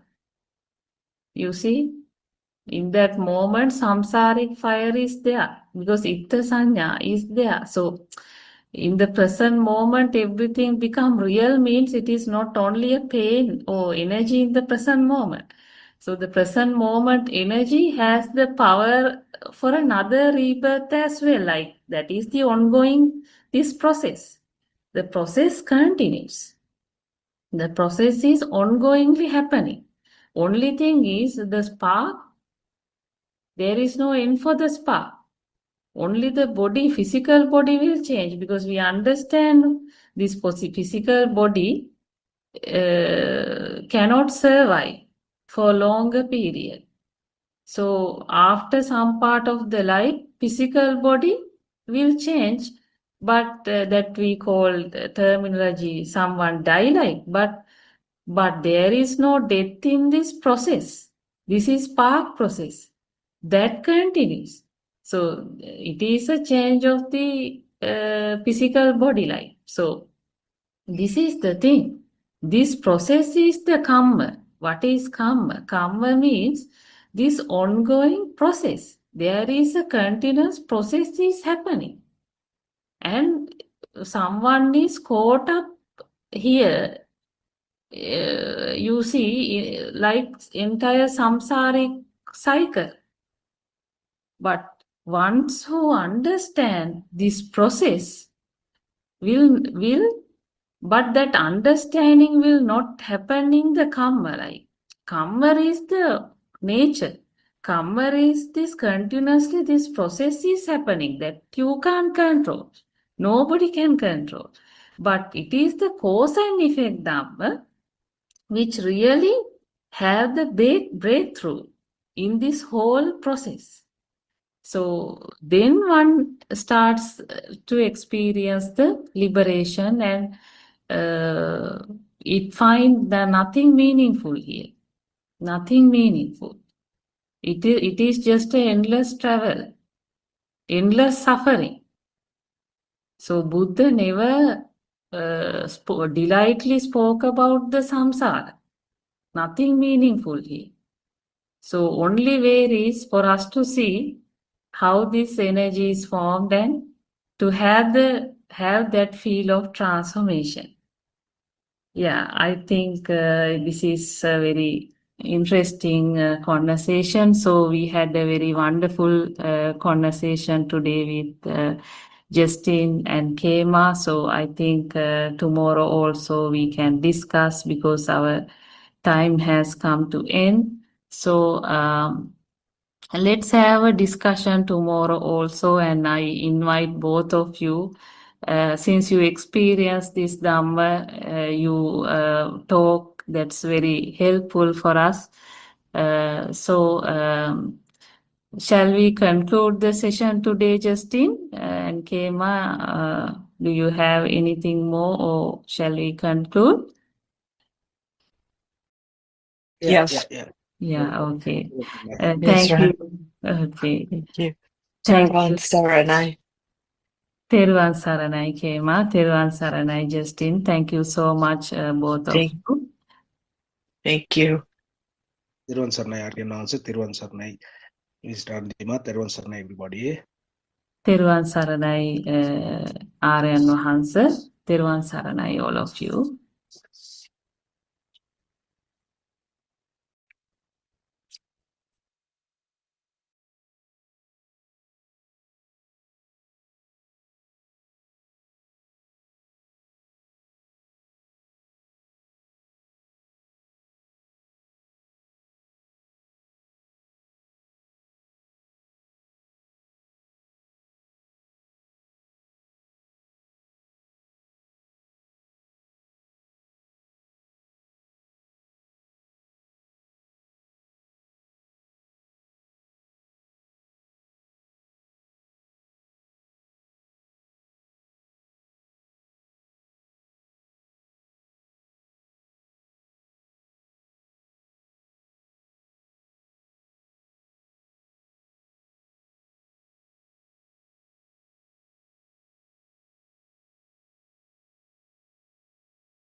Good morning, dear Dhamma friends.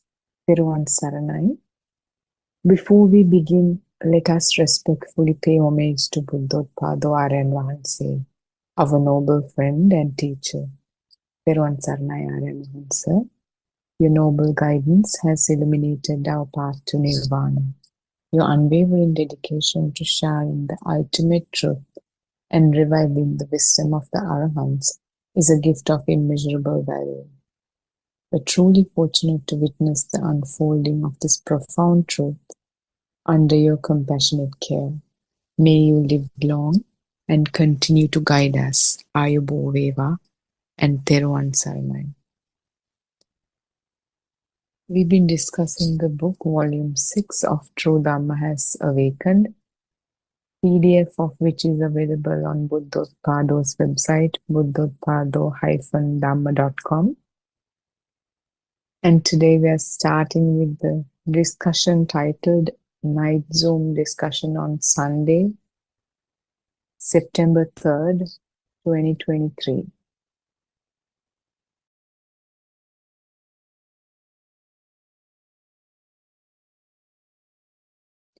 Participant, Teruvan Saranai Aryan Wahanse. When I was trying to find the truth in the subject or aramuna,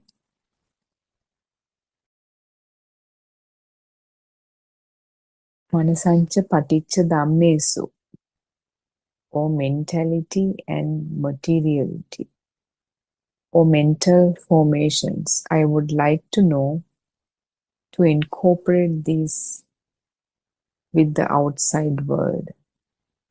Is it the same as name and form? If this is so, what is with the arising of ignorance? There is the arising of the taints. Is it caused by the I consciousness when the I is the subject? Aryan Wahanse, Lord Buddha said, do not grasp in the Upakilesa Sutta. Then according to what you said, I think you're lost. I think you think according to the Dhamma. It is good, but you're entangled in this. When you say trying to find the truth in the subject or the stimuli, what do you mean? There is a special way to analyze the Dhamma. It has to be practical. This is not for knowledge. You try to talk about true knowledge, but you have a problem here. Tell me, what is this practical knowledge? You're trying to seek the practical experience. That is wrong because automatically this should happen. That is the feel of this stimuli. You do not do it or think about it. You should automatically experience it. You're distorted. I will help you with this. So this participant is asking about Manasancha Paticca Dhammesu.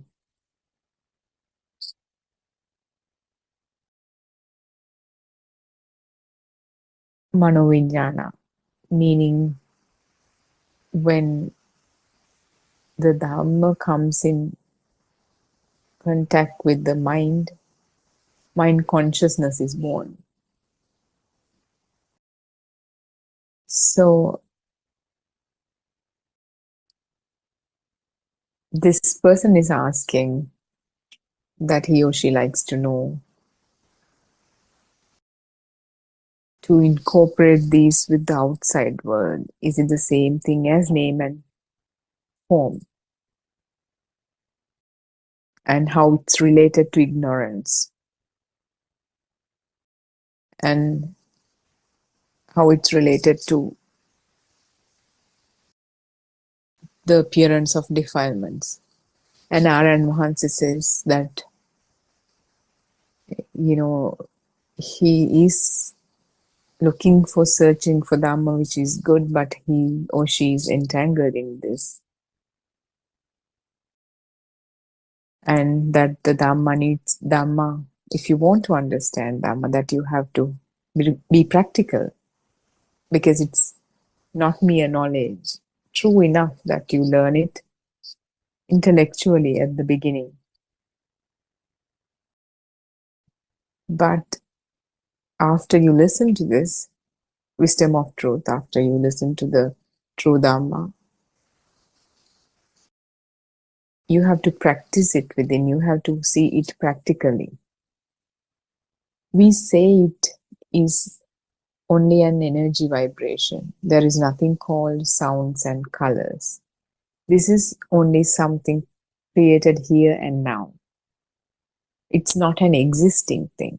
Chakkuncha paticca dhammesu. This section was taught by Venerable Pittigala Gunaratna. I respect him for teaching this.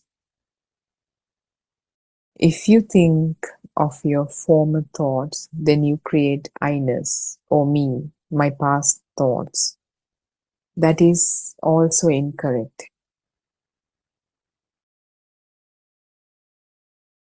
It is a delusion to think that things are coming from outside.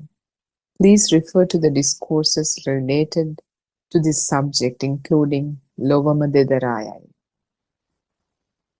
These are really magnificent and unique.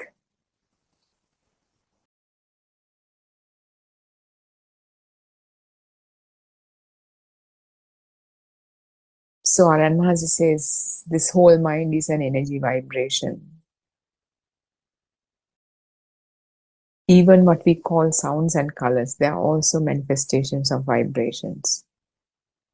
And everything, the so-called mind, our experience, is created here and now, not an existing thing, not something that continues to exist from some point in past to this moment in time to some future point in time. Rather something that comes into existence moment to moment.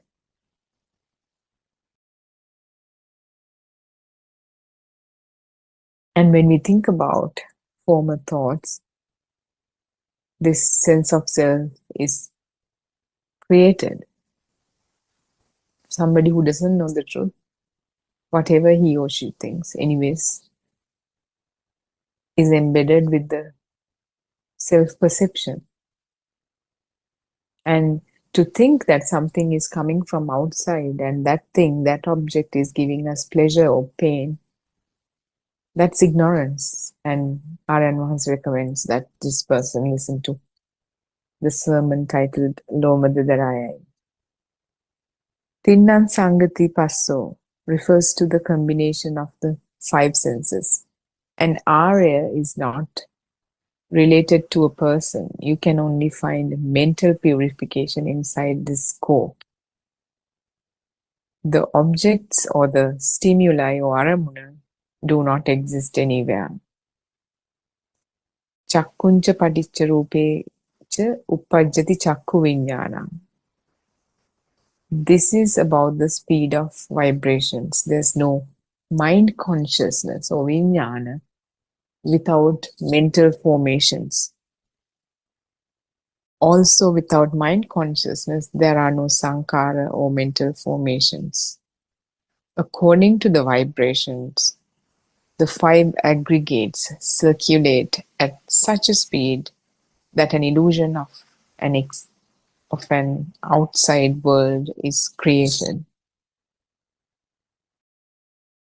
Tinnan Sangati Passo means Ditta Sutta Mutta.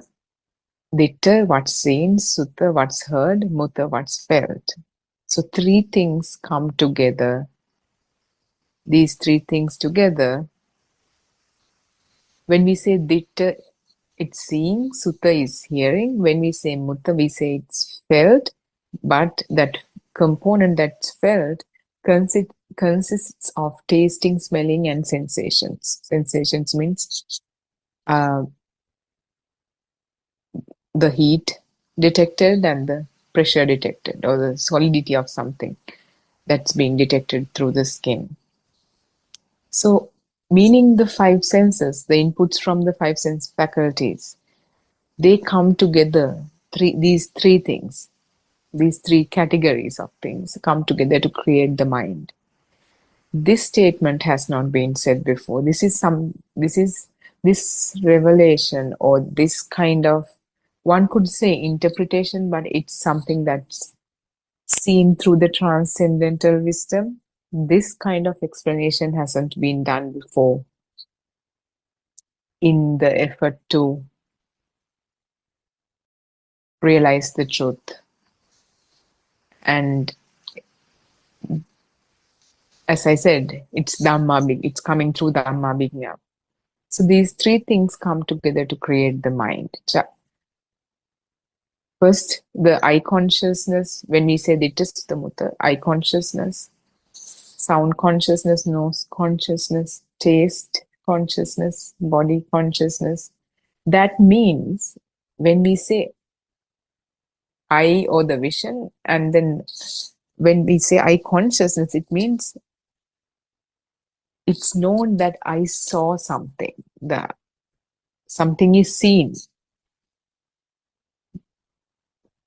It's the fact that something is seen when we say eye consciousness, because it's detected. Now there's a knower here, or an observer here, not developed as a self, but in the example of the child whose mind is not developed, still he has eye consciousness, meaning he or she knows that something is seen, that something is heard, something is smelled, tasted, touched, but it's not recognized as, or a chair is seen, or a wall is seen, a doll is seen, or mother is seen. So there's some sort of consciousness, but it's not quite the mind consciousness yet. So when we say Tinna Sangatipa, so three things have to come together. What are the three things? Basically, the three things are the five things. Ditta Sutta Mutta means Ditta and Sutta has what is seen and what is heard. Mutta has the rest of the three components coming from the body, because in that kind of categorization, the taste and nose is included in that Mutta section, what is felt. So when these come together, and it's also the same thing as name and form union. Name is the sound, or whatever the name we give to something. As the kid is introduced to names, starting from the his or her first ever label. And when we say chair, like even we can experience, kind of observe this idea, or try to understand this, how it's created when we look at whatever is right in front of you. It could be a computer, table, chair, whatever it is. If you pay attention to it now, if you look at it, open your eyes and look at it, you can clearly see. Eyes cannot see the name of it. Eyes can only see the colors. And we can't even say colors, because when we say colors, it's already labeled. But the experience, the direct experience when you open and kind of your focus land on then whatever the object that we are taking as an example right now. And if you think about the name that appears in the mind, or the mind, eye of the mind, or whatever,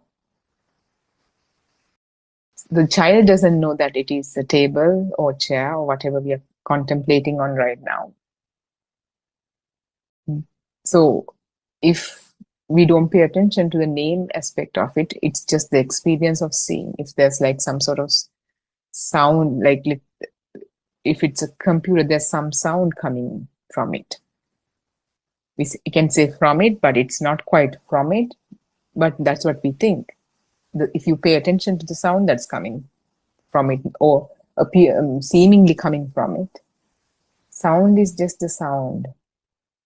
Because we have prior knowledge that it is, we have been told that it's coming from the computer. That is why we know that even now that it is coming from the computer. But if you really contemplate on it, sound is just a sound. That sound that's detected through the ear doesn't have any labels to say that it's a computer. If we want, if any label is attached, that it appears in the eye of the mind. So this is something that we need to really, really understand. And the fact that when they come, when this image, the smell, taste, touch, the sound, when, you know, computer can have a sound and can have a name in the form of a sound too, the name being the computer. When all of this come together, it doesn't have to be all five. Even in yesterday in the discussion we talked about, even in the absence of one of them, there's some sort of a replacement, like, you know, in the absence of the mental image for the label COVID, we have some other affiliated mental image for the label COVID, we have some other affiliated mental images. It doesn't necessarily have to be something to give us an idea, to give us the idea that something called this is existing, or something that is not called by a name is existing. It exists out there. This complete package of information gives us the feeling something exists.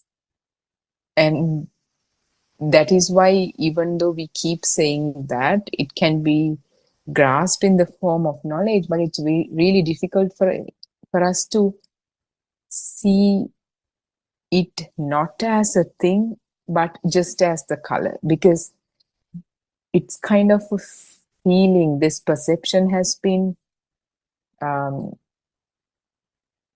that has come in our awareness so many times, millions of times. Let's say rose, how many times in our lives we have talked about a rose, thought about a rose, felt a rose, seen roses.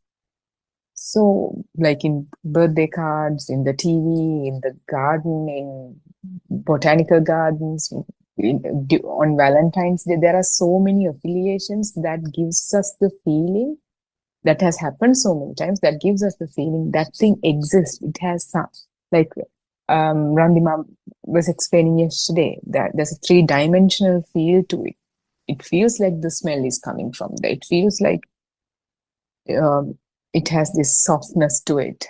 When we see it, the softness is felt in the mind even before we touch the rose. When we look at a bodybuilder, let's say, we feel like there's some toughness in him. Like all these perceptions have been assembled and assembled over and over again, assembled, altered, assembled, altered. Uppada panyayati, vayo panyayati, titatta anyatatta panyayati. That's this altering. That's also kind of, meaning it comes into life, appears, disappears, in between due to speed, it alters too. So this kind of quality, this kind of, it's called chitta niyama, the order of the mind, the law of the mind, how thoughts are created. It's created according to the system, moment to moment. So it appears, disappears, and gets altered in between due to speed of these vibrations, manifestations of vibrations. It appears in that vibration, during that vibration, appears, disappears, alters, but disappearance is not detected by the fast frames of second. That we can say in like that too. So it feels like there's something is continuing, but over a period of time it's changing. But it's in every appearance it changes, but it cannot be detected because it's so fast. That's why, if the time span that we've been living on this earth, it feels like, for us, we wouldn't know we are aging, but somebody who sees us, after a few years, they would know that we have changed, or put on weight or whatever it is. They are able to say that because they are seeing it over a period of time. But we see our faces in the mirrors every day. We are not able to detect it. And even when if we kind of line up a collection of our pictures from the day we were born to 3 months, 5 months, 1 year, 2 years, like that, like up to 40 years, 50 years, or whatever, we still have the feeling within us that something has been in, something that doesn't change is continuously there. Whereas there's no relation, almost no relationship to the face you have, to the face you had as a kid. So this appearance, disappearance, and alteration, that gives this changing nature to everything, not just the so-called self, the appearance of the self. Trees grow, flower, bear fruits. Animals, they change. The whole environment, the clouds, everything is changing every time, all the time.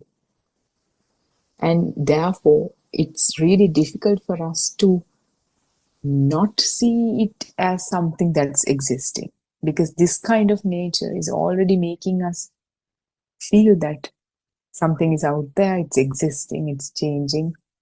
That's the itta sanya, or the existent feel, existent perception.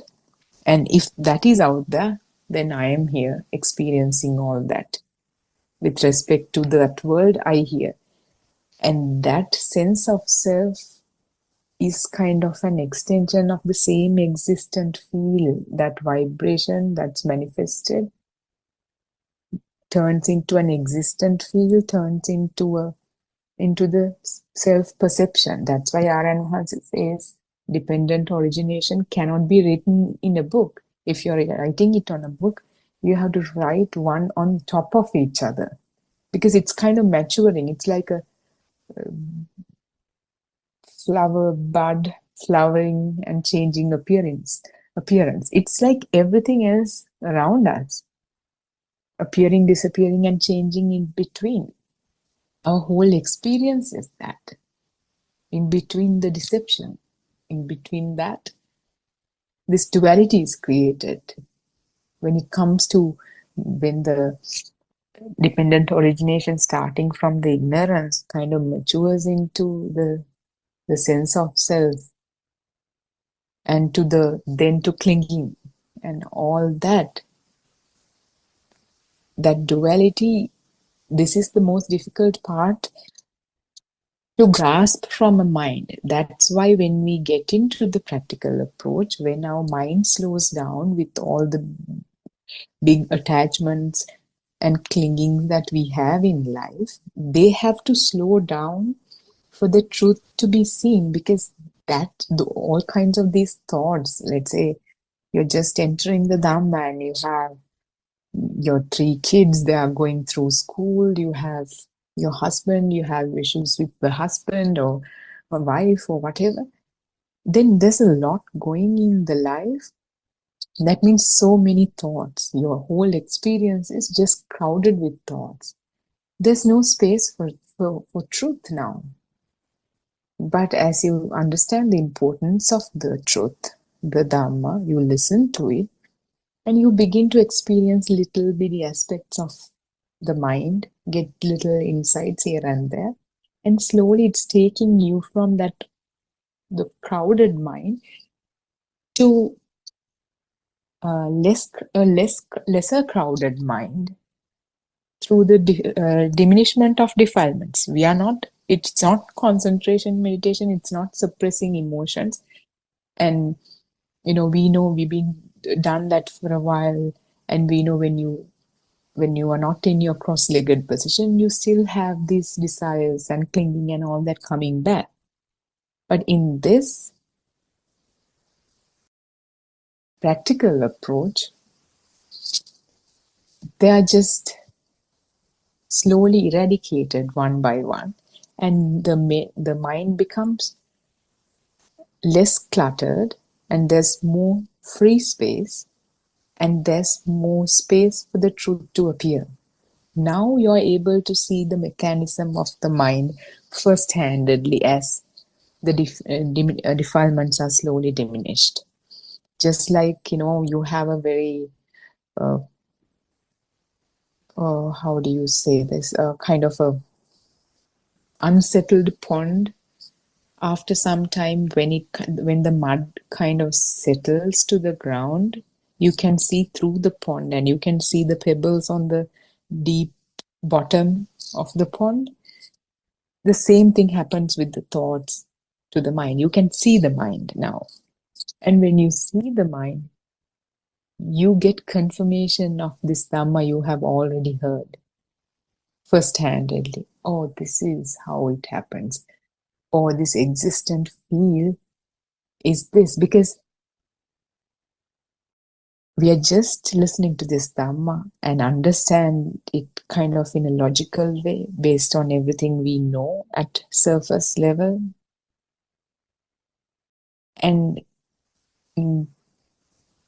things like this, a lot of things about this Dhamma, especially the existent feel and the self-perception, cannot be grasped with the mind.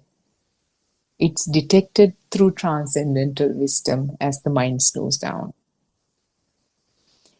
So this existent feel, this how everything is so plump and luscious and full of life, that is a quality that comes to existence with volitional formation, this association with thoughts over and over and over and over again. And you can experience this existent feel, the perception without that plumpness, and then then it's self-evident to you, oh, this was just the trick of the mind, and in essence what there is just a bunch of colors. You can't even say colors, but like we have to use the language to communicate. And same way, first-handedly you experience, not that you experience, it's present in the experience, in the awareness,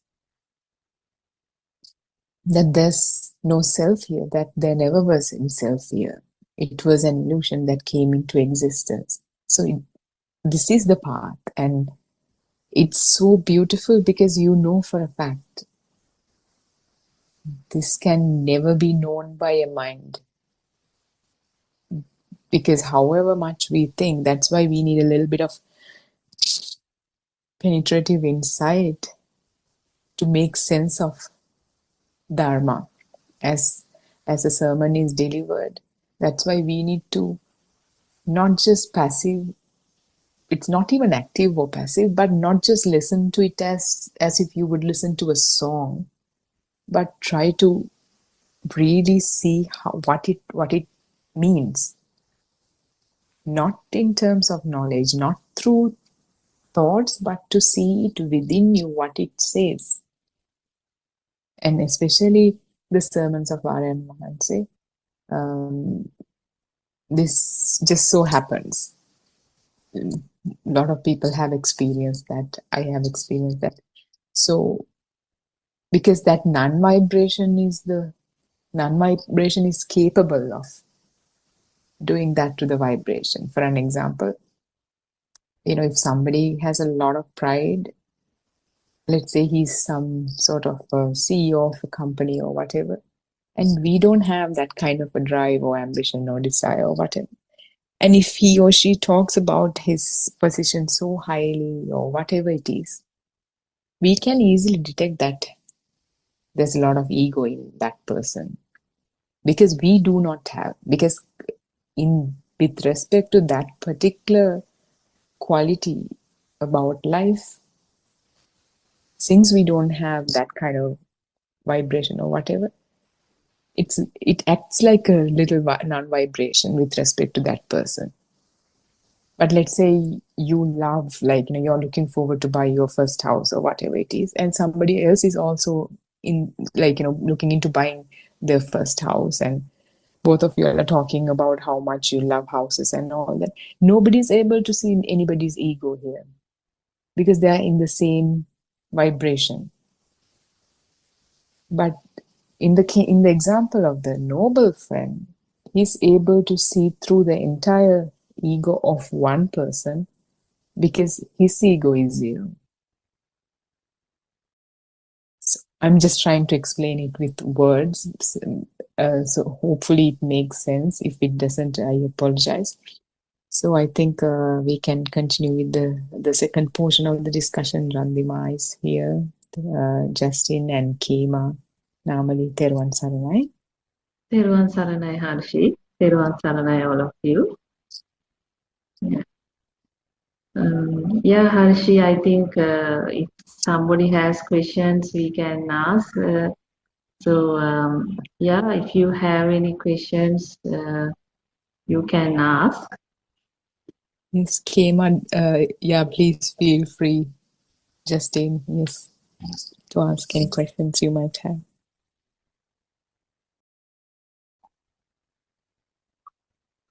Okay. So I think we had a question, I think, one day before from Kema. So that was about the two views, the idealism and the nihilism. So I think maybe we can discuss that. In Buddha's time, actually, there were two extreme views. Even today also no different. We can see the same thing is here. So in Buddha's time, people from various backgrounds, you see, came and questioned various things like, is there a life after death? So is there no life? So is this the only life?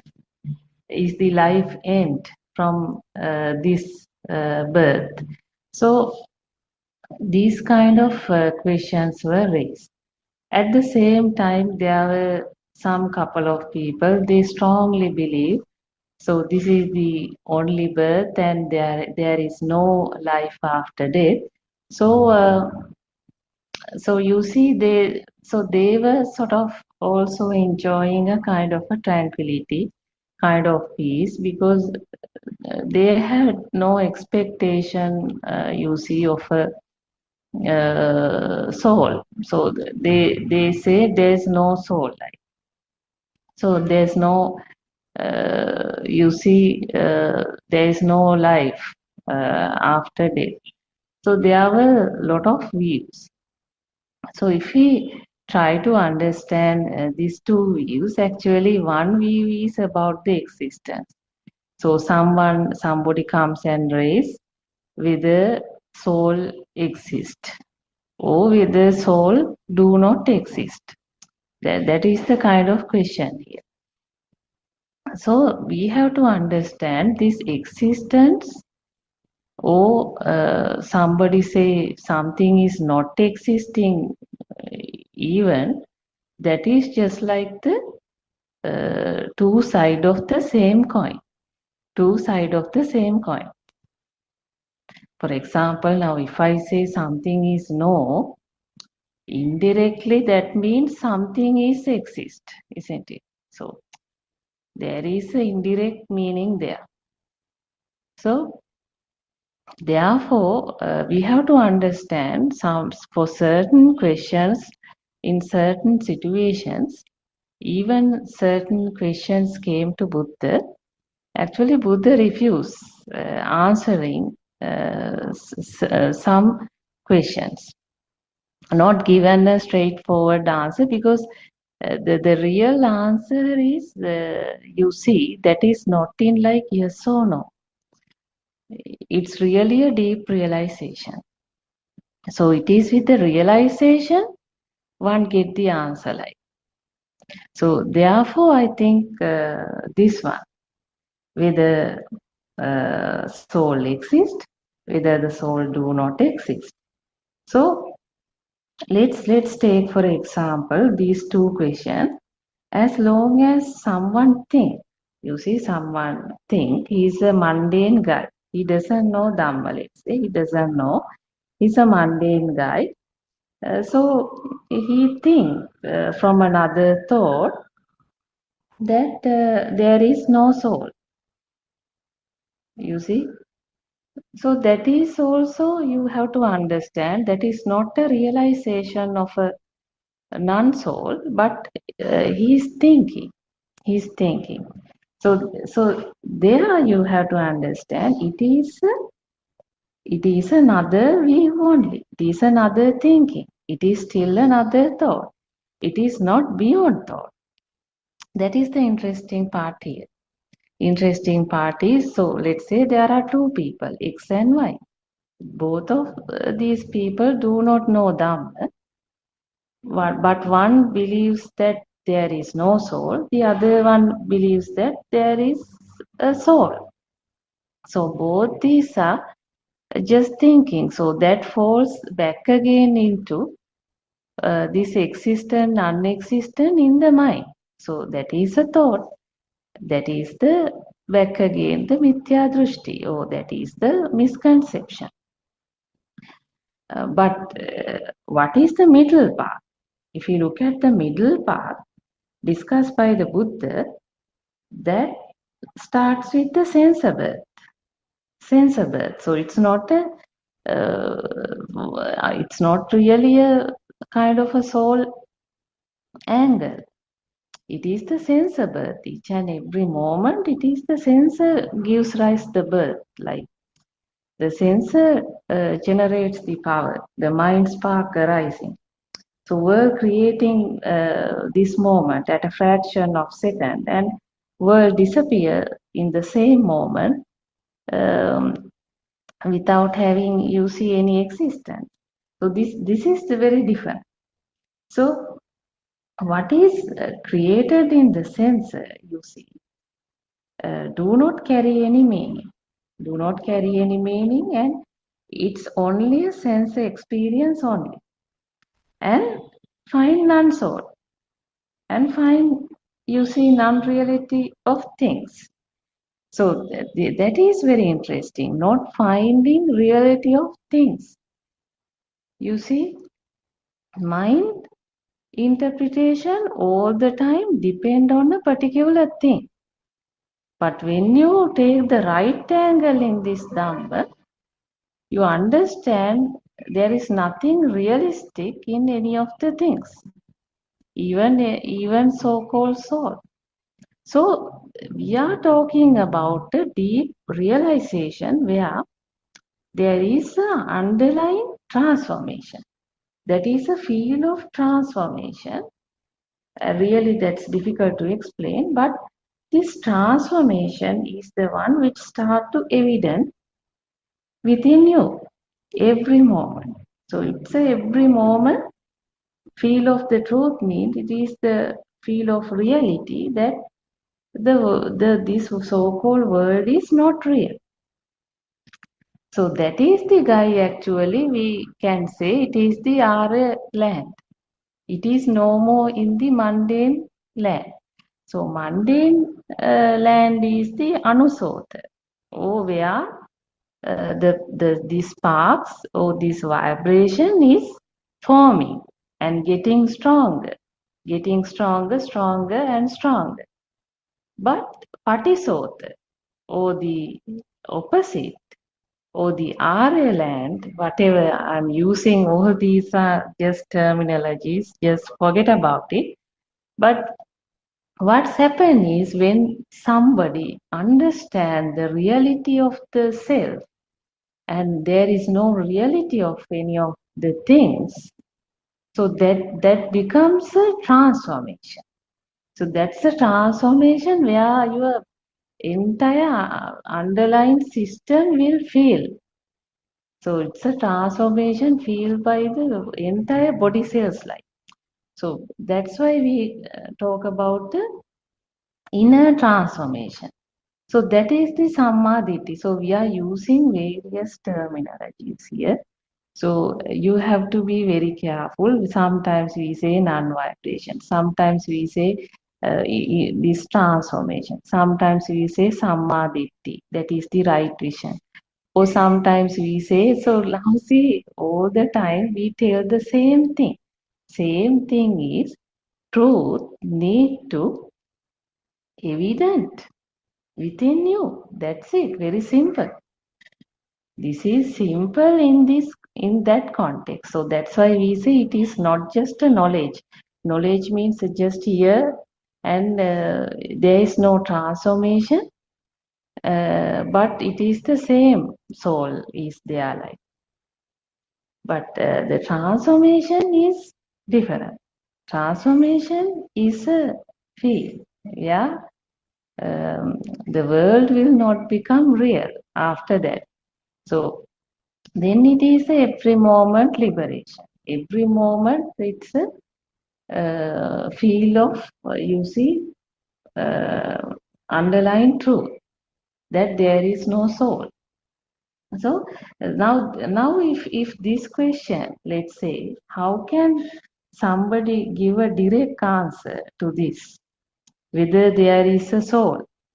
Now, if let's say, if someone is not in the Sammaditi, that is in the right vision, do not experience the Dhamma life, then for that person, every moment, this power is forming. In the sense, every moment, everything become real. World become real. Soul become real. So all the pain, sorrow, everything arises, and in that pain, sorrow, someone is suffering. So that pain itself is this unrealistic soul burden. You have to understand. So now that's why this becoming continues. You see, becoming continues in the mundane world. So in that world, this illusionary dream, what is created every moment become real. It doesn't see the disconnection between this internal, this generation and the outside. So since that disconnection is not realized, not perceived, all the time the connection is occurring. All the time connection. If someone blames, this mundane guy thinks that it is the outside person blame me. That is the connection. Actually, no meaning here because your system is a inside cook system. Everything created inside, no. Light created inside, the sounds created inside, all this mental illusion created inside. So you will never actually met somebody really in this film. Your birth is all the time in this perception. So truth is this, you are really, you form in a dead perception. Your world is a past world, some past vibration. But since simultaneously this I world, the sound world is forming, and you see this feel comes, and it is due to the ignorance of not knowing the truth, you feel like this is outside. That's what happened. But when the reality you see starts to experience, then the same system realize there is no such power in the system, because this mind power is the mundane guy, nothing else. Mundane guy means mind power. There is a strong level of mind power. So, but with the Dhamma, what happened? This field of transformation, in the sense this mind power is the one get attacked. So it drops to great extent. So then things comes very controllable. Like. That's why even you see, even sometimes, let's say, some pain comes, that pain will not sort of get interconnected to a soul life. Why? Because it is the right vision. Right vision is you can't back again have a birth in the mundane world like before. So it's the Arya land means Arya. Just forget about these words also. If these words give a very deep kind of no, this is very simple. This is the difference between living in the muddy world and one knows what is this muddy world, then it's liberate. It can experience. It can experience. There's no sudden shocks like before. It can experience the pain less. It can experience the attachment less. It can experience the clinging less. It can experience the entertainment and the lust in the system less. Means what? It is not caught up with the speed like before. It was very much caught up in the speed, not knowing what to do. The mind gives lot of signal to do that, go there, watch this, wear this, and eat this, and so many panic situations. But with this Dhamma, the real neutralization, you see.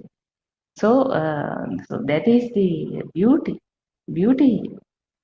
So, so therefore, no doer, actually nobody, no things. Simply that. Dhamma is really very simple. Dhamma is simple. It's not, even though we use like very deep realization and so on. It's not like that. This is what your burden is. Your burden is nowhere. That's why Nibbana, you are sitting on Nibbana because you are carrying the heavy burden of you. That's why all the problem. Otherwise, it is the perception world. But that and this, but when you see how this perception world form, and then that start to become immaterialized in the system. So this is the Buddha's message, and this really works. So this is a path really which drops this alive feel, because this feel, why you feel that and this very powerfully, because why still the mind power is very strong, you see. But when through the Dhamma this position is seen, what happened, it is the insight meditation, otherwise then this breakthrough happens, and then it is the transformation, and then there won't be any rebirth in the mundane pain anymore. So the real resistance you will experience in the path, real resistance in the sense incidents occur, but this incident will not be coming in the sense you do not know even how that not becoming, but it starts to not becoming. So that's why Aryan Mahanse says, if you have no fire, if you have no internal burn, internal panic, then that is the Nibbana. So then don't try to search anything else there. This is what happening. Otherwise, in the mundane world, all the time you are in a fire. But if there is no fire, so this is the one which is really happening. But you can't take this lightly also, because until your system feels, you have to do your homework. You can't just leave it like, no, I'm not going to search, no, not necessary anything like, no. Until your system feels the transformation, until your system feels the resistance, until that level of resistance comes and it is starts to evident, your homework has to be done. Yeah, I think Yes, I think Dr. Ravi is also joined. Teruvan Saranai, Dr. Ravi, Teruvan Saranai, Harshi. තෙරුවන් සරණයි වන්දිමා. තෙරුවන් සරණයි Dr. Ravi. Teruvan Saranai Randima, Teruvan Saranai Harshi, Teruvan Saranai Haranas and everyone. Yes, yeah, that was perfectly said. Yeah, the Dharma is all about that something that you feel other than a knowledge. So that is very true because even though we tell so many things, even though we learn so many things, even though we hear so many things, can't feel it. Still, if we feel the existence, that means you are still in the ignorance. So we can say like this. So I'm talking to this forum right now, and you all are listening, and you again after some time you will start speaking, then I'll keep listening. So this conversation goes like that. But at any point, if you feel that this is discussion kind of thing that is really happening, that is the ignorance. But that doesn't mean that you don't participate with it. So you are participating, yes, but you don't feel like that you are participating because there is no one to take part in this conversation. So it is a natural thing that is happening. So just communicating ideas, using some words. So everything happens into a certain system. So unless the underlying fact is some resonance or telepathization do occur here, other than that there are no such persons, such incidences, such allocated period of time even. So if you ever feel at any point, if you ever feel that the time is gone, oh, Harshi is speaking from the other side, oh, so I'm the one who is expressing these ideas to the audience. So at that point, your ignorance is there. At that point, you are there. That means this the feeling of existence will be there.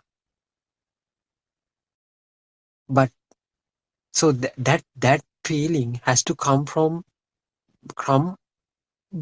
from the bottom of your mind. That if I say that mind, that is wrong. From the uh, internal aspect of you. So I mean, so that is the internal transformation that you intend to achieve by listening to this Dhamma and by contemplating, by comprehending this Dhamma. So at any point, anywhere, anytime, if you don't feel that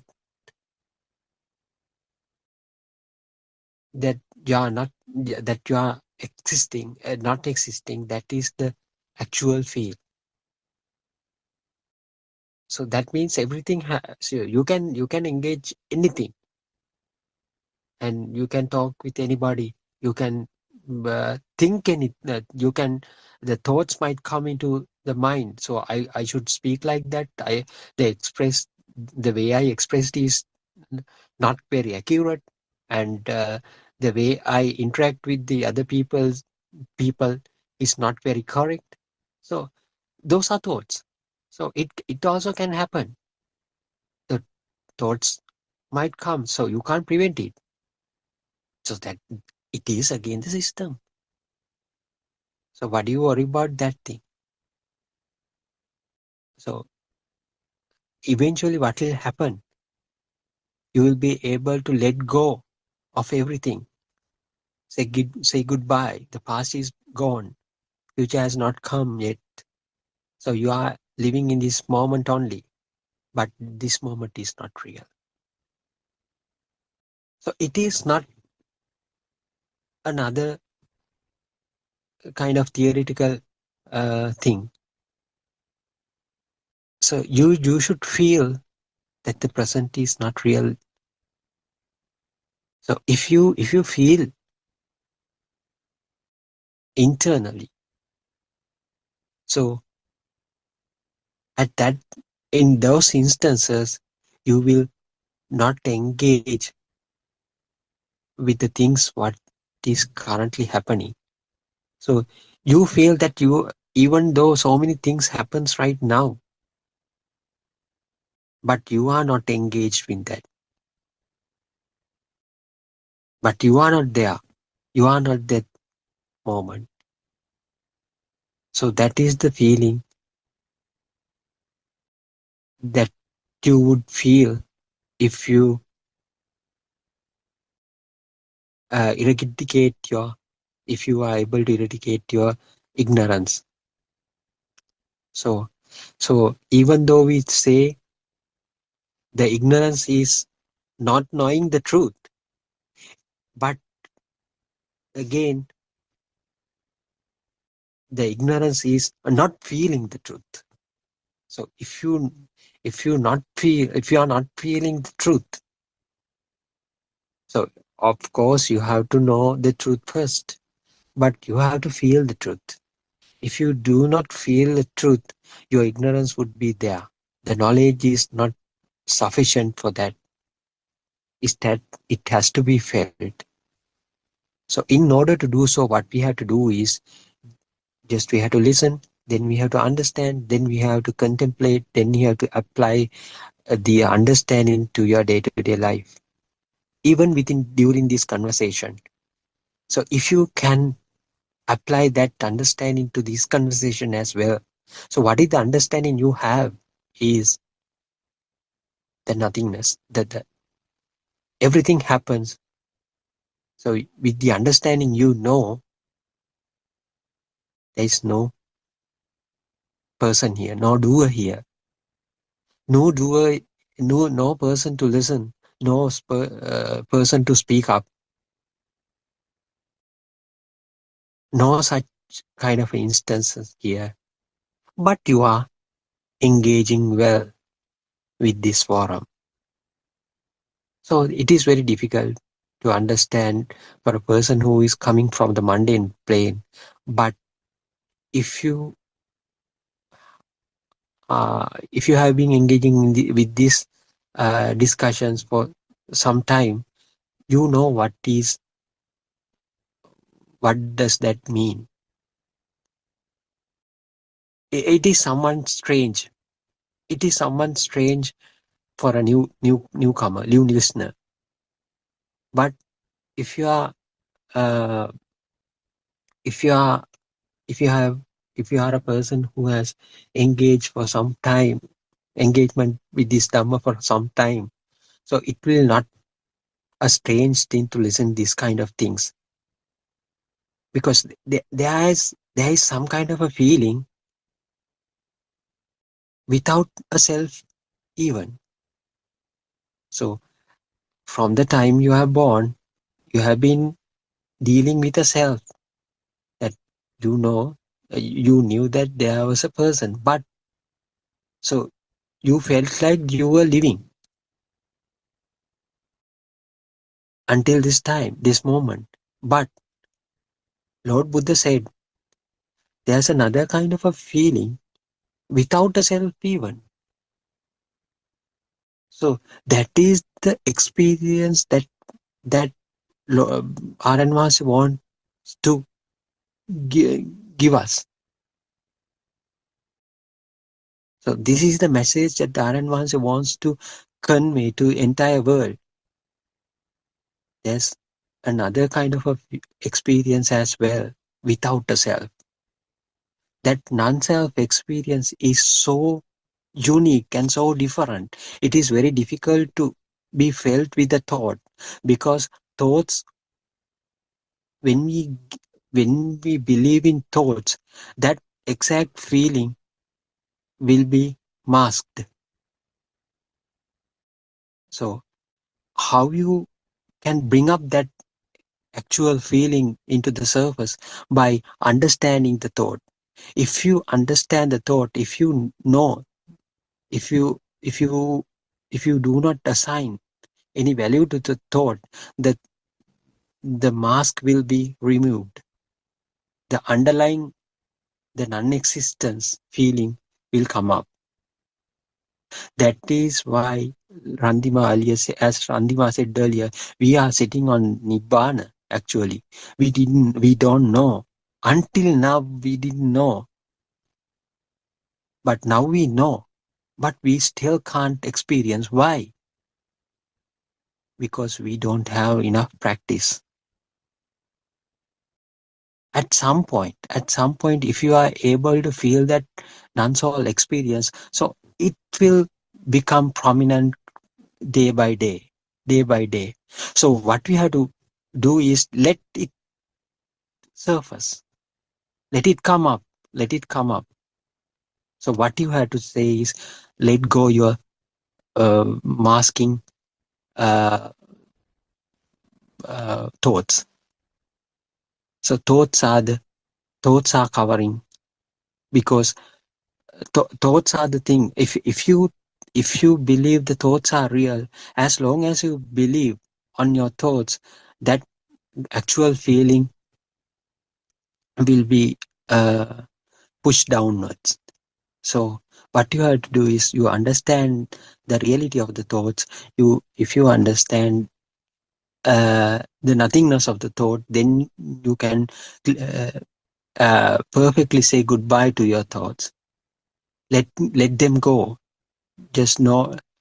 So that is the way how you can bring up your real non-soul experience.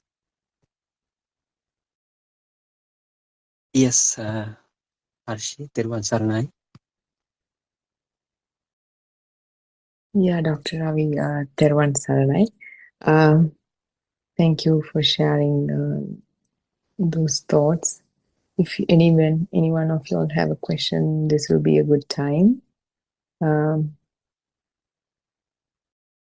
just continue. Just feel free to interrupt any minute. Thoughts are the culprit, Dr. Ravi? Not actually a culprit. If you don't understand what the thought is, so then the thought become a culprit. Yeah. I mean, to learn Dhamma, we need the thoughts. We understand and learn the Dhamma intellectually with the help of the thoughts. So we are using the mind to transcend the mind, to realize the illusion. So in a way, I mean, obviously it's helpful, but at the same time, because of ignorance, it just keeps us deceived in this illusion more. For a person who hasn't listened to this Dhamma and who doesn't understand it. So, actually, yes, as you said, Harshi, so if he can apply that understanding to this moment even, so we'll say, is this discussion real? So if we feel this discussion is happening for real,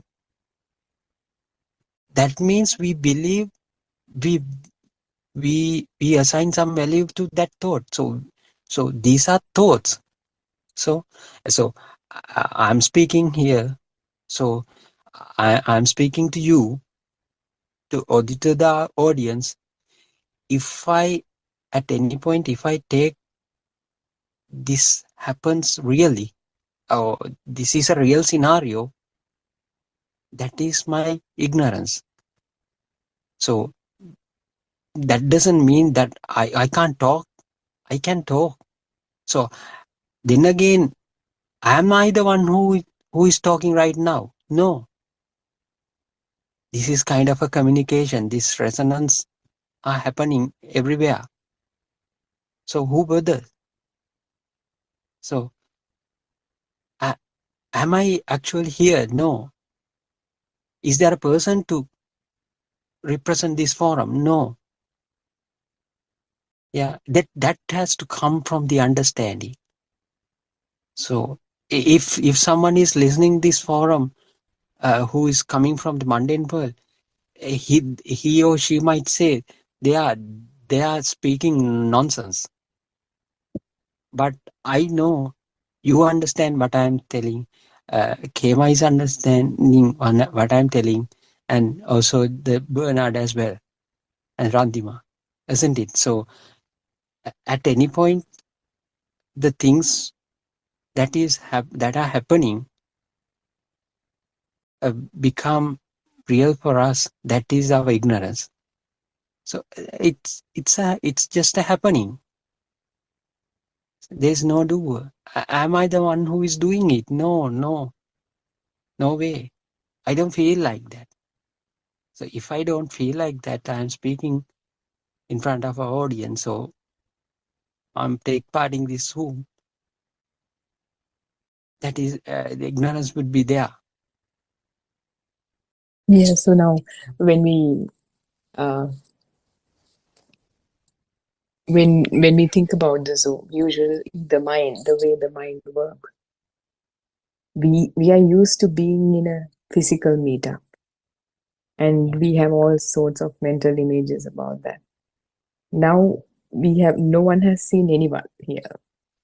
So, but when I listen to Dr. Ravi's voice, the name comes up. That is the Rupa Sanya, or that is the image.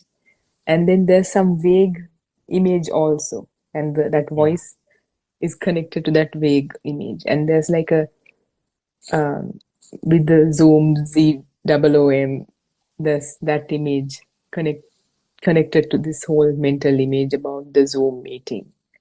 Randima has some sort of an image. So this is how the mind is created. If we think about the experience, bunch of sounds coming from, we can say the ear, but it's, the resonating of sound or vibration in the eardrum. That's all there is. There's, even in a physical meetup, it's easier to get deceived even more because there are people coming, we are driving to a place or whatever. In this, it's easier to see that. And like you correctly pointed out, that there is no self, like these words that's coming out, nothing planned. When the first word comes out of the mouth, there's no plan of a second word or a third word, how the sentence is going to end. So if I was doing it, if a person was doing it, there would be a plan. I mean, we think about a person as someone who plans, and there's a methodical system, there's an art, there's a way of thinking. I'm this kind of person, that kind of person. That is the wrong view. But in reality, when things happen, no art is maintained. The mistakes, the so-called mistakes that we dread of, they're made. Wrong words are said, right words are said, no particular order. If we listen to these, we are like, did I say something like that? There will be a thought like that because the existence of a self is assumed, all mind-made. Like if we think about our daily routines, the alarm goes off in the morning, that's just a sound. The thought comes, I have to go to work, I should get ready.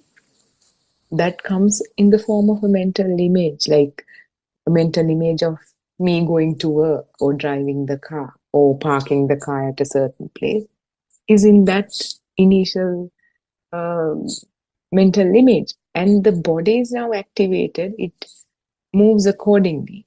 We are just be mindful, we are just using words to just communicate this. it doesn't mean we are we are assuming the existence of all that, but without using the language, we won't be able to, everything will just fall apart. We won't be able to communicate anything. So the body is moved towards the bathroom. There's, number of steps that needs to be taken. The system knows. Nobody's thinking, okay, to the bathroom, there's 10 steps. I should put my left first, keep my left foot first, then the right. No, the system has been working from the day it's been trained. When it was being trained also in the first place, when we were at the age of about one year, when we were being trained also, there was not even an idea of a self.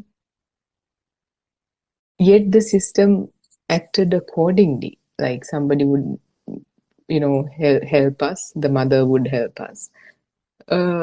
It was just so intuitive, and it's a natural process of balancing the body on the feet. Nobody knew how much to sway to this side to keep the body in balance, to how much to sway to that side, or to hold on to something when you're falling. 1-year-old kid doesn't know anything. So, and when he was initially born, if he was kept closer to the mother's breast, he would know, like, to move, reach for the breast and suck for the milk. These things just all, it's like, flowers blooming and trees bearing fruit. It's just part of the nature. And then in the example of getting ready to go to work, we brush our teeth. We don't think I am brushing my teeth and I should reach my corner tooth with my brush, and I should now reach the front of my teeth. Nothing like that. It just on autopilot, everything happens. And then there's another thought that comes, maybe I should drink a tea before I go to work. The mental image, then it's the body is activated, and everything, all the 6 senses, they act accordingly. In between, we establish, oh, I am doing this, like here and there, we have an idea as to, I am doing this, I'm getting ready, I'm going to work, I'm drinking tea. That's the misconception, the wrong view. But with the practical approach, we see through this one step at a time. We practice this sitting down, standing up, walking, sleeping, irrespective of the posture. That is why it's different from concentration meditation. Irrespective of our postures, this could be practiced. So, when Ananda Thero, he was not Arahant. The next day was the first Buddhist council, and you have to be an Arahat to attend the first Buddhist council, and he knew he wasn't an Arahat, so he tried to become Arahat, doing walking meditation or something, like just, spending some time with the thoughts or whatever probably he did. And he gave up. It seems like it's not going to work. He gave up and he went to bed, and before he got into the sleeping position, he became Arahant. So there's no posture here. Right before he got to that posture, he became Arahant. So this is how the system works. And with everything we talk about, with all the Dhamma we talk about, to know Dhamma is one thing, understand Dhamma is one thing, to kind of initially contemplate on this, we have to have that inquiry within. What is it? What does it say? What does it mean? What does it mean the mind doesn't exist, or the self is right here in this one thought? What does it mean? So that inquiry, after a noble friend shares this, that inquiry is like